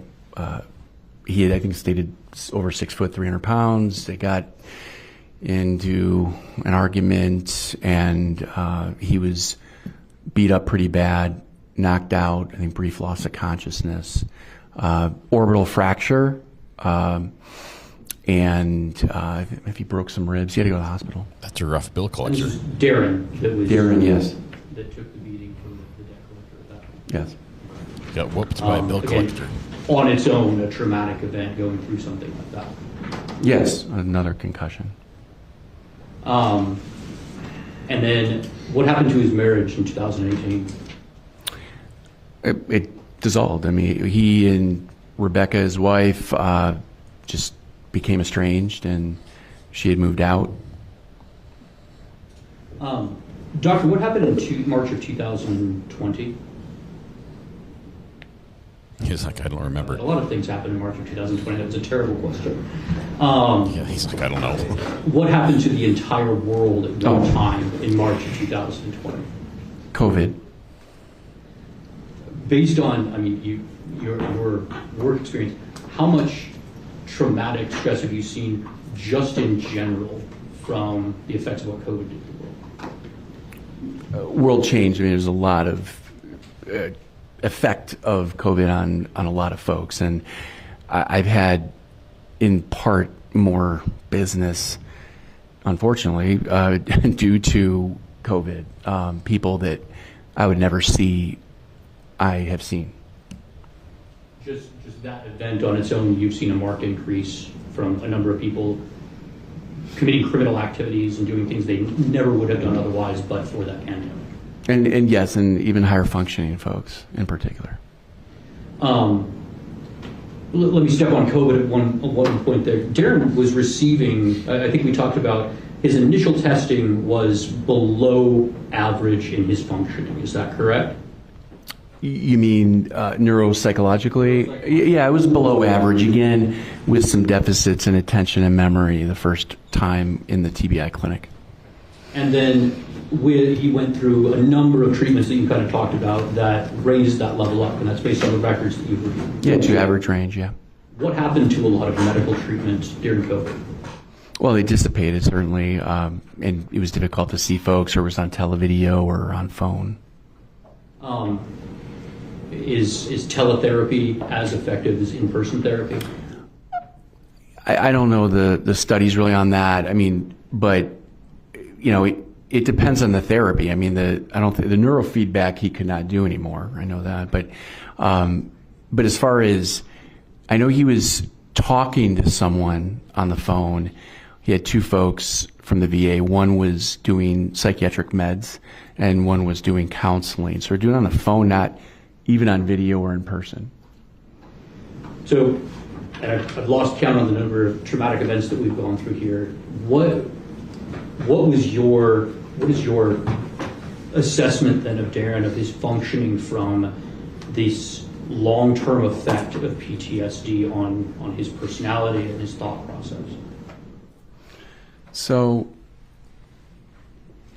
the identity of what we talked about being special forces ops, I mean, that shattered him, and so did the symptoms of mental illness, to where he had disability. So then when we move forward, when I did talk to comrades and his daughter, there was really isolation between 2013, 2018, 2019, where the guys I talked to said, we'd hear from him once a year, which was unlike they were talking a lot more to each other.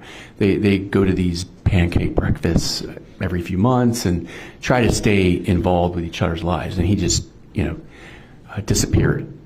And, that's part of this, PTSD condition. It's also part of a depressive disorder that he also had. And those two disorders, importantly, fuse together. There are symptoms, in part, there's symptoms of depression that go into and overlap into PTSD. And that estrangement, isolation, lack of positive emotions, connection to other people is part of, the PTSD. So he just wasn't involved really socially with his friends, and then that led to, over time, his marriage dissolved because of that. His daughter said, Mom said, we haven't talked in 2 years. Objection, hearsay. Let's see if they break here. What does PTSD do to Soon. It's 5 a o'clock. person's ability to assess danger and threats? So we know with vets coming back to civilian life, there's been quite a bit of research, especially from the Boston VA healthcare system, and where the vets had some deficits in the emotional processing center of the brain we call the limbic system, and in particular the amygdala, which is an area of the brain that is regarded to be really your alarm system of your brain. And it is the size of an almond. And there's quite a few studies that come out with vets that discuss how that area of the brain is compromised and impaired. And that area of the brain is certainly relevant to emotional processing, and PTSD is an emotional disorder in much part. Where, if you had to use kind of a phrase of where Darrin was at in 2020, early 2020, based on the long-term effects of this PTSD, where was he at right then? Well, he was in a bad place, not only from the war that's enduring that PTSD is chronic, but then these other events that were on top of that you mentioned, even if they were years before, they were big blows. But also the just separation, the family collapse. So now he's not with children, wife's divorcing him. I think she's with someone else now. She began living with someone else. And then he had more contact with the children. It was off and on. It really didn't seem to spike until Jennifer, which in my opinion became his sole existence at that time. Let's get it. So the beginning of 2020, he's isolated. Yes. He is depressed. Yes. He is having identity issues still, reconditioning back to civilian life. I would agree with that. Okay. And he is suffering from these personality changes from PTSD on his ability to process the world around him. I would agree with that. COVID doesn't help. It can really, make people very on edge, paranoid, hypervigilant as well. But I think what's important here is that and I know you're going to be getting into the incident and their relationship, but I think one of the things that's important here is that I didn't ever see a pattern of this as far as this type of relationship or prior criminal behavior. Just to make it completely to the point, you reviewed the records. Mr. Lopez doesn't have any criminal prior behavior. No, and that speaks loudly to me based on what I do. He had no prior history of drug abuse. No. No prior history of mental health issues before his deployment and evaluation. You're correct on that. Let's talk for a minute about how important Jennifer Faith was to Darrin even before he reconnected. Can you speak to a minute about, based on your interviews, how important he was to him, even though they were separated for 20 plus years? Well, he latched on to that, and I know that after his wife, left, started a new life, he, just thought of her, and it was important to him. Because he didn't really talk a lot about that relationship with folks, but it meant a lot to him. He had talked about this song he'd heard and their prior experiences, and at some point reached out and it developed, but it developed like so quickly and maladaptively. It is bizarre how that happened in a day. You both of the interviews with Darrin and then through some of that his testimony, you know that he essentially held onto that relationship in his mind during his deployments. Is that right? That's what he had said. Yes. And is that like a compartmentalization? Is that something that you see frequently in vets when they have the two lives, home and away?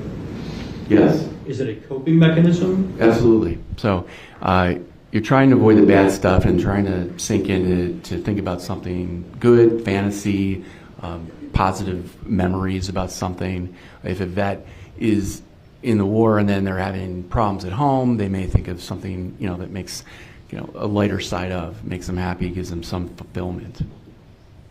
And it's, from your evaluations, did you see that as any more pronounced in Darrin with his memories of Jennifer? Yes, I mean, I saw it even today on the witness stand when he was testifying briefly, but it was, and certainly when he got back. And I think you noted already, and the state has already made a big deal out of how quickly this relationship took off. Was that odd to you, Doctor? Yeah, very odd. So, as a psychologist, we want to look at patterns of behavior. So we'd have a different discussion if he was having these pathological relationships that were in his life for decades, and I evaluate a lot of those folks, and we don't have that. I object to the scope of this testimony, Your Honor. See if we have a break It just here. goes outside the scope of what is testing. And that was the basis of his opinion, was the testing he did on him. All right. I'm going to overrule the objection this time, and let's get to it. You've been in here and watched the progression of that entire relationship from March until October, is that right? Yes. What kind of triggers did you see in that back and forth relationship for somebody in Darrin's condition? It's stimulating.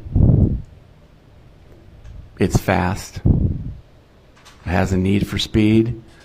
And it is bizarre, odd, peculiar, unhealthy.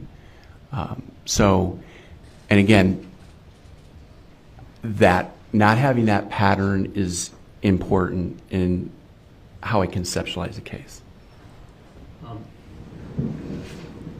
We have gone over extensively where we have kind of had a couple of arcs in that relationship where we had the spike in the emotional relationship almost immediately, and then the initial instances and reports of abuse. Is that right? Yes. Okay.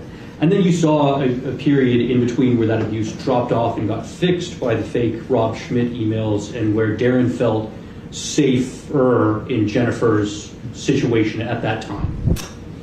Correct. Maybe guard down a bit. And during that time, you saw more of a development of that relationship in that. And again, we're still only talking about, like 3 months here, right? Correct. Okay. Sidestep out for just a second, because I think we've already talked about, you've dealt extensively with sex offenders and sexual assault in your career. Is that right? Yes. And so you are familiar with healthy sexual relationships versus non-healthy sexual relationships. Correct. I know that it's absolutely not everybody's thing. Is BDSM a unhealthy sexual relationship? I would say, well, it's not a psychiatric disorder. So that's number one thing I'll say. I just barely had Amber that hang is up. just an acronym for bondage, discipline, and sadomasochism. that's more of is a what he was role saying play. there, so. We'd have whips, chains. Ooh, we're getting into the ordering. It has to have informed consent with partners. So when Well, it doesn't, it can be a crime, and it could also be what we call a paraphilic disorder or a sexual deviance disorder. And that's certainly not what we have here. But whether it's healthy or not, I can't personally say, but I would say it's, with the partners that are interested in it, certainly. And I think you hit on an important word there, consent. In a BDSM relationship like this, you had both parties willingly participating. Is that right? Yes. And that's what adults do behind closed doors, is what they do together that they agree to.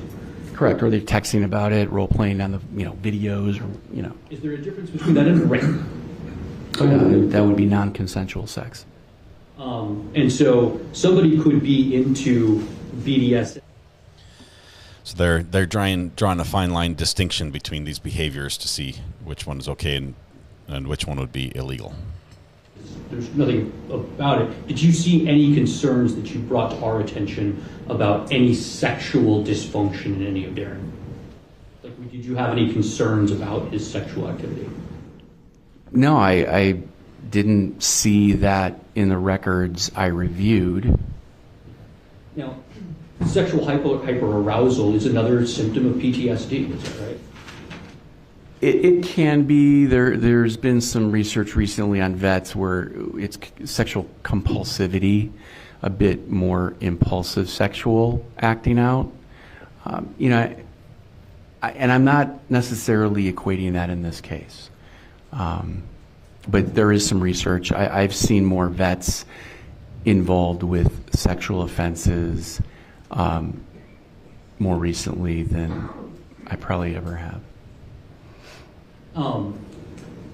You still do have under the relationship between Darrin and Ms. Faith, you do have a lot of sexual activity, though, is that right? And this goes back to that immediacy of the relationship again. Yes, it's a preoccupation.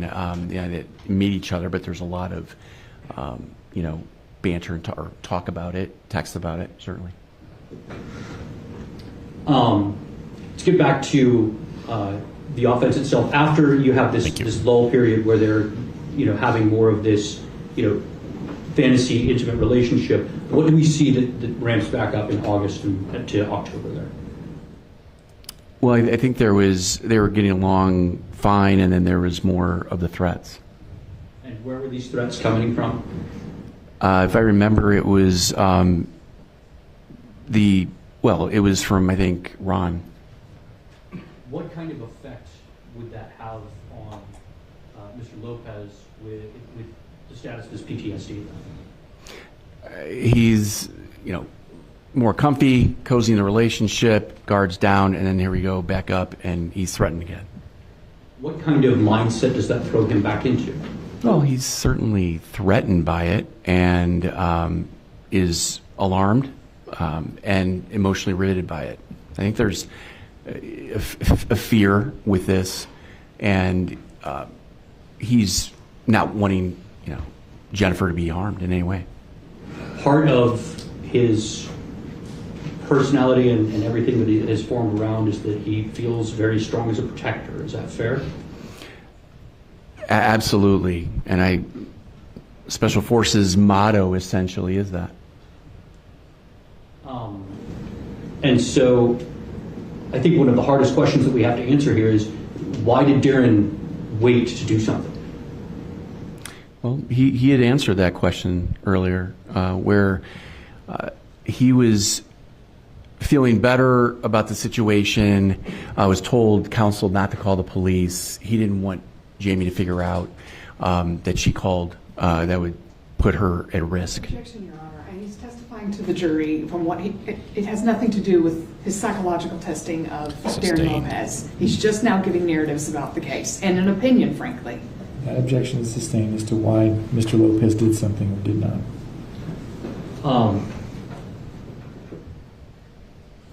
If Jennifer is called to testify, this will be the first time the defendant has seen her since how is the shooting. Darrin's perception of the danger different?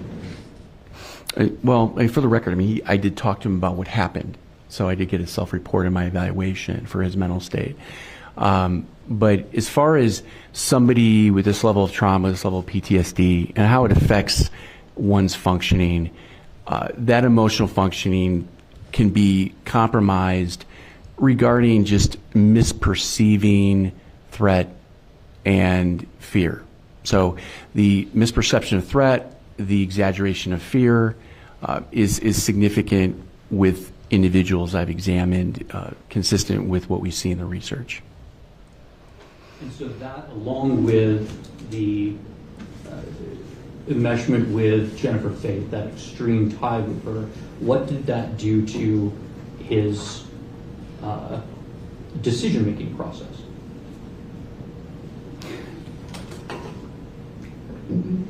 A lot of this is really where he's impaired is about emotional functioning and processing, and that's really between the PTSD and the depression. That can affect, cognitive decision making, but we've heard the plan and what he did do. So I have to say that his perception, his emotional perception, certainly was skewed and impaired. Is it was it weird that that sense of danger and perception could last over an extended amount of time, not only for days or weeks, but let's say a 10-hour drive? Now at that point, can I describe what he told me? Is that pertinent to your ability to tell the jury why that, or whether that threat level can stay the same for Mr. Lopez? Yes. Then please do. So this became the center of his being, and it was, as he had said, is a mission, survival mission, eliminate the threat. And that perception of threat is impaired in this case, and because we don't have a history of this.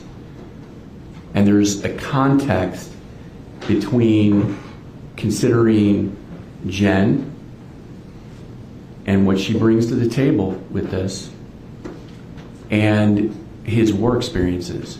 He's not functioning normally. None of this is normal. And so, because of that, are his options and solutions, are those limited in his thought process as well? Well, it's a man on a mission, just like he's trained. As where he's at, if he calls the police, what happens? She could die. If he tries to just remove her from the situation, what happens? Someone could get killed. And so what does he have left in that impaired decision making? Well, he wants to, as he was trained to do in this small group, act, on his own to eliminate that threat. Within a reasonable degree of psychological and neuropsychological certainty, based on all of the information that we've getting to the end here. Do you think that Darrin Lopez reasonably believed that he was preventing an imminent commission of sexual assault, aggravated sexual assault, and potentially a murder? Objection as to his opinion on this particular set of facts on this question. The experts are allowed to answer ultimate questions, Judge. I believe that we've laid the predicate for the situation that Mr. Lopez was in, as well as the information that Dr. Fabian has to his impairment at this time, should be able to answer that question. I disagree. The objection is sustained. His expertise is in different areas, not self-defense. Doctor, ask the question differently. Based on your assessments and based on your understanding of Mr. Lopez's current psychological state, where he was at, do you believe that he felt it was immediately necessary to kill James Faith to protect Jennifer Faith? I'm going to object on the same basis, Your Honor. Same ruling. Objection sustained. I'll pass. Cross-examination? Yes, briefly. Dr. Fabian, is that correct? Hi. Good afternoon. When you did you looked at the DOD records and you looked, which were not too bad actually. I mean, he went often, right? There's 912 pages of records in that. Yeah, they were really clumped a lot in the earlier years, 2012, 13. Okay, but he was doing all of his treatment. Whatever he was going to his treatments very regularly, wouldn't you say? Yes or no? It was inconsistent, but he was getting treatment leading up to the offense. Okay, and mostly he was diagnosed with PTSD, which you've talked about. Yes. Depression. Yes. ADHD. Yeah, it is in the records. Yeah, ADHD. he was diagnosed Yes. with that, yes. And a concussion, a mild TBI. Multiple concussions, yes. Mild TBI. Correct. Is that correct? Yes. And then he did some testing, and on one test he scored below average on some cognitive, I'm sorry, not cognitive, but attention and memory. Yes. But then on the next test he got better, and he became average or even above average. In some places, it was overall average, yeah. Okay. And we know that thousands upon thousands of people are diagnosed with PTSD, correct? Yeah. And PTSD can come from many different things, not just the military, correct? Correct. Like a gang rape, for instance, Absolutely. would cause PTSD. Yes. Okay. And of these thousands of people with PTSD, not many go out and commit murder, correct? Most don't. Most don't. Most don't drive in 10 hours and shoot a man 7 times. Correct? Most people do not. Okay. Even somebody with depression. Correct. Nothing further, past the witness. Are they done? Gang rape could lead to PTSD, is that right? Yeah. And being exposed to your loved one being gay, additional trauma and PTSD. Yes. Darrin's perception of danger was greater than the common person. Fair? Fair. And his ability to assess threat was diminished in comparison to the common individual. Absolutely. And he has disability for that condition. We're so close. We're almost done. His ability to evaluate solutions at that point is diminished because of his emotional and disability, his emotional disability. I would agree. And again, this is more about how he functioned emotionally. Ask the witness. He can do treatment and get better, correct, Dr. Fabian? He had, yes. And he does improve with treatment, correct? He has improved. Nothing further. Would this ever have happened without Jennifer Faith pushing this button? Outside scope. Absolutely speculation, Your Honor. I'll allow the answer to that. No. You can answer that question, that's fine. No. Wow. He allowed that one, but not the... May this witness be finally excused? Yes, no objection, Your Honor. No objection. You may stand down and excuse from any further service. Thanks, Your Honor. Please don't say call your next witness. Members of the jury, it's 5:30. I'm going to send you home for the evening. We're going to take care of some procedural matters up here for a little while. But I'm going to ask that you be back tomorrow morning at 9 o'clock for resuming the trial, 9 a.m. Very good. Please don't discuss the case even among yourselves, and please don't do any independent research. Thank you all very much. We'll see you tomorrow. All rise for the jury. The last question, Sarah, was would Darrin have done this if it weren't for Jennifer pushing his buttons?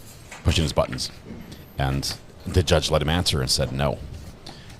Surprising, because the previous questions were based on your expert, analysis and observations, everything. Do you feel? I forget exactly the wording of it, but it was basically the last question we get on every witness, expert witness, based on all your expertise. After you've looked at all of this, you crunch it down to just a nutshell, and the judge would not let him go there, would not let him speculate, and the judge just said no on those, and then allowed this one. That surprised me. Danny, 1 cent compensation for every time they say the R word. Oh my goodness. I think you're a little short. No, just kidding. Oh man. Let's see. Now, this is where my head's at on that. Okay, it's an authentic document because it's certified as such. That doesn't mean it doesn't contain hearsay. There are a number of hearsay exceptions that may apply, one of which is, I suppose, statements made in furtherance of a conspiracy. But I don't think these are statements made in furtherance of a conspiracy. This is one conspirator who is saying what me and another conspirator did. They are, in other words, recounting what happened. That's not in furtherance of, so that's where my ruling comes from on that. I suppose then the other one will be statements against interest. My understanding of the rules are on statements against interest, though, is that if you have one person saying, a co-defendant, recounting what they did, and including another person, that may not get you there. But perhaps what most piqued me about this is that you said that it was rebutting some of the statements that were made on cross-examination, right, to clear up some misconceptions. I'm reading this, and maybe I don't see what you're seeing. Tell me what statements, if you could, and you can certainly come up and get defendants number 4. What statements are you reading that would rebut some implicit charges that were made on cross-examination? Not only cross-examination, Judge, the state's opening... Anywhere from this trial. All the way through, there has been this implication that all of this was some kind of fantasy role play, and that Darrin Lopez either knew or should have known at some level that this was all just a game, and then the murder was completely separate from that. In defense number 4, I'm going to page... Excuse me, give me a second to find it, Judge. My apologies. No problem. I understand the statement. Yes, they're talking about admitting Jennifer's plea deal or confession from her other trial. The state has fought hard to keep this out, and the judge is now allowing some argument back and forth before a final ruling.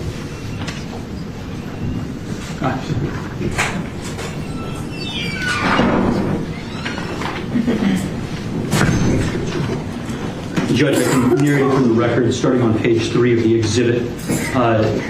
This is the sealed document, which is signed by Jennifer Faith, and she initials by each one of these statements in the factual resume, and states that the defendant further stipulates that on April 9th, 2020, she used the Google Chrome browser on her desktop at her home to create a fake email address in the name of her husband, JamieFaith511@gmail.com. The defendant admits that while posing as her husband, she used the fake email account to send multiple emails to DRL on his personal email account that falsely claimed that Jamie Faith was physically and sexually abusing her. The defendant admits that she attached some of the email photographs that depicted images of extreme physical and sexual abuse being committed. The defendant admits that some of the images she sent to DRL were not images of her, but were in fact images downloaded from the internet. It continues that she stipulates that on May 13th, she used a Google Chrome browser on her desktop computer at her home to create a second fake email address in the name of one of her best friends, S, it has been blanked out, 225@gmail.com. And the defendant admits that between May 13th, 2020 and August of 2020, she used the fake email account in the name of her friend to assume her friend's identity and send multiple emails to DRL on his personal account that falsely claimed that Jamie Faith was physically and sexually abusing the defendant. To me, none of those facts have really been in dispute that she did those things. Do you think that... I do not believe they are in dispute either, Judge. I do believe that the state, throughout the entire course of your case, is trying to leave the implication that they are in dispute, and that issue needs to be cleared up, especially when you have a judicial document and confession of this matter. The problem also may be that I see is that if you're going to put in some of that, then you're going to put in all of that. Yes, sir. And up until now, I haven't heard anything about this life insurance policy that she tried to get for $629,000. I haven't heard about a house that they tried to buy or look at or send something in there that in Tennessee sometime after the murder. I haven't heard about anything. You want to get into that too?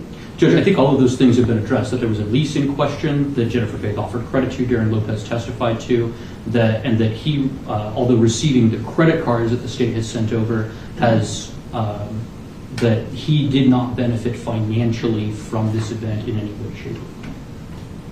So he's okay with all that coming in. Okay. Judges like do you have any state. objections to defendant's exhibit number 4? I do. Your And Honor. what are they? It in is- particular to... as I Besides said, okay. Well, I completely agree with the court. The fact that these fake email accounts, that has been said since my opening statement. She created those fake email accounts. That has never been in dispute. And we put every bit of evidence in to show that. I mean, the state is allowed to have a theory that, and yes, that he knew or should have known something. But having this in, especially with the other things, is designed just to make her look like the worst person. And I think that that is prejudicial to a jury. But it's prejudicial against someone who's not being judged. This has not been in dispute that she created the fake emails. But I'm not sure why her factual resume needs to come in order to clear that.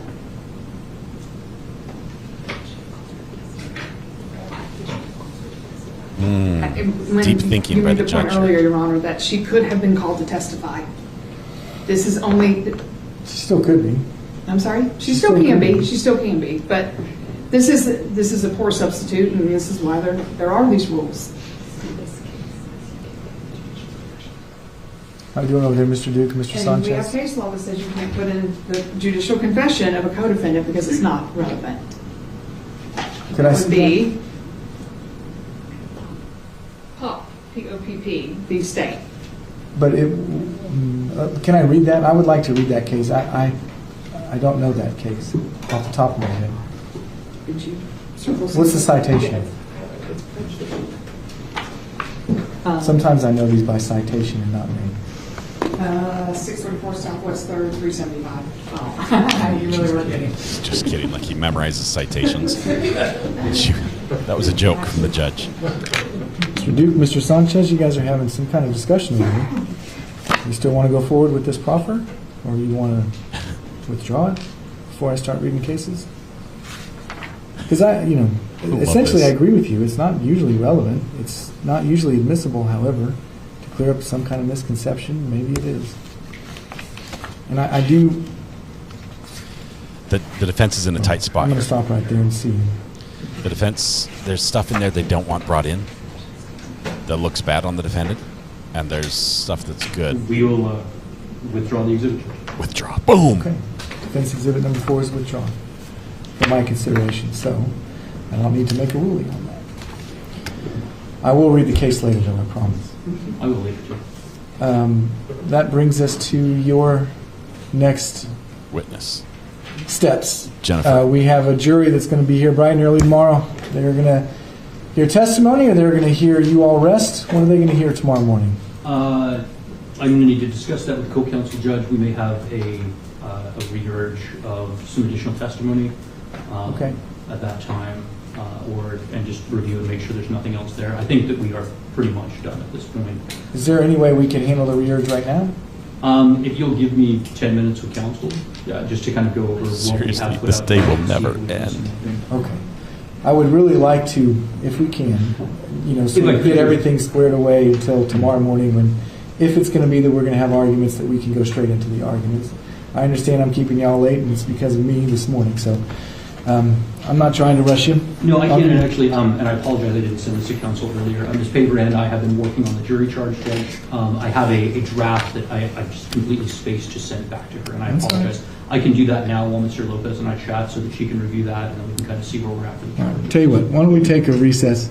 It's 5:35. I really appreciate y'all being here, first of all. Thank you. We can't leave. You locked the door, Judge. I really do. Some other courts may not appreciate that, but I do. It's 5:35. Can I see y'all in 10 minutes? Yes. And I'm not going anywhere, but I'm going to give Ms. Simmons a break. So we're courts in recess. Courts in recess means mic has to be turned off according to court order, and we get the wall. So we're not done. We're not done. Yes, seriously, wow. That was some high-level drama, some positioning back and forth. We watched the state adamantly fighting against getting Jennifer's plea, her CV, but her confession that was from her federal trial admitted in as evidence, and defense fighting for it because it's going to clear up everything to prove that she was the one who orchestrated this whole thing and put it all together and created the emails, and they're fighting. Finally, the judge, under the arguments of the defense, says, "Yeah, maybe you got something here. Turns to prosecution and says, what, help me, convince me. I'm trying to make up my mind here. The state does an amazing job of saying, no, it's irrelevant. It's hearsay. It's all the other reasons why you should not bring this in. The judge talks to defense and says that you're cool with this coming in because there's all these other things. We've got the house they were trying to buy and the insurance that they were trying to collect on, and you're cool with all that coming in, because if we open the door for the nose of this camel, the entire camel's coming into the tent, and that's when defense did the huddle, and he's like, so what's going over there, guys? Defense, what are you thinking? And sure enough, a quick huddle, and there's like, Your Honor, we're going to withdraw the request to admit this. Yes, there's the camel sound effect. Camel. I'm not a camel. They didn't want that. They did not want that. Sorry, I didn't even think about this camel sound effect when I was saying that. But yeah, so that was interesting. And then the judge, obviously, he's feeling bad for being late this morning, so he's keeping us all late.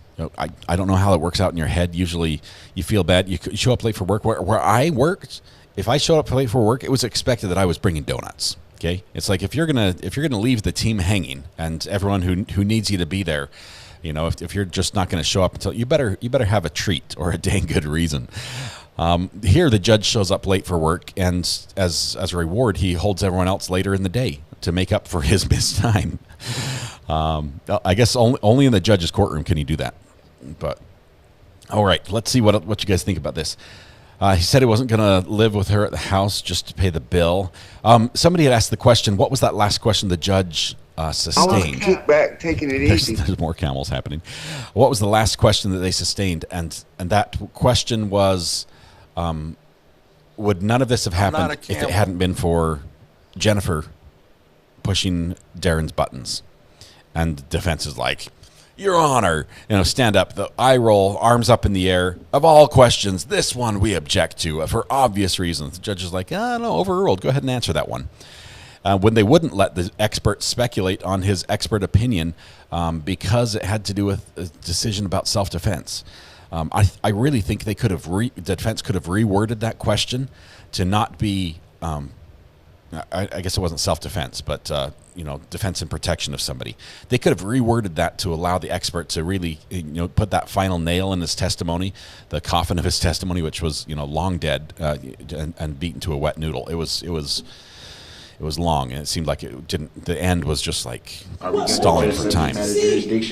Anyway, so they didn't get that final, the big punch, the 1-2, the knockout blow that they expect from the expert when they're saying all my years of experience, that huge CV, his like 40 years of going to college and getting doctorate degrees at every school that will accept him. You expect at the end he can give that huge punch and just knock it home, and the judge said no. I'm not going to allow those questions. And then he allows the other one. So amazing.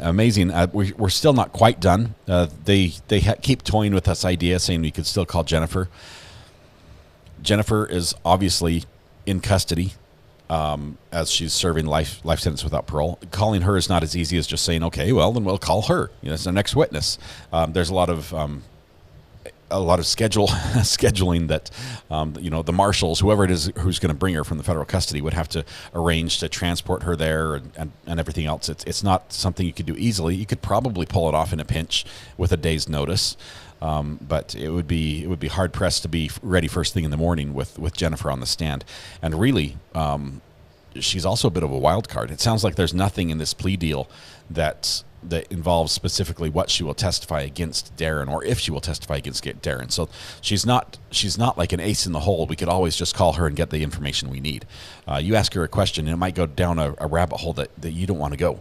She might be a hostile witness to the defense. She might completely hate Darrin. And now that it doesn't matter anymore, that now that they can't be together, she can't play him like the fiddle that she wanted to, that she's completely turned on him and testify in a manner that is extremely detrimental to his case. So I don't think defense is going to go that route. They have said they're going to possibly, did they say one more witness maybe? Or they say they're going to regurgitate, that's what I heard, regurgitate evidence or witness material, something, testimony. They're going to go over a little bit and see if they're done, if they really want to be done and finish on this note. If they do, if they finish, and we'll know that in just a couple minutes because the judge has told them we want to get this sorted out tomorrow and know what we're going to start on first thing in the morning. Jennifer could zoom in. That is an option as well. I think most facilities have that capability. And even though the judge was not a big fan of a Zoom witness, I think he'd probably allow this one if they decided to go that way. But if they decide they're done here, you're going to basically have the end of the day with the defense resting, or first thing in the morning with defense resting, and the judge now saying, okay, now he's either going to do it a couple ways. Either he's going to say, I'm going to give you the preliminary jury instructions to the jury. There will be some final instructions as well, but I'll give you the preliminary. Then we're going to have the closing arguments. These are arguments from the state and defense, and you get back and forth. The state gets to go twice, all that. And we don't know how long that's allotted for each one, but it's probably going to be similar in length, maybe a little bit longer than the openings. So we've got that. Think of how fast this court went. I mean, this is all taking place this week. I was kicked back, taking it easy. So we'll have the closing arguments, the final instructions to the jury, charging the jury, and sending them out to deliberate.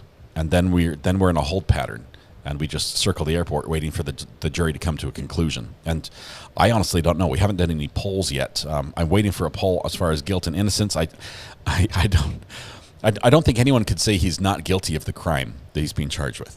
And strictly by not guilty, saying looking at the letter of the law, listening to the jury instructions as the judge delivers them to the jury, nobody can say, oh, he didn't do it, right? Because the defendant on the stand in front of the jury admitted to committing this crime.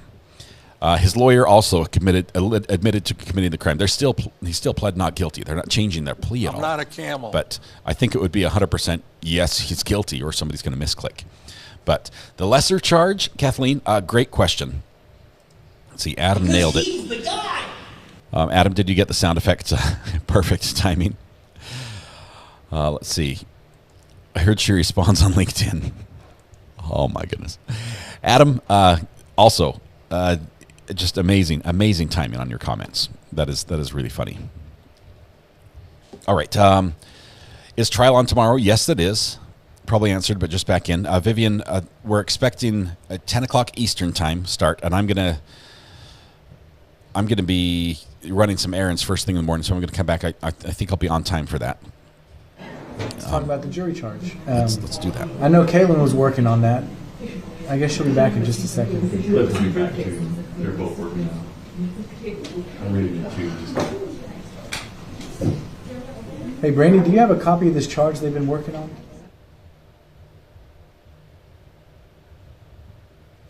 I guess we're still off the record. Cameraman thought we were ready to go to flip the switch, but it was too soon. Before the judge comes back, check out RA's latest merch, hoodies, uniform. There it is. We do have a couple things. I'm trying to work on a hat, actually. As well. A little recovery addict's hat, and it's not working as well as I'd hope. Oh, there are lots of colors. Leather patch, rectangle leather patch on the front. Is that an option? Are we thinking like a beanie? I don't know. I'll have to work on the hat. Anyway, so that's where we are in this trial. Now, realize we're in phase 1 of this trial. If the jury comes back with a conviction, with a verdict of guilt, with whatever the charge is, even if it's a lesser included, we move to phase 2 of the trial, or at least phase 2 of the trial is scheduled. It may not start immediately. It might. I think it will be the same jury. Right, the jury considers both in Texas. Correct me if I'm wrong on that one. Could have used a hat this week. Hey, homeschool ground zero. This is about the most I've spoken to you today.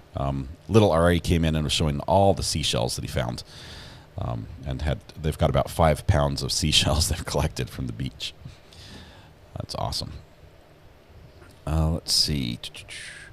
I want the stickers. Yes, Mrs. RA is here. She's alive and well and happy, and the kids have just had a blast this week. She did an amazing job. Is there a lesser charge? I didn't hear the answer.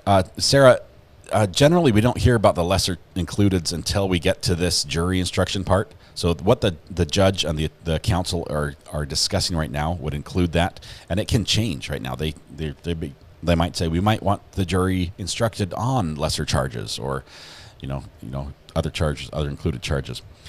Adam, as you wish, Nusky, a member for 6 months. Adam outs me, says Mrs. R.A. had ice cream for breakfast and dinner. Oh man.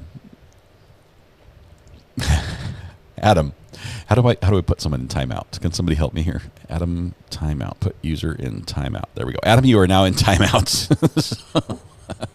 Busted big time. I think it lasts for 3 minutes. I don't know. Hopefully it doesn't go any longer than that, Adam. I actually did put you in timeout, so I'm not sure. I might need one of the mods to help me out. But you can't throw me under the bus like that, man. That's no good. There's got to be charges there. So Adam's going to sit in the corner and rethink his decisions. And when he's ready to apologize, he can come out and tell Mrs. R.A. that he made the whole thing up just like Jennifer. And that none of this was true. And the ice cream containers in the garbage were not mine. He's going to say all that. But yeah, I'm busted. Adam, no harm, no foul. Hopefully you're not offended. You can call on the burner phone if you want, but I don't know how to end the timeout. I think it's a real thing that I can't actually stop. I think it goes, is it 3 minutes? It's 500 seconds. Okay, 500 seconds. Like a 10-minute timeout or so. Or 5-minute timeout. I'm really good at math. All right, he's going to come back with a new username. He's quick. He probably will. He's already changed it once today, or in the last 24 hours. I don't know how many times he can. If he changes it to something really interesting. Hey, Tag, there's the peeps. I haven't heard that sound in a long time. If he changes it to something really unique, he might be stuck with it for like 30 days. So we'll see what happens. Adam is in the naughty chair. Do you have guilty by diminished responsibility or manslaughter? Sarah, on the reduced, the also included type charges, I don't know. I think they're looking at first degree or second degree would be lesser included.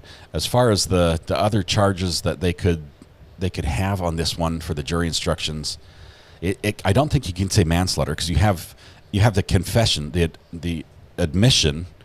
I don't know where the camera went. It just decided to shut off. The admission of premeditation, the admission of planning it out. We have all the elements. They lost their feed. They're done. Pow. Okay, we might be done for the day. So that will just leave us hanging, and we don't know if we're going to start tomorrow with closing statements or another witness. But either way, we're starting at 9 o'clock tomorrow morning, 10 o'clock Eastern time. So we'll try to start 9 o'clock my time, which is about when I'll be back from running my errands. But Sarah, we're going to have to watch for that. Jury instructions are where we're really going to get the final answer on those lesser includeds, what's available to the jury.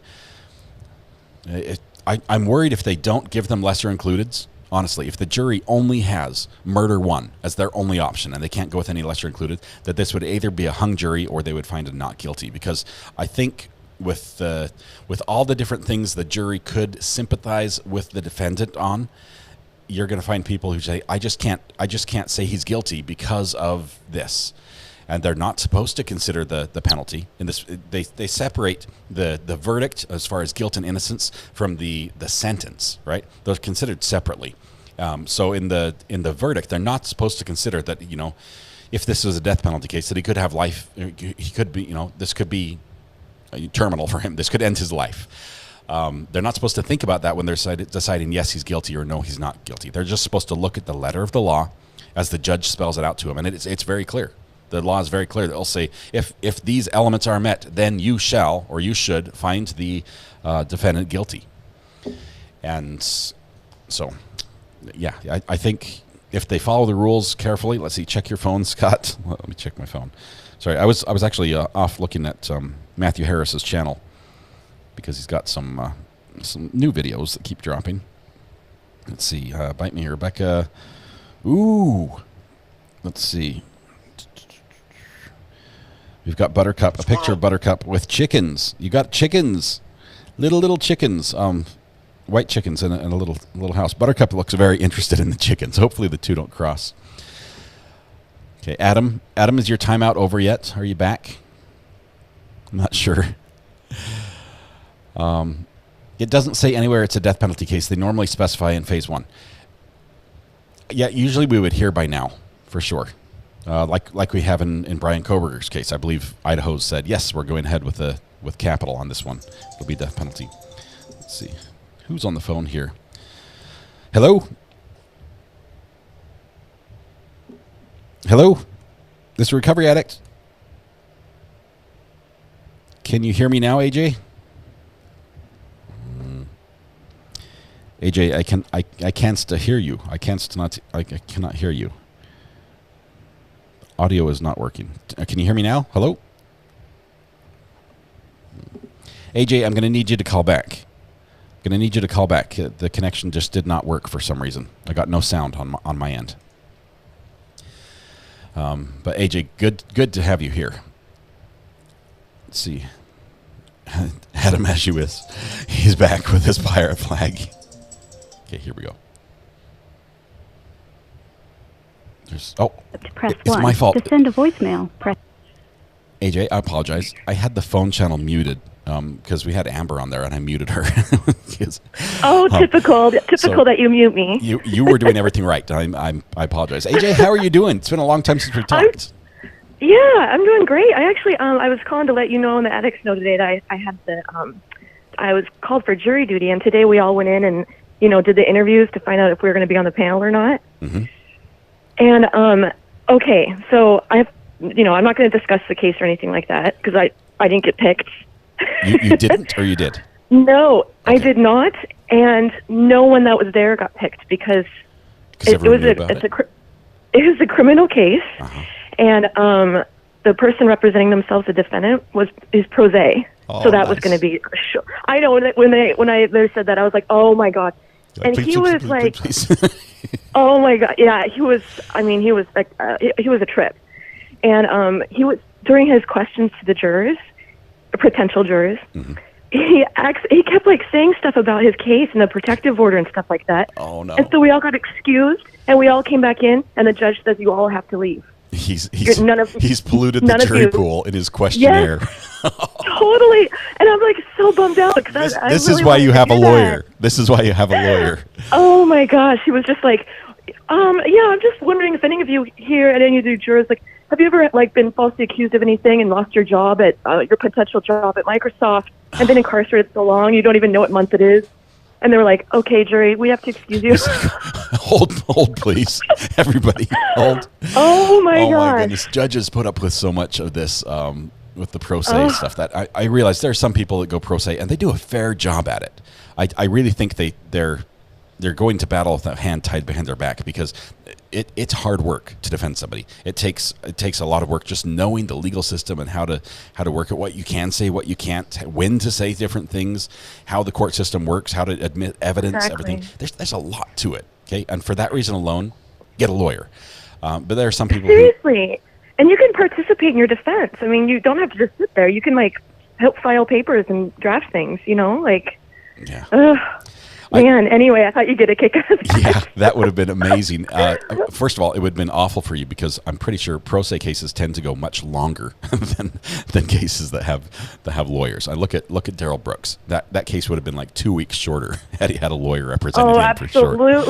Absolutely. Oh my gosh. So it would have been a long one. It still might be for any juror that sits on this if they can get through the questionnaire. That sits on that trial. That's just awesome. Yeah, bummer definitely. For you. That would have been amazing. Yeah, I'm gonna follow the case. If anything really interesting pops up, I'll let you guys know. And I don't know if it's gonna be filmed or whatnot, but I'm definitely gonna keep my eye on it and let you know. Can you tell me a little about where it's at as far as location? Yeah, it's King County Superior Court. Okay, and the state. And yeah, so state of Washington, King County Superior Court. Okay. Sorry, I just assumed that you knew King County Superior Court. I knew you were in Washington. Come on. I thought. Did you move recently? I'm not sure. Oh, gotcha. The new job took you out there, but go ahead.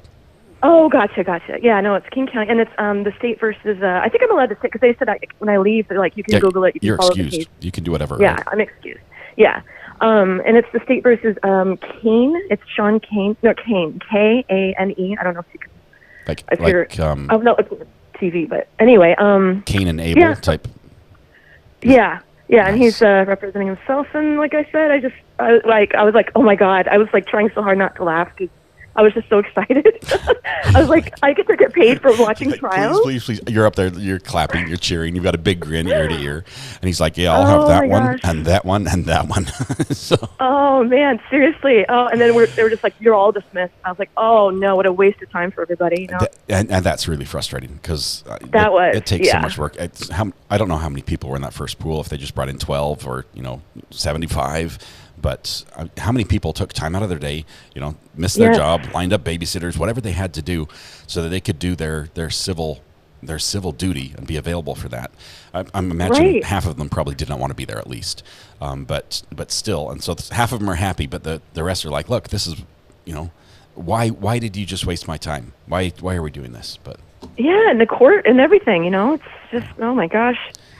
Oh, but yeah, I think there were like 80 of us there. So I think they probably have like another panel that can come tomorrow or something, I'm assuming. But wow, I have not heard that happen before. That was pretty like. That is shocking. really cool. I still to this day I've never even been summoned for a jury. I don't know why. This was I my registered third to one. vote. I do everything I can. Clean criminal record. They don't call me. I don't know why. I've got family members who are not U.S. citizens, immigrated to the country, and they get called, but I don't. So it's like, you can't serve, and I can, and you get the call. Right? To get a jury summons, do you have to be a registered voter? Is that how they find your name? I think that's generally how they find you. Is voter registration, or I think there's some sort of, driver's license lists. There's got to be some sort of government registry. Otherwise, what would they go off? How would they know where you are? Right, yeah. So usually I think voter I records. thought that was interesting. AJ, I'm bummed for you at the same time. That is hilarious and funny. Thank you so much for sharing that. One day it'll happen. You'll have a court case that you'll be able to talk to us about afterwards. You'll have a 3-day interview to just go over the details. I hope so. Yeah, and one of my court cases is actually going to trial in August, so maybe that'll be interesting too. Yeah. But that one you won't be able to talk about as much, I think, on that one, but at least until it's over. Exactly, because I know that behind the scenes, exactly. I'll write a book about it when it's... Yeah, that expose after the client dies, right? So, AJ, thanks so much. It's great to hear your voice. You, Scott. Have a great night. You too. We'll see you. All right, bye-bye. AJ is awesome. It could be that bomb you reported. Yeah. All right. Fun stuff. I think we're done for the day. They shut off the cameras. We don't know where else to go. Let's see. I think Mrs. RA is planning a vacation for us. I can't take any more vacation. You know this. I've taken way too much vacation already. So it's going to have to be on a Saturday. That's how it is. That's my only day available. I'm booked in court, in the court of public opinion for the rest of the year, every weekday, unless it's a vacation, holiday. Holidays and Saturdays. So we need a holiday on a Friday and a Saturday, and then we could make it a weekend. All right. I think that's all. Let's play the music. We've been here for way too long. It's 7. Holy cow! It's 7 p.m. Oh my goodness! No wonder. You guys go to bed. Go to bed already. It's been a long one. All right, tonight when you go home, please hug the people you love. I'm going to do that. They're here now. Smile at someone, make their day just a little bit better, and please stay safe till we go live again. We'll be back tomorrow morning. I may be a tiny bit late. Tiny bit. I think I'll put the placeholder up way early and have everything just set up and going so I can just run back in the house, hit the button, and go live. That'll be the goal. But hopefully that works. Don't forget the frozen chow mein. That's what I'm going to eat. Adam, I owe you an apology. Adam, if you're still there, please forgive me. I should not have timed you out. But at the same time, you deserved it. So that's awesome.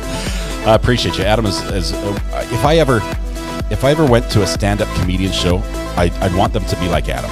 Apology rejected. Well, I know where I stand at least. Thank you, guys. It's been a fantastic day.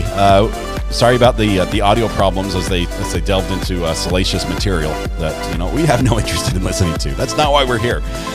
But thank you all. It's been fantastic. Cars are racing outside the house. It's time for ice cream. I'm going to go and see if there's any of my ice cream left. I had the cookies and cream one. I think I hit it very well. Hopefully it's still left over. Either way, that sounds like a great dinner. Mrs. RA, we need to talk. Thanks, guys. We'll see you in the morning. Bye-bye.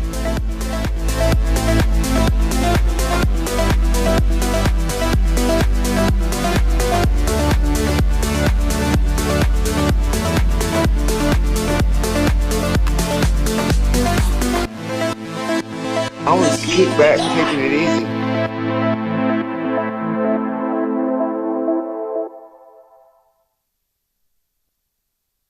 Is that correct?